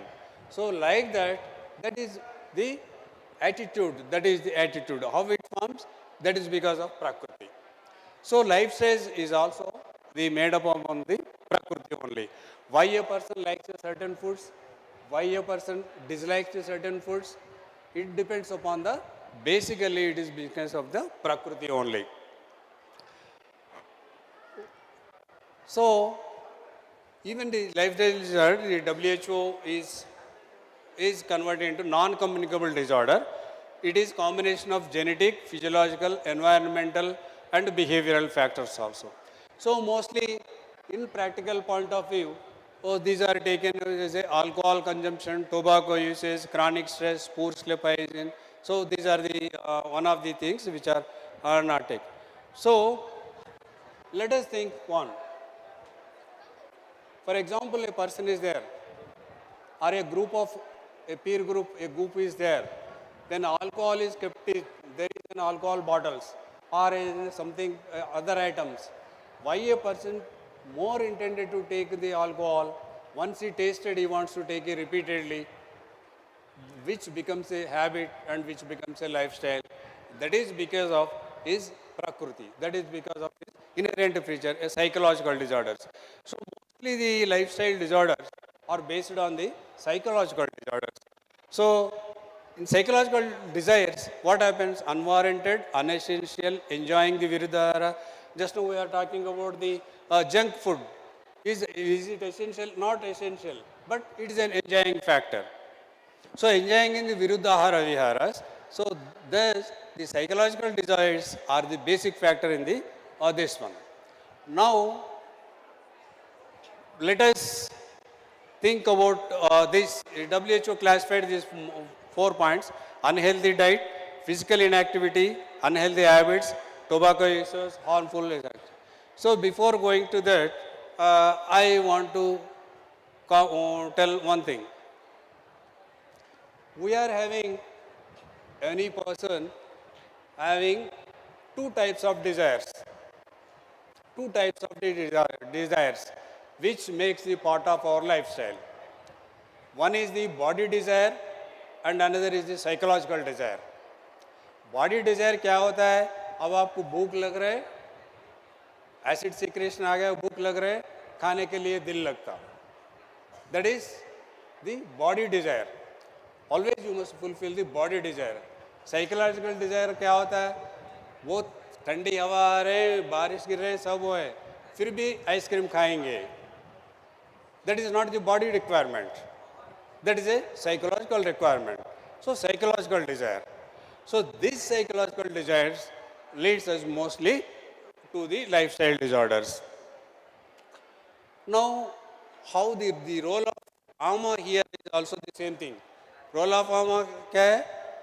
अब खूब खा लिया, पेट भरपूर खा लिए, फिर भी और एक आइटम जुड़ाना चाह रहे हैं, वो साइकोलॉजिकल डिजॉर्डर है.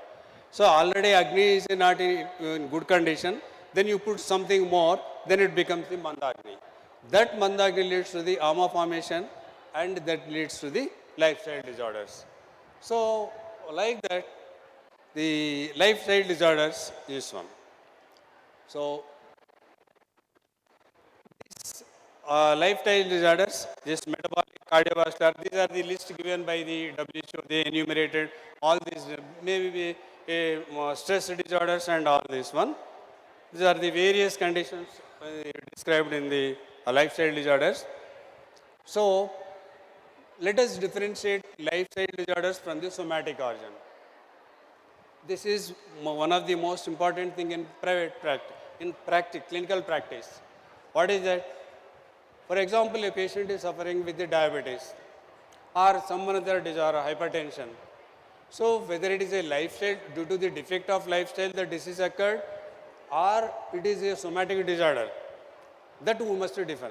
Because this here at this level, the treatment differs in two aspects. For example, if it is due to the lifestyle disorder, treatment differs. If it is basically due to the body, this one, and the treatment differs. Then we have to take the dosha dushas in the consideration. Here, the psychological treatment also plays an vital role. Hence, while we are dealing with the lifestyle disorders, origin, defective lifestyle, and these things are more important. So, here in Vagbata, this quotation is clearly mentions how your body tells you what to eat, what not to eat. He gives the basic point, pradvesho vruddhi hetushu. So whatever things are increased capacity or increased quantity in your body, then you feel naturally aversion to that substance. For example, a simple example, sweets, for example, you have consumed the sweets, 100 grams, 200 grams, like that. After taking something, you feel, no, I don't want sweet. सुन कुछ खारा खाना चाहिए, वैसा दिल लगता है.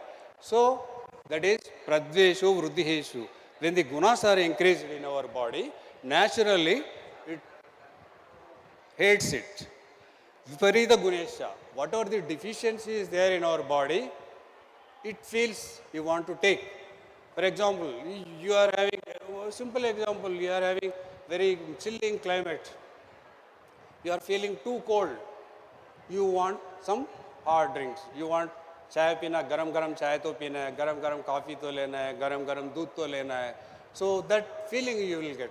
Why that? That is a natural gunesha. Whatever the deficiencies are there, viparita gunesha, that opposite thing you will desire. The same thing, for example, you have taken much sweets, then the body says, no, not, you stop the sweets and you take some kara material, hot material. Then so body naturally, viparita gunesha is there and pradveshu vruddhiheshu. Why the people, for example, have given in the pregnancy, why the चाक क्यों खाता है, और some बच्चे भी रहते हैं, वो चाक खाते हैं, वो क्यों खाते हैं, calcium deficiency है, वो लोग खाते हैं, because it is a deficiency. Whatever the deficiency is there, the body wants to replace it. So that is the viparita gunesha and pradveshu vruddhihetushu. This is naturally. So that point, listen to the body desires as they are naturally required. If you know this concept, you can understand well the life, you can maintain the lifestyle disorders very well. Whatever the requirement is there for body, you take this one. Which is not required, in contra, viruddha ahara vihara sevana, tea, coffees, hot summer, chilled substance, just now I told you, and the overlooking pradvesha vruddhishu, which is not required. Even after taking something also, you found a tasty food, still you want more and more you want to take. So that causes the lifestyle disorders in one. Just you must avoid it. Psychological disorders, not of body requirements. So you must avoid the primary cause of lifestyle disorders is this one. Because वैसे ही अपन food लेते हैं, एक food अच्छा दिखे और थोड़ा लेंगे, that is the psychological disorder.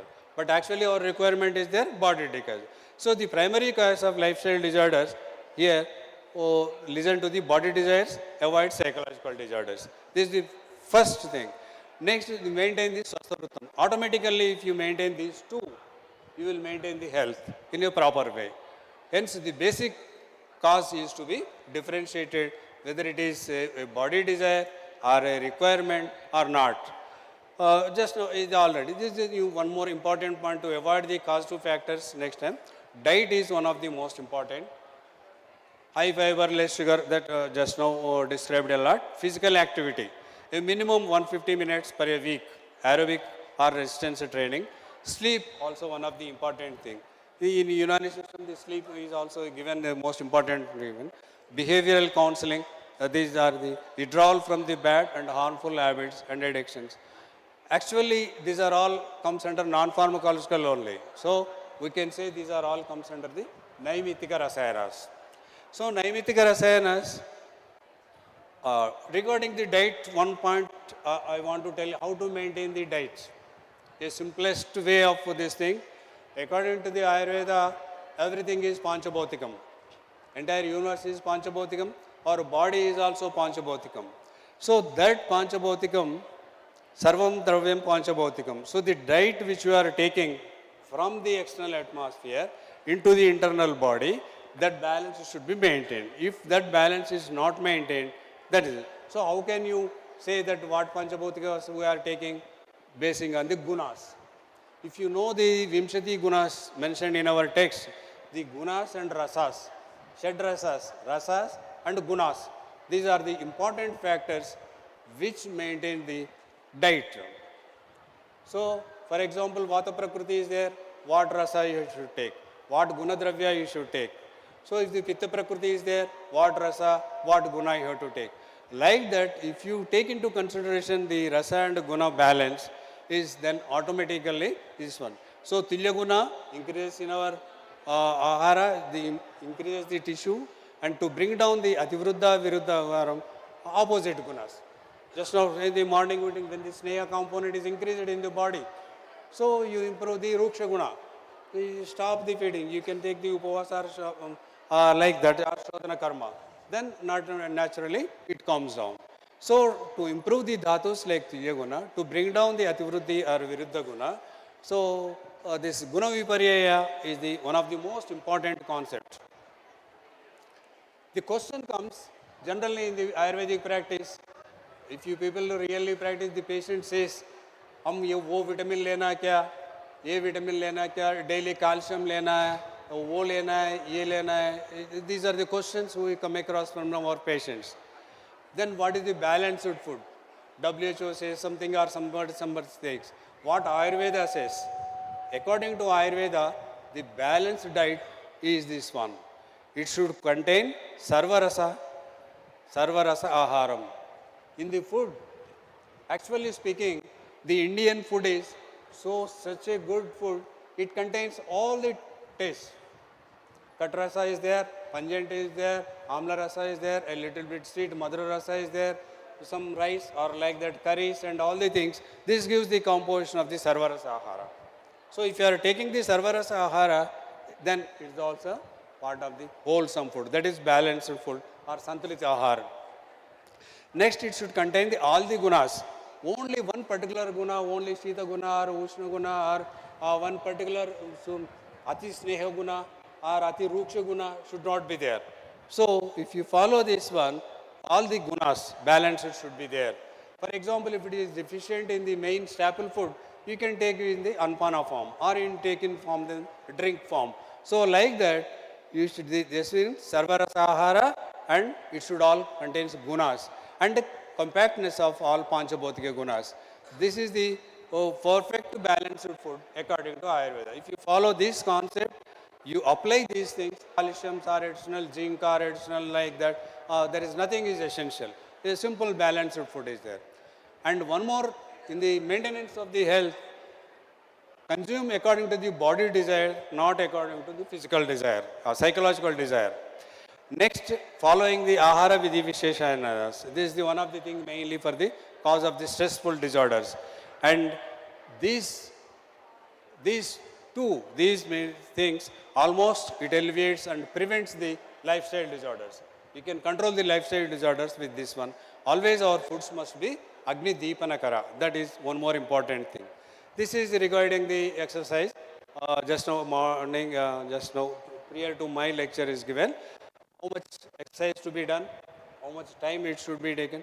But best of all the exercises, the walking is the one of the best thing. Next, exercise. What is the purpose of exercise? It improvises the atherosclerosis, thrombosis, it strengthens the joints. Especially walking is most important to another, rather than lifting all the this one. Gym exercise is not advisable for any aged person. The best is walking. Next, prevents varicose vein, reduces the body weight, and the same thing. Sleep minimum 7 to 9, not necessary. No. So, pharmacological management of hypertension, aspirin, and all the things. Okay, we will conclude shortly. These are the minimum diet according to our thing. So for Amapachana Dravyas, these are given. Now the glycemic index, importance of glycemic index is given.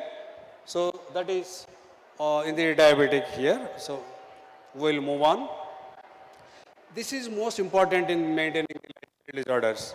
That's Naimittika Rasayanam. Naimittika Rasayanas are most essential to maintain the health.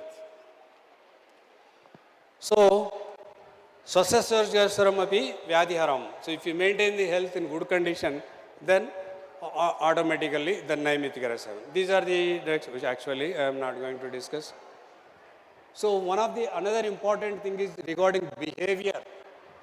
This is most essential one in today's circumstances to avoid the stress and strain and circulant.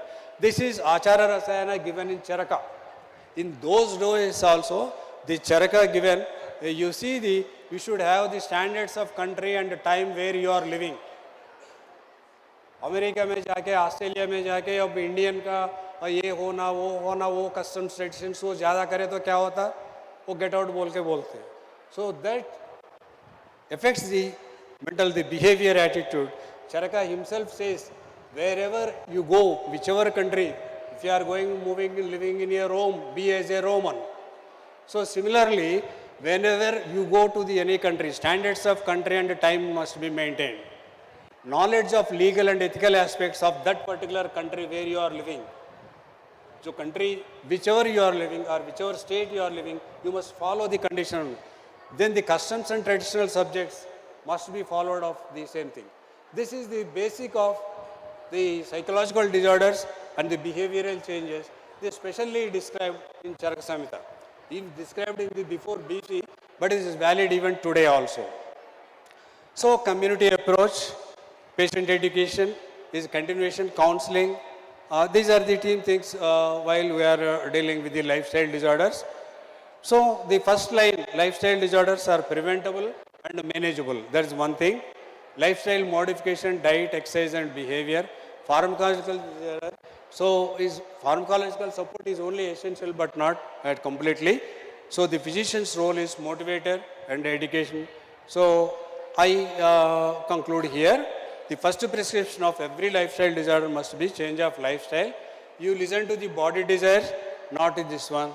So, okay. Thank you for all, for your patient hearing.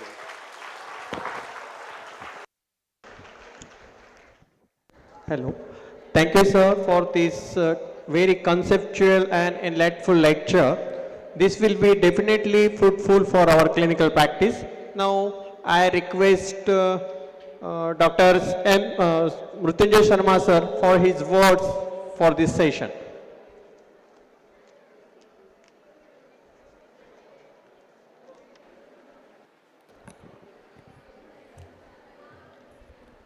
Thank you, Dr. Patil, sir. Namaskar. It was a wonderful session. Well, आम्ही सगळे इथे मराठी आहोत. एखादा कोणी आहे का ज्याला हिंदी किंवा मराठी समजत नाही? राइट, सगळ्यांना समजतं. मग आपण हिंदी किंवा मराठीमध्येच बोलूया. तो फिर ऐसा है कि डॉक्टर श्रीनिवासलू सर, मेरे पिछले 28 साल के टीचिंग एक्सपीरियंस में मैंने जब भी सर को सुना है, ये एक्सपीरियंस किया है कि सर ने जो भी नॉलेज दिया उसको अगर सिंसियरली हम अगर समझें और उसको अपने व्यवहार में लाएं तो वो चिकित्सा में बहुत उपयोगी होता है. मैं खास करके इन छात्र, हमारे टीचर तो सब विद्वान हैं, वो हॉल में हैं या नहीं हैं, लेकिन स्टूडेंट जिनके लिए प्रोग्राम अरेंज किया गया है, आपको बता दूं, चरक ने कहा है कि जो वैद्य साम और निराम का भेद नहीं जानता वो मूर्ख है. और आप मूर्ख न रहें इसलिए इस सेशन का आयोजन ऑर्गेनाइजर्स ने किया था और किया है. और सर ने आम के बारे में बड़ी सूक्ष्म बातों को छुआ है. हम जो क्लासिकल डेफिनेशंस आम के बारे में पढ़ते आए हैं उसके सर कई स्टेप ऊपर गए हैं. मुझे कई बार ये लग रहा था कि शायद यूजी स्टूडेंट्स के लिए थोड़ा कहीं ज़्यादा तो नहीं हो रहा होगा, लेकिन हम ये समझ लें कि हम जाठराग्नि, भूताग्नि और धात्वाग्नि के लेवल की जब की बात करते हैं तो साम और निराम क्या होता है और किस प्रकार उसकी चिकित्सा की जा सकती है. सर ने सिर्फ पैथोलॉजी के बारे में बात नहीं की, चिकित्सा कैसे किया जाए. आज हार्मोनल डिसऑर्डर्स जिस तेज़ी से बढ़ रहे हैं उसमें हमको ये साम निराम समझना बहुत ज़रूरी है. और उसकी चिकित्सा सर ने जैसा बताया कि नैमित्तिक रसायन के रूप में की जा सकती है. आज हम सवेरे से देख रहे हैं, हम लोग इंटीग्रेशन की बात करते हैं, हम लोग हर जगह झंडा लेके खड़ा हो जाते हैं कि हमें इंटीग्रेटेड सिस्टम चाहिए. आज मैं सवेरे से देख रहा हूँ डॉक्टर जगन्नाथ दीक्षित का लेक्चर, इसके पहले अभी सर श्रीनिवासलू सर का लेक्चर और इसके पहले अपने doctor S Gopa Kumar sir का लेक्चर. ये 3 अवस्थाएं हैं शिक्षा की, आयुर्वेद, मॉडर्न और ये integration. This is integration we should pursue. हमको अगर इस इंटीग्रेशन के पीछे हम जाएंगे, समझेंगे, तो हम आयुर्वेद का और ख़ुद का भला कर पाएंगे. तो मैं, सर आचार्य हैं, सर के भाषण के ऊपर कमेंट करने के लिए मैं योग्य नहीं हूँ, लेकिन ये बात सही है कि सर ने जो बताया उसको सूक्ष्म रूप से समझना बहुत ज़रूरी है. जिन लोगों ने इस लेक्चर के पीपीटी के फ़ोटो लिए होंगे जाके उनको एक बार फिर से देखिए. जिन लोगों ने आपसी बातों में समय बिताया वो बाहर का भी आनंद नहीं ले पाए, यहाँ भी पूरा दूसरों को डिस्टर्ब किया, वो अपने फ्रेंड से पीपीटी की फ़ोटो ले लें और उसको समझें, उस पर डिस्कस करें तो आपके बहुत काम आएगा. और अगर नहीं तो श्रीनिवासलू सर से पर्सनली कांटेक्ट करें, आपकी पूरी लाइफ में आगे आने वाली 50 साल की क्लिनिकल लाइफ में आपको हेल्प करेगा. मैं ऑर्गेनाइज़र को धन्यवाद देना चाहता हूँ कि उन्होंने इतने अच्छे प्रोग्राम्स का, पाटकर सर विशेष धन्यवाद, इतने अच्छे प्रोग्राम का आयोजन किया गया है. मेरे यूनानी मित्र, उनका भी मैं शुक्रगुजार हूँ. तो इस पावन भूमि में जहाँ पे बड़े सकारात्मक ऊर्जा का प्रभाव हमें महसूस होता है और पॉजिटिव वाइब्स हैं, तो वहाँ पे हम एक बहुत अच्छे संदेश के साथ जा रहे हैं कि हम आयुर्वेद का भला करें, सभी लोग सुखी रहें और स्वस्थ रहें. मैं एक बार पुनः आयोजकों का धन्यवाद देता हूँ, doctor Jagdish Patil sir, Srinivasulu sir और माननीय चेयरमैन सर की अनुमति से मैं मेरा कमेंट स्टॉप करता हूँ. Thank you. Thank you, sir. Thank you, sir. Now I request Dr. Sampath sir to have a concluding remarks. Please, sir.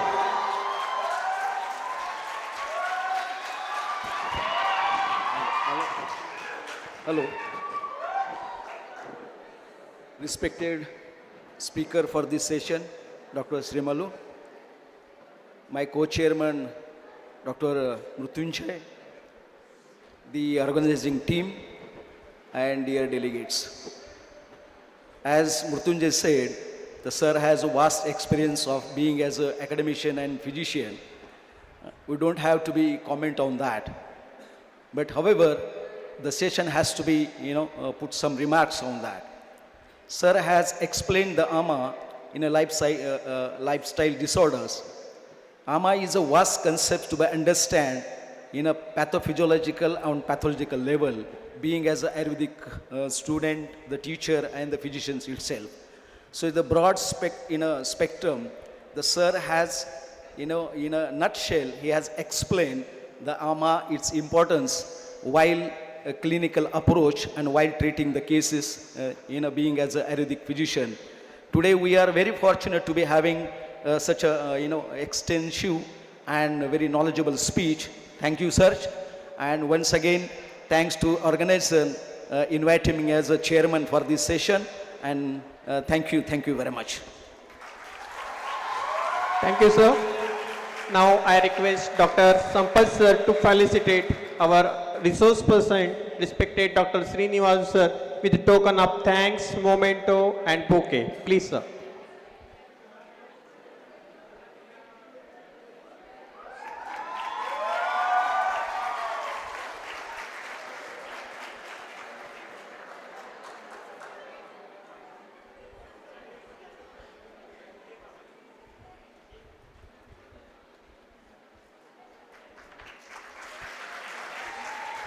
Thank you, sir. Now I request Dr. Arun Dudmal sir to felicitate our respected chairperson, Dr. Sampath Bhatane sir.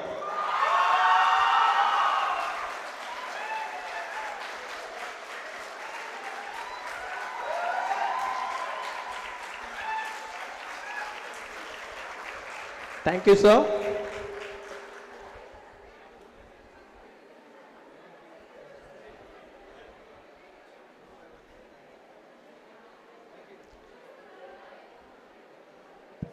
Now I respect Dr. Arun sir. Please also felicitate our co-chairperson, Dr. Dr. Mrutyunjay Sharma sir.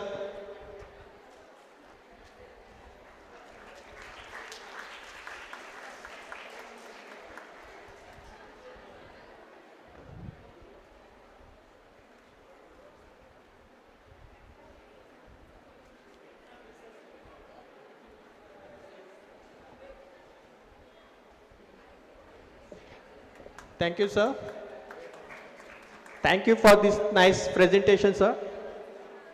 And now I request Dr. Jagdish Patil sir to felicitate Arun Dudmal sir.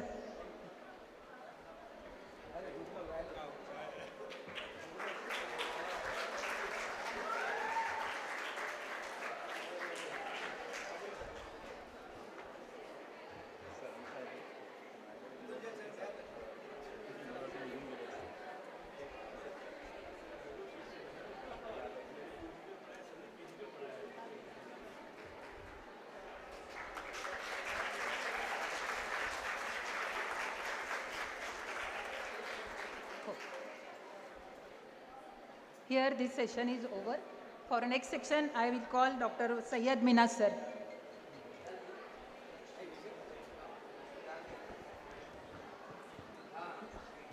Dear audience, now we are going to start the last session of the today's seminar.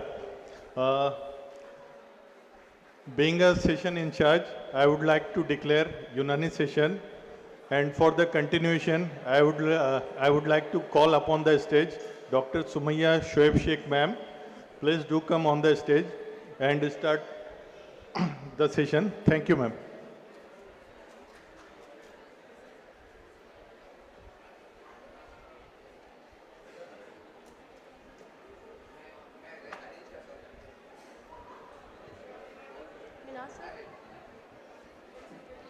Good afternoon, everyone. Myself, Dr. Sumaya, Professor, Department Ilmul Jarrahat, Ikra Unani Medical College, Jalgaon. And I have the responsibility of this session. Ladies and gentlemen, a warm welcome to all. It's a pleasure to have you here today in National Seminar on Ayurved and Unani. As Helen Keller wisely said, Alone we can do so little. Alone we can do so little. Together we can do so much. On behalf of GGAUCTO, I extend a warm and heartful welcome to our esteemed dignitaries of this event. Please join me in welcoming our honorable guest. Let's give a loud round of applause to our today's guest. I consider it a great honor to welcome respected Mr. Dr. Hamiduddin sir on the dais from NIAM, Bangalore. May I invite a chairperson, respected Madam Dr. Aisha Fatima from ZVM Unani Medical College, Mumbai, Pune, on the dais. I respect Mr. Dr. Shadab Makhdumi sir from MIHT College, Mumbai, on the dais. Wasif Dehlvi कहते हैं, बुझते हुए चिराग फरोजा करेंगे हम, बुझते हुए चिराग फरोजा करेंगे हम, तुम आओगे तो जश्न चिरागा करेंगे हम, तुम आओगे तो जश्न चिरागा करेंगे हम.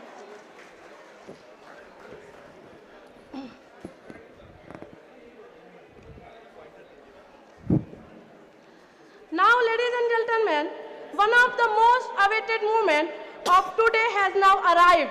A moment that promises to deliver insight and inspiration to engage us all in an orientation on ADR, adverse drug reaction of common prescribing Ayush drugs, and introduction of pharmacovigilance in Unani.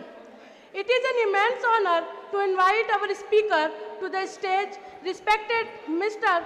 Dr. Hamiduddin sir, MD Ilmulatviya. जिस दिन से चला हूँ मेरी मंजिल पे नजर है, जिस दिन से चला हूँ मेरी मंजिल पे नजर है, आँखों ने कभी मील का पत्थर नहीं देखा. Our today's speaker of this session, respected Dr. Hamiduddin sir, is an associate professor and HOD of Ilmul Sadla, Unani Pharmacy, NIAM, Bangalore. Sir had done supervised 37 MD thesis of Department of Adviya and other as guide and co-guide. He has more than 20-year PG and UG teaching experience, published more than 84 research papers in various national and international peer-reviewed journals, including PUM. Published one book titled Muzir Musla Ma Jadid Izafat.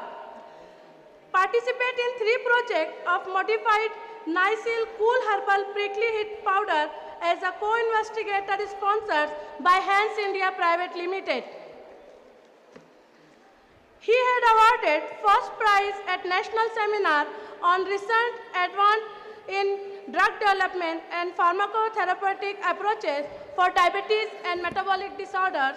He also got a first prize for research paper Anti-Hyperlipidemic Activity in Drug Use in Unani Medicine and Development of Innovative Pharmacotherapeutic Approaches. He awarded for teaching excellence by UMA, Hyderabad, Telangana. He is member in various learned organizations, members BOS, RGUHS, technical member BIS. His working area include modification of dosage, form, standardization, stability, and self-life of Unani medicine, and especially in Kushtasazi. Great sir, please welcome on podium of stage. Let's give a warm round of applause for our speaker, Dr. Hamiduddin sir, as they take stage to share their mic with us. देखी गई न मुझसे अंधेरों की बेबसी, देखी गई न मुझसे अंधेरों की बेबसी, फिर बन के आफताब निकलना पड़ा मुझे, फिर बन के आफताब निकलना पड़ा मुझे. Please, Hamiduddin sir, take the podium. Thank you. Respected Patkar sir, Dr. Abul Irfan sir, and Dr. Rashid Qazi sir, Principal, Tibia College, Bombay. Actually, now I hope you people are exhausted, so I will not trouble you a lot. So we will have some discussion regarding ADR. And first I will clear one thing. My presentation is not solely on Unani medicine. It is for ASU system of medicine, because we are dealing with all system of medicine. I can ask one question with the especially student and who are interns are there, might be PG scholar might be there. How many people had observed adverse effect during treatment of ASU drug? You can raise your hand. Nobody has observed. How many? I will repeat the question. How many people, might be you had not observed, but you had heard that there is some adverse drug reaction, that is wrongly you say side effect. Side effect is part of ADR. So how many people has observed adverse drug reaction during ASU? ASU means Ayurveda, Siddha, Unani drug treatment. I think everybody is in sleep now. Anyway, nobody has observed. So that's why orientation is a must, because nobody has observed. As you all know, is anything traditional or natural is safe? Everybody knows that it's not like that, because today traditional system has been very popular, and post-COVID era, especially in COVID era, the people who are not using traditional medicine had also tried it, and this thing has revealed two important things. One, many people has reported many adverse effects also, and many people started believing in traditional system, and they are using now in their now and then whatever their medical issues. So in allopathic circle, and it is common to give the reference of toxicity, but among general public there is a opposite view that it is safer one. Both are not right thoughts. As many people might knowing category of ASU drug, we are using single drug, we are using formulations. Formulations can be herbomineral also. We are using extract in the formulation. So first of all, we should be clear about the prescription, which form of drug we are using. As many people who had studied Drug and Cosmetic Act might be aware that we have two categories of drug. One is that is called Ayurveda and Unani drug as per section 3A of Drug and Cosmetic Act, and one is patent propriety Ayurveda and Siddha Unani drug as per section 3H of Drug and Cosmetic Act. That patent propriety drug needs reference of the drug in Schedule 1st of Drug and Cosmetic Act. That is, there is one list of books mentioned in Schedule 1st, from which we have to make. Directly we copy the formula, then it will comes under Ayurveda or Unani drug, and if we take reference of the medicine and prepare our own formula, then it will call us patent propriety drug. And third category, many people are not knowing, I think, is phytopharmaceutical. There is no any such system medicine called as herbal medicine in India as per regulatory guidelines. It is phytopharmaceuticals or Ayurveda or Unani. There is no term in regulatory bodies using as herbal medicine. What are phytopharmaceuticals are also a herbal formulation, combination of formulation, in which at least 4 drugs are being standardized in respect of their constituents. So that is legal, and they can take help of Unani and Ayurvedic literature, there is no issue. But it purely because for Ayurveda and Unani drug we have to take license from our Ayush bodies, Commissioner Ayush, drug regulatory bodies of Ayush. But for phytopharmaceutical, we are as a new chemical entity, we have to take license for Synergistic. So there are many stringent norms regarding that licensing of phytopharmaceuticals. And fourth is food for supplement, as you all know. Sorry, I had not moved the slide.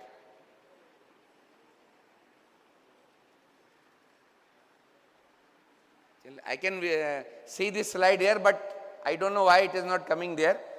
So I will explain you.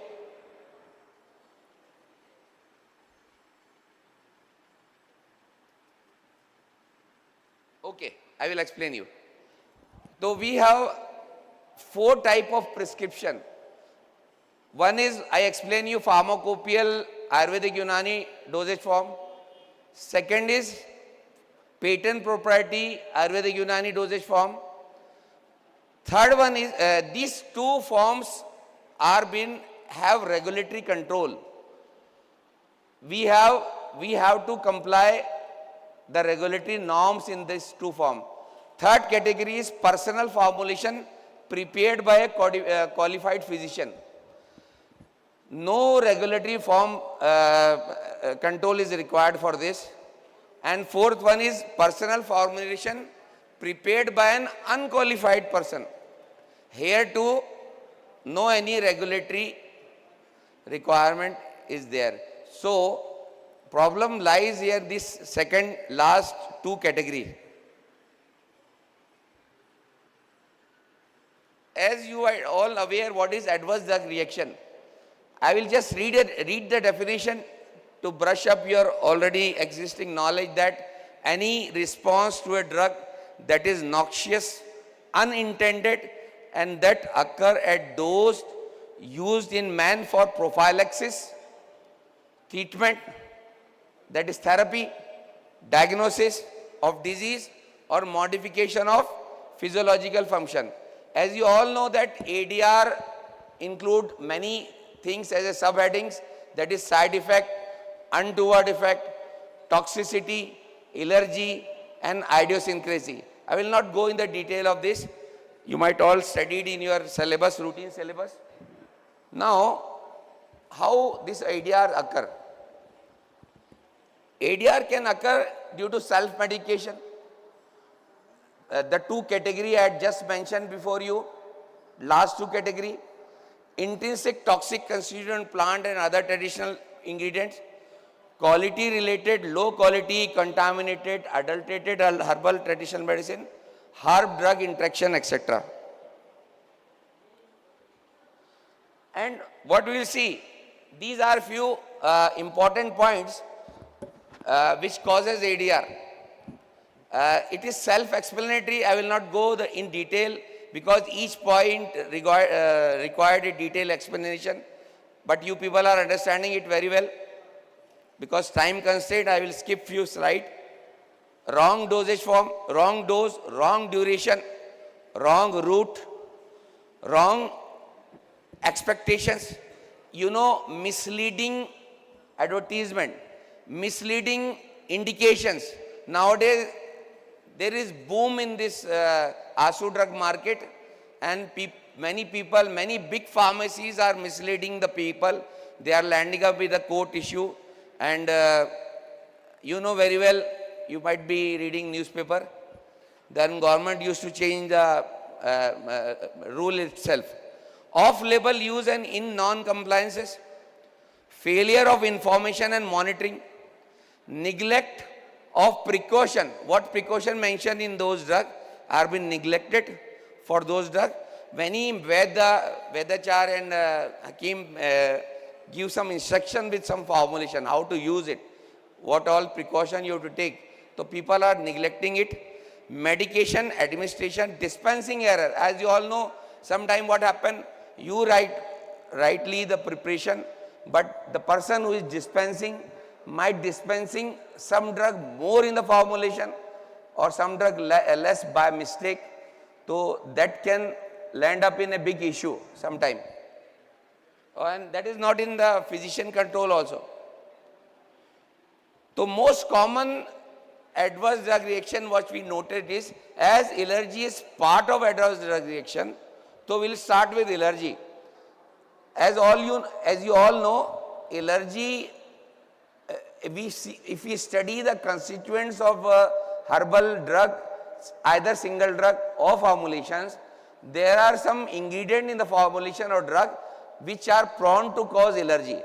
If we have prior knowledge about those drugs, so we can instruct the patient at least that you note this, and if you note anything regarding this, please inform us so that you can do some remedial measures. So the constituents are sesquiterpenes. All terpene, there is a main constituent of volatile oil. Many volatile containing drugs are, as you all know, this time there was a COVID time. In Unani system of medicine, two formulations were very famous. One is Arke-Ajib, there is Sat Podina, Sat Ajwain, Sat Kafur. Combination people are using. And second is Joshanda. Malegaon people has done a very good work in for that. That was termed as Malegaon Joshanda, but it is very famous Unani formulation Joshanda, used since many hundred of years. So that what happened? This if you know the constituent, that you know Arke-Ajib, that if somebody people are used to put in that vaporizer and take steam. If somebody is allergic to that constituent volatile, they might trigger the asthmatic attack. So that you should know that this formulation can trigger asthmatic attack in the allergy prone person. So you have to give them the right indication. Similarly, some cinnamaldehyde, quinones, polysaccharides, ligand, oleoresin, toxic amino acids are few important constituents which are responsible for causing allergy due to these herbal drugs. And these allergy can be due to oral use, due to topical use, due to subcutaneous use, and due to any other use. I will not go in detail, I will skip it. Generally, we deal with two types of allergy, that is type 1 hypersensitivity, that is IgE mediated, that release histamine from the body, you know very well that mechanism. And second is type 4 hypersensitivity, that is a delayed type of hypersensitivity causing allergy, contact dermatitis. It generally occurs late after the use of drug. So there is one common term which we should know to be aware regarding ADR of ASU drug adverse effect, that is haptenization. What happened? Our drug molecule combined with the plant molecule bind with the protein and form a hapten protein complex, and that our body doesn't recognize. Our body recognizes as a foreign particle, and it will act as an antigen, triggering the antibody response in our body. So that is the commonest thing happen. If you know which drug can cause this, we can have some instruction to patient. Similarly, there are, I will not go the list. Similarly, there are list of drug, even Karpura, common Ayurvedic drug, Unani drug which we are used, Tulsi, even Neem, even ginger, aloe vera, these are very common drugs. And this can all, because allergy is actually qualitative adverse reaction, it is not quantitative. So any person with small quantity can also be allergic to any number of drug constituents of ASU drug or any other food particle also. Similarly, garlic, black seed, hing, brahmi, google, kesar, these are all very common drugs, and these drugs have a tendency of allergic reaction. Similarly, kahu, when it's called kahu zira, it can cause IgE mediated hypersensitivity. It can cause contact dermatitis. Next is phototoxic adverse effect. As you know, some drugs have tendency to develop phototoxic reaction when we take this drug and expose to sunlight, and in particular UV length, this drug can cause hypersensitive skin reaction, that is called phototoxicity. So furocoumarins are the constituent available in whichever drug have potential of phototoxicity. So celery ajmuda is very common drug which contain furocumarins. So we should be aware that this drug can cause this. Wild carrot and many volatile oil can cause this. Sorry. Next is, I will skip this. One is Nagarata. This can cause reactive oxygen species generated on activation by light. By a person, they are activated by light. UV fine 90 nanometer wavelength, it can be activated, and it can cause, we say balsa in Unani medicine. Similarly, Karafs, I already explained. Similarly, there are many drugs which are used for their phototoxic effect, that is adverse effect, used positively to treat the disease. As you all know, that is Bapchi, it is called Bakuchi in Ayurveda, and Atrilal. Both drugs are used for leukoderma, and it is very famous star drug for leukoderma. They have their effect, they melanocyte proliferation effect is due to their phototoxic effect. So we should know, but sometime if you are using for some other purpose, they can have skin manifestation which is not actually required. So then you have to be aware for regarding that. Similarly, Sudap, citrus lemon, etc. One important thing, recently in COVID day, you might noted that there are report of Ggaucto was used very much. Many people, I think every 90% people has used Ggaucto in their home who have believe in ASU system of medicine. And Ggaucto has one important, it has potent immunostimulant activity. So sometime this is pre-existing immunological, say hypersensitive immunological disorder, autoimmune disorder can trigger the autoimmune mechanism and can cause various kind of toxicity. Especially liver toxicity has been noted due to Ggaucto during the COVID phase, and many reports are there. You can search online, and even I myself has observed one report. We have one formulation in which Ggaucto, Ggaucto is an ingredient which is used for diabetes.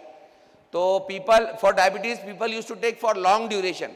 If you are using Ggaucto for long duration, then you should be cautious. You should have at least transaminase level, general checkup, general observation for any adverse effect. Sometimes there is autoimmune hepatitis.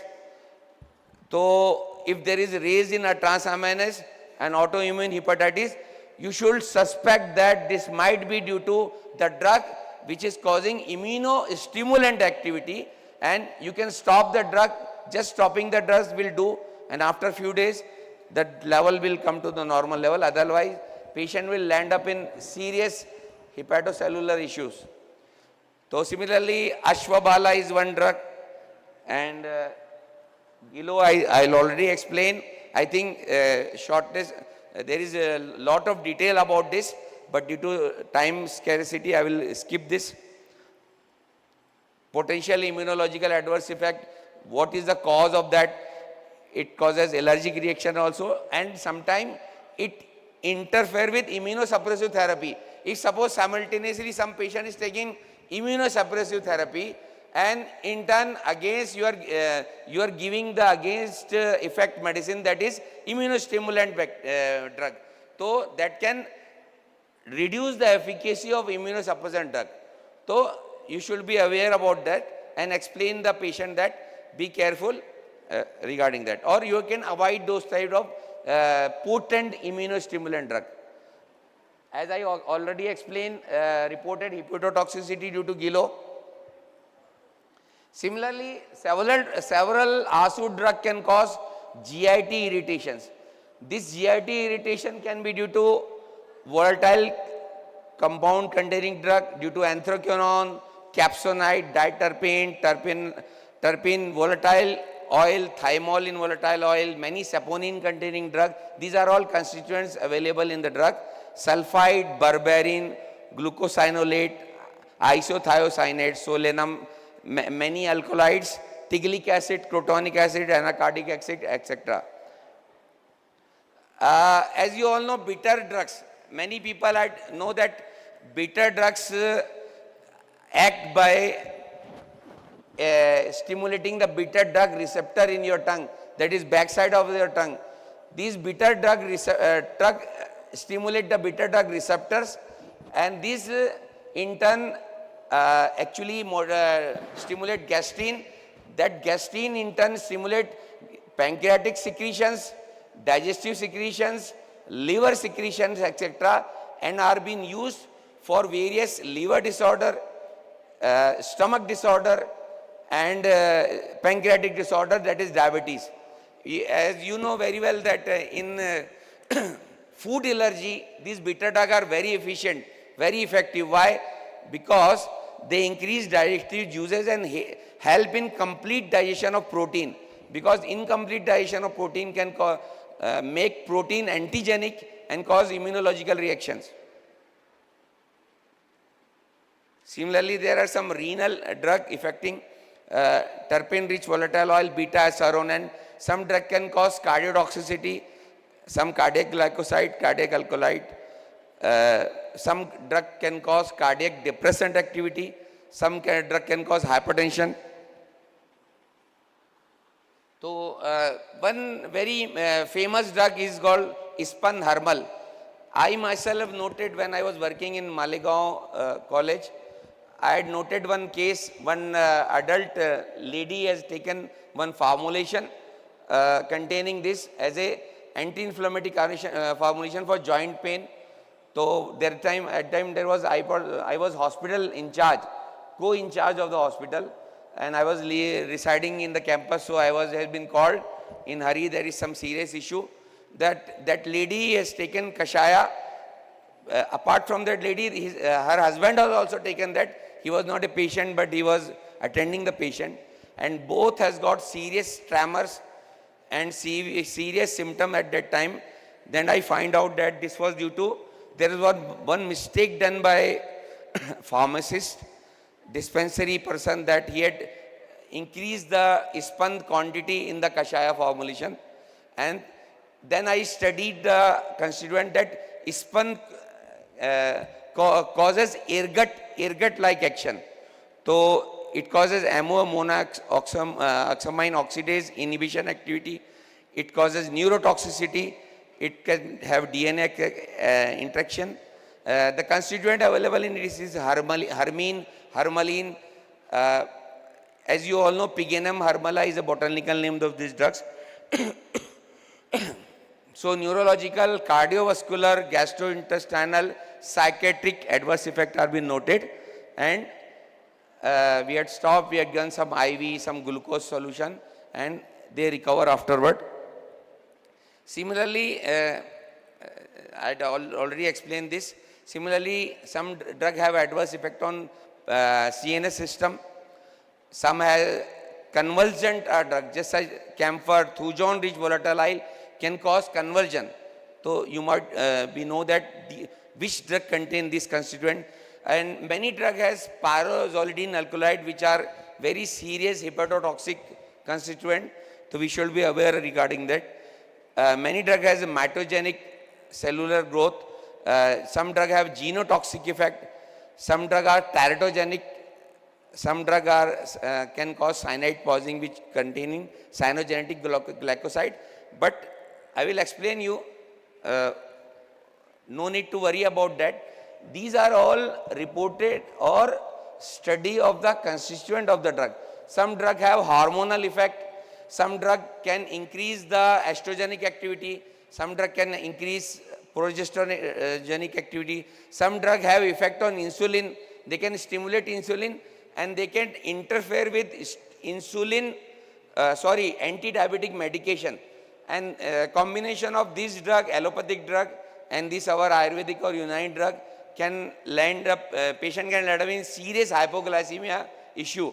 So you should be aware that this drug, just suppose Ggaucto can also cause hypoglycemia. So if you given this type of drug with some strong anti-diabetic medication, so you should know that there is an interaction and patient can land up in hypoglycemic shock. Similarly, hormonal effect I already explained, cytotoxic with anti-fertility action. Minplastin, as you all know, used for cytotoxic in anti-cancer treatment, is a cytotoxic drug. Similarly, Vasicin, cytotoxic amino acid, etc.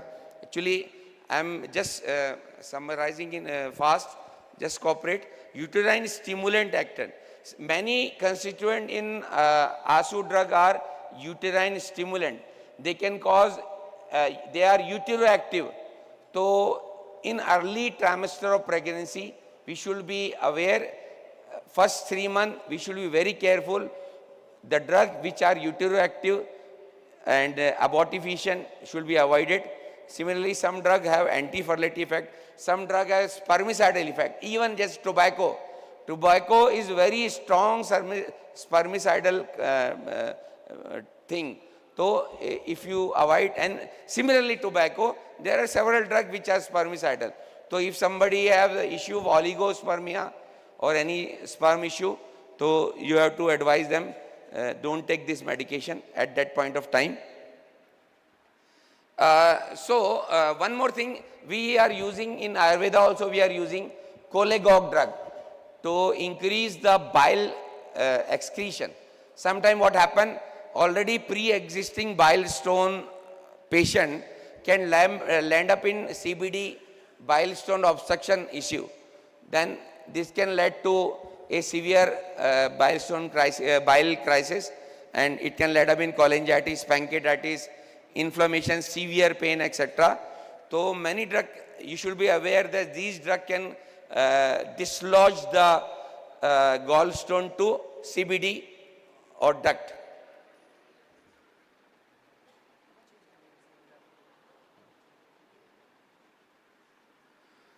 So there are I am skipping this part due to time scarcity. I had already explained you that there is one special area which doesn't report so many, there is no many report, which is precaution in specific patient group, that is pregnant and nursing mother.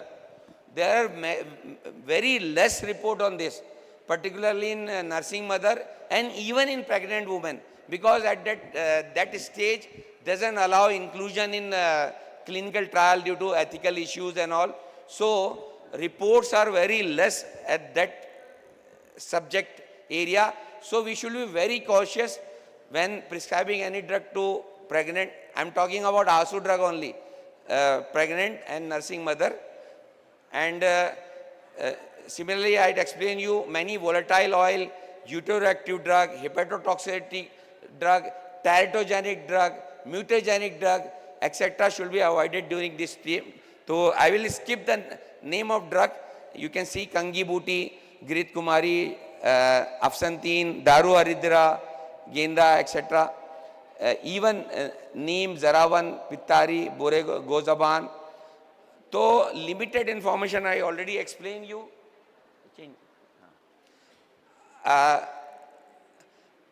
I had already explained you some herb drug interaction with the conventional drugs. Just I had given you example of drug interacting with anti-diabetic medicine. Similarly with the people are or anticoagulant can have interaction with several drugs which has strong, you know all lasan and all everything you know, but there are very strong anticoagulant drugs available in ASU system. So you should be aware that which drug have anticoagulant action, and already if patient is on anticoagulant therapy, there is chances of exaggerated effect. Coumarin is a notorious thing. Drug containing coumarin can increase blood coagulation time. Similarly, when patient or hypertensive medication, they should be aware of diuretic medication. Diuretic, ASU drug, etc. They can interfere in this medication. As you know, there is one important aspect apart from plant origin drug. Just now I was talking about plant origin drug. Sorry, due to due to issue, I think you are understanding it. One is plant origin drug, second is mineral, and third is combination of mineral or herbo-metallic combination. There is 3 categories we can categorize for our ASU formulation. For the use of heavy metal, we use heavy metal in 3 forms. Which are they? One is heavy metal in pure herbal preparation, which we are not aware that these preparation contain heavy metal. So how come heavy metal come in that? Due to contamination, due to adulteration, due to intrinsic absorption of heavy metals, due to contaminated water, industrialization and all. That might be the cause.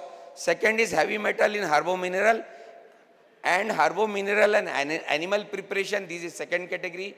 Third category is heavy metal in mineral preparation and kushta or bhasma.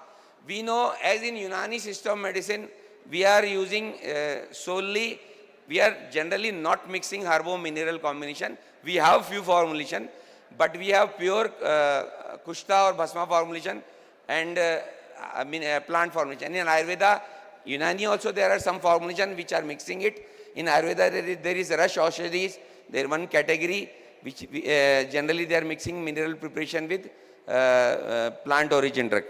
So we should be very aware. And important heavy metal you might be knowing, arsenic. Arsenic, actually I will directly come to the toxicity part. As you know, arsenic is used in the form of arsenic monosulfide, arsenic disulfide, arsenic trisulfide, it is Hartal Varki. There are many forms of arsenic, and we have several formulations of arsenic in Ayurveda and Unani system of medicine. Even one very famous preparation in Unani or in Ayurveda also it has been used. Sharbate Folad means iron tonic, which is used with iron rust. Many formulation I had seen myself in Ayurveda also, in Unani also, they mixed arsenic, that formulation, classical formulation, because in low dose arsenic stimulate the hemoglobin proliferation from bone marrow. Large dose is suppressed, but in low dose it stimulates the hemoglobin formulation. So very fast relief is observed. But if you observe, they have sometime oral mucocutaneous ulcers are been reported with this formulation. So sometimes these adverse effects are gone unnoticed and people doesn't realize it, and after a few days of stopping it goes. But you should be aware that this drug containing this heavy metal and it can be the consequences. So similarly, I will not go detail mechanism. Second heavy metal is lead, as you all know. Next, just move it. These are several preparation. Lead is used in the 2 form. Murdar Sang, as you all know, and Galena is the second form. Many Ayurvedic and Unani preparation use lead.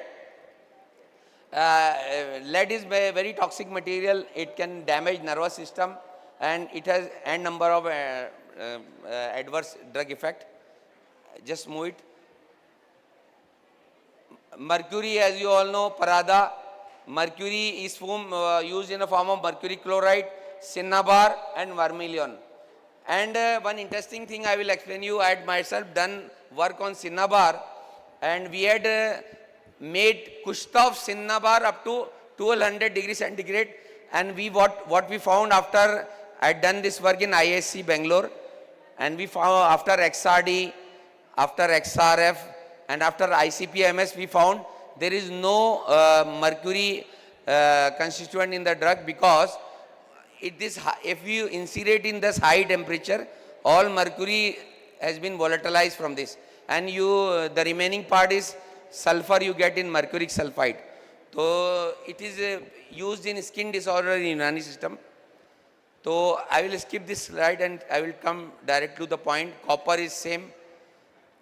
So out of 23 heavy metal what we see, arsenic, copper, gold, iron, lead, mercury, these bhasmas is very fine form which metal cannot be extracted by any mean, which ensures complete conversion of metal to non-metal form is generally administered. When you convert it, oxidize it completely, then only you have to administrate. And when you are combining with some drug, like chelating agent, then it can be utilized. The thing we have to keep in mind when using a mineral origin drug is that minimal dose you have to use, duration should be short, and what organic medium you are using. As per Ayurvedic concept also and as per Unani concept also, we are doing Shodhana process. So Shodhana process has been carefully followed or not. We should check this, and there are several tools nowadays by which you can find out that whether this next slide, next, no, back. This one. So heavy metal become toxic when they are not metabolized by the body and accumulate in the soft tissue, because all heavy metal have accumulating tendency. Similarly, I will just come to the plant part. I will conclude that part, that in Unani and Ayurvedic both system, we are using some corrective drug with the formulation for any drug which can cause adverse effect. So, and those drugs should be used in lesser concentration, and sometimes we change the temperament of the drug, dosha of the drug, and sometimes with some irritant drug we use some mucilaginous on some oily stuff that can reduce the adverse effect. So, next, back, so Unani, next slide. So Unani and Ayurvedic medicine have their own concept of toxicity and have underlying philosophy that creates a foundation and structure for practice of these medicine.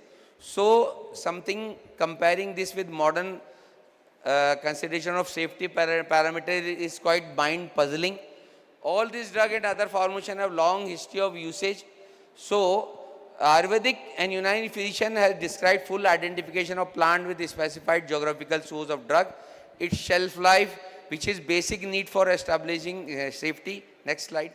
Sometimes information on isolated constituent is confused with the whole herb formulation. I already explained you previously, but the knowledge of constituent will surely help you in reducing the adverse effect of those drugs. Sometimes herbs and its product are critics without clear knowledge by some people. Studies done on animal are sometimes extrapolated on, cannot be completely implemented on human beings. Because we metabolize the drug separately, differently, and animal models can metabolize it separately. So the thing is that toxicological study and clinical trial for evaluating safety of product require considerable resources. Normally, it is far beyond the budget of most pseudo remedy manufacturer. So government has to equip this manufacturer with appropriate infrastructure and collaboration with other academic and research institutions for this purpose. To create an atmosphere to realize significance of pharmacovigilance, to sensitize ASU health professional with Unani and Ayurvedic practitioner, researchers, student, pharmacists, nurse and paramedical staff. They should also be trained regarding the drug, because physician know everything, but these staff person doesn't know anything about this. Some basic knowledge should be there. There is a need of standardization of these drugs. Adulteration should be checked. In this era of quality and safety conscious, various kind of pressure is there on ASU pharma industry to establish their safety, and to compete in global market, we should overcome this. Second, my little, just I will brush up, I will finish in 2 minutes. Second topic is pharmacovigilance in ASU drug, which is quite related to this topic, because pharmacovigilance now Government of India, as our institute, National Institute of Unani Pharmacy, which is a premier institute of Ministry of Ayush, Government of India, is dealing with the main intermediary pharmacovigilance center for Unani system, and for Ayurveda it is in Jaipur, and All India National Pharmacovigilance Center is in All India Institute of Ayurveda. As all you people, if you from UG college also, not in PG also, you might be aware that the government has mandated every college to make pharmacovigilance cell in your college, and they have to report any reporting to intermediary pharmacovigilance cell center or peripheral pharmacovigilance center. So I will explain you how many these kind of centers are in the Unani system of medicine, and how they reports, and what are their functions. So as you all know, pharmacovigilance is a science and activity relating to detection, assessment, understanding and prevention of adverse effect to any possible. Now scope of this pharmacology vigilance has been increased. Now misleading advertisement has come into picture. Now these people are reporting misleading advertisement also, because that lands up in adverse effect of drug. So anything which can land up in adverse effect are under the purview of pharmacovigilance. Aim is to improve patient care and safety, to improve public health and safety, to contribute to the assessment of benefit, harm, effectiveness and risk of medicine, to promote understanding, education and clinical trial in pharmacovigilance and its effective communication to health professional and public. So short-term objective is to develop culture of notification of reporting. Many few students are there still only remaining, still they can have a big impact. If they report anything, they can report to their pharmacovigilance cell in their college. In turn, that cell can report to peripheral and intermediary pharmacovigilance center, and they can further report it to National Pharmacovigilance, that is in All India Institute of Ayurveda, New Delhi. So now there is a mechanism. Previously, people were complaining that there is no mechanism. I hope you might feel exhausted now, but this is very important issue, and this so very less people sitting in the hall can make a big difference if they act in their place regarding this issue, because it is not a joke, it is very serious issue. Many people using ASU drug have serious adverse effect, and this will malign all system of medicine because of mistake of few people. Whole system has been under scrutiny. So you should be very serious about that. Some long-term objective of this pharmacovigilance program of Government of India is that to achieve operational efficiency, that will make national for ASU drug a benchmark for global drug monitoring endeavor. As you all know, Government of India has collaborated with WHO for reporting of pharmacovigilance. So now we are not stopping here. As we are reporting it from the grassroots level directly to WHO, and WHO is in turn sending it to global reporting body, and they are giving the, I will explain you, primary objective is to develop culture, documentation, safety monitoring. These are the center.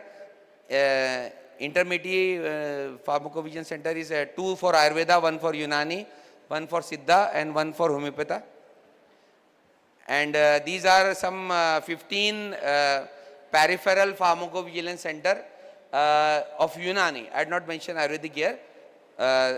Total in 15, out of 15, 1 is in Malik College also. As you all know, I was just explaining where this reporting go. From WHO it go to Uppsala Monitoring Center in Sweden, and from there they analyze the adverse effect, and they in turn revert back the analysis, and these all actually hard work, this all exercise will lead to a safe and effective use of ASU drug system medicine, which is a tremendous work going on in this field.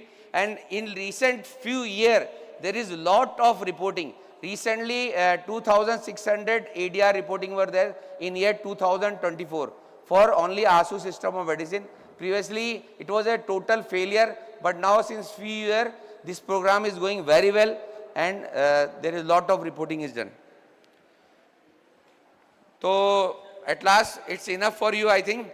There is some Ayush Suraksha online portal where we can report this behind that peripheral center and intermediary center, and there is ADR form available. Online you can have a form, you can fill, and your cell can fill it and submit it to any peripheral center or any body related to pharmacology. Thank you very much.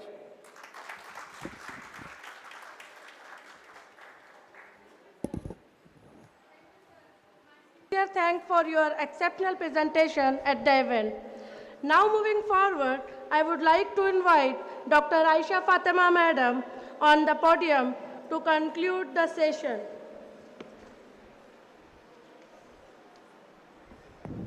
Good evening, everyone. I am Dr. Syed Aisha Fatima, Professor ZVM Unani Medical College and Hospital, Azam Campus, Pune. I would like to express my gratitude to today's dignitaries, especially the organizing committee of today's function, and especially Patkar sir and everyone here, for selecting me as a chairperson to this scientific session of a wonderful topic, ADR and pharmacovigilance, which is most needed topic of nowadays. And I think the speaker, sir, Dr. Hamiduddin sir, has justified well to this topic and gave us enough information, and now it's our responsibility, every person present here is its responsibility that we have to observe, we have to identify, we have to analyze, we need to evaluate and document all the adverse effect, whatever prescription we are giving to the patients and whatever ADR we are observing. With these words, I would like to conclude myself. Thank you.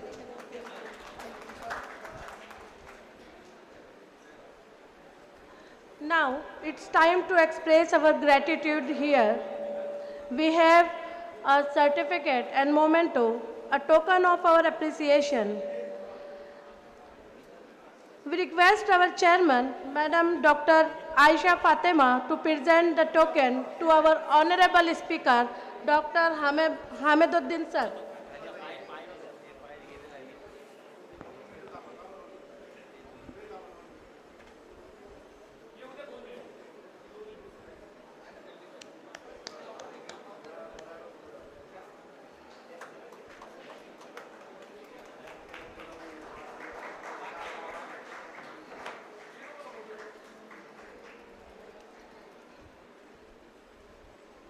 May I request to the co-chairman of this session, Dr. Shadaf Makhdoumi sir, to kindly present the certificate and memento to the chairman, Dr. Aisha Fatima madam.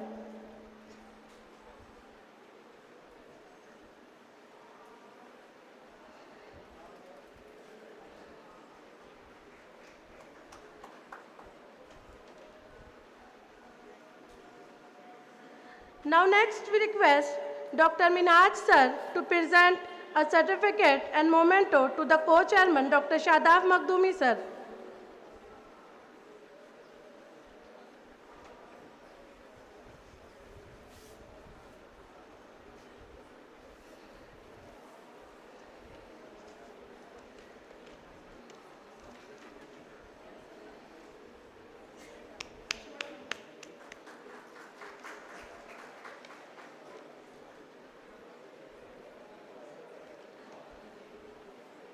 Thank you, sir. Respected dignitaries and dear friends, as we come to the end of the felicitation program, on behalf of everyone here, we would once again like to thank our honorable guests for their invaluable contribution and for gracing us in their esteemed presence today. Thank you very much. Thank you, madam, for the nice coordination for the session. I would like to Dr. MAHARAJ sir to felicitate Dr. Sumaya Salar for this coordination and support for the successful this session. Dr. Sumaya Salar.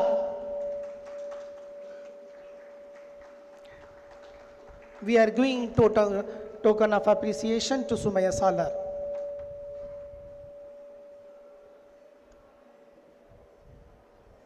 Thank you, sir. Thank you, Dr. Minhas, sir.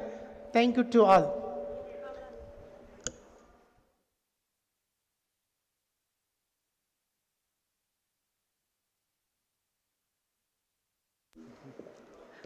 Yes.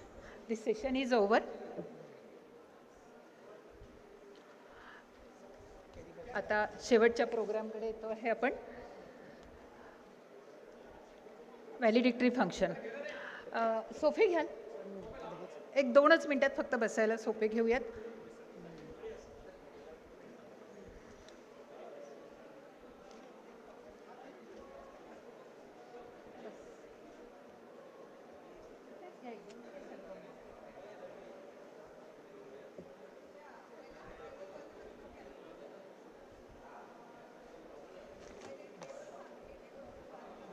तीन चारच घ्या.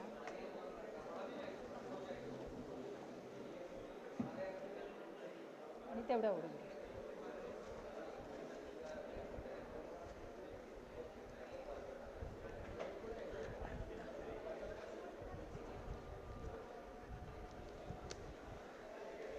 एक थोड्याच वेळ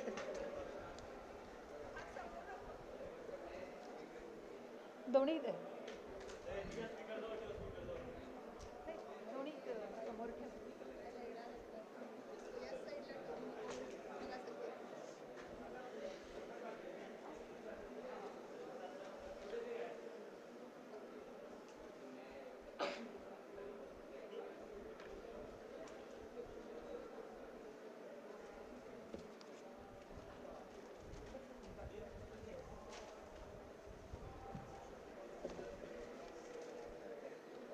मी आताच्या कार्यक्रमाचे अध्यक्ष माननीय डॉक्टर अभय पाटकर सरांना विनंती करते की आपण मंचावर यावे.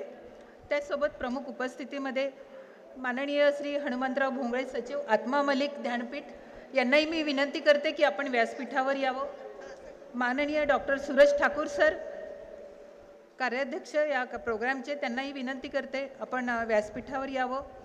माननीय डॉक्टर विनोद चौधरी कोषाध्यक्ष, माननीय डॉक्टर प्रवीण पाटील, माननीय डॉक्टर सय्यद मिनाज या सर्वांना विनंती आहे आपण व्यासपीठावर यावं. तसेच डॉक्टर सूरज पोधाडे सरांना विनंती करते की आपण मंचावर यावं.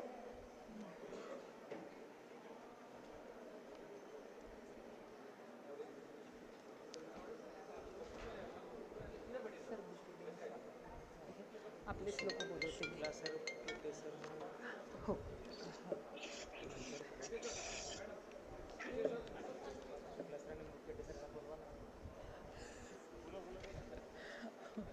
माननीय शुक्ला सर बघा तुमच्यावर किती प्रेम आहे. मला लगेच एका मिनिटात किती जणांची रिप्लाय.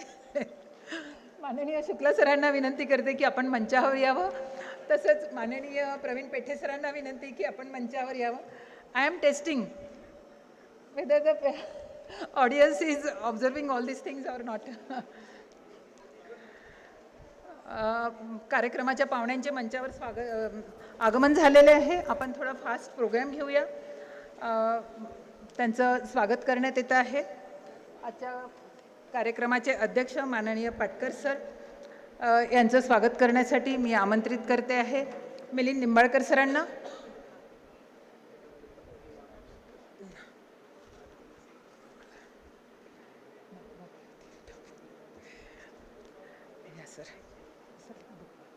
आले.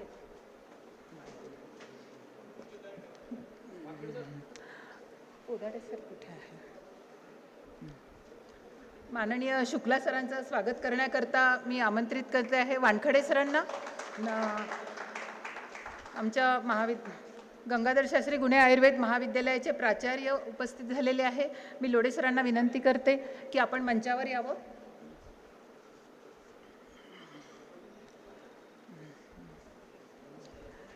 शुक्ला सर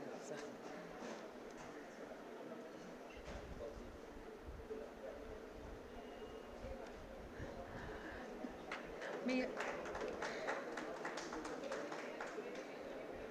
माननीय पेठे सरांचा सत्कार करण्याकरता मी आमंत्रित करते आहे जलील सरांना.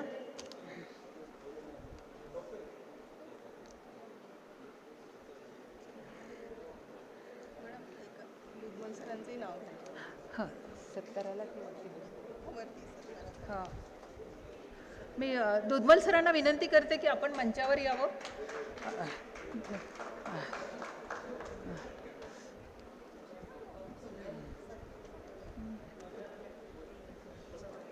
ठाकरे सरांना विनंती करते की आपण दुधमल सर प्रवीण पाटील सरांचा सत्कार करावा.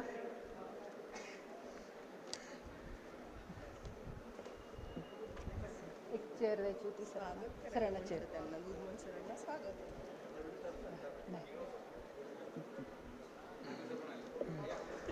ठाकरे सर स्वागत करतील.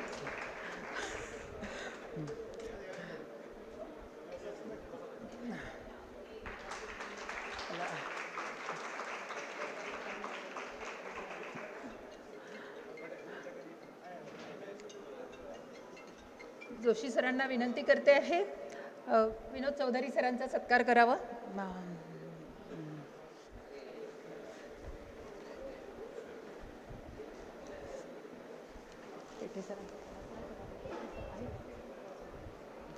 थोडं फास्ट आलं तर चालेल आहे, जरा फास्ट.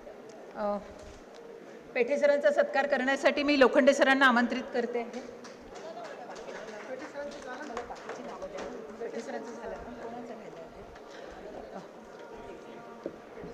झाला ना आहे. शुक्ला सरांचा सत्कार करते. फॅलिसिटेशन.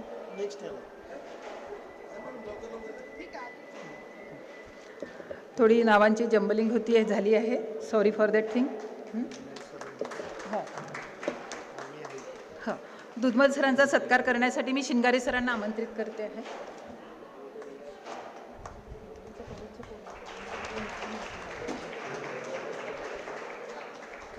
दिसतंय का?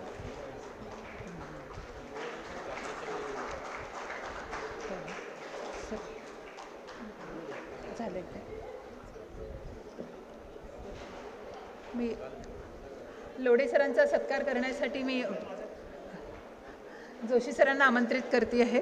मला हो लोढे सरांचा. उदाडे सर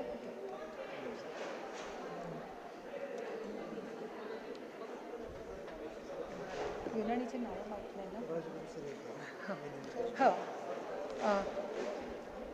सुरेश ठाकूर सरांचा सत्कार करण्यासाठी मिलिंद राजगुरू सरांना आमंत्रित करते आहे.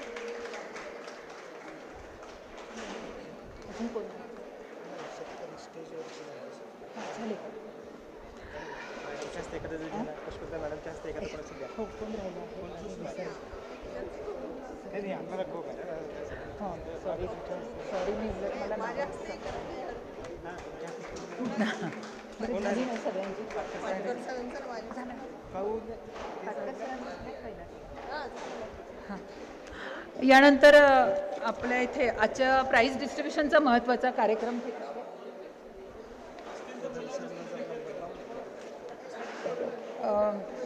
ठीक आहे. प्राइज डिस्ट्रीब्युशन डिक्लेअर करते आहे. असतील तर त्यांनी स्टेजवर यावं आहे. पेपर प्रेझेंटेशन टीचर्स आयुर्वेदमध्ये डॉक्टर देशपांडे तुषार ललित उपस्थित असतील तर त्यांनी मंचावर यावं. First prize. Second doctor Niphade Santosh Vaishnavi. Varsha Rani. Varsha राणी सर पट. अरे वा. हां येस. फार अभिमानास्पद गोष्ट आहे. गुणे कॉलेजची विद्यार्थिनी आहे. आता तिला बघितल्यावर लक्षात आलं. हां आलेत का? पोदाडे सरांनी मंचावर यावं. हो आले. हो डॉक्टर अन्सारी तैजीब अफरोज युनानी फ्रॉम युनानी.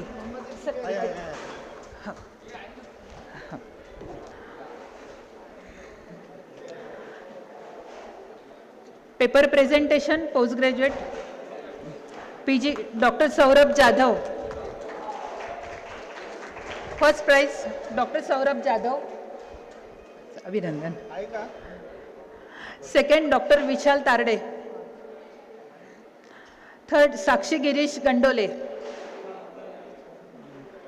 ठीक आहे. Thesis presentation doctor Bhushan Bapusaheb Mughal.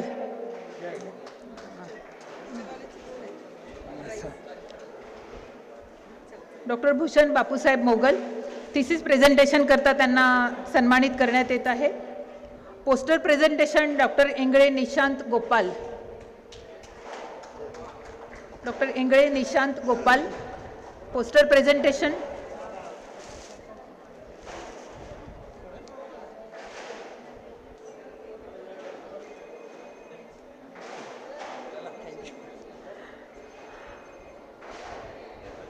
Model प्रेझेंटेशनसाठी ग्रुप प्राइज देण्यात येत आहे. या सर. बीरा सागरे, मोहसिन नाही एकच आहे. मॉडेल कुष्ठचं मॉडेल बनवलेलं होतं. मातोश्री आयुर्वेद पारनेर. बीरा सागरे मातोश्री आयुर्वेद महाविद्यालयाचे आहे, उपस्थित नाही आहे. ठीक आहे. याबरोबरच आपला बक्षीस वितरणाचा कार्यक्रम संपला. पोदाडे सर आलेले आहेत. पोदाडे सरांचा सत्कार.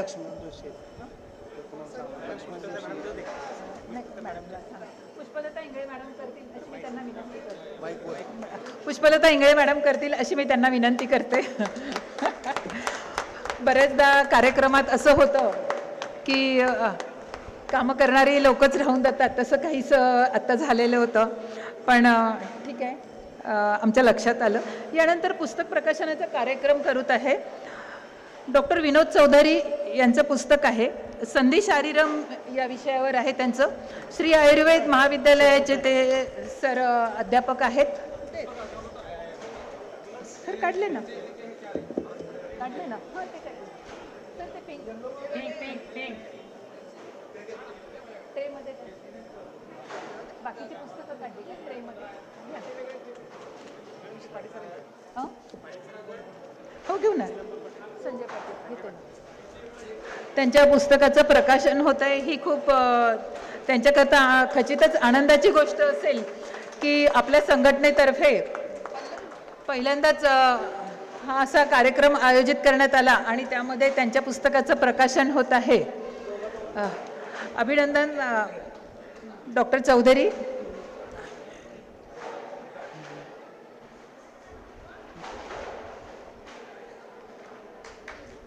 संजय पाटलांचं पुस्तक. यानंतर डॉक्टर संजय पाटील यांच्या पण पुस्तकाचं प्रकाशन आहे. त्यांनी आयुर्वेद समुच्चय या विषयावर पुस्तक लिहिलेलं आहे. मातोश्री आयुर्वेद येवला येथे ते प्राचार्य आहेत. त्यांचंही अभिनंदन. त्यांच्या पुस्तकांचं प्रकाशन करण्यात येत आहे.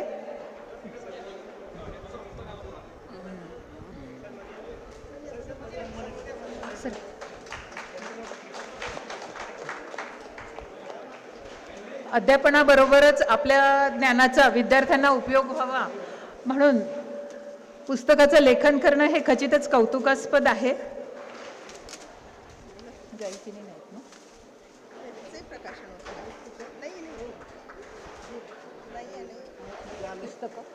बॉक्स होते 2 पुस्तकाचे.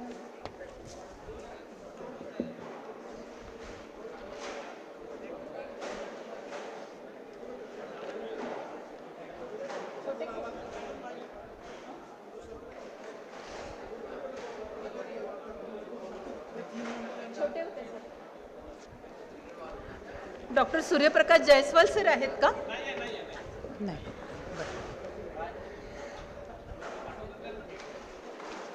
याबरोबरच आपला पुस्तक प्रकाशनाचा कार्यक्रम समाप्त झालाय. मी सन्माननीय सर्वांना आसनस्थ व्हायची विनंती करते.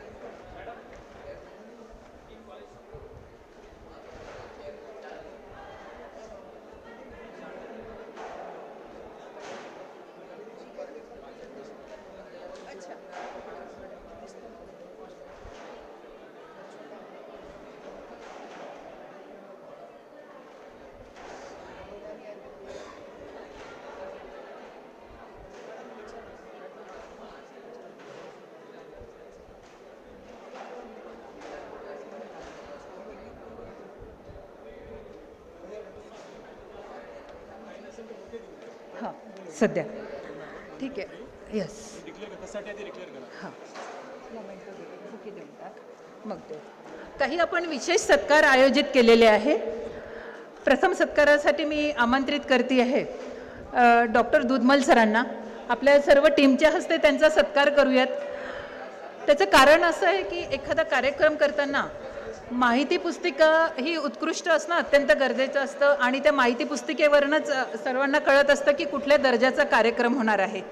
तर दुधमल सरांनी आणि प्रवीण पाटील सरांचा पण त्यासोबत सत्कार करूया. दोघांनी खूप सुंदर माहिती पुस्तिका तयार केली आणि त्याद्वारेच आपला एवढा सक्सेसफुल झालेला आहे आजचा कार्यक्रम. त्याबद्दल त्यांचा सत्कार करण्यात येत आहे. पुष्पगुच्छ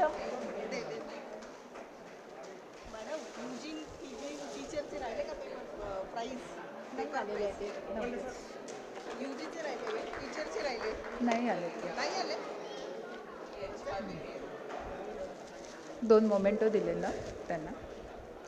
त्यानंतर आयुर्वेद महाविद्यालय यवतमाळ इथल्या डॉक्टर मिलिंद निंबाळकरांचा सत्कार करण्यात येत आहे. पुनश्च सरांनी खरंच कौतुकास्पद काम केलेलं आहे. हा एवढा कार्यक्रम संपन्न होण्यासाठी ऑडियन्स असणं फार गरजेचं असतं आणि त्याकरता सर्वात जास्त डेलिकेट त्यांनी रजिस्टर केले. याबद्दल त्यांचा सत्कार करण्यात येत आहे. आणि एखाद्या संस्थेप्रती किंवा संघटनेप्रती आपली आस्था दाखवण्याचाच हा एक प्रकार आहे. त्याबद्दल आपल्या संघटनेतर्फे त्यांचा सत्कार करण्यात येत आहे. अजून कोणी राहिलंय का असं एक सत्कार? अतुल जैन सर आहेत का? अतुल जैन आहेत का? नाही त्यांचं नाही.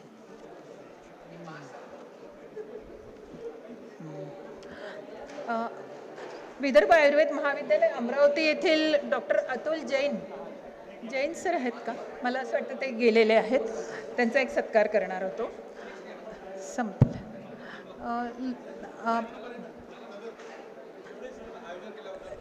लोढे सरांचं. सर मला असं एक सेकंद असं वाटलं की आपणच आपलं कसं कौतुक करून घ्यावं परत, म्हणून मी जरा थांबले. गंगाधर शास्त्री गुणे आयुर्वेद महाविद्यालयाचे प्राचार्य डॉक्टर दत्तात्रय लोढे सर इथे उपस्थित आहेत. त्याबद्दल त्यांचा सत्कार करण्यात येत आहे संघटनेतर्फे. तो त्यांनी स्वीकारावा. सर हे आपलं सर्वांचंच कार्य होतं त्यामुळे आमचं कॉलेज असं काही क्रेडिट घेणार नाही. येस नाही सर असं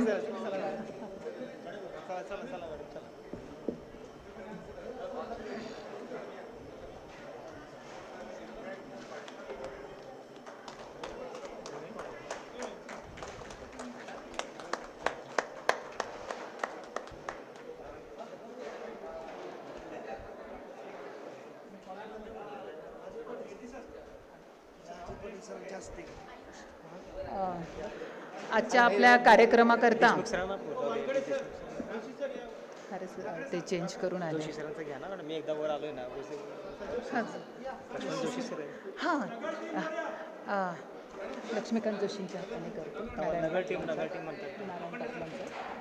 पाटलांचं करायचं आले ते म्हणून हां त्यांच्या हस्ते करतो. आपल्या सरांच्या हस्ते करतो.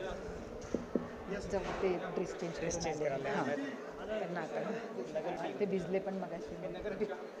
नगर टीम हो आमच्या महाविद्यालयाचे द्रव्य असू देत ना Nagar team, give a big round of applause for Nagar team.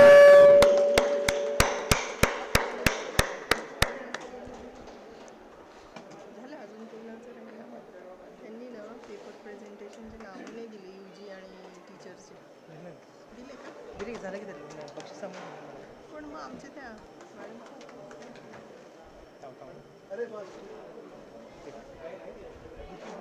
चलो नगर टीम. या ठिकाणी आपल्या या प्रोग्रामसाठी विद्यापीठाने निरीक्षक पाठवले होते. नारायण पाटील सर आलेले आहेत. त्यांचा सत्कार लक्ष्मीकांत जोशींच्या हस्ते करावा. डॉक्टर लक्ष्मीकांत जोशी यांनी त्यांचा सत्कार करावा अशी मी त्यांना विनंती करते.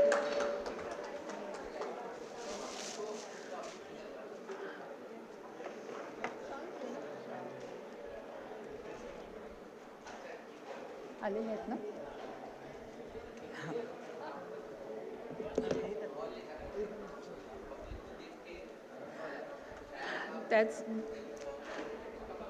त्याचबरोबर आपण बघितलंय बाहेर खूप सारे आपल्या औषधी द्रव्यांच्या कुंड्या ठेवलेल्या होत्या आणि त्या QR कोडसह ठेवलेल्या होत्या. एक वेगळी संकल्पना सर्व एवढ्या आपल्या आजच्या सगळ्या मुलांसमोर मांडली आहे आणि त्यांचं खूप सुंदर आयोजन करण्यात आलेलं होतं.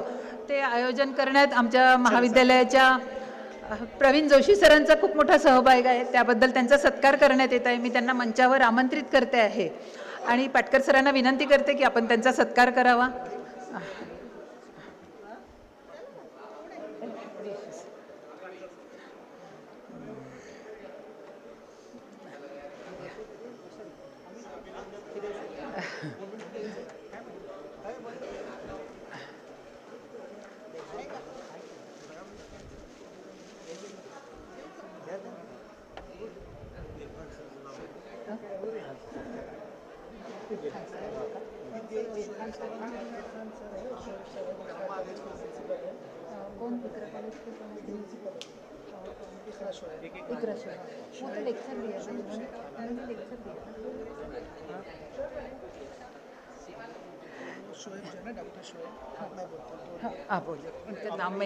हाँ, मैं अब यूनानी सिस्टम की तरफ से जिन लोगों का सपोर्ट था, मैं उनमें सबसे पहले जनाब हमारे डॉक्टर इरफान सर से गुजारिश करता हूं कि वो स्टेज पर तशरीफ़ लाएं.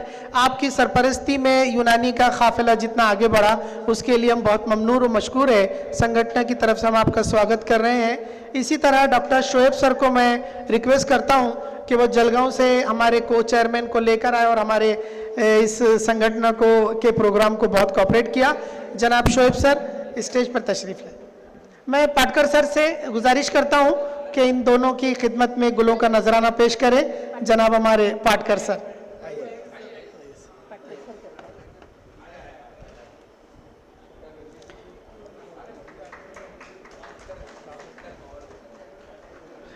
डॉक्टर शोएब शेख साहब, ये जलगांव इकरा यूनानी, डॉक्टर शोएब साहब इकरा यूनानी मेडिकल कॉलेज के का सब कुछ यही है.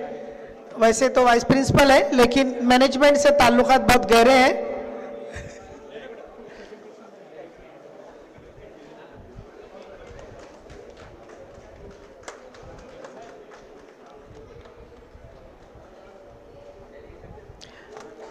इसी के साथ तमाम यूनानी और आयुर्वेद फैमिली का बहुत बहुत शुक्रिया अदा करते हुए मैं माइक को मैडम को माइक देता हूँ.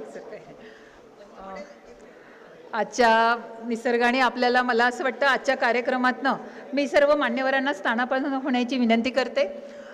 आपण सर्वांनी एकजुटीने येऊन दाखवून दिलेलं आहे की निसर्गाने कितीही अडथळे केले तरी सर्वजण एकत्र आल्यावर आपण कशी संकटावर मात करतो हे आजच्या कार्यक्रमातनं आपल्या एकीतनं आपण दाखवून दिलेलं आहे. आजचा आपला कार्यक्रम खरोखरच खूप सुंदर झालेला आहे. पेपर प्रेझेंटेशन डोंगरे सरांनी सगळं काम पाहिलं ना, पोस्टर पेपर, त्यांचा एक सत्कार करून आपला आजचा कार्यक्रम खूप सुंदर झालेला आहे. एक परत आमच्या आजच्या कार्यक्रमात खूप चांगलं योगदान देणारे डॉक्टर सूर्यभान डोंगरे सर यांनी पेपर प्रेझेंटेशन आणि त्याचं खूप चांगल्या प्रकारे काम पाहिलं आहे, तर त्यांचा सत्कार करण्यात येतोय. मी माननीय अध्यक्षांना विनंती करते की आपण त्यांचा सत्कार करावा. सर डोंगरे सर, आपण प्लीज मंचावर यावं.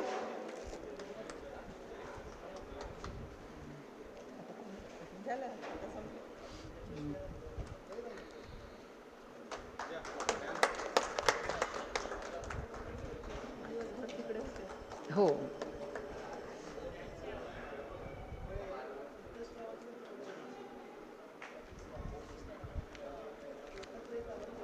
आपल्या आजच्या या दिमागदार सोहळ्याचं कुठल्याही कार्यक्रमाचं आभार प्रदर्शन करणं ही औपचारिकता असते. तर या सोहळ्याचं आभार प्रदर्शन करण्यासाठी मी डॉक्टर प्रवीण पेठे सरांना आमंत्रित करते.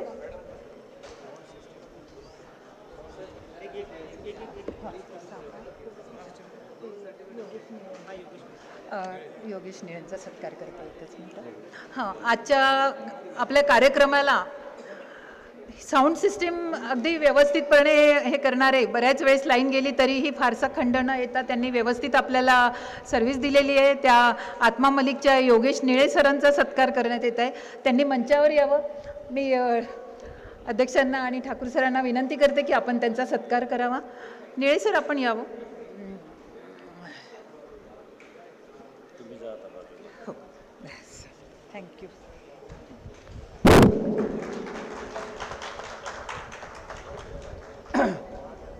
आभार प्रदर्शनापूर्वी आणि एक दोन सत्कार सुटलेले आहे. ज्यांनी या सकाळपासून या मंचावरची कसरत या ठिकाणी केलेली आहे असे मंचाचे प्रभारी डॉक्टर अंजली देशमुख मॅडम आणि डॉक्टर अजित पाटील सर, त्यांना सुद्धा मी सत्काराला निमंत्रित करतो आणि नंतर आभार प्रदर्शनाला सुरुवात करतो.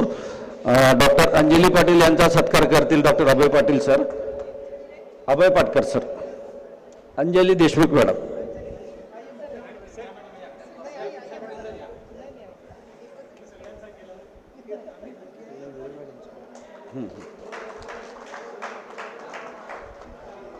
त्यानंतर डॉक्टर इंगळे मॅडम यांचा सुद्धा सत्कार डॉक्टर सुरेश ठाकूर सर करतील अशी मी त्यांना विनंती करतो.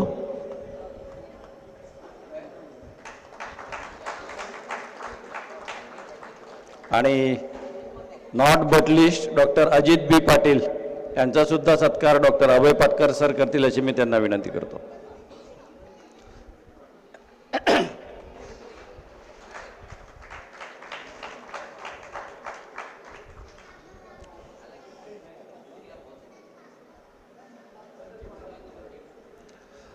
अधिक वेळ न घेता सर्वप्रथम government granted Ayurveda and Unani college association Maharashtra द्वारा आयोजित national seminar on Ayurveda and Unani synergistic science for holistic health यासाठी सर्वप्रथम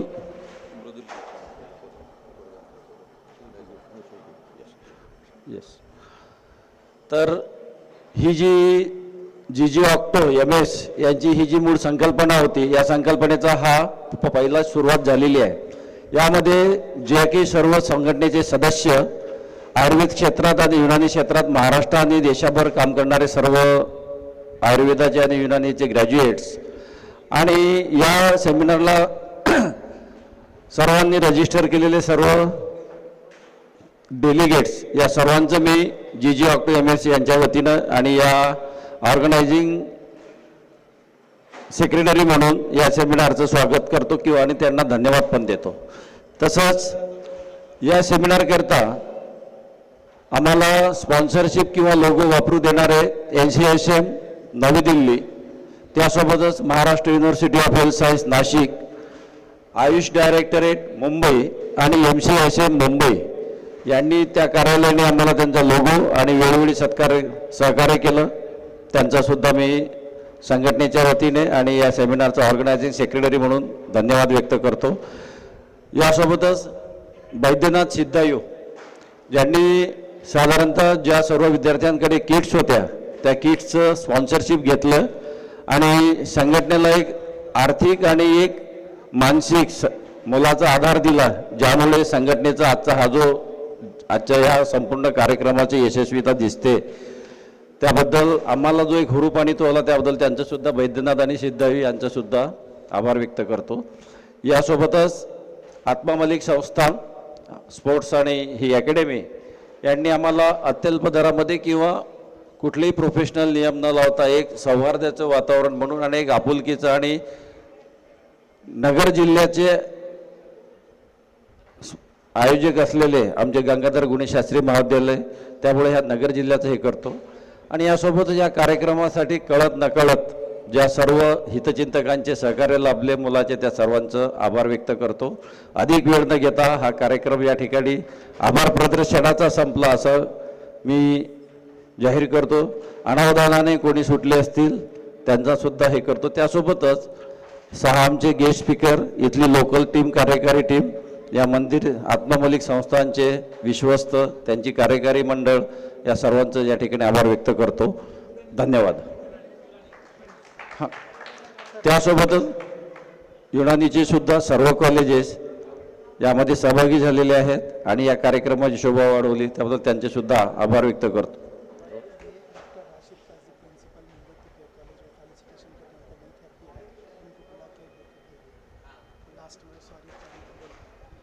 हेलो, दो फेलिसिटेशन रहे हैं। तो एक डॉक्टर राशिद काजी युनानी कॉलेज वर्सोवा मुंबई आणि मृदुल मकरमपुरे सर आइए। मी अभय पाटकर सरांना विनंती करतो डॉक्टर राशिद काजी सर यांचं स्वागत करावं। आहे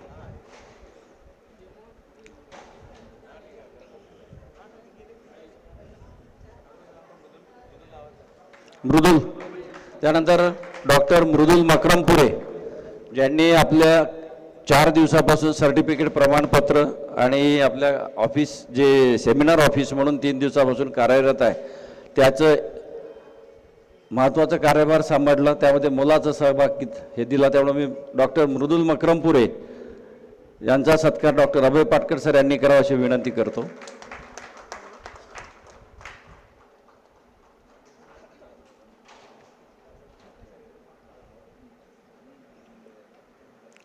आणि नॉट बट लिस्ट आमच्या संघटनेचे माननीय अध्यक्ष डॉक्टर अभय पाटकर सर, सेक्रेटरी मुकेशजी शुक्ला, कोषाध्यक्ष सुरेश पोदाडे सर, सहकोषाध्यक्ष विनोद चौधरी सर, सहसचिव प्रवीण पाटील आणि आजच्या या सेमिनारचे ऑर्गनायझिंग अध्यक्ष डॉक्टर सुरेश ठाकूर आणि अहमदनगर गंगाधर शास्त्री गुणे कॉलेजची सर्व टीम यांचा सुद्धा मनापासून धन्यवाद देतो। थँक्यू।